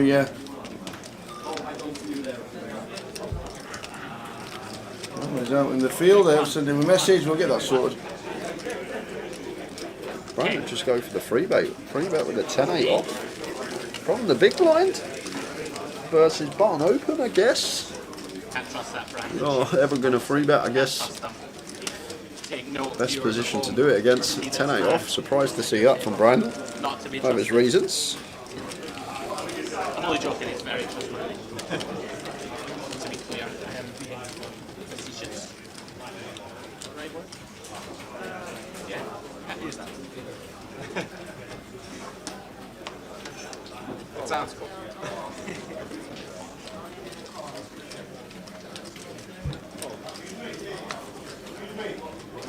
One of them words, I feel like I could use it in a sentence, but I wouldn't be able to define it so great.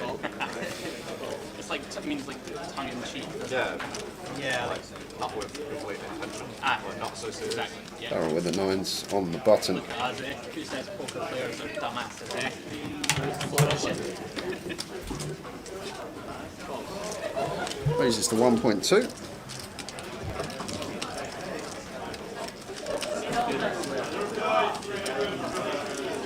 Spit. Love it. Does anyone know? The wee guy in the bar is the spit of McLaren. There it goes. When you go out next, you'll know what I mean. I honestly took a double take. Did you? Yes, isn't it? It's the absolute spit. Like 1,000. If I was him, King 6-4. After Sam defends the King Queen suited. And we'll start with a check call. Can start check raising. Button versus big blind. Some of our stronger top pairs. Flat can be perfectly fine as well. And Sam.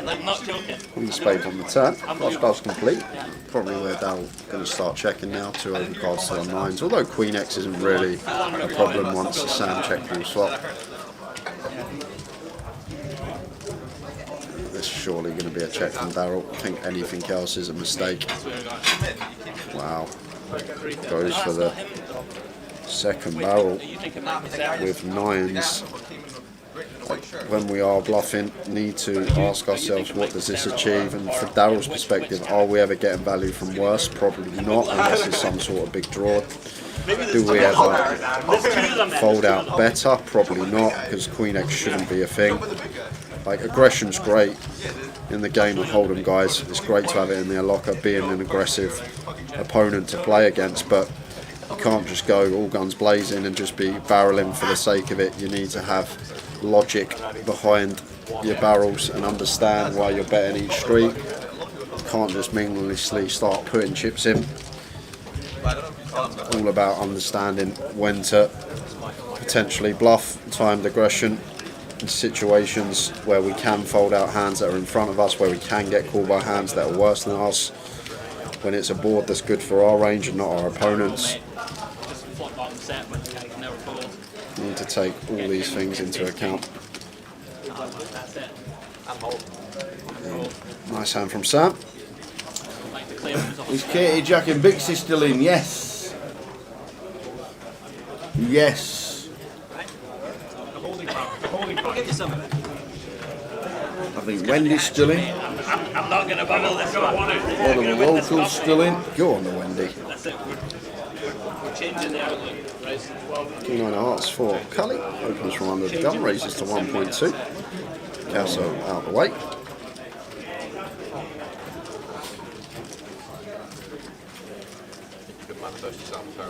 Non-troll since I met my lady, she's super fond of, which is really cool. Big on energy and all that type of stuff. It's a good man.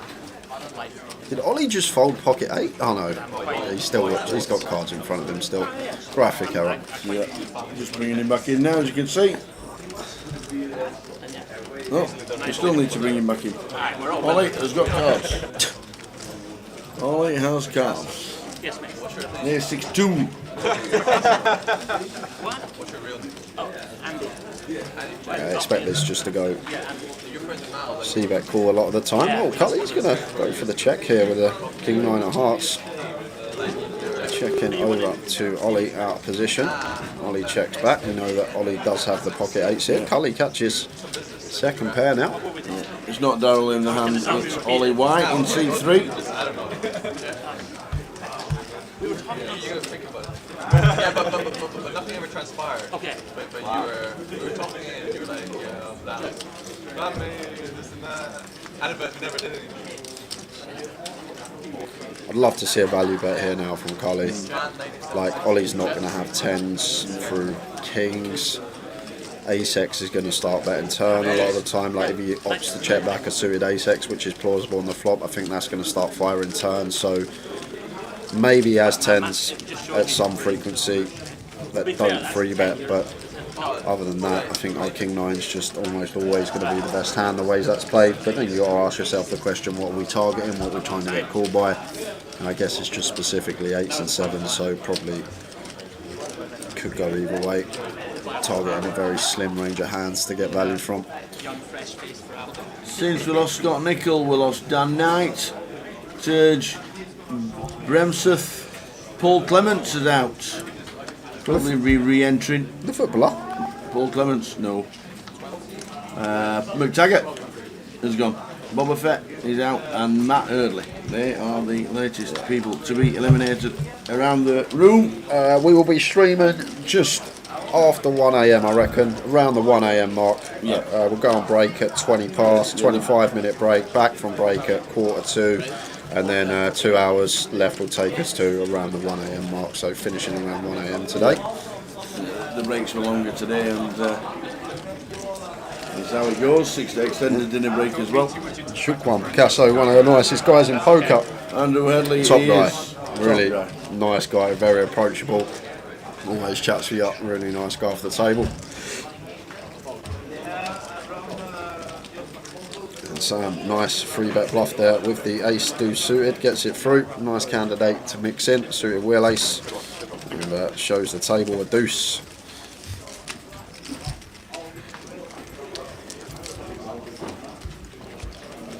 Ali Ayoub.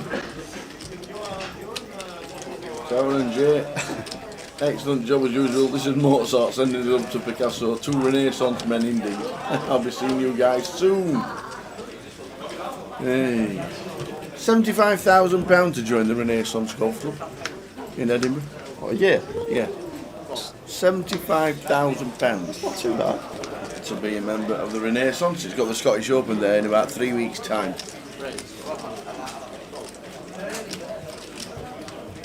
There's one where near me, Hanbury Manor, and that's about 7-8k a month. Wow. I know a few lads that play there. It's Hanbury Manor. That's is it European Tour? One of their things there, or DP Tour? I don't know, but they have a big event there. That's wow. Sorry, not near me anymore. I'm in Birmingham, near me old home. You've got the Belfry. Yeah, Belfry now. I haven't played there yet. I haven't had around there yet. I haven't got no one to go with.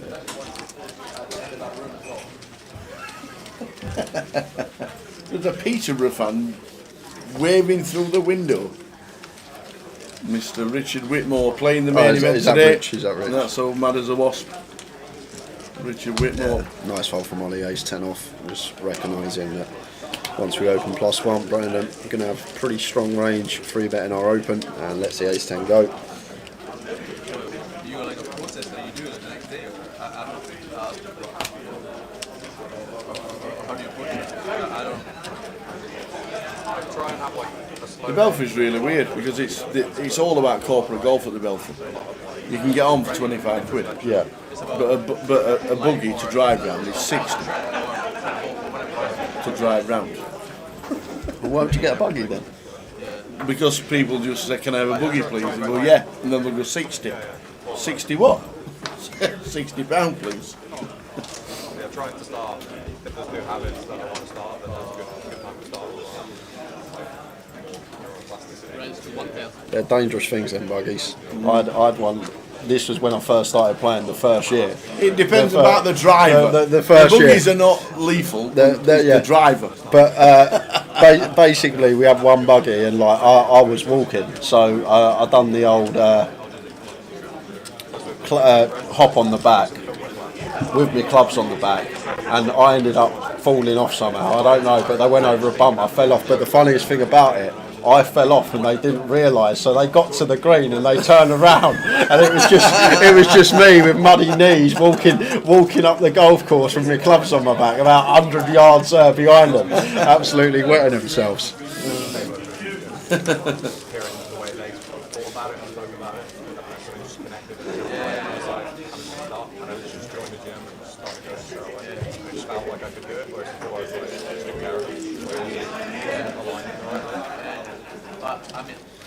Look forward to next week, though. Hopefully we get some nice weather for a bit of golf. Yeah, good luck. I think it's 66 to 1. And you know that's the wrong price because I haven't even backed myself, Tower. Yeah.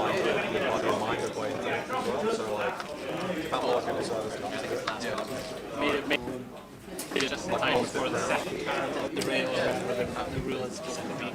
Yeah, I just saw more positives than negatives. Right, so 1,000. And I more realised that if you just get into a habit of doing it, it'll just show up and force myself to do it, and then get better at it and figure it out as I go. It just happens. And I didn't get a trainer until this year, or like in January or February, but I was just going. Cully with a 10-8, raising to 1k. At first I was just doing everything. I was just going from machine to machine. Ace, Queen, 9 is the flop. All diamonds. Bottom of range here for Cully, so wants a small size in here, could even go for the one big blind here, 20% on the mono board with dummy and gut shot. Going to go slightly larger, goes for 40%.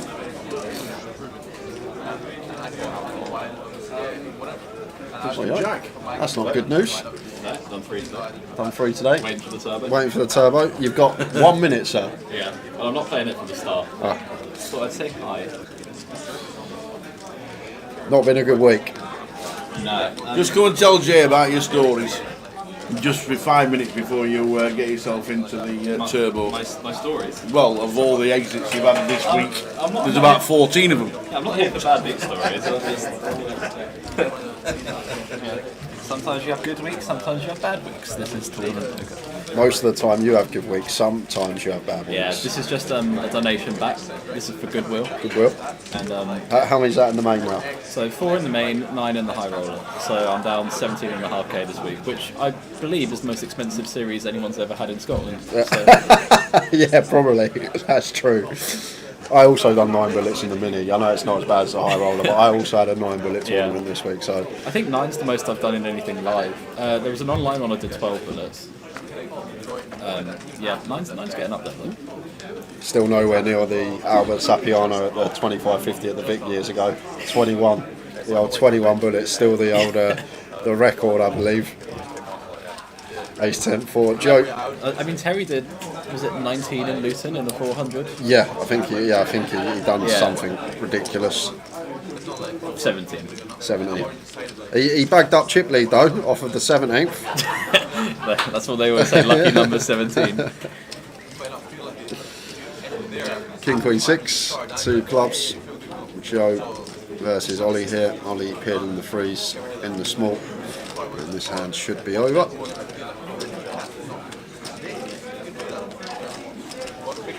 You been to see the sights of Edinburgh much, or you just been here? I can't get a day off, mate. Can't get a day, yeah, that's true. Yeah, I busted it to Eunice last night in a 100k pot right at the end, and then done 3 today. The turbo is I'll wait to get into the turbo, I guess. You don't want to play 100, no ante. 100, no ante. Yeah, it's not really for me. Yeah, that's true. We start Prime and Cuts tomorrow. No, I think I'm deliberately going to get out of here for that one and just get back for Sunday online. But I've only got the hotel for one more night. Oh, it's Scoop, isn't it? Scoop. Yeah, well, not even just that. It's just like the cup always descends into the same sort of madness every single time. So lots of drinking. Yeah, although Ben Teague's not here, so I might survive this time. Where is Ben? He's in Spain. Oh, Spain. Like 15 people out there.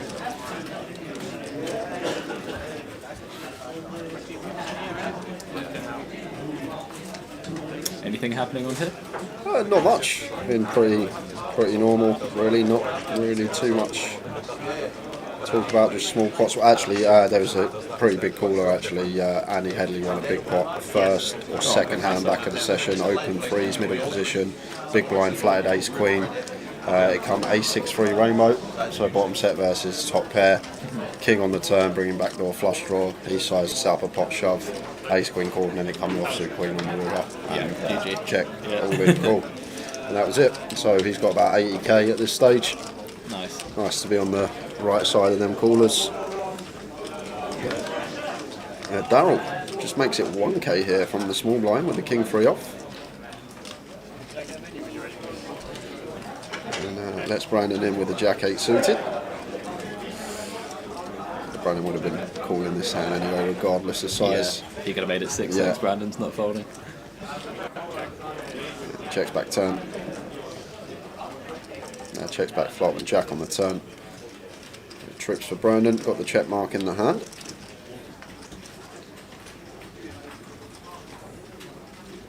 That's been firing a lot, Darryl. King high here might. Oh, he's already checked. He's already checked over to Brandon. He was thinking about it. Yeah, so did I. And Brandon fires on the turn. It's going to be small here, Jack, I think. I'm not so sure. I mean, you are repping a jack pretty heavily at this point because you bet a lot of your aces on the flop, so I don't think it has to be smaller. You could probably just size the small size or a big size. It wouldn't matter too much. Yeah, Brandon went for 2/3. And snap fold from Darryl. Yeah, I can't wait for the turbo, man. Why not? I don't know, the turbo always seems like a fight to bag 2 starting stacks. I know, yeah. Every time you see the chip counts for it, it's like no one ever has anything. It does make it just feel quite tempting to day 2 really, but I'll play it. I'm not going to do anything else this evening. So. It's nice to just bag up as well, isn't it? It's so when you come in day 2 and you see one of the stacks on the table that's not a bag, that's just 20k put there. You're like, you know straight away they're a day 2 buy, and it's everyone opening their bags and you're sat there just with your little 4 chips in front of you. Yeah, the fear with the turbo is that you bag less than starting. Yeah, when you put like 8k in the bag, that's depressing. Usman under the gun, opens the 9s. Cully flatting the 10-9 suited here, and over to Picasso in +2. Picasso, you naughty man. Queen Jack off. Can you find the free bet here? This is loose. Make no mistake about it. 4,200.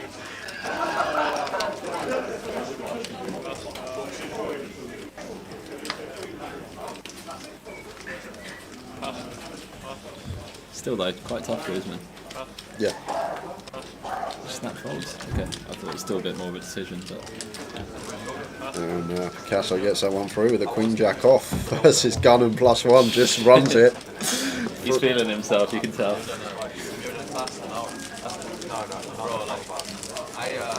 started like maybe a couple of years ago, and when I started, I just was doing a lot of it. But now I'm testing out Way off to next Jack. Good question. I'm thinking Vegas in June. But still nothing's booked or anything. Yeah. I'd only be able to go for a few weeks anyway. I can't do the main or anything. So. Why can't you do the main? So I've got 3 weddings in July. Oh, okay. So is it one that Dave's going to as well? Because Dave can't do the main as well. That's one of them is yeah, that. Yeah, because he's got a wedding. The second one is my sister's wedding, Okay. and then the third one is Endress. Oh, okay. So yeah, it's pretty packed schedule. I didn't even know Endre had a partner or was getting married. Oh, they've been like, together for years, man. Yeah. Endre's very like that on the down low though. He doesn't really. Yeah. He's not really out there social media wise, like Yeah. social media presence, is he? But yeah, his stag's coming up at the end of the month. Oh, nice. So that's gonna be fun. Cully with the King Jack of Spades, with just a 1.2. Ollie flattening King Queen in the hijack.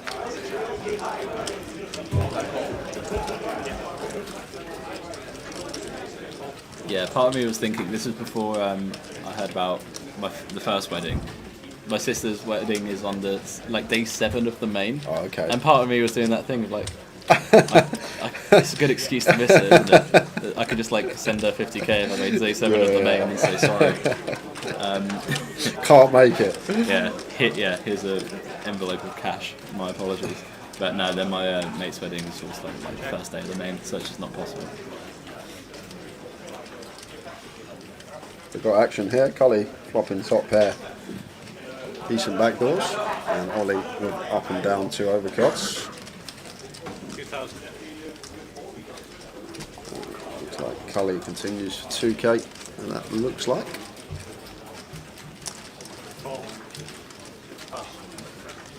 2k and a call. And Usman lets go with the 6-4 of diamonds. Bottom pair backdoor flush draw.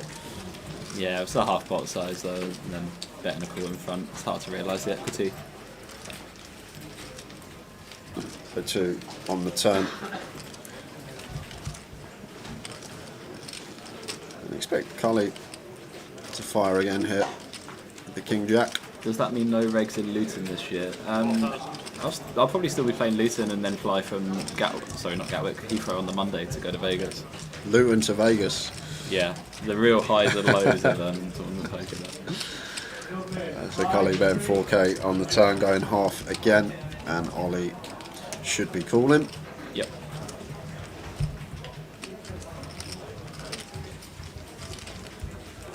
If he folds, I'm leaving the booth.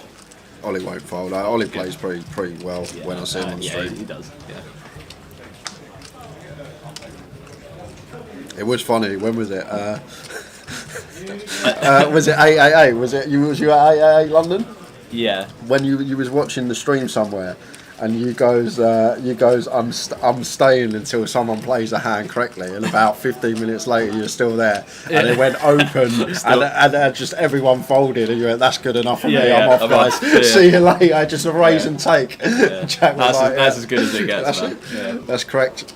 Should open this hand. Shouldn't defend. Yeah, I'm off. Yeah. 2 on the river.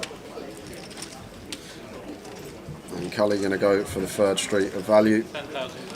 2/3 this time. 10 into 16. And a quick fold from Ollie. No posturing.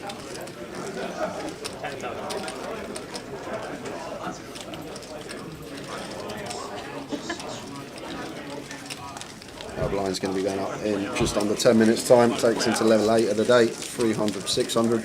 We got a giveaway coming at 10 as well, guys. We got £150 closer seat to give away.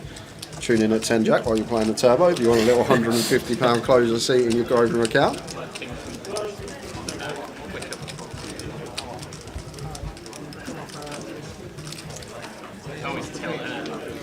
Question yesterday. We'll see if you get close. Tara asked me, how many Google searches on average per day in 2022? The entire site of Yeah, Google. yeah.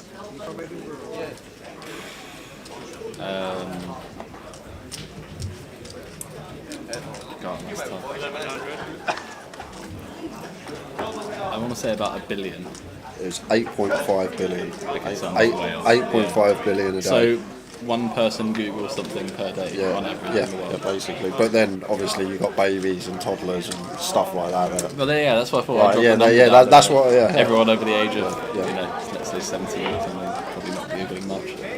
Yeah, 8.5. But the thing is, there's just going in the Google, just searching something in Google just once or twice a day. Yeah. I reckon once or twice, like around once or twice a day, I'll go on Google and I'll search something. I reckon at least. See, I once always a day. do food near me. That's the best Google. Oh, food, yeah, food near you, yeah. Yeah. Which around the neighbourhood is not too much.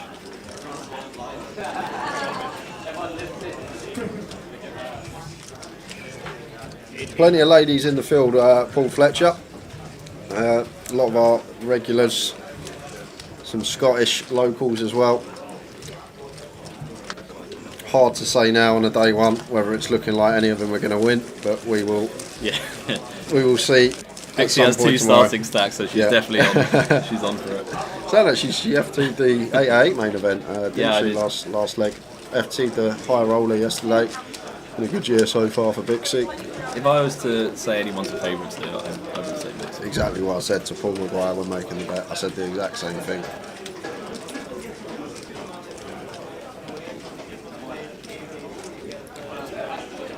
I think it's a good, it's a fair price. Yeah. 80 to 1 I gave Paul. I don't know who I'd put second even. I think it's just clearly probably Bixie. 80 to 1 for this was at the start of the year. We had the bet, me and Paul Maguire. I gave him 80 to 1 on a female GUKPT champion this year. 80 to 1, do you reckon that's about right? I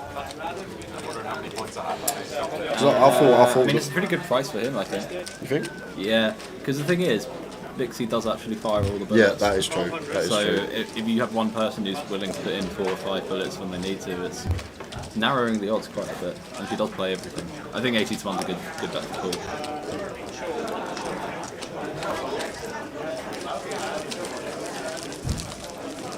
You don't really get that much. It was funny when I saw him in London as well, when Hong Pham and Bixie were both on the final table. No, because it was an 8-8 event. I was like, no, I was like, no, GUKPTs only. 8-8s don't count.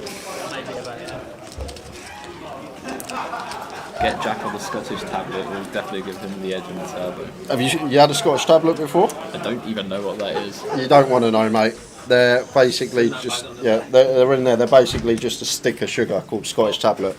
The nutritional contents value, 76 grams of sugar for every 100 grams of sugar in it. Okay, sounds lovely. So it's, but apparently it's a delicacy up here and they love it. So yeah, but I was about to say something about the nature of Scotland and I'll refrain.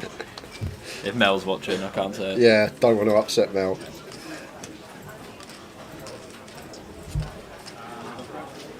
Uni B fan. No, online at the moment is down. The guys are working on it. Yeah, 76 grams per 100 grams bluff catcher. That's what it says on the wrapper anyway. How much is like rock, like Blackpool rock? Because that's just pure sugar. Yeah, right? yeah. But so's that. So are them Scottish tablets. They're just basically pure sugar. Yeah. Yeah, I got over things like that when I was about 7 or 8 years old. So not for me. I'm more of a savoury really nowadays. I really don't need too much sweet, honestly. I'll have it if it's like dessert somewhere nice, but that's about it really. I'm not having like sweet things at home or anything.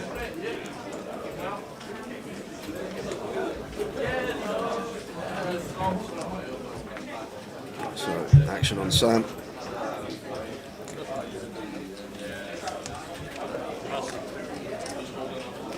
There we go, Usman. Queen 10 off in the hijack. Folds off of just sub 30, bit tight.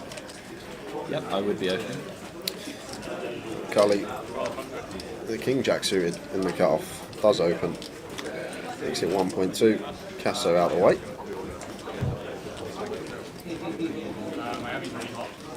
Joe lets it go, and Ollie going to defend with the queen jack.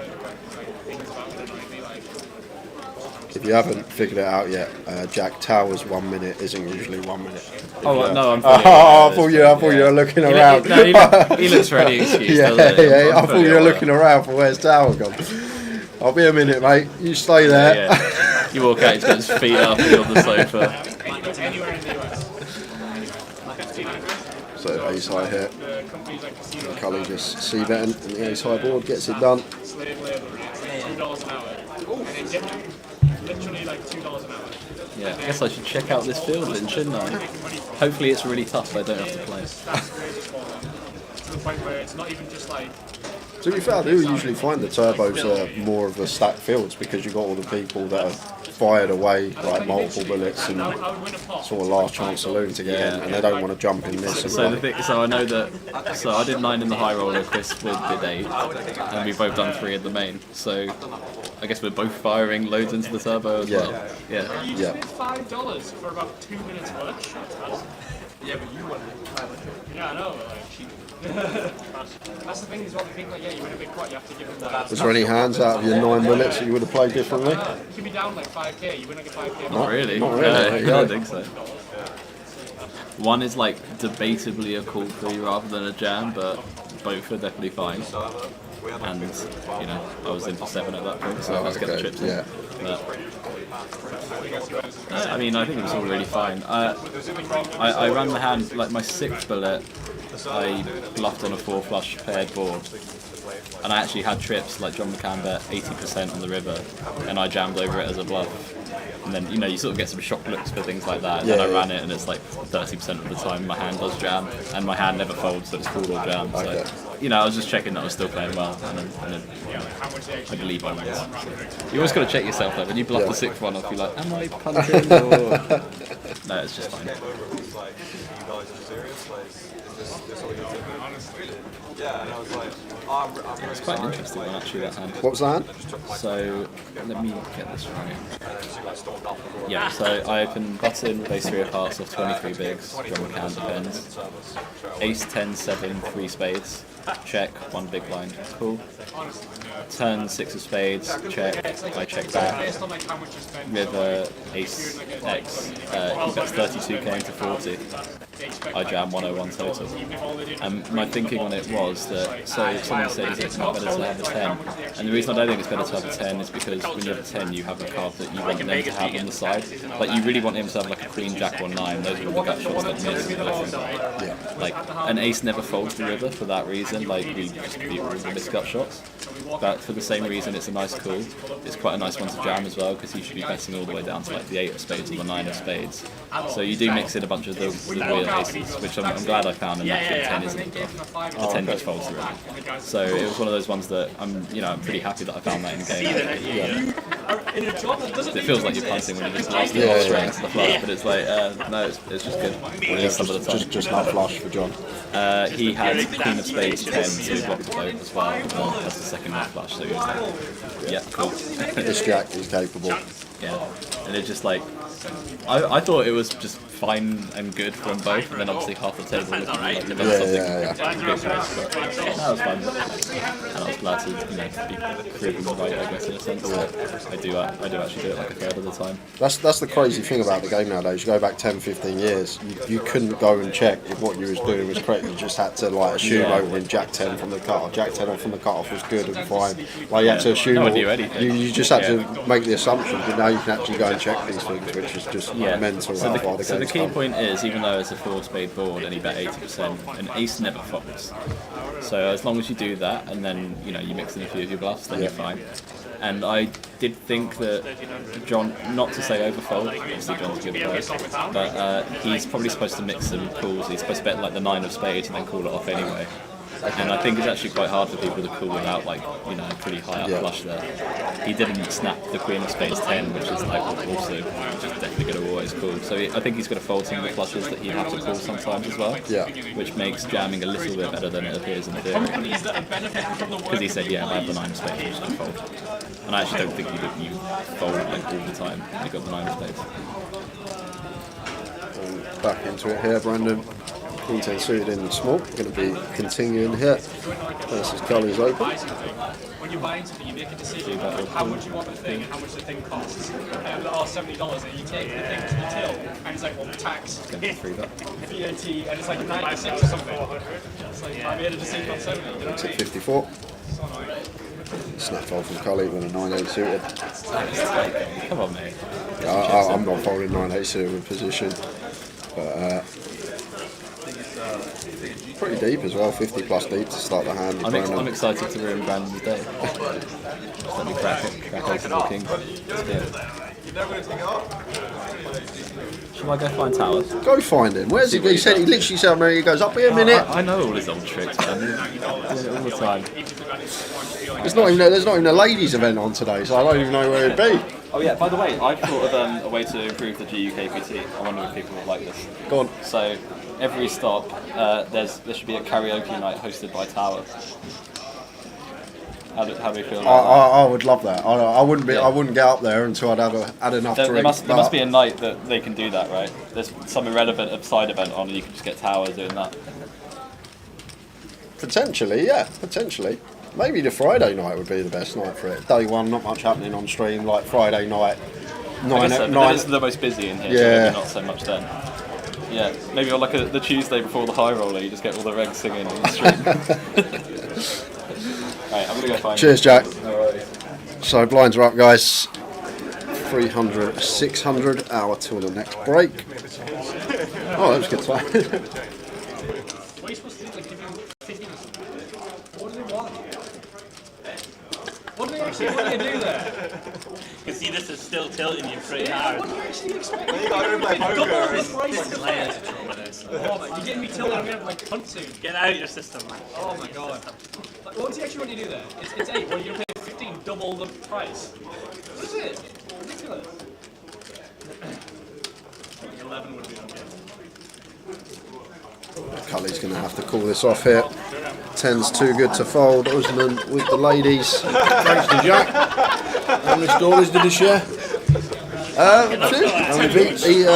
was telling us about a bluff he ran against John McCann that didn't work out. He explained his reasoning, why he done it, and then he said how there should be a karaoke night every leg of the GUKPT, and you should host it. That's what he said. He was putting that to the board as a middle set for Usman here. So basically a lock on this.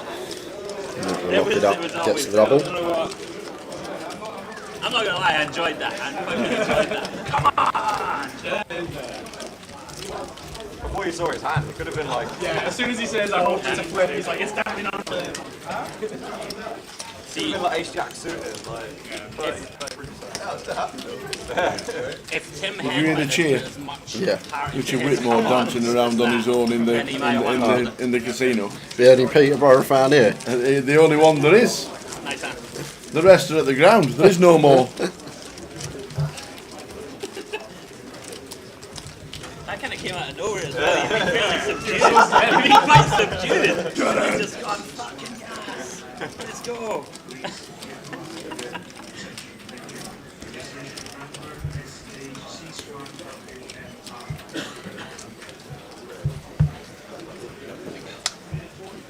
Brandon called it to be fair, really. Stand up, the morale. Yeah, 100% fucking the finish. Well, some things just can't be beaten, like the energy can't be conquered. I'm learning a lot about the universe now. Learning. I'm not a big fan of you, like, I'm gonna lose that. You always do, yeah. You have to stand up there and go, come on. Every all in, no matter what. Yeah.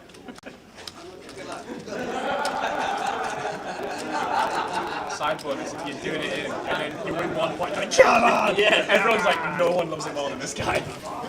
Pocket 7s for Joe. Raises to 1.3. 26 off for Tully. In the big. We have no AC in this.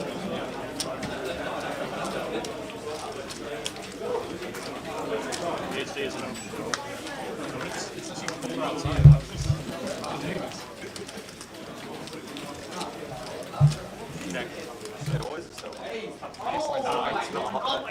It's not just here, is it? 1500. Flopper Queen 10, 6 2 hearts. Joe has the sevens. Ace of hearts. Just bet and takes it down.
Ace 4 9, 2 hearts.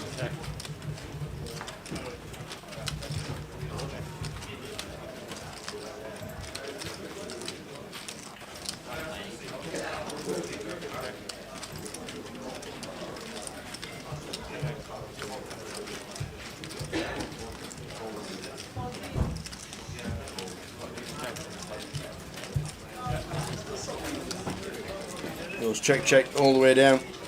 8 on the river. Anybody want to try and nick it? Queen Eye is good.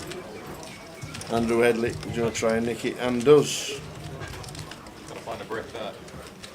Yeah, it's definitely gonna find a brick there. Brandon, what a boss shot. Too good at the game, Sam. Just too good. Run. You can.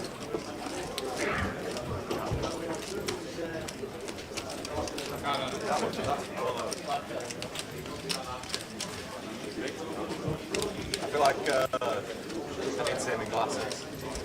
You need what? Glasses. You don't have glasses. Yeah, he did. Yeah, like. Half hour to go, guys, until the giveaway. Yes! 10 o'clock. It's not him. There's a few of them. Giving away. There's a few of them. I swear to you, there's a few of them. How can there be two? There is, man. There's at least two. There's at least two. That guy looks pretty close. That's like. You think? Which guy? Wait. Sake, I've missed him. He just. I mean, he's at 90%. But he's not wearing glasses. That's why. Or maybe it was him if he wasn't wearing glasses. Then it was him. Yeah. Yeah, a caveat looks more like McLovin. It does. I know. If you said no, it's not that one. I'm like, wait, is it actual the guy? It's not that one. Is he just like, he works in like Grove? Loads of people have said Got a proud of it, that. Yeah, loads of people have said that. Have you said it to him? Yeah, he knows. He knows. He knows. Oh, you know. He knows that he knows. How did you feel? I could be a star. It's not a great comparison, is it? I know. It's how you frame it. He went, I could be a star. He did it. I could do it. Yeah. You know what I mean? Jack Eye flop, Jack 10 8.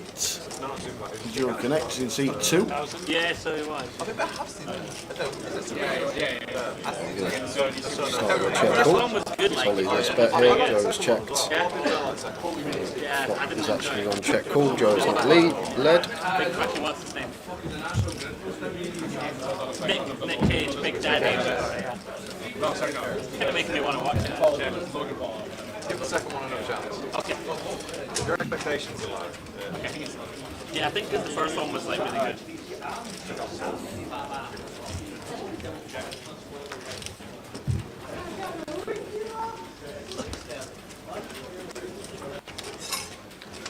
4 hearts on the river. Probably going to be check here. No more than Joe B, and we still be enough hands that open guns through the ace X on a pair. And King Queen.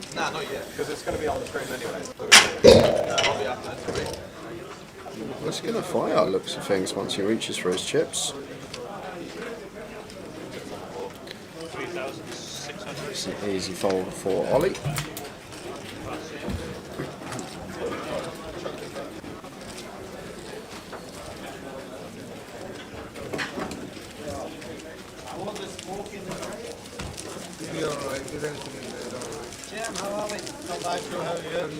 Melting, but getting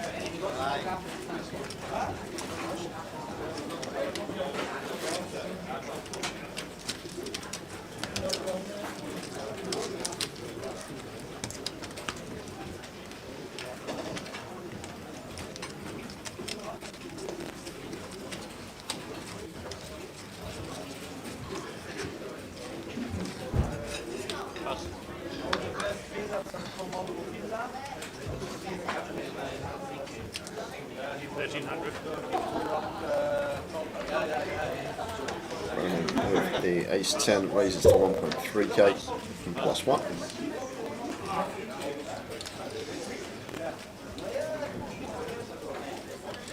Cully with the deuces in the cutoff. So he's going to make the call.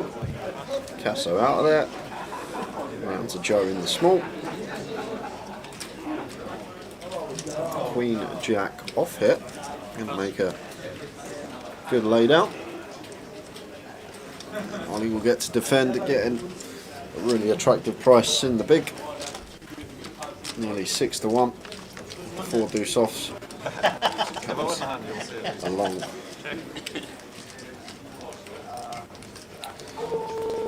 King 6-6. 2 clubs here.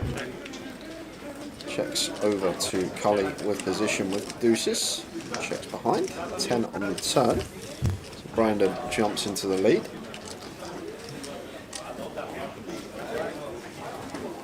Once flop checks through, may fancy a bet here with the ace 10, not second pair. Make the assumption that Cully may start firing some king x. He will have some checks with king x on this board, Cully. I think he's going to be pretty close here for Brandon, whether we check again or whether we go for the bet. Looks like he's going to reach for chips. It goes for 1600, third on the turn.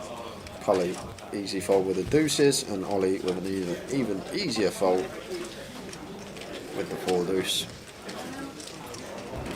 Wow, Cully's going to call here. Like, a really interesting call from Cully with the deuces. Like, even if he puts Brandon on an ace queen, ace jack type holding, like, these hands still going to have close to 40% against us with counterfeit outs, 6 counterfeit outs, 6 overcards, and then 4 outs of the gut shot as well. That's a total of 16 outs, so going to be close to 40% equity still. So it's one of these situations for Cully where we're either going to be slight equity favourite or we're going to be drawing to 5% in the form of 2 outs. So not the best situation to be in, but maybe calling with position, hoping to just be able to check back river.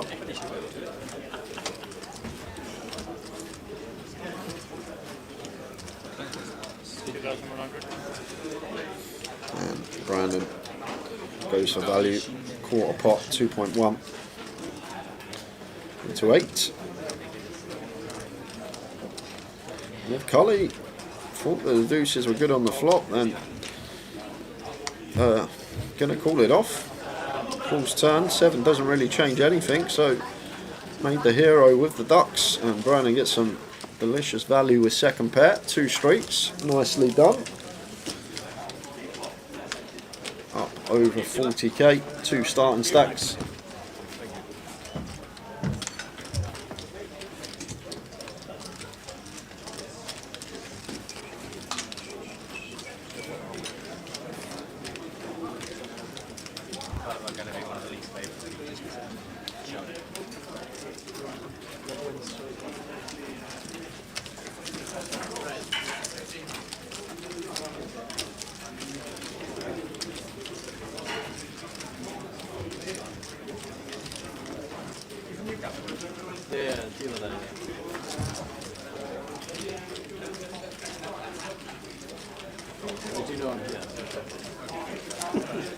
Drake, or are you on one that looks like Drake? Drake.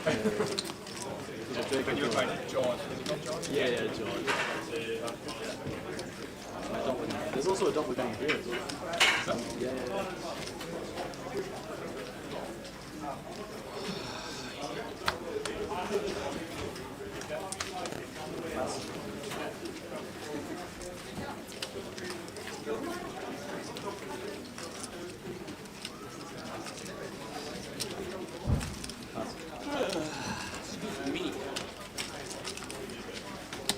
Raise to 12.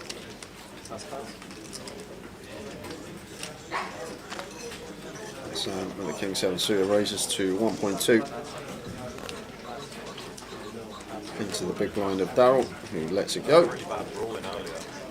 Apparently, one bet the red one, 1300. Someone raised the 5k. Apparently, the dealer announced it. It was like close to everyone with 5k raise. The guy that bet 1300 wanted to call, showed his hand, and he has the nuts, like king queen on jack 10, 9, 8, 7. Like the actual nuts. And then he his hand dead. And he showed his hand. And a lot better than that.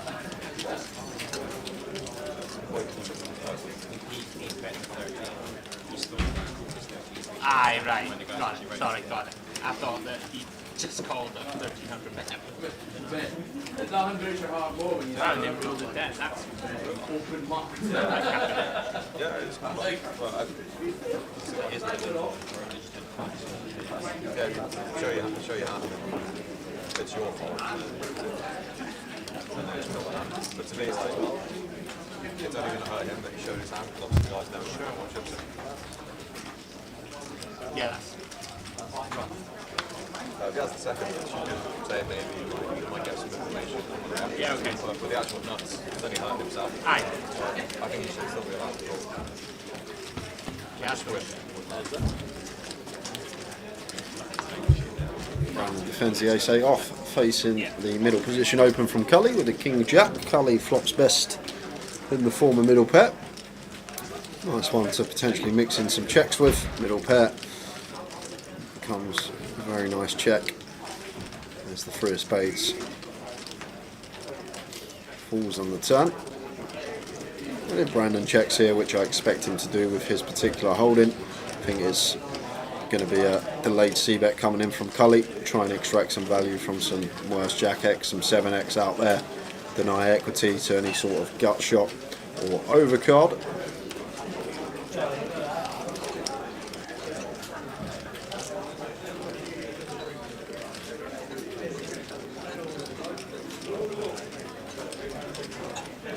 There is the delayed c-bet, 2/3 just under, and Brandon lets go of the ace-8.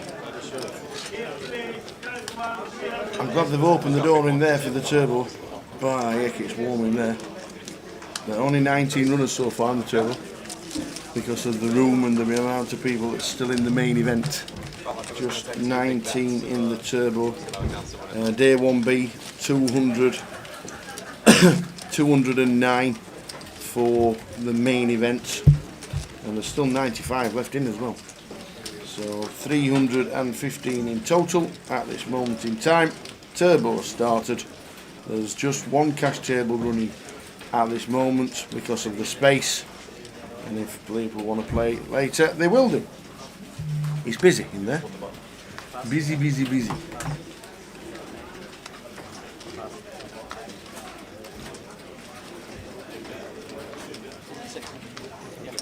Over to Picasso. Oh, you're in the aces. boots. He has the boots. Uses the 1.3, and Joe here with King Queen. Uh-oh, could be 3-betting this one tower. Yeah. No. He's been hanging on, hasn't he, Joe, since he lost with those jacks against the Ace King of Hearts. Yeah, so well timed flat, but I think King Queen off here. We're going to have a mix of both, some flats and 3-bets. Brandon's coming in as well. Might not even be coming in tower. Could potentially see Brandon squeeze this spot with the ace jack off. If I'm Brandon and it's a Picasso open and there's an open and 2 calls in front of me, I'm probably just going to make this tower like 8k, around that sort of remit. I think we have to as Brandon. All this dead money in there, and it's a Picasso open who's more than capable of opening wide, so I'm just going to make this 8,000 here. Yeah. License plate in like a thing. It's just pretty cool. I didn't mechanic there. I was like, I didn't do that when I did it. Try not to do it over in Newcastle where it's one of those, and if you don't put it in, you just automatically do it. Looks like going to go slightly smaller than 8k. That's still a nice chunky size from Brandon. 6.8 goes for the just north of 5x, but as I said, it's just a spot where we have to free bet here. There's Brandon. Just so much dead money out there. We've got a beautiful candidate to do it with. And Picasso going to be licking his lips in his head with the aces. Could you show a couple of hands from the other tables, please? This is just the only table that we cover. We have one featured table. So if you have friends or family in the field, they're lucky enough to get on it, I'm sure they'll let you know, and you can tune in. What's Picasso going to do here with the boots? I think he's just always going to 4-bet here. I don't think we ever want a flat with 2 players still behind, giving them a nice price and then potentially splitting equity 3 or 4-way out of position to 2 players. So I think it just has to be 4-bet here for Picasso. Don't think we want to ever play traps.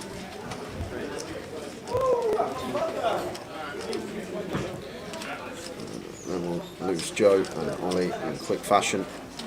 Picasso making it 14k. So almost a min click this one, Tower. Just north of a min click from Picasso. Effectively clicks it back to Brandon. Maybe trying to make it look like he's got room to fold if Brandon did elect a 5-bet rip, but this just looks super nutted here.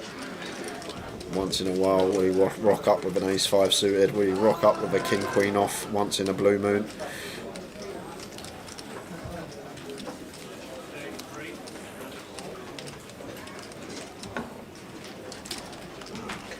Love the squeeze from Brandon, have to squeeze this spot, but now met with this 4-bet, I think we just get out of here.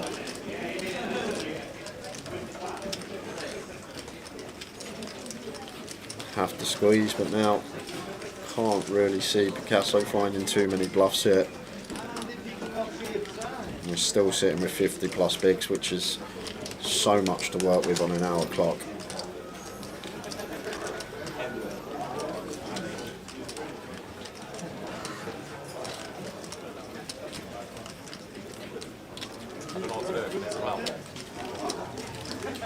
You what? I don't know what to do. He doesn't know what to do, says Brandon. You bluff it?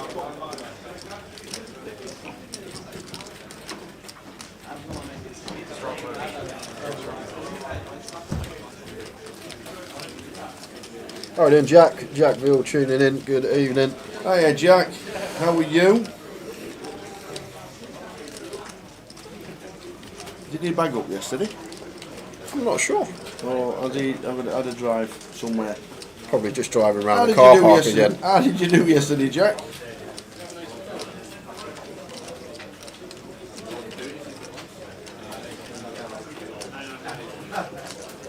What Brandon might be thinking here is getting well over 3-1, but there are situations where we are just crushed.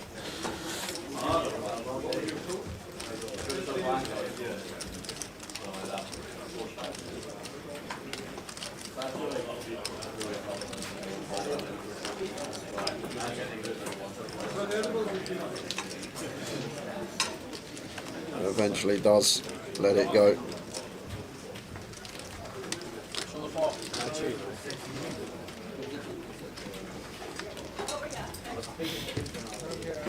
Jack's drove home.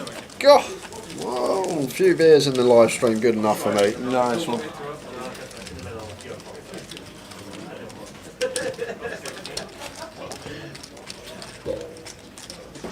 Lovely drive home. Yeah, it was good to see you, Jack. See you in Luton. Said it was 8 hours, door to door. Leave the car at home though, next in a few weeks' time. See you in Luton. 30 minutes to go, just over, guys, until the final break of the day. assuming it's going to be 15 minutes. No need for it to be 20 or 25 now. The tables have been collated down. As many people in the card room as earlier on today. Like, if they didn't call, I still would have probably treated.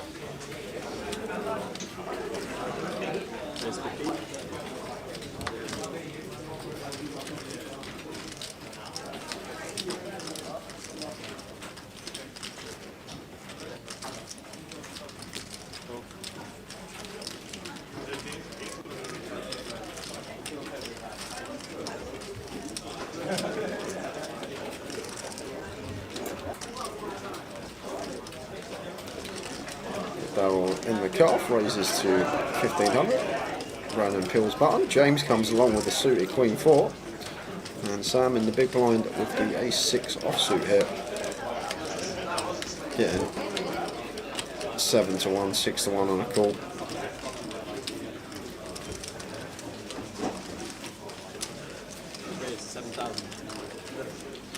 Gonna go for the squeeze here with the ace blocker in there.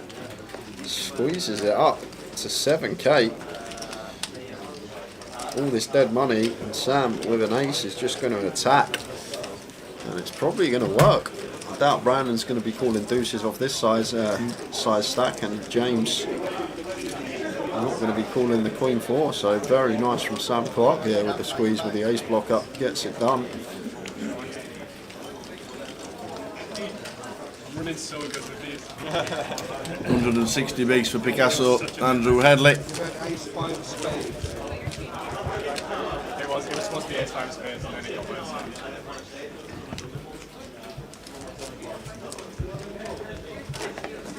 Put me out of my misery.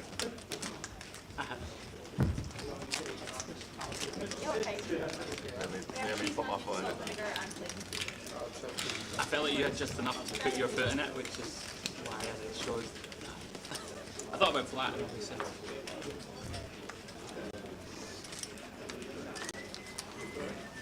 That's bad, isn't it?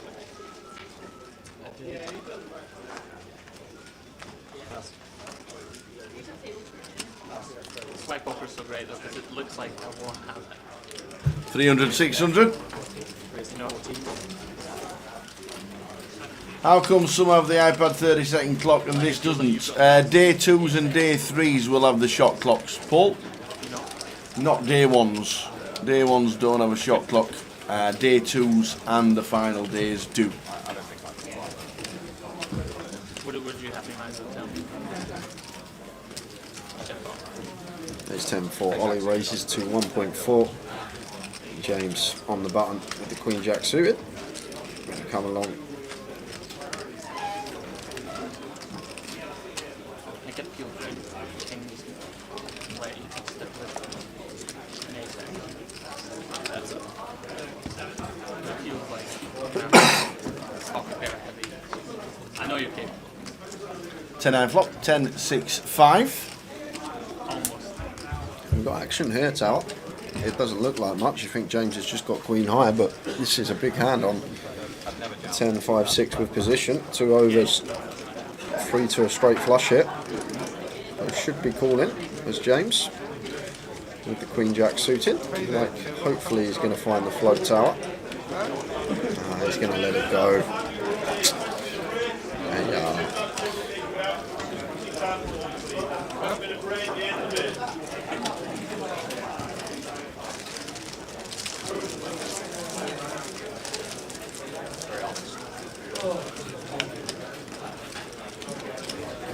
12 minutes to go until giveaway time. 12 minutes and counting.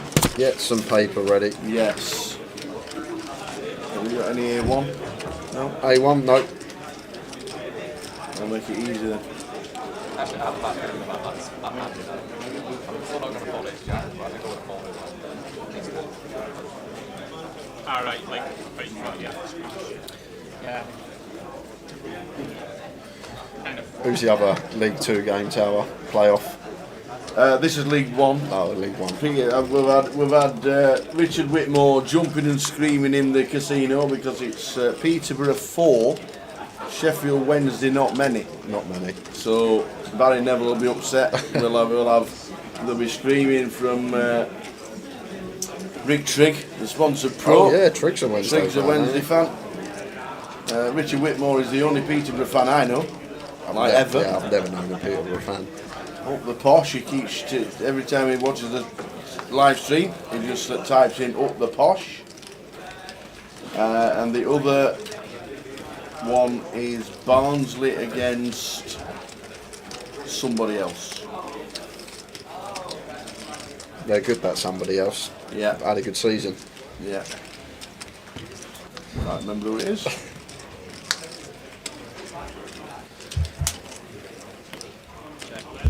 Plymouth. No, Plymouth went up.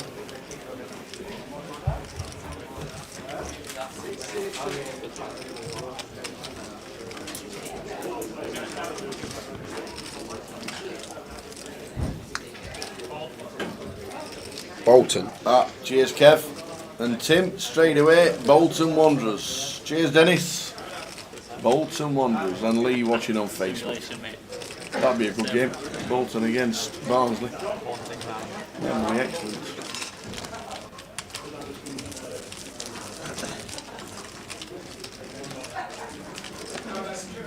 I think the championship games will be cracking. They'll be really good.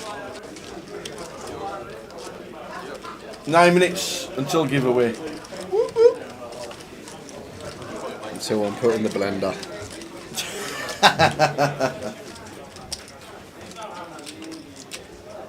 I'm going to give you the question. I hope you are. On Edinburgh. How's that? You gave me a question on golf once and it weren't on golf. It's about as far away from the subject of golf you could ever get. It went from golf to bridges. So if I get a question on Edinburgh, it's probably going to be a question on God knows what. Golf. Golf, yeah.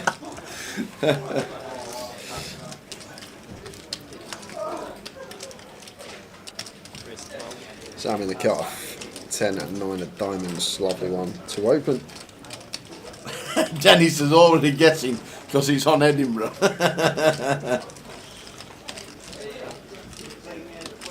I stood underneath the fourth bridge a couple of weeks ago.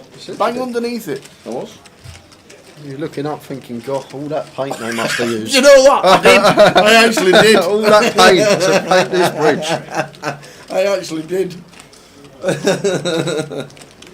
And, lovely squeeze spot for Picasso. No questions asked here. Net don't want to go freeway with ace king. Just want to bump this up. Out of position here. Probably going to be around 6k. 5x after an open and a call. It looks tiny. Ah, there we go. 6.3. There's a yellow in there somewhere. There's a yellow. And 10-9 of diamonds for Sam. Going to be coming along for short. Cut off versus big blind here. I actually know the answer to that, Dennis, because I actually read the plaque that's on the fourth bridge. What a flop for Sam. 8 Jack Queen. Any flops about Sam? 3-bet coup. And we flopped the stones on a rainbow board. And one that Andy's probably going to be checking. High frequency here out of position. This Queen Jack 8 rainbow is so much better for the peeler of the 3-better than the initial 3-better. Like Sam's going to have the 10-9 suited, the Queen Jack suited, might even peel slow down. King Queen going to be in there, all this stuff, so should be fairly high frequency check from Picasso. It does check it over to Sam.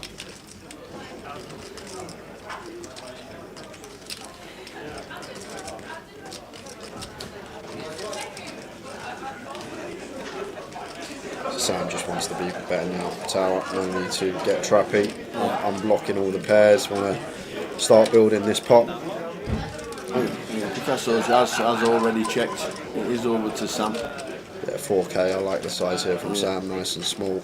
And we've got such a lock on this board. Well, he's gone 8. 8 with 1 yellow. Yeah, he's gone 60%. It's a lighting. I keep thinking the yellows are whites. They're so hard to distinguish between the two. They are indeed. Very hard. I think 8's a bit too big here, Tower. I could be wrong, but I think 60% when we've just got an absolute lock on this in a 3-bet coup. when we can still get all the chips in by the river, going a small size with bet. Maybe wanting to get them all in by the turn. No messing about.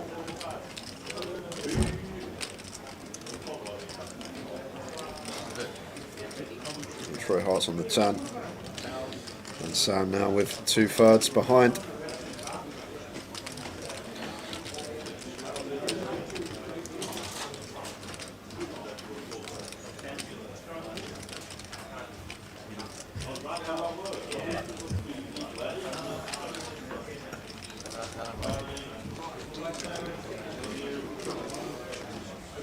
I expect to see Jack.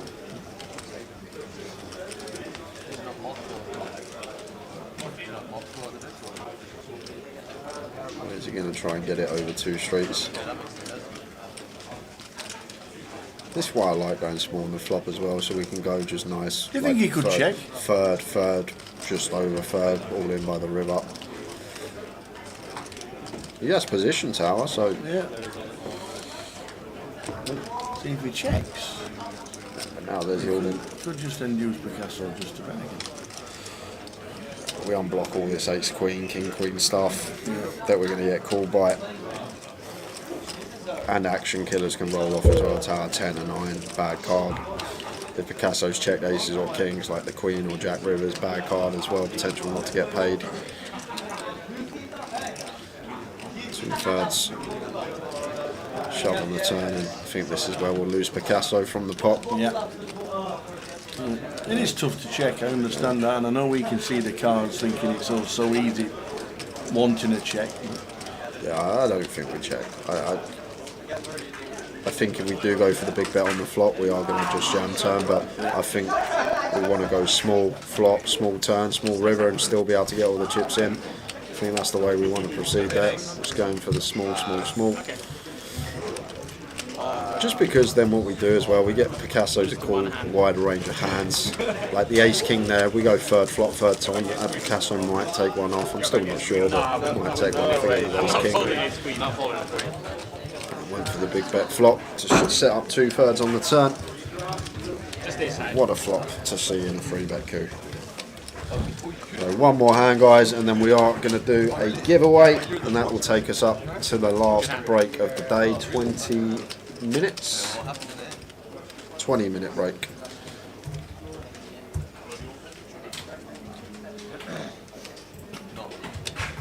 I'm not going to bluff 9, so it's 9 or 10.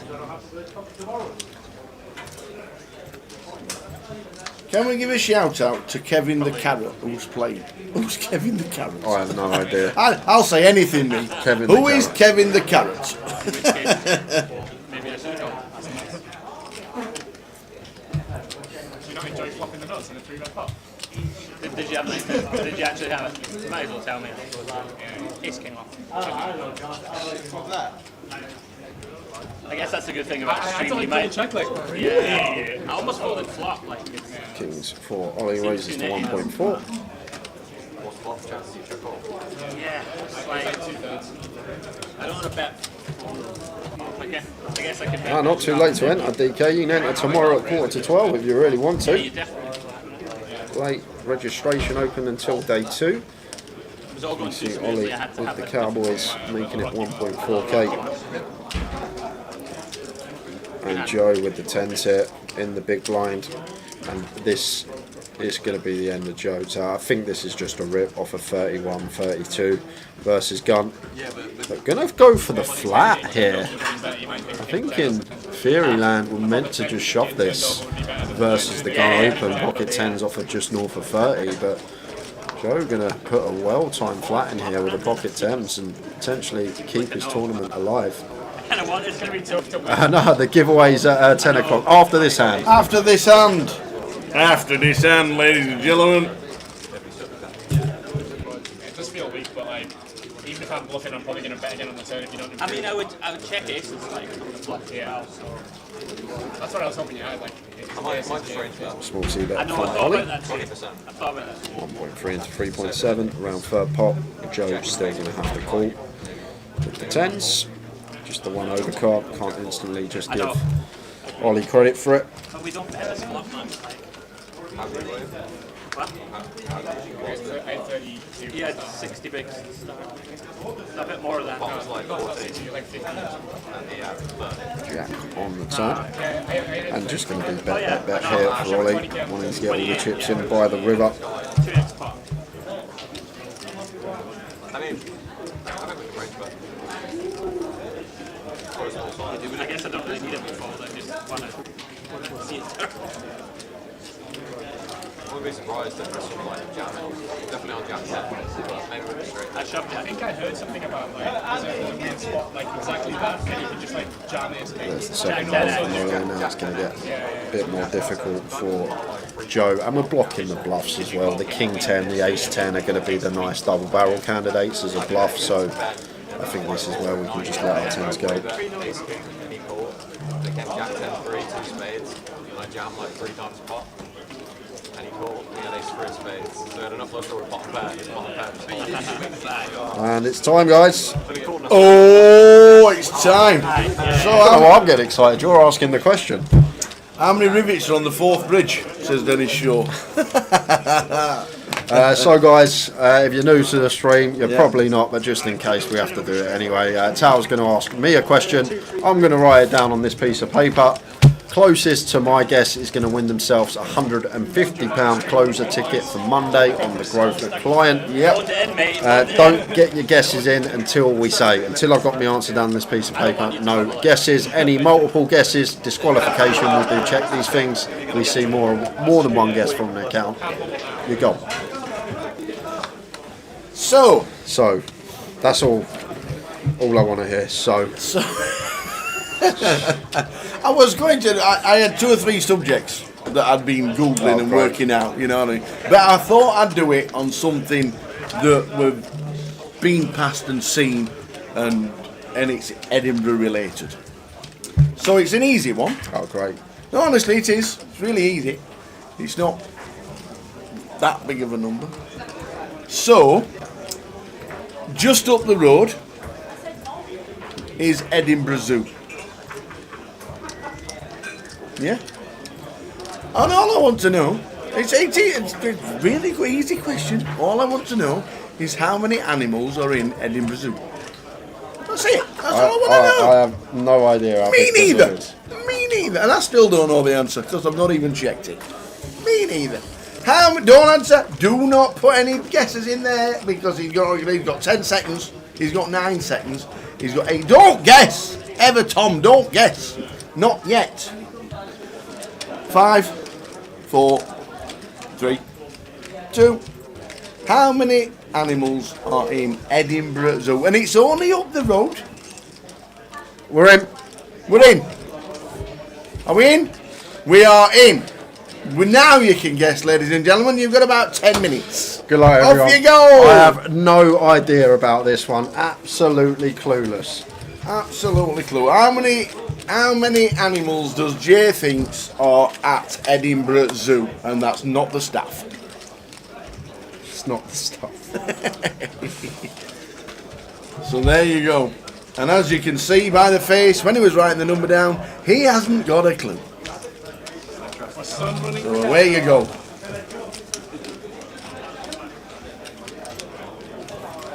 Either a good bluff or I'm dead.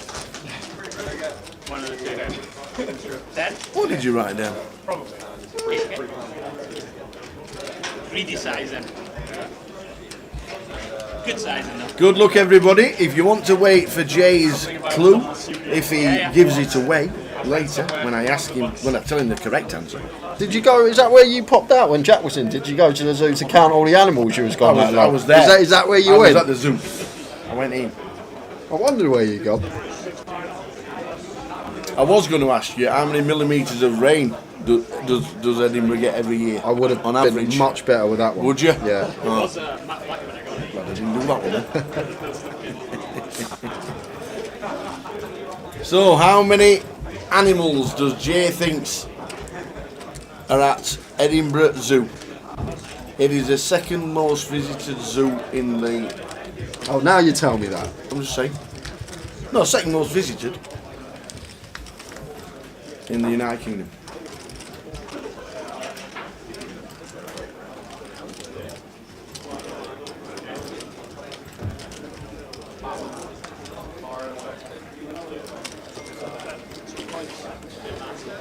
So, for a token for the closer,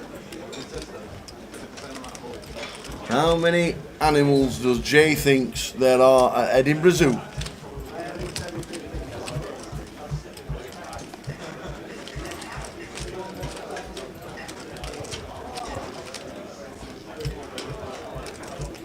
And it doesn't matter if you want to Google it. If you want to Google it, you can, but that's not the answer we'll be looking for. We're looking for Jay's answer.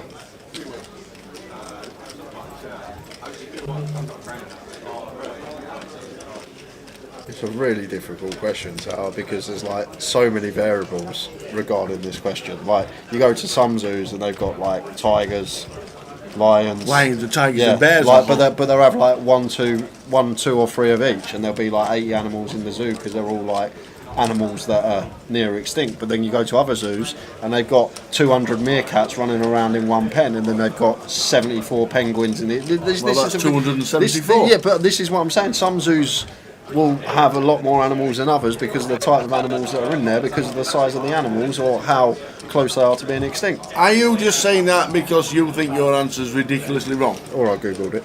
Have you already googled it? No way have you already googled it. I haven't really. No, he hasn't.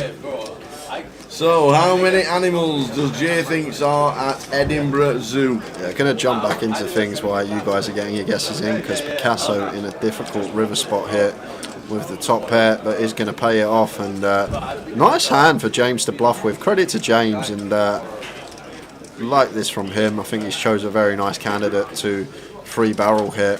Probably only thing I would say is need to go larger on river and maybe turn as well, but nice call from Picasso. Picks off the bluff, chips up nicely. So the guesses are still coming in. Very nice indeed.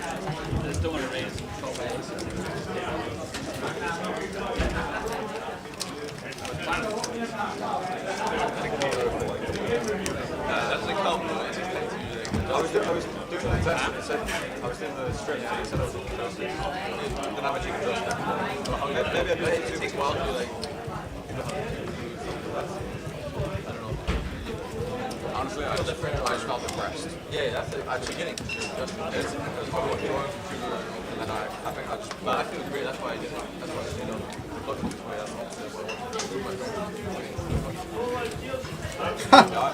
I reckon Jay will go close. He seems like a smart guy. Hold on a minute, he's a Spurs fan. I take that back. Obviously not smart, supporting that load of old rubbish. Yeah, Valerie says there's a lot of penguins, Jay. There you see.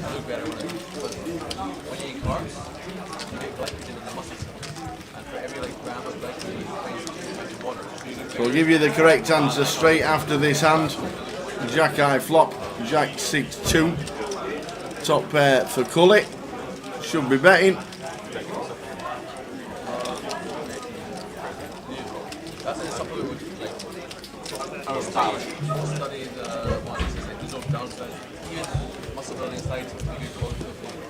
So guys, at the end of this hand, Tower's going to give us the correct answer.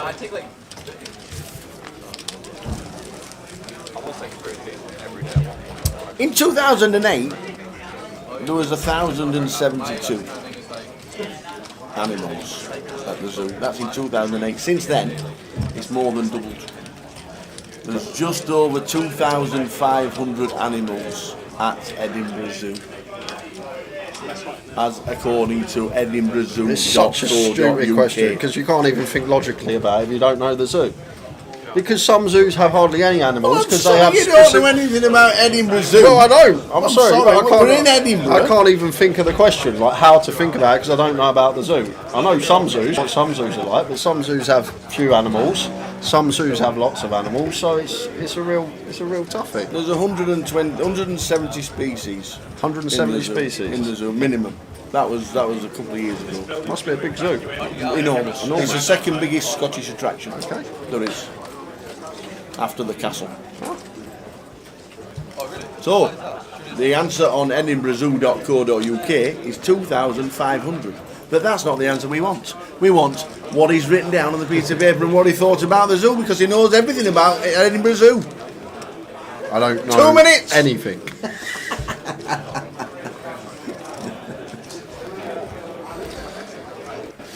I bet they've got a massive bird sanctuary in there as well. Yeah, obviously. They've got loads of little birds flying around that count as one.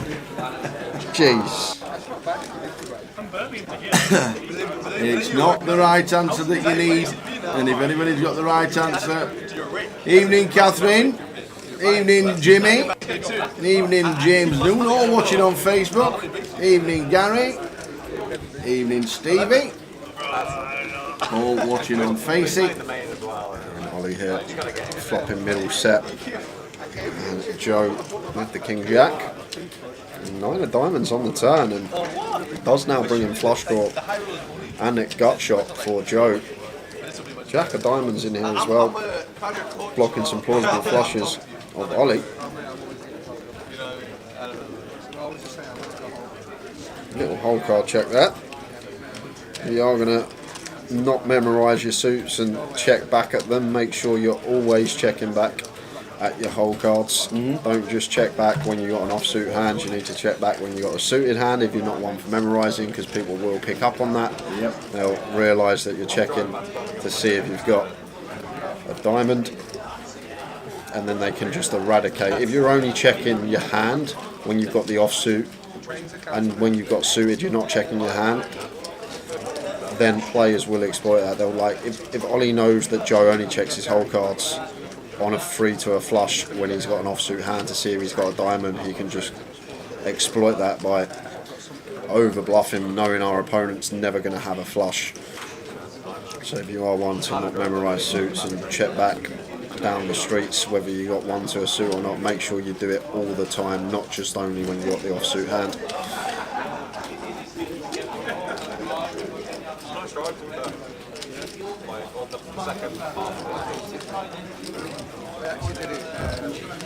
Yeah, what they've got 200 animals and an aquarium with the rest of all the fish.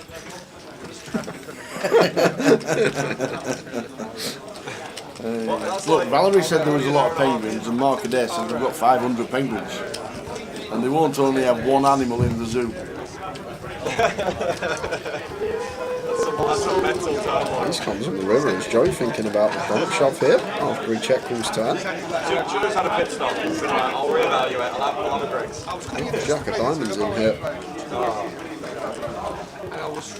think he might be thinking about an all in here as the bluff tower. Wouldn't mind it. Because the other player is going to connect with this ace more often. We've got a diamond in there blocking some of Ollie's plausible flushes. It's a well-timed check because Ollie is going to be moving in here. Setting Joe all in, and Joe with a snap fold.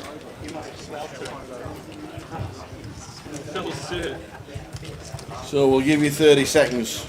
We'll give you 30 seconds to get your last guesses in, and then Mick the mod can shut the comp if he's still here. Is he still there? Yeah, he's here. Good old Mick.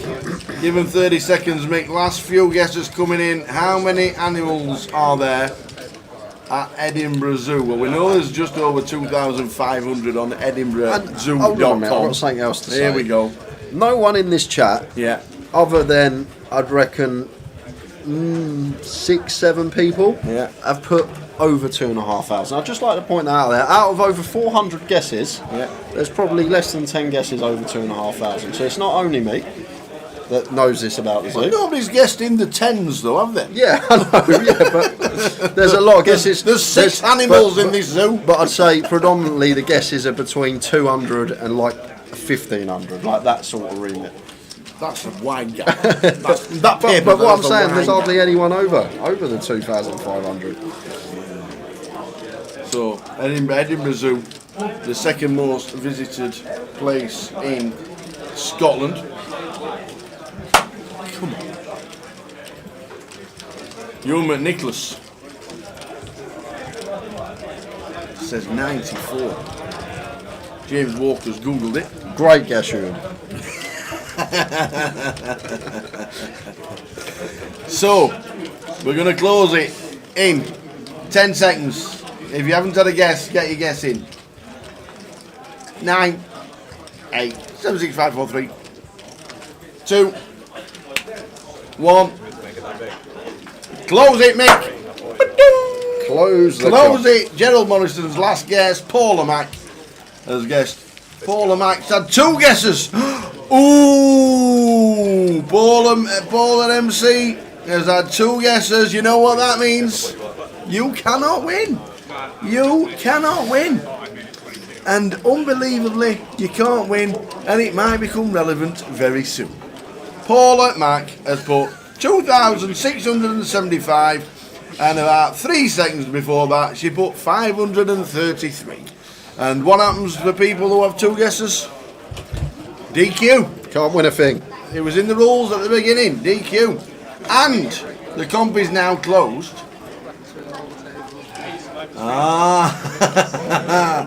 So there we go. I've got a stewards about that. What we got a stewards about? Paula says, no, I didn't. I deleted it because I pressed it by accident.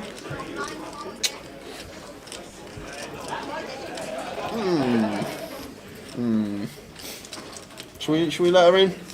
Should we let her in? I'm not sure we can tell. It's hard to press three digits, 2, 6, 7, 5. It's not like the 2 on the keyboards next to the 6, is it? I'm not having it. I'm not having it. We can't do it. DQ'd. Sorry, Paula. But here's what you could have won. Here is what you could have won. You were close. So you had no idea about Edinburgh Zoo? Nope. At all? Nope. Not anything? You know there's a zoo? You knew there was a zoo there though, didn't you? Yeah. And we do drive past it every now and again. So what was the process? Well, I started with, I've got a zoo in my hometown. So, yeah, Paradise Wildlife Park. You ever heard of Paradise Wildlife Park? In Birmingham? No, in where Broxbourne. Where I grew up. So never heard of it. But that was a zoo. They had like a lot of lions, tigers, cheetahs, leopards, all this stuff. But there was only like 1 or 2 of each. Well, how did they make it? There was only like 1 or 2. Well, in the cage there was only like 1 or 2 each. What did they make? A liger? But then they have a massive little penguin bit where there's about 100 penguins. So I literally just took a shot in the dark because I thought that zoo had about 500. If you'd have known there was 180 species, would you have changed your guess? Yeah, I would have. Of course I would have. Right, okay. But I basically had to go on the only zoo that I really knew. So I thought there was about 500 odd animals in the zoo that's in my hometown. Yeah. So I went for 512. 512. You took that down quick. 512. 512. That's how far off I was. To be honest, I could have just put a 2, squeezed a 2 in front of the 512 and I would have been spot on. But that is that for the giveaway, guys. 512. So, Paula MC guessed 533 and 2,500 and something else, but you still wouldn't have won. You wouldn't have, because right at the last breath, Nicey on YouTube, one of the last guesses, guessed 524, so was 12 out. But we also got Aaron Wilson, who guessed 500, so was also 12 out. The opposite way. So you know what that means, Tower. Oh, we've got to spin the wheel. But we are going on break in 1 minute. So what we're going to do... Have we got the wheel ready? Nicey and Aaron Wilson, we're going to be back from break at 20 to 11. Yes. We're going to spin the wheel at 11:15. Yes. If you want to claim your prize, yes, make sure you're in the chat. So we'll do a wheel spin between Nicey and Aaron Wilson for a closer ticket, and whoever comes second, I'll throw you a £30 ticket. But make sure you're tuned in when we come back at 20 to 11. We will see you soon. We're going to spin the wheel. See you in 20. Gonna be wow. Right, that's the end of the stream, ladies and gentlemen. We'll see you again tomorrow. Oh my days. Wow. Just speechless. How does that even happen? Hurricane says, get me a pint. Oh my days. Wow. I just can't believe it. Wowzers. Oh, stuff we live for on stream. It's something we'll probably never ever see again. Over the years, the chances of that happen are astronomical, and to actually get it on our featured table. How'd you go out? Oh yeah, had quads. No good. And if there's a story to tell, that is a story for the ages. I don't even mind listening to that one.